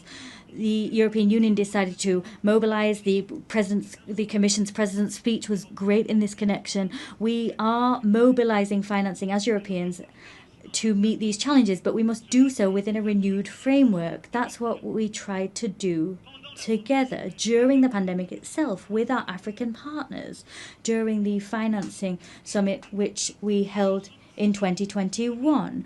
The work we did there was work we continued at the 4P summit, where we developed this pact for the prosperity of peoples and the planet. Ultimately, the agendas were the same.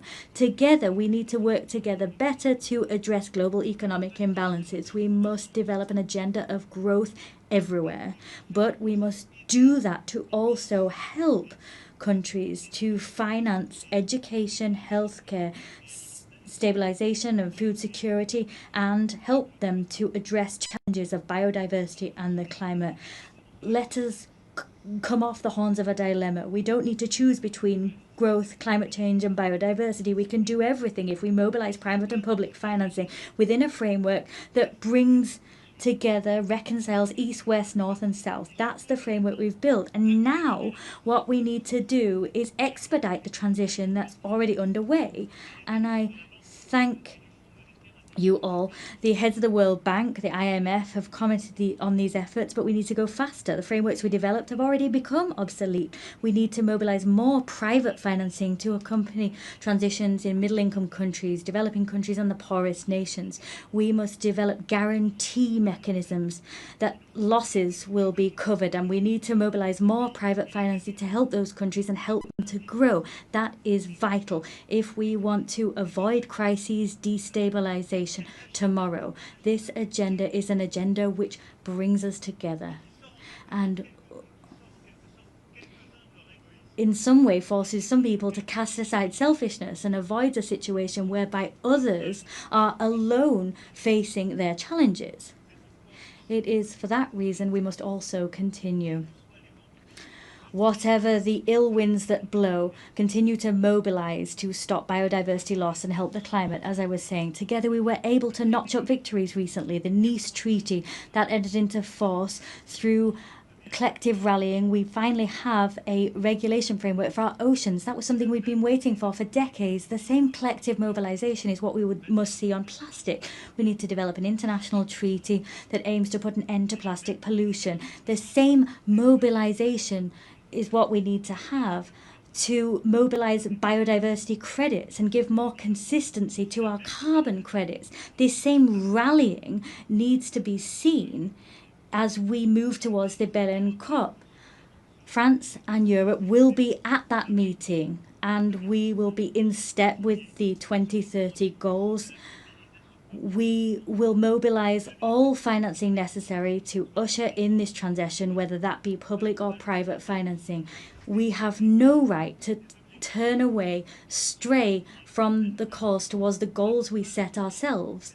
We have no right to simply crumble and become isolated. As you've seen, all of these global challenges, education, healthcare, agriculture, food security, biodiversity, climate, the fight ultimately against all inequalities that destabilize our global order require the same spirit of cooperation, the same spirit that I talked about, the spirit we showed in the face of war and destabilization. Our challenge is the fact that crises, there's a plethora of them, they're growing in number.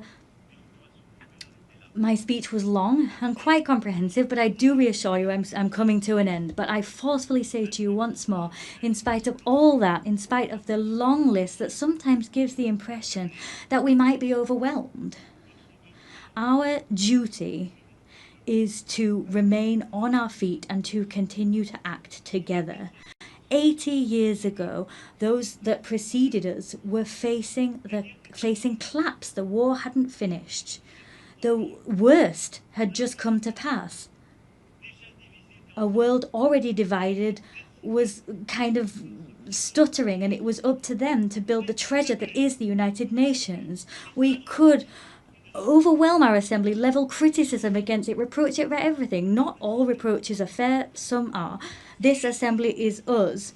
If it's ineffective, it's because some people are blocking it. And sometimes it's the most powerful. If it's not going fast enough, it's because people don't have enough resolve to make things move forward. The United Nations is all of us. There's one thing. It's that we don't have a right to be cynical. We don't have the right to get fatigue. We can't have this defeated heart, because our world is here before us, and our risk, the risk that we face, is that of fragmentation, that the law might is right will prevail, the status quo prevailing, cynicism, and to some extent that we will lose control. Yes, the loss of control. That's what all of our peoples are experiencing. Fear in the face of a future they no longer control. The fear in the face of migrations that they're weathering, a climate that we can no longer control, fear of inequalities that we can't bring under control, a fear in the face of a war we can't stop. This fear has one friend, the strongest friend, the mightiest person that was able to prevail, the cynic, that was allowed to prevail. We have one responsibility, that is to act together, build this multilateralism once again with the same faith, with the same resolve as the founding fathers of this assembly. We need to do that with even more effectiveness, but with the same will.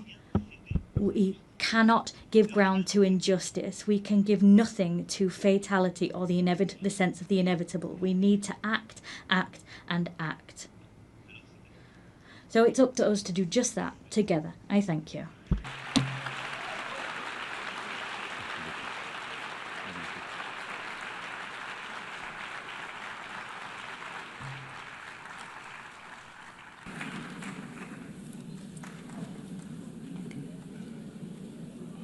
On behalf of the Assembly, I wish to thank the President of the French Republic.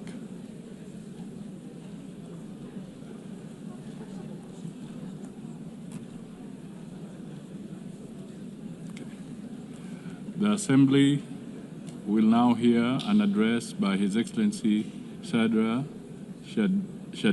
Zaparov, President of the Kyrgyz Republic. I request protocol to escort His Excellency and invite him to address the Assembly.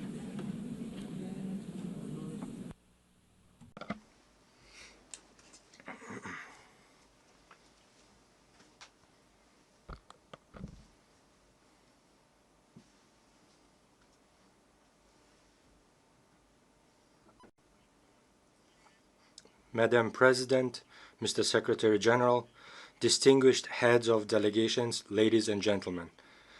Allow me to sincerely congratulate Ms. Annalena Baerbock on her election as the President of the 80th session of the United Nations General Assembly and to wish her every success in her work. This year, we mark the 80th anniversary of the UN, a unique institution that has stood guard over peace, security, and development for nearly a century. Over these 80 years, despite numerous conflicts, the world has fortunately been spared the outbreak of a Third World War. The United Nations has undoubtedly played a key role in this achievement. The organization has become not only an international platform for dialogue, but also played a special role in preventing global conflicts. Today, the trend of regionalism in world politics is strengthening. We are witnessing continued price hikes, a shortage of liquidity, and a war of sanctions in the global economy. The threat of terrorism and extremism has spread across all countries. Despite criticism, the UN remains the only truly universal organization endowed with both moral authority and institutional capacity. Today, Kyrgyzstan takes pride in the political stability it has achieved and in the ongoing social and economic transformation. These achievements did not come easily to us. For us, the price of attaining freedom and independence was very high. But I can state one thing with confidence. We have been able to establish Kyrgyzstan as a state. This achievement allows us to set ambitious goals for the future. International organizations, including the UN, recognize Kyrgyzstan as one of the freest and most stable states on the Eurasian continent with a strong civil society.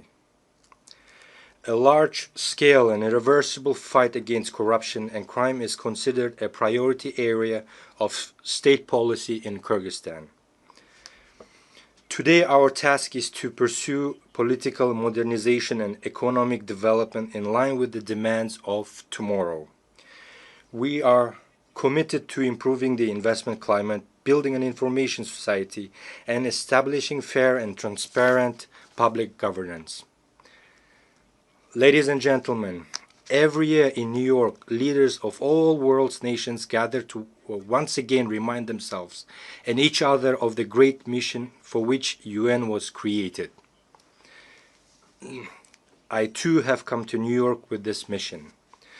Today, my diplomatic staff have prepared a polite text that takes into account the international diplomatic situation. However, this year, standing at this high podium, I decided not to speak as a diplomat. This year, from this podium, I wish to speak not only as the head of state, but as an ordinary person and a citizen of my country, openly expressing my true thoughts and reflections on the international events happening in the world. This year marks the 4th time I am delivering a speech at the UN General Assembly. For 3 consecutive years, I came here and delivered pleasant, beautiful words. But today, I have decided to speak openly and directly about the problems that trouble the hearts of millions of people. In different parts of the world, in Europe, the Middle East, Africa, and Asia, new armed conflicts and wars are erupting. Millions of people losing their homes are forced to abandon their native lands, and millions become victims. Who suffers the most? First and foremost, ordinary people. We cannot turn a blind eye to the suffering of many peoples.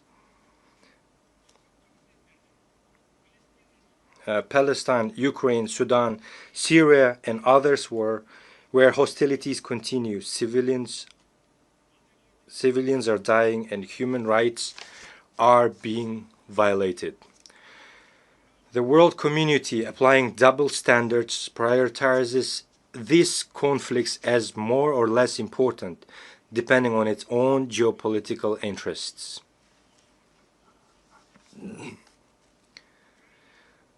The conflict in Ukraine has lasted nearly 4 years, with people continuing to die and flee their country. We support the efforts of US President Donald Trump and Russian President Vladimir Putin to seek solutions for a peaceful settlement of conflict in Ukraine. We are interested in this outcome because we too are suffering from the consequences of Russian-Ukraine conflict. Unilateral sanctions negatively affect us as well, a country that is only just getting back on its feet. Kyrgyzstan is making every effort to strengthen its economy independently. Therefore, we view unjustified sanctions as interference in our internal affairs and as pressure that hinders the development of our still-forming economy. I have always said, I will say again, Kyrgyzstan has strictly fulfilled and will continue to fulfill its international obligations. However, we cannot sacrifice the interests of our citizens and the economic development of our country. The sanctions imposed on Kyrgyzstan are based on false information spread by certain non-governmental organizations and dishonest people. We are ready to accept independent international audits to thoroughly review the activities of Kyrgyzstan's banks. In 2024, EU countries traded with Russia to the amount of $141 billion, of which $36 billion was Russian imports. and the UK, which imposed sanctions on 2 of our banks, the same year traded with Russia for $2.2 billion. Frankly speaking, some keep the option of cooperating with Russia in defense of their own interest, but forbid others from doing the same. How should this phenomenon be called? Before demanding something from others, be an example to yourself. You demand from us not to cooperate with Russia, yet you yourselves are cooperating extensively. We, in fact, have far deeper economic relations with Russia than you do. Therefore, economically speaking, we cannot refuse cooperation with Russia. We do not seek confrontation with others. We cooperate with virtually the entire world, pursuing a multi-vector foreign policy. For example, every year we sell gold worth of $1 billion to the UK alone. My foremost duty as the president of the country is to ensure the security of my citizens and my nation, and to improve their economic well-being. We oppose the politicization of economic cooperation and trade. Therefore, we demand the lifting of sanctions against 2 of our banks. Distinguished ladies and gentlemen, The UN Secretary General has already described the Gaza Strip as a graveyard of thousands of children. War more is needed to stop the war and the horrific events in Gaza. We must empathize with Palestinian people who have suffered enormous losses as a result of inhuman conflict in the Gaza Strip. We must not remain indifferent to the human tragedy unfolding before the whole world.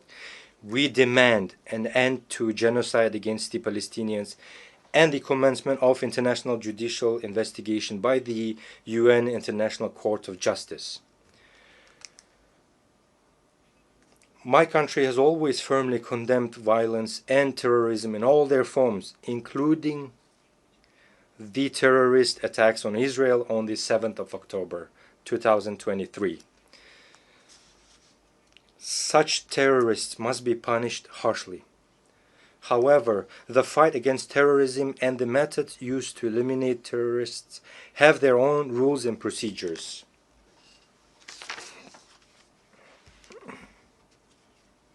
Those methods must be used. Because of actions of such terrorists, millions of ordinary civilians should not perish. Why do we allow the mass deaths of ordinary people and innocent children by the hundreds of thousands? The only way to establish a lasting peace is to implement the principle of two states for two people. Palestine must gain independence based on 1967 borders. We also condemn the recent rocket strikes on the territories of Qatar and Iran, since such attacks infringe on the sovereignty of independent states, create threats to regional stability and security, and run counter to the norms of international law. The fight against terrorism and modern threats in Gaza, Iran, Lebanon, and other regions must be proportionate to their scale and nature. Civilians, women, and children must not suffer and be sacrificed. Distinguished ladies and gentlemen, as a neighboring country, Kyrgyzstan considers it important, especially in these difficult times, to provide comprehensive support to the Afghan people by integrating Afghanistan's economy into the regional and global economic processes. To isolate Afghanistan at the international level and deprive it of foreign assistance is wrong. It is unjust. We believe that the use of financial instruments for geopolitical and ideological gain, thereby deepening the humanitarian crisis, is an act of injustice and inhumanity. Therefore, we are convinced that the assets of Afghanistan frozen by Western countries in the amount of $9 billion must be returned to the Afghan people as soon as possible. These funds could contribute to the restoration of infrastructure, expansion of access to credit through local banks, the development of agriculture, and the creation of new opportunities for millions of people living in poverty.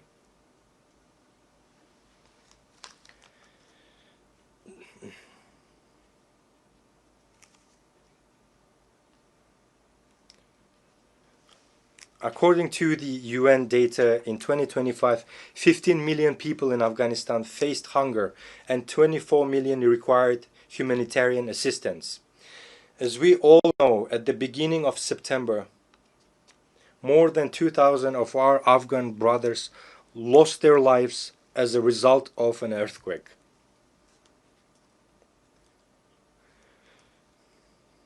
Tragically, due to lack of financial resources and weak infrastructure, timely assistance could not be provided to those affected.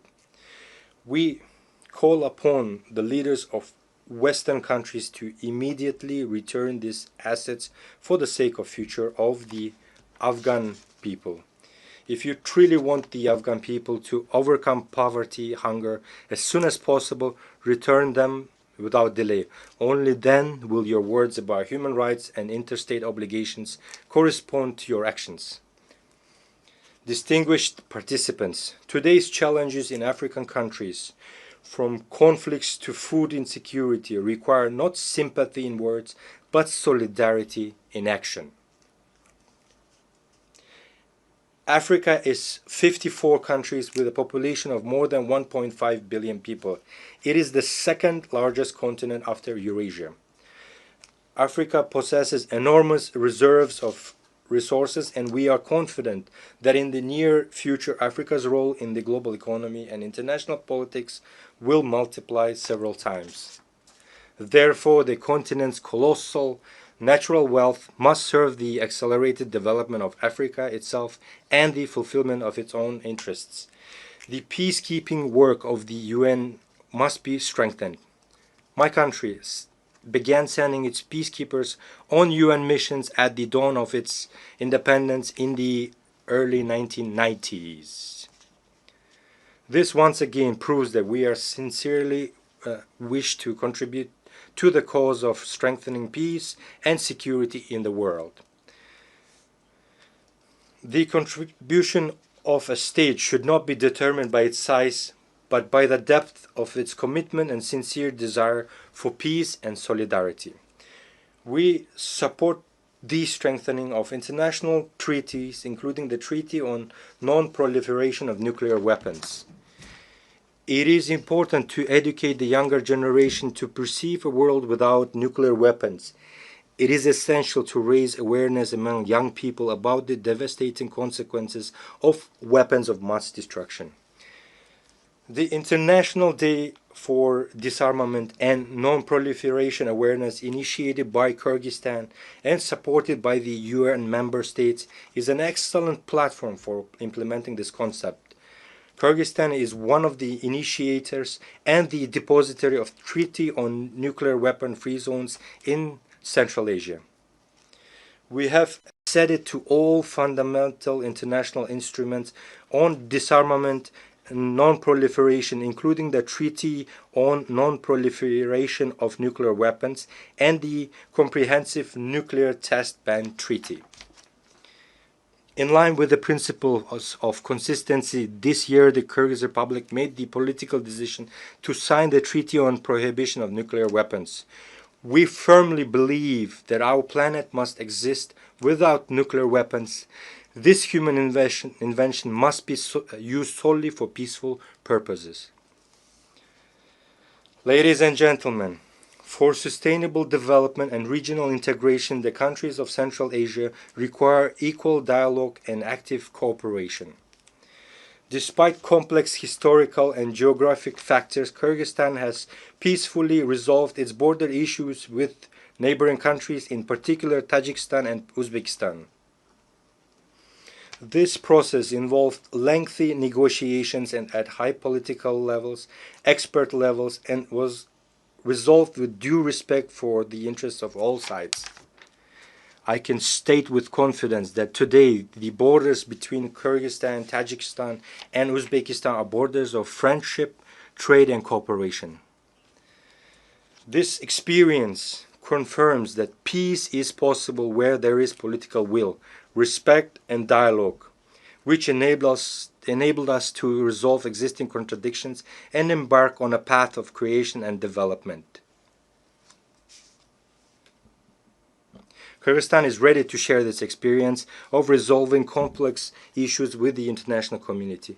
Let us use the more than $3 trillion that are spent annually on armaments worldwide to improve people's lives, eradicate hunger, protect our environment, and clean the air. After all, there are no borders when it comes to breathing air. We all breathe the same air. Therefore, I call on us to live not in a race for who has the most powerful weapons, but in a competition for whose country has the cleanest nature and air. Dear friends, climate change is a reality we are witnessing today. We face threats of drought, melting glaciers, changes in ecosystems, and loss of biodiversity. Kyrgyzstan, as a mountainous country, is particularly vulnerable to these changes. We are already experiencing the threat of declining water resources and risks to agriculture and biodiversity. Although Kyrgyzstan is landlocked, it actively participates in international environmental initiatives and can play a significant role in supporting agreements aimed at protecting global ecosystems. The Kyrgyz Republic consistently advocates for recognition of the interconnection of natural systems from mountains to oceans, which are two poles of a single system. The future of the oceans begin on the mountaintops. In this context, we ratified the agreement on conservation and sustainable use of marine biological diversity and became among the first 60-plus countries to join the agreement. Rivers that sustain marine and coastal ecosystems originate in mountains. Thus, the protection of mountain ecosystems and the sustainable management of the oceans are interconnected. At present, the country is preparing the second Bishkek Plus 25 summit, scheduled for 2027, as a central platform for states, international organizations, and experts on sustainable development of mountain regions. We invite all of you to take an active part in this event. Dear friends, as former UN General Secretary Dag Hammarskjöld once aptly said, the UN was not created to lead humanity to heaven, but to save humanity from hell. Today, these words are more relevant than ever. The organization was born from the horrors of war, but lives and on thanks to faith in cooperation, dialogue, and respect. Now more than ever, it is important to preserve and strengthen the system of multilateralism as a shield against anarchy and unilateral decisions. There is an urgent need to develop fundamentally new international mechanisms that adequately respond to contemporary challenges and threats. Our organization needs to change. This is no longer a choice, but a requirement of time and today's realities. In this context, we support the effort of the Secretary General to reform the UN under the initiative UN 80. It is also time to improve the reform work of the UN Security Council. At present, 50 members of the Security Council effectively decide the fate of all world's states. Questions of war and peace, security and stability depend on whether they can reach a consolidated position. Moreover, the 5 permanent members of the Security Council can always block any decision. Kyrgyzstan advocates for a necessary measure to improve the UN Security Council in a way that takes into account the interests of majority of states. In this regard, it is important to achieve a compromise on all aspects of Security Council reform as soon as possible. This reform must be based on principles of universality, broad geographical representation, and wide support among UN member states. Kyrgyzstan considers it legitimate and fair to expand the rights of African states to membership in the Security Council and to eliminate historical imbalances. More than 60 member states, including Kyrgyzstan, have never been elected to the Security Council, while some countries have been elected 5 or 6 times. We think it's not fair. Distinguished delegates, Kyrgyzstan strives to make its contribution to peace, global security, and sustainable development.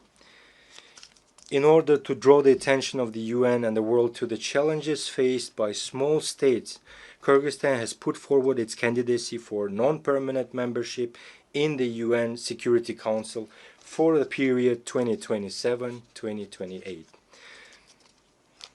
The support of countries that have never been elected to this Security Council will strengthen confidence in equality among members and thereby raise the authority of organization and reinforce trust in it. We sincerely believe in the principle of justice, and I ask UN member states to support us in the elections in June next year. Every country should have the opportunity to serve as a member of the Council and contribute to the cause of maintaining peace and security. I can confidently say that Kyrgyzstan is among those states with the experience needed to raise meaningful issues in the Security Council. We will firmly uphold international law, justice, the protection of human rights, and support the multilateral system based on mutual respect, balance of interest, and responsibility to future generations.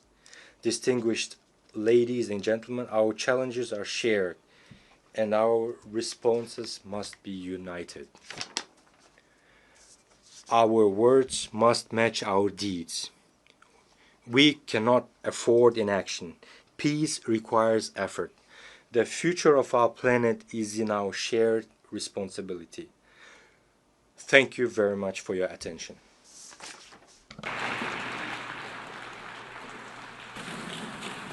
On behalf of the Assembly, I wish to thank the President of the Kyrgyz Republic.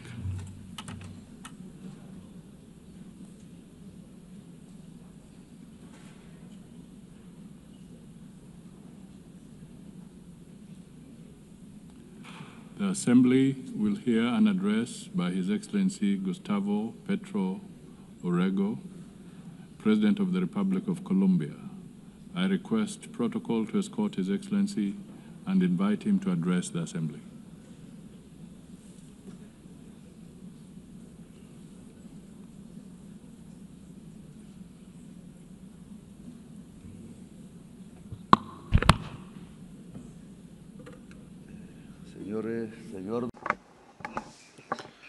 President of the General Assembly, this is my last statement as President here. It's the fourth time. In my first speech, I announced that it was very likely that there would be conflicts in Ukraine and Gaza and in Palestine, and that I suggested that there be a peace conference, but those who don't have bombs or large budgets are not heated here. Well, 4 years later, the horrific situation in Palestine did not lead me to think that almost the same thing could happen in the Colombian Caribbean area, where unarmed young people are being shot at with missiles in the open seas. And now we are in a different situation. Perhaps it's more global, a kind of Stone Age that has descended on all of humankind. Missiles against 17 unarmed young people in the Caribbean Sea, some of them Colombians. The persecution, imprisonment, and expulsion of millions of migrants, missiles that have killed some 70,000 people in Gaza, the lack of action on the climate crisis. All this is linked, and all this has the same cause. Migration is simply an excuse so that a rich society, rich, white, and racist, believes itself to be the superior race and is not realizing that its leaders are leading it to the abyss, to its own distinction, together with the rest of humanity. They said that the missiles in the Caribbean were used to stop drug trafficking. That is a lie. Stated here in this very rostrum. In 2023 and 2024 were years when the largest amount of cocaine was seized, and over 700 drug traffickers were extradited to the United States in Europe. I extradited them, and my government seized, confiscated the cocaine, and we didn't shoot a single missile, nor did we kill any youths. The years where I was able to prove that it's more effective to substitute coca crop crops, then eradicate them, then forced eradication using poison, and forcing peasants to use it. The violent war against drugs was a failure, and I replaced it with an effective anti-trafficking policy, not based on a mix-up between an inert substance, that is drugs, with people who actually use it and practice it. But what was necessary is to destroy dialogue and to shoot missiles. Was it really necessary on unarmed, poor young people in the Caribbean? The anti-drug policy is not meant to stop cocaine that is coming to the United States. The anti-drug policy is to dominate the peoples of the South as a whole. You shouldn't look at the drugs, you should look at who has the power and who dominates. This is why I speak to you as a decertified president. I've been decertified by President Trump, without him having any right to do this, a human right or divine right or any sensible reason. They want to force by violence tens of thousands of peasants to do what the U.S. government wants to do, which are influenced by mafia groups in Colombia. Thousands of peasants are massacred in Colombia by politicians who were senators, who were presidents, who were ministers, that were bribed and on the payroll of the drug mafia. And at the same time, they were allies of the extreme right based in Florida of the United States, and now allies of the Trump administration. They've been allied for decades with drug lords, cocaine drug lords in Colombia. They were allies, and so they led this anti-drug policy from Washington. I don't know if Trump even knows that his foreign policy towards Colombia, Venezuela, and towards the Caribbean is based on advice from Colombians who are allies of the cocaine mafia. I myself denounced these politicians, including the paramilitaries, drug traffickers, naming them by their names in the Congress of Colombia when I was senator, and many times they wanted to kill me because of that. And they did not want me to become president. They wanted me to shut up, and now they don't want another progressive government to be reelected. That is why I've been personally decertified, and they have spread calumny against Colombia. Colombia has confiscated the highest amount of cocaine in the history of the country under my government, and I've been decertified. In Colombia, we have managed to stop the increase in the rate of expansion of coca crops that was 43% under the government of Duque and has dropped to 3%. And Duque was not decertified. He was who had someone who financed his campaign who was a drug trafficker, and instead they've decertified me. So the anti-drug policy is not aimed at the public health of a society, but rather to prop up a policy of domination. They don't want to give the power to the people. The young people that were killed using missiles in the Caribbean were not from Hamas. They were not from other terrorist groups. They were poor Colombians. And with apologies to those who dominate the United Nations, there should be criminal cases against those officials of the United States for doing this, including the utmost official, President Trump, that allowed the shooting of missiles against these young people who were simply trying to escape poverty. Youths who in a speedboat who might have had a certain amount of drugs were not drug traffickers. They were simply poor youth. But the real drug traffickers live somewhere else, not in America, not in Latin America. So it's easy to shoot missiles against the speedboats with migrants and accusing them of terrorism and drug trafficking when they don't have a single weapon to defend themselves. When the real drug traffickers live in New York, here, just a few blocks from here, in Miami. And they reach agreements with the DEA.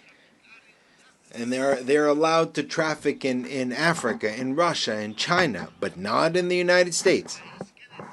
A country that has not managed to reduce its consumption of cocaine because it's drug addicts, or rather they did manage to reduce the consumption of cocaine simply because their addicts switched to another type of drug, fentanyl, which is much deadlier.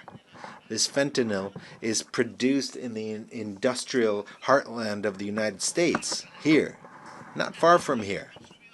And the consumers are here as well. It's produced and consumed in the United States. That is the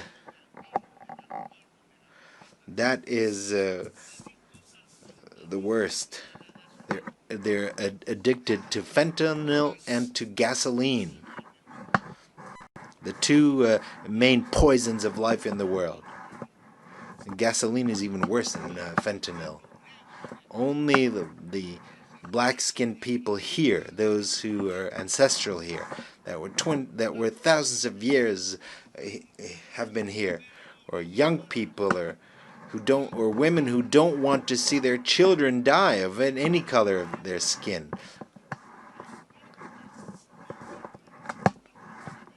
People are still hooked on fentanyl or hooked on television. Only they can stop this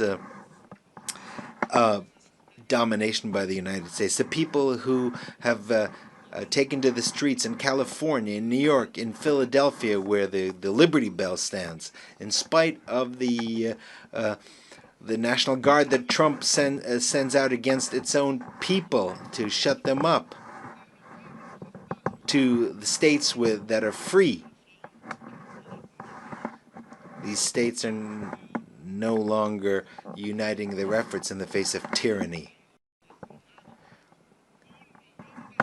The President of the United States does not know that 1 million Latin Americans have died. The largest share of them from Colombia. And another 1 million will die in North America in 10 years because of fentanyl. Cocaine killed 3,000 people a year. Today, fentanyl kills 130 per year, 30 times more. That is the outcome of 30 years by the United States of a policy that is absurd and that is leading its society to the horrific death due to drugs that kill the brain.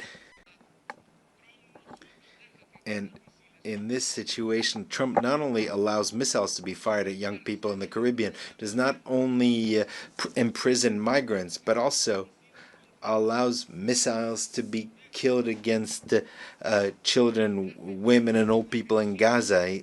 He is an accomplice to genocide.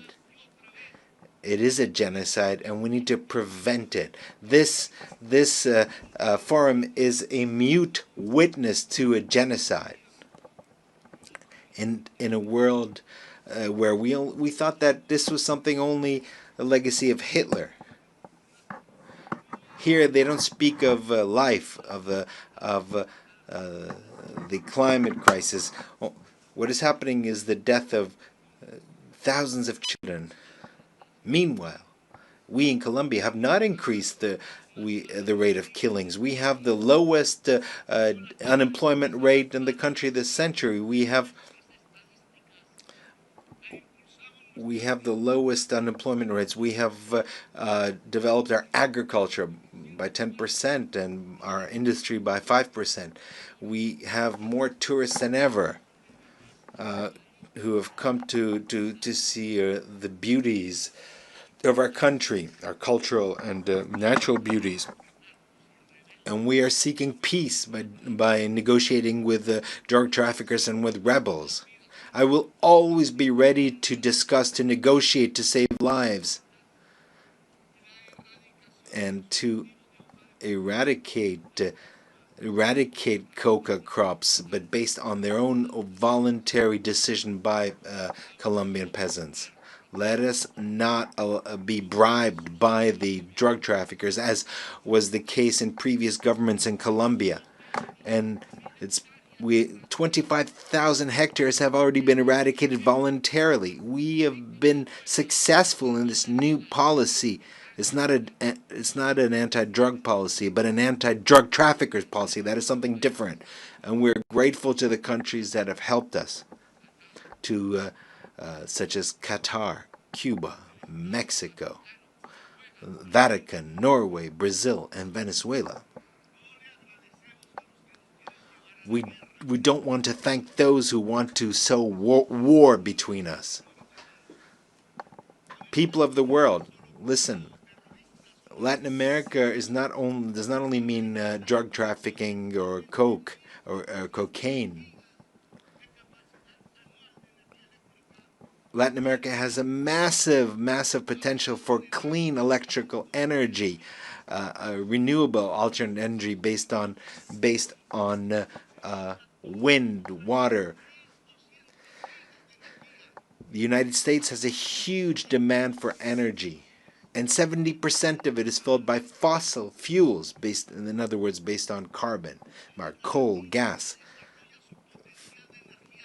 Latin America is developing its clean energy potential, and we can satisfy the entire demand of the United States for energy. What is necessary is investment, and we would make the biggest contribution to fighting climate change.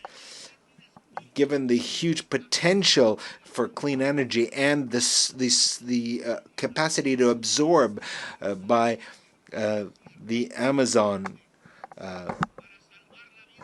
Latin America can make a tremendous contribution to save the life in this planet.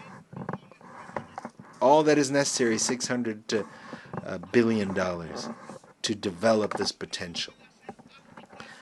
Africa and Europe can do the same. It is this decarbonization would provide us with over $1.3 trillion. This is money that is already in the treasuries of the United States, Europe, and China, but not a dollar is spent because it's not profitable. Or rather, it might be profitable in terms of human life, including life in the United States, in Europe, and China. However, they don't want to depend on Latin America and Africa. They know that to bring together the clean energy of Africa and Latin America would not only decarbonize the planet, save it from the climate collapse, but it would also change the global power which is discussed here. But that power is spoken in terms of bombs. But this would truly create a global democracy and change the means of production, because life and humanity would become the priorities, and they would edge out greed. Greed is the poison of life.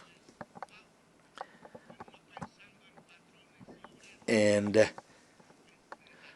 Mao spoke of this, Chairman Mao. According to science, we have 10 more years until we reach a point of no return in terms of the climate. And once we reach that point, we won't be able to do anything. We will simply observe the disasters, and we'll feel them in our own families and cities. Because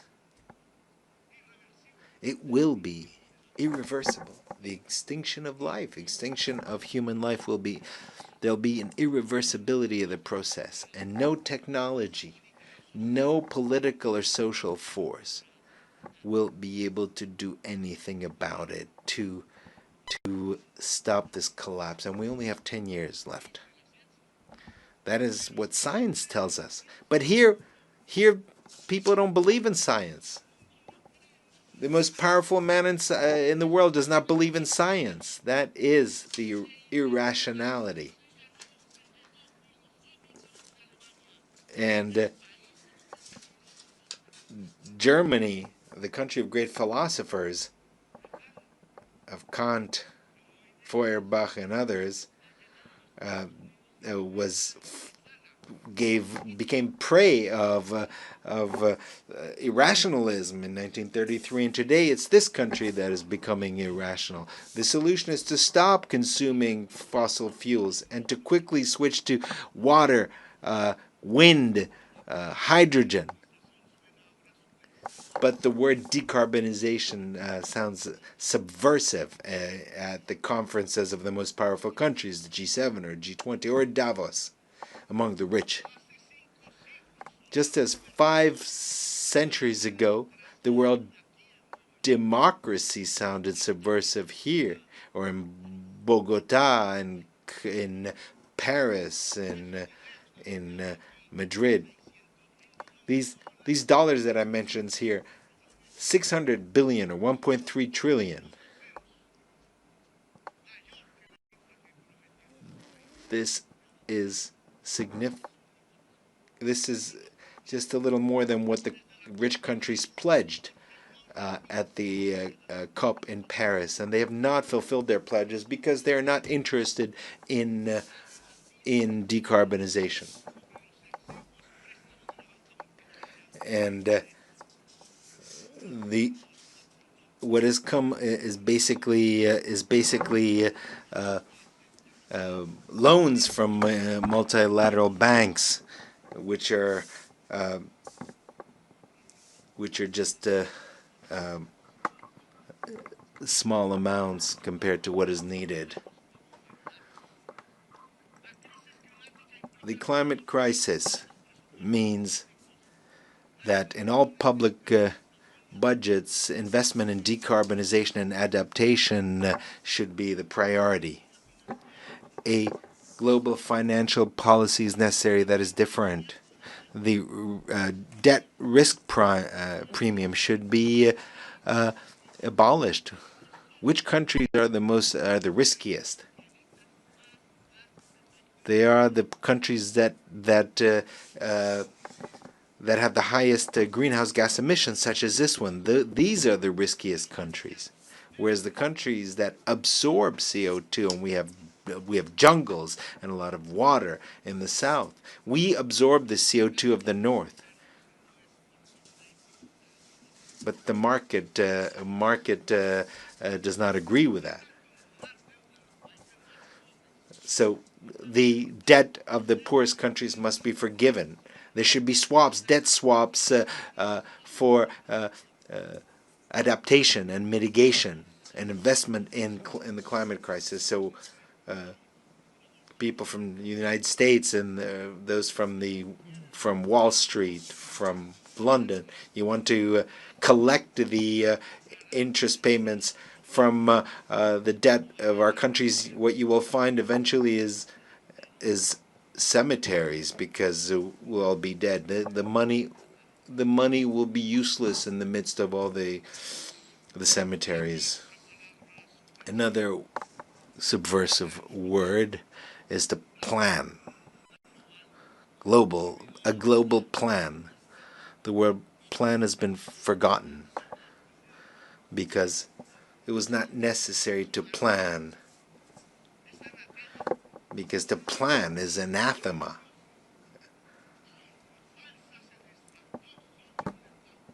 And there was a fundamentalist belief in the markets, thinking that markets would bring happiness. A Swiss economist Arras said this. And in fact, the market leads to an abyss. It leads to death, as we are already witnessing today. Malras, that was his name, was wrong. Neoliberalism was mistaken from the very beginning, and it's been guiding our countries for the past 50 years based on completely erroneous formulas. The plans should be binding on national states. There should be a global democracy supervised by a Security Council that does not have the right to veto. Because we have to understand that the market will not resolve the climate crisis, because it has produced that crisis.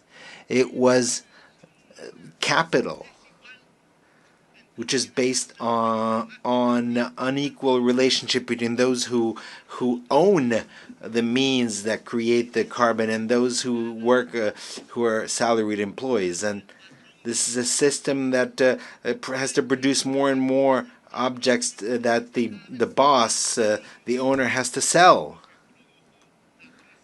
And the same thing for the production of fossil fuels. That is what has produced the climate crisis. Produce more, to consume more, to sell more, and thus create more carbon, more oil, until we die. But this will not last forever, because carbon and fossil fuels have reached the end, because that is perhaps will mean the end of capital in general, because if it's not the end of capital, it'll be the end of life. The owner of capital is an individual that has power. It's not a thing. It's not some kind of puppet. It is a human being with his greed, a slave to his greed.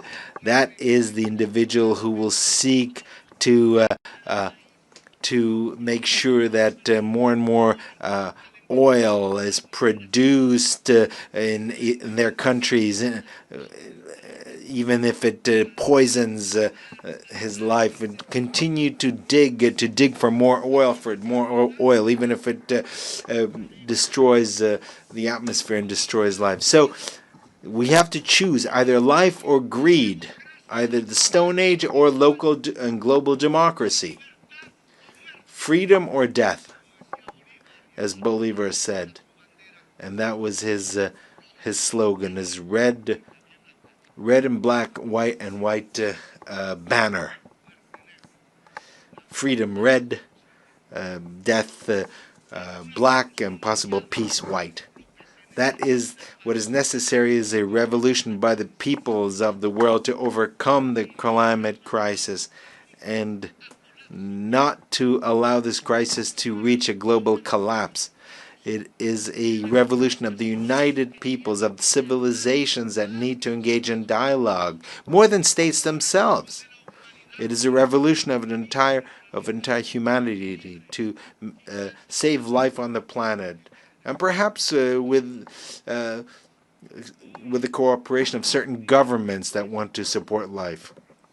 Today, the United Nations is experiencing a crisis, and there's a need to transform it. Today, we have nation-states gathered here who no longer have power, and that no matter how much they vote, they are ignored, because the nation-state has also reached its decadence, its ultimate fall. Because capital has become global. It's not contained in a state. Socialism was supposed to be global, but Stalin, in fact, in Yalta condemned a global revolution that was occurring in Spain and in Greece, and it might have occurred in Latin America and other places. So humanity is a new political subject that has emerged rather than the nation state. And so the United Nations has to become a united humanity, even though a diverse but united humanity. A new subject is appearing in human history, and this is very important. And I think that this is wonderful, because we have to overcome the idea of a nation state to become humanity, but that humanity must be united. For that, there needs to be democracy around the world. There needs to be permanent dialogue in the midst of diversity. It is our differences that compels us to coordinate our action at the global level. Dialogue, yes. Humanity, yes. Humanity profoundly democratic, yes. Hopefully, a humanity of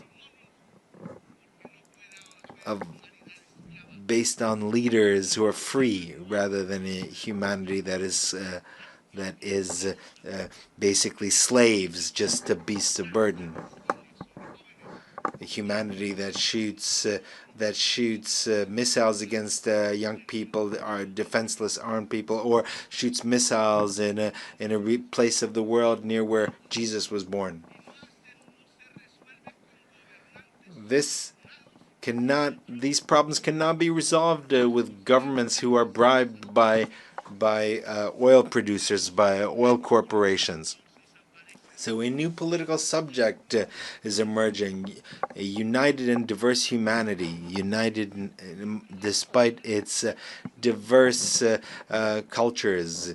Meanwhile, the old societies of Europe are collapsing, and the United States is applauding its new Hitler.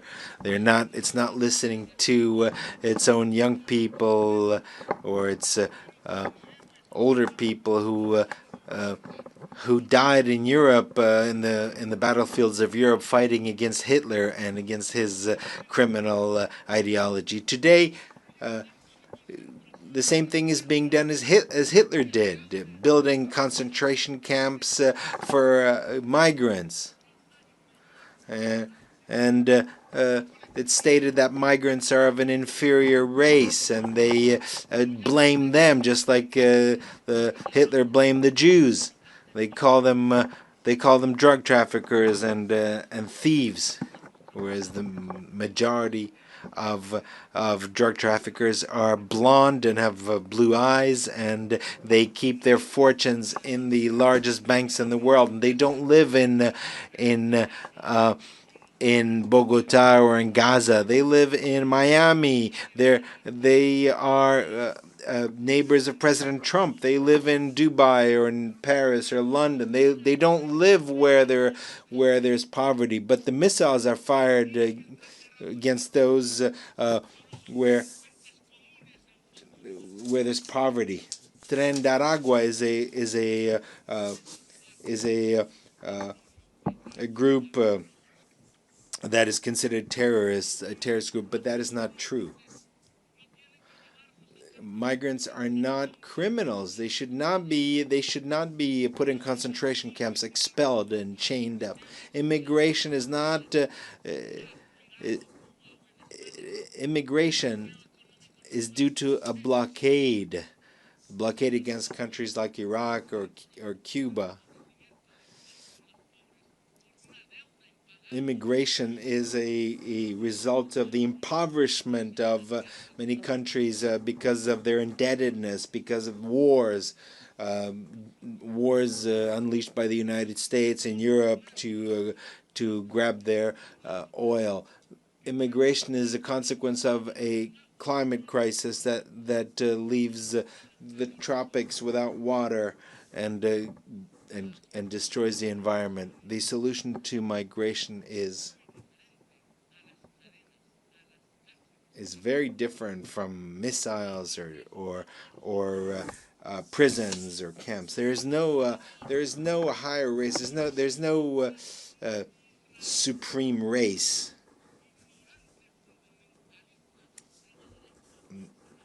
Only ignorant extremists think like that.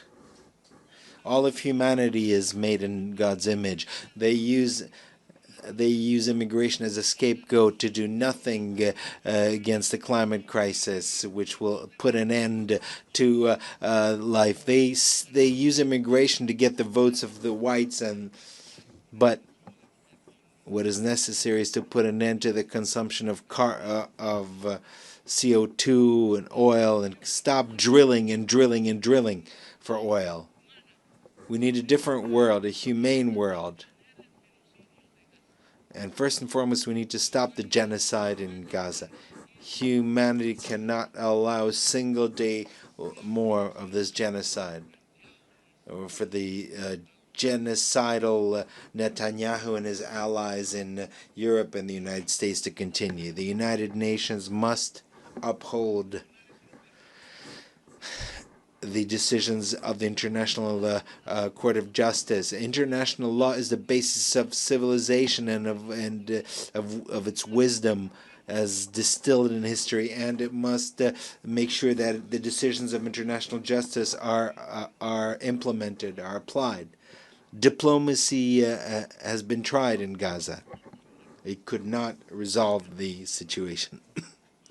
I'm sorry, and I'm sorry, President Macron. We can keep insisting and insisting in when every single day, every single minute, a missile is fired and destroys the bodies of babies and children in the Arab state of Palestine. Every day, there are decisions, resolutions that are vetoed in the Security Council. Every day, more and more children die. More and more bombs, more and more dead.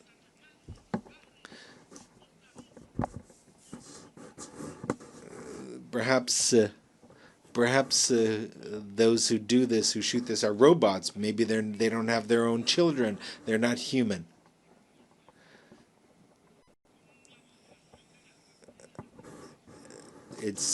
Can we stop the genocide with a vote of the General Assembly? Yes, that's what we should do rather than a vote in the Security Council, because that is vetoed.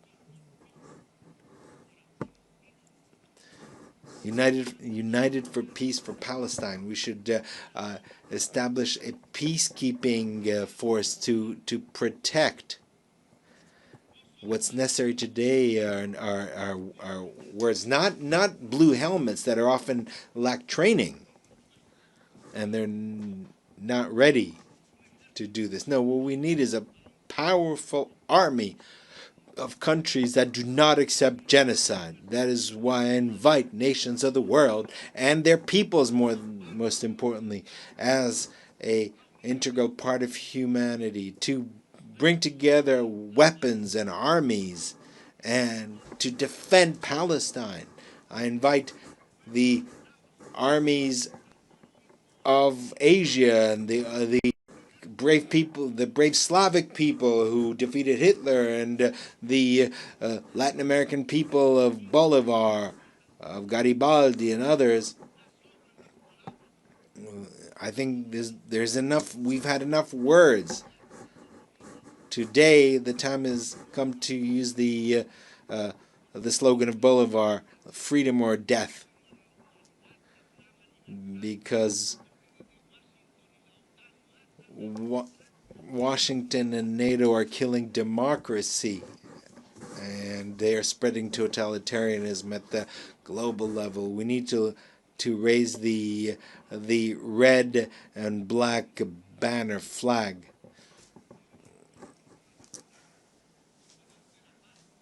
Without forgetting the white color, which was the color of peace and the color of hope in the heart of humanity.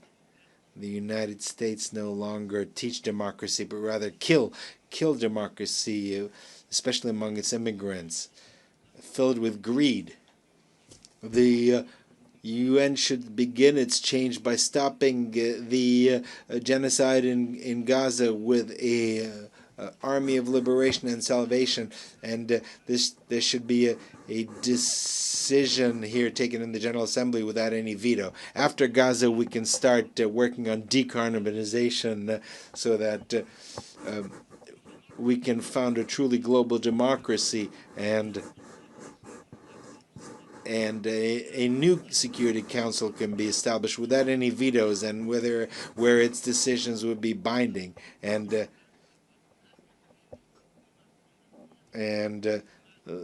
the global and national financial system should be based on decentralized capital. That is the way that humankind can regulate capital, to subordinate capital to life,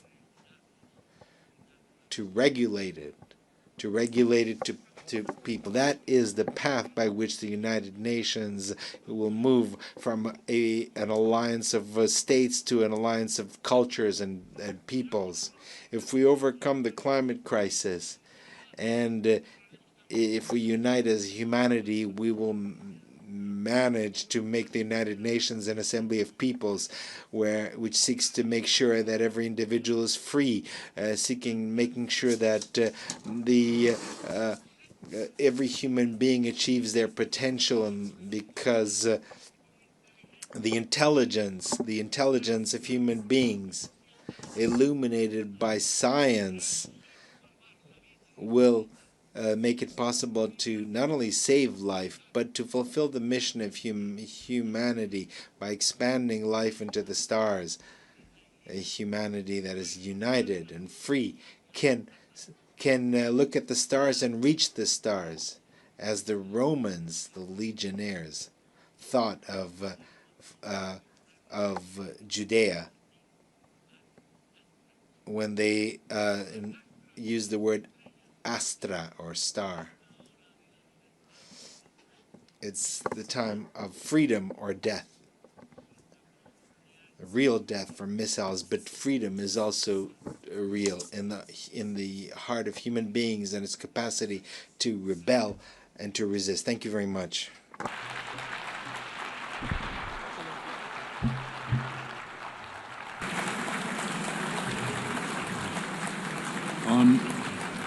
On behalf of the Assembly, I wish to thank the President of the Republic of Colombia.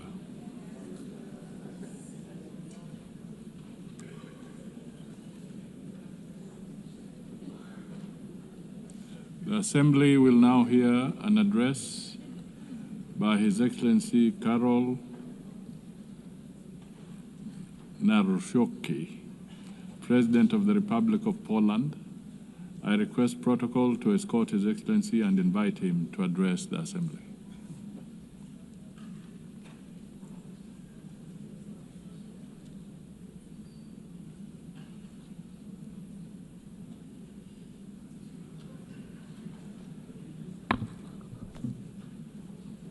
Ladies and gentlemen, Excellencies, I like and appreciate a lot English language, but I love Polish language, which epitomizes more than 1,000 years of Polish heritage, Polish culture, and Polish history. So I would like to share with you Polish language.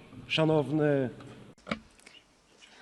Distinguished Mr. President, Your Excellencies, esteemed delegates, I am standing here for the first time as President of the Republic of Poland. And of course, I feel great proud because of this. But at the same time, I'm aware of what serious challenges we are facing today as an international community. This is indeed so, for the world has changed completely over the last couple of years since the start of the Russian invasion of Ukraine. On February the 24th, 2022, we were brutally, all of us, awakened from our blissful dream of a world at the end of history. The history did not finish, and the history will not finish, and we need to be aware of that. So we were awakened from our blissful dream in which we strive for universal peace and respect for the principles of international law. I believe these are the words which are repeated more frequently in this community. This dream, ladies and gentlemen, does no longer exist, and we often repeat the words which do not reflect reality which surrounds us, both in Central Europe, in Eastern Europe, and in many other regions of the world from which you have come. State borders have ceased to be untouchable, as a matter of fact, and international law, which has so far been considered the compass of the world order, began to be treated more as a suggestion rather than a rule. Let me remind you that shortly after the outbreak of the war and the attack of the Russian Federation on Ukraine, Polish men and women demonstrated incredible solidarity with the fighting Ukrainian nation. We opened our hearts, our borders, we opened up our homes. We provided material, financial, and military assistance, as well as diplomatic one. Today, ladies and gentlemen, 1 million Ukrainian refugees live in Poland. Ladies and gentlemen, the Russian invasion of Ukraine is not only the most serious conflict in Europe since World War II, but it is also a turning point. The existing international order is crumbling before our eyes. The world has entered a new and dangerous era of rivalry between great powers, breaking rules and testing how far one can go before someone says a clear enough stop. The principle of sovereignty, you can ask this question. It is increasingly trampled upon, the prohibition of aggression reduced to a dead letter. Instead of law, an attempt to use naked and brutal force. We are at a turning point in history, a time when the decisions made today will have consequences for decades to come. And all of us need to be aware of this, and all of us are taking responsibility for this. That is why now, as a community of democratic states, or those aspiring to be democratic states, we must view the current situation as a battlefield for principles whose observance may determine the future of our civilization. Ladies and gentlemen, I think this is the last moment to take concrete action. Ladies and gentlemen, Russia's aggression against Ukraine is not just a regional conflict. It is a test of whether the principles on which the UN is based will stand the test of time, or whether they will succumb to the weight of the imperial and colonial ambitions of a state which considers itself above the law and which has repeatedly ignored the resolutions of the assembly, of this assembly, of other assemblies, and to a certain extent, all of us take responsibility for that.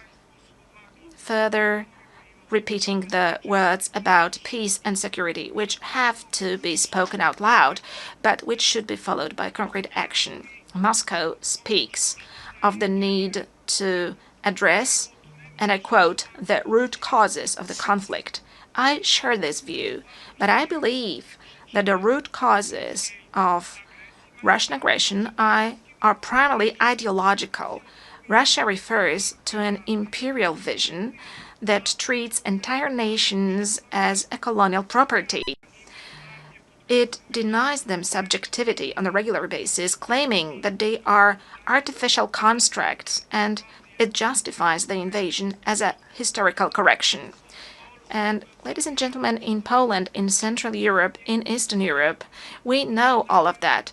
We have known it for at least 86 years. It is the same set of notions which appears also in the 21st century during our discussions, plenary sessions, and assemblies. To us in Central Europe and in Eastern Europe, this set of notions is nothing new. whether we are talking about Poland, the Republic of Poland, in the first half of the 20th century, or whether we are talking about Ukraine today. As a historian, I view the present also through the lens of the past. That is natural. After centuries of conquests, wars, partitions, deportations, rapes, and crimes, in the 20th and in the 21st century, Russia has simply not abandoned its imperial ambitions. One of my great predecessors, the late President Lech Kaczynski, understood this perfectly well when he spoke in front of the Georgian parliament in 2008. His words, spoken at that time, have stood the test of time.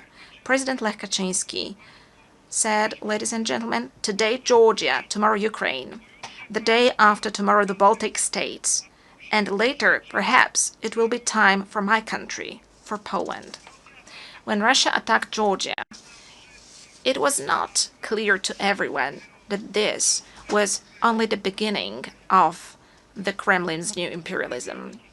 Unfortunately, the wind of history, which we know and understand so well in Poland, is beginning to blow again. Once again, we are experiencing Russian imperialism also on our soil, in Poland.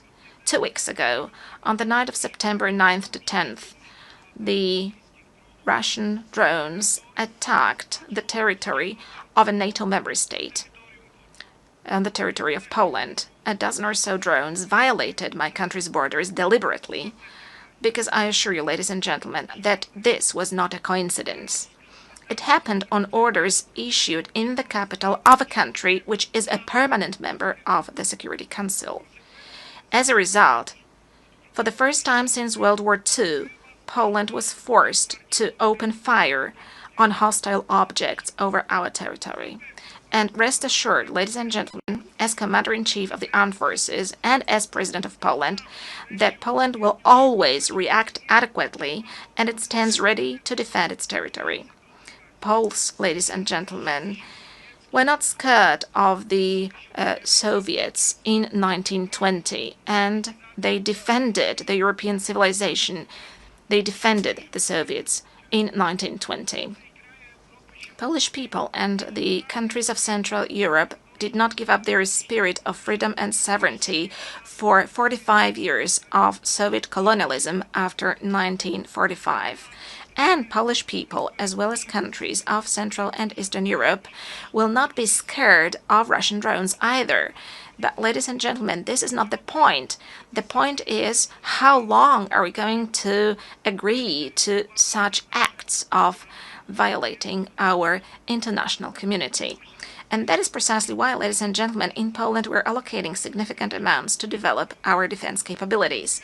That is why we are building the resilience of our country, but also of our part of Europe. Since the victims of similar provocations by Russia are also the Baltic states, our friends, the Estonians, for example, as well as Romania. As a leader in the region, we are working to strengthen the close ties among the Bucharest 9 countries. And that is why we are developing cooperation within the 3 Seas initiative. As the voice of the region, we emphasize that we do not consent to Moscow's ruthless acts of provocation against us and other European nations, testing our reactions and intimidating our societies. We do not agree to that. Distinguished delegates, neo-imperial and neo-colonial Russia is attempting to destroy the architecture of international security before our eyes. It violates international law, reinforces divisions, and strives to revive the concert of powers. Many countries present in this hall today are well aware of the tragedy of borders drawn by force and decisions taken over the heads of nations. Historical experiences, often so difficult for my country, shows that lasting peace cannot be built on rewarding aggression. We cannot agree to territorial integrity and sovereignty being violated. Russia's current actions do not indicate a willingness to pursue genuine peace, declarations of dialogue, and this is something we know as well, are accompanied by military offensives and more attacks, with victims being civilians, including children. Always when Moscow says peace, what it actually means is surrender of the one who it considers its enemy. Russia needs to end the war and accept full responsibility for it. Holding Russia accountable should be our common duty. The perpetrators of all international crimes must be tried before competent courts. And I hope this is going to be the case soon, and that we are going to meet in the coming years, also during my presidency, and discuss things which should be obvious for all of us. That is why Poland supports the work of the International Court of Justice and the International Criminal Court, and endorses the idea of establishing a special ad hoc tribunal to try the perpetrators of aggression. For no war can be profitable for the aggressors. Wars cannot pay off to the aggressors, also in terms of economy. States and nations deserve full compensation also from those who started the Second World War. Because if we want to build a community of states, of democratic states, a common European Union, then we have to agree together that war must not pay off in terms of economy to any aggressor. Ladies and gentlemen, as I mentioned, we are currently facing a whole range of global and local challenges. The eyes of the world, and ours too, are currently looking at the Middle East.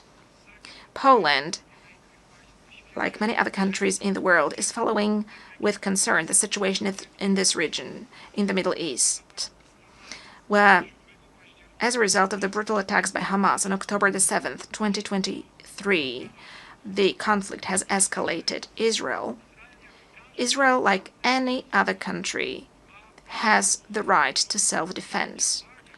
Actions undertaken by Israel, however, must comply with international law, including international humanitarian law. Poland continues to advocate for a two-state solution to the conflict in the Middle East, in such a way as to give both the Palestinians and the Israelis the right to live in peace and security. Poland consistently supports international efforts to improve the situation in the Middle East and calls on the UN to take action. Ladies and gentlemen, Poland has no colonial past, which is why we are a reliable and trustworthy partner for Asian and African countries. What is more, we ourselves, we Poles, were victims of colonial policies pursued by superpowers, so we understand perfectly well the instruments used by neo-imperial powers, and we do not consent to them destabilizing certain regions of the world. As President of the Republic of Poland, I will pay particular attention to developing our cooperation with various regions of the world. I'm referring to the African continent. We can all see how the ongoing wars, conflicts, and terrorist attacks undermine the efforts of proud African nations to live and develop in safe and just conditions. The world must stand with all those affected by insecurity and help them restore peace. We do not consent to neo-imperial powers destabilizing, for instance, the Sahel, in order to arbitrarily manage global migration flows or apply migratory pressure. Nor do we consent to international criminal groups profiting from human trafficking, and slave labor. We also want, and it is obvious as Poland, to develop relations with the countries of Asia and the Pacific.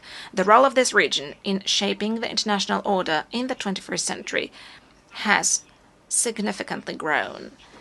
This dynamic economic development is, however, accompanied by growing geopolitical tensions, which affects stability, prosperity, and security also in other regions of the world. Ladies and gentlemen, as Polish people, we are concerned about the negative impact of global crises. But as President of Poland, I want to say openly here in front of this international community that we are also deeply concerned and we are aware of the mistakes made by our Western partners, friends, and neighbors. Yes, I agree with President Donald Trump that in recent years, and that is something that we were warning against as Poles, and this was the signal sent also by Central European countries, Eastern European countries. Europe is deep in ideological madness. This led to bad decisions on migration. This led to green craziness, green madness, the Green Deal, which is destroying economic markets and also agricultural markets. Yes, the very same Europe, our friends and our partners with whom we want to build a common European Union. For many years, we're subsidizing the Russian Federation buying Russian cheap gas. Ladies and gentlemen, in Poland as well as in Central Europe, we know all of that, and we are glad whenever the leaders of the European countries, Western European countries, draw conclusions and when they listen to our voice. Ladies and gentlemen, development and humanitarian aid are an integral part of our country's foreign policy in terms of building global peace, security, and development. We see it as a joint investment in our future, security, stability, and prosperity. We are present with our support in many areas in Africa, in Eastern Europe, and in the Middle East. Distinguished delegates, Poland, a co-founder of the United Nations, is the world's 20th largest economy, and a country which has successfully transformed itself over the past 30 years from a developing country into a developed country and from a centrally planned economy into a market economy. This unique experience allows us to make a significant contribution to UN discussions on development, combining the perspectives of the global East and the global West, as well as North and South. Given our potential and experience, we consistently seek to participate in the works of the G20, a format that serves as a bridge in these turbulent times. We also hope that the invitation to cooperate and to participate in the next summit of the group issued by the United States of America, for which I'm grateful to President Donald Trump, will translate into Poland's permanent presence in this community. Ladies and gentlemen, human rights are one of the three main pillars on which the United Nations system is based.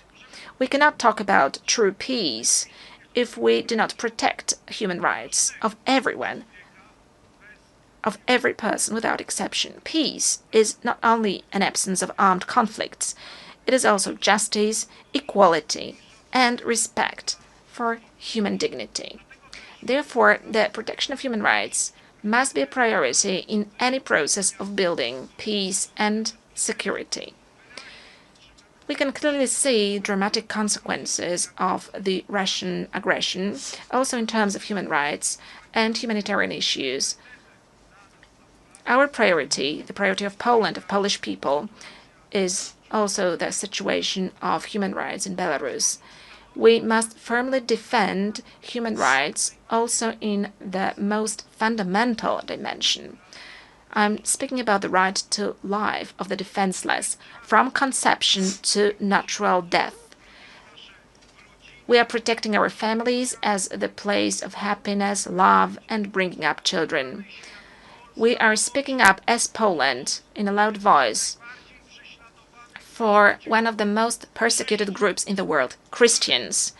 We consider the Human Rights Council to be the main human rights body within the United Nations system, playing a key role in ensuring compliance with human rights standards. That is why Poland has submitted its candidacy for membership of the Human Rights Council for the period 2029-2031. Our candidacy reflects our commitment to promoting and protecting human rights around the world. Distinguished Mr. President, Your Excellencies, esteemed delegates, the United Nations was established 80 years ago. This anniversary shows how far we have come, but also how many challenges still lie ahead. Today we know that international cooperation is not an option, it is a necessity for all of us.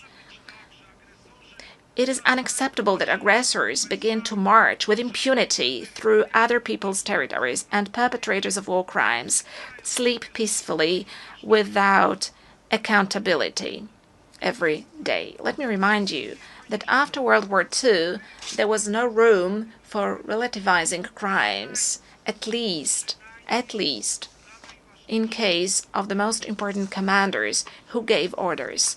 There was Nuremberg, there was a court, there was a name and a family name, there was a charge and a sentence, because it was not just about revenge, it was about principles. And today it's also about principles to make sure that crime is not rewarded and that the law is never replaced by force. Today, we must return to that spirit. We must build an international system of accountability that will not hesitate to call evil by its name, regardless of the flag it bears on its shoulder. We must make it clear there are borders, there are human rights, there is international law, and anyone who violates it should face severe consequences.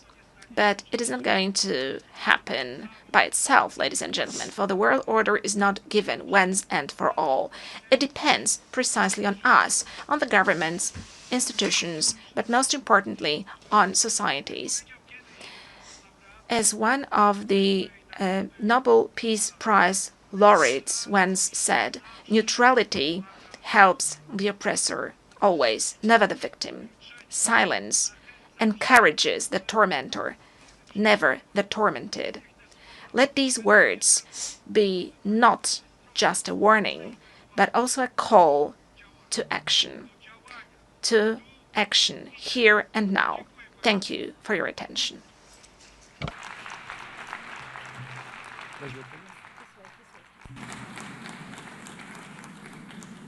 On behalf of the Assembly, I wish to thank the President of the Republic of Poland.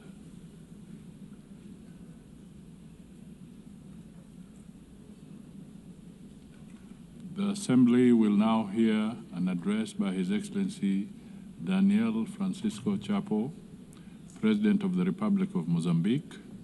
I request protocol to escort His Excellency and invite him to address the Assembly.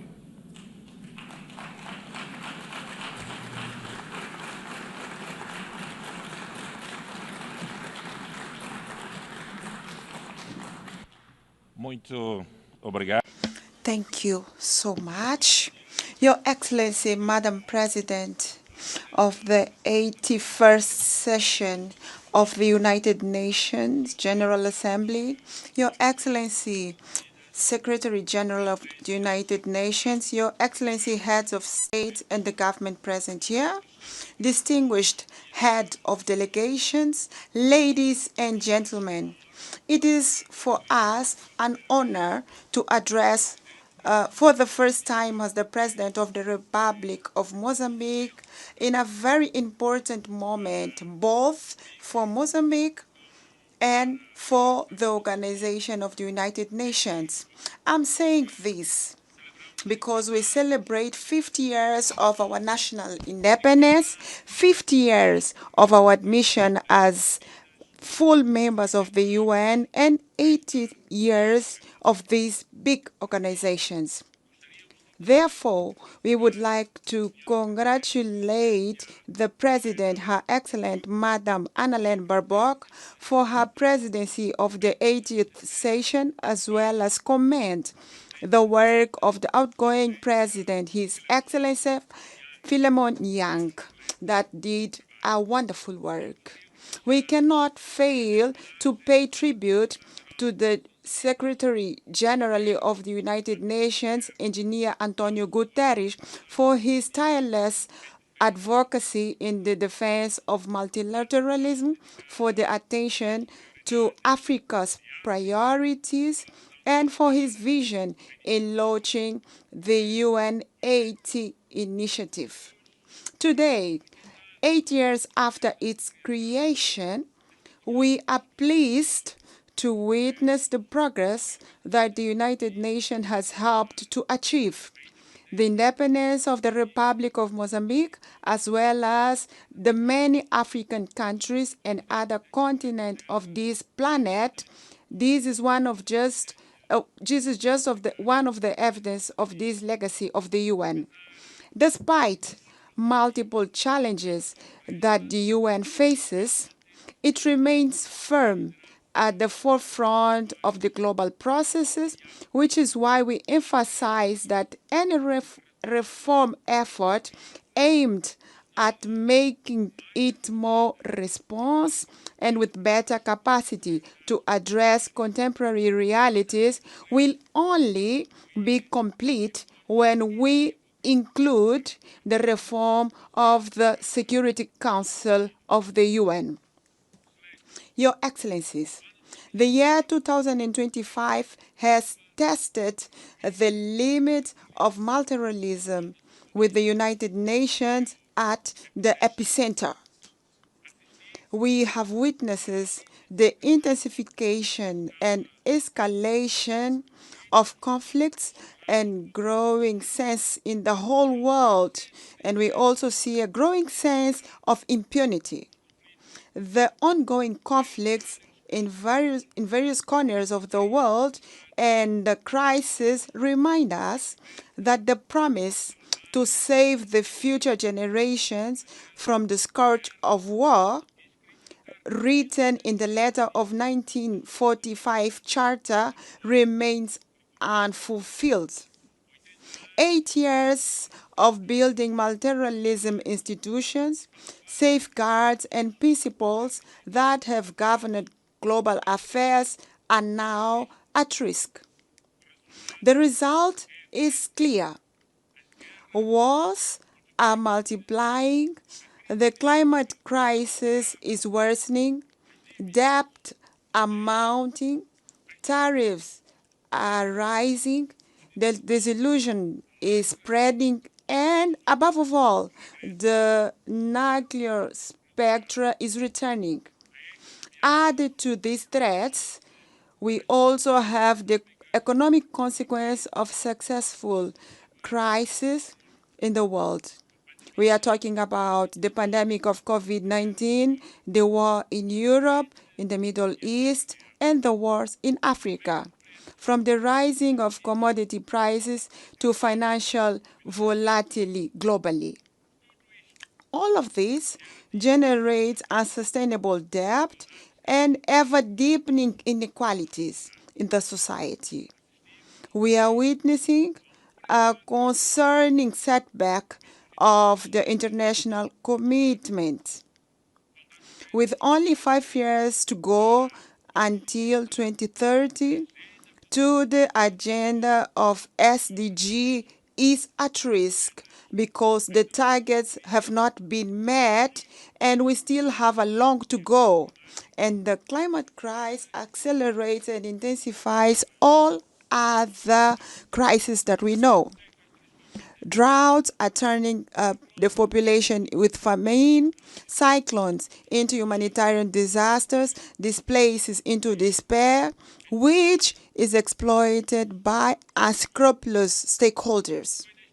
It was in this context that the historic opinion of the International Court of Justice of 23rd of July 2025 unequivocally reaffirmed that the states have binding legal obligations to protect the climate and the environment from the greenhouse gas emissions. This is a milestone of universal significance. For countries such as Mozambique, which bears no historical responsibility for the climate crisis, but are amongst those that are the hardest hit by its consequences. Droughts, cyclones, floods, inundations. This decision is very important. It's a legal principle for us. It's a call to climate justice.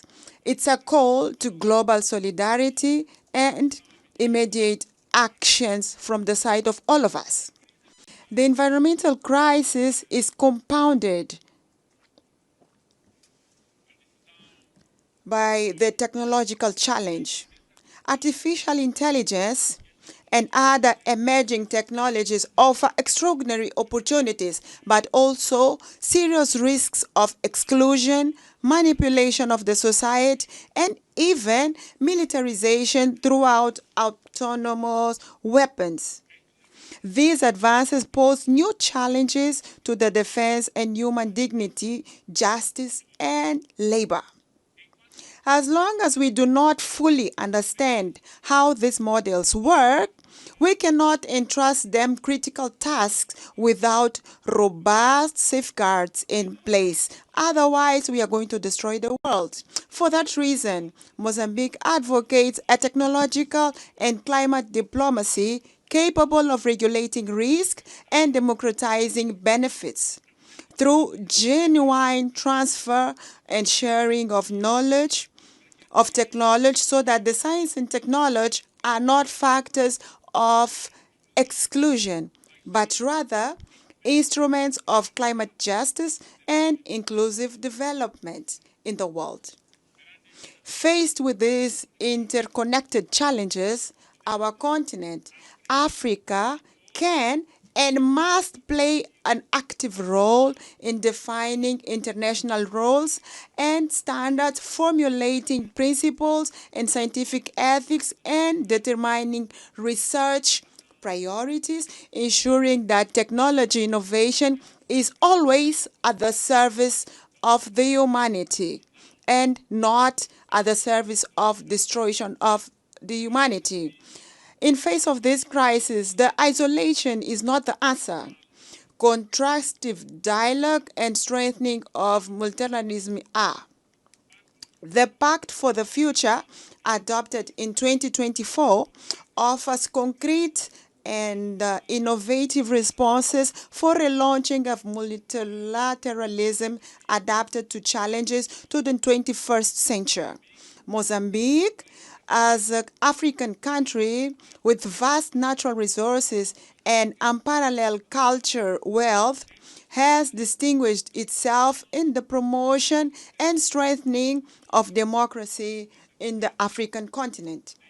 Since we moved forward with political pluralism, we've been working tirelessly to consolidate the foundation of a robust democratic system, holding regular and transparent elections that reflect the will of people and ensure that every Mozambican citizen has the voice and a say in the decisions that shape the future of our nation in Mozambique.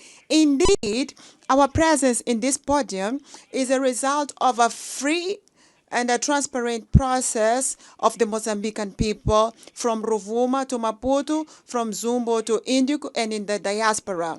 We have historically had an ongoing commitment to dialogue and building bridges between different political and social actors. This commitment to the dialogue was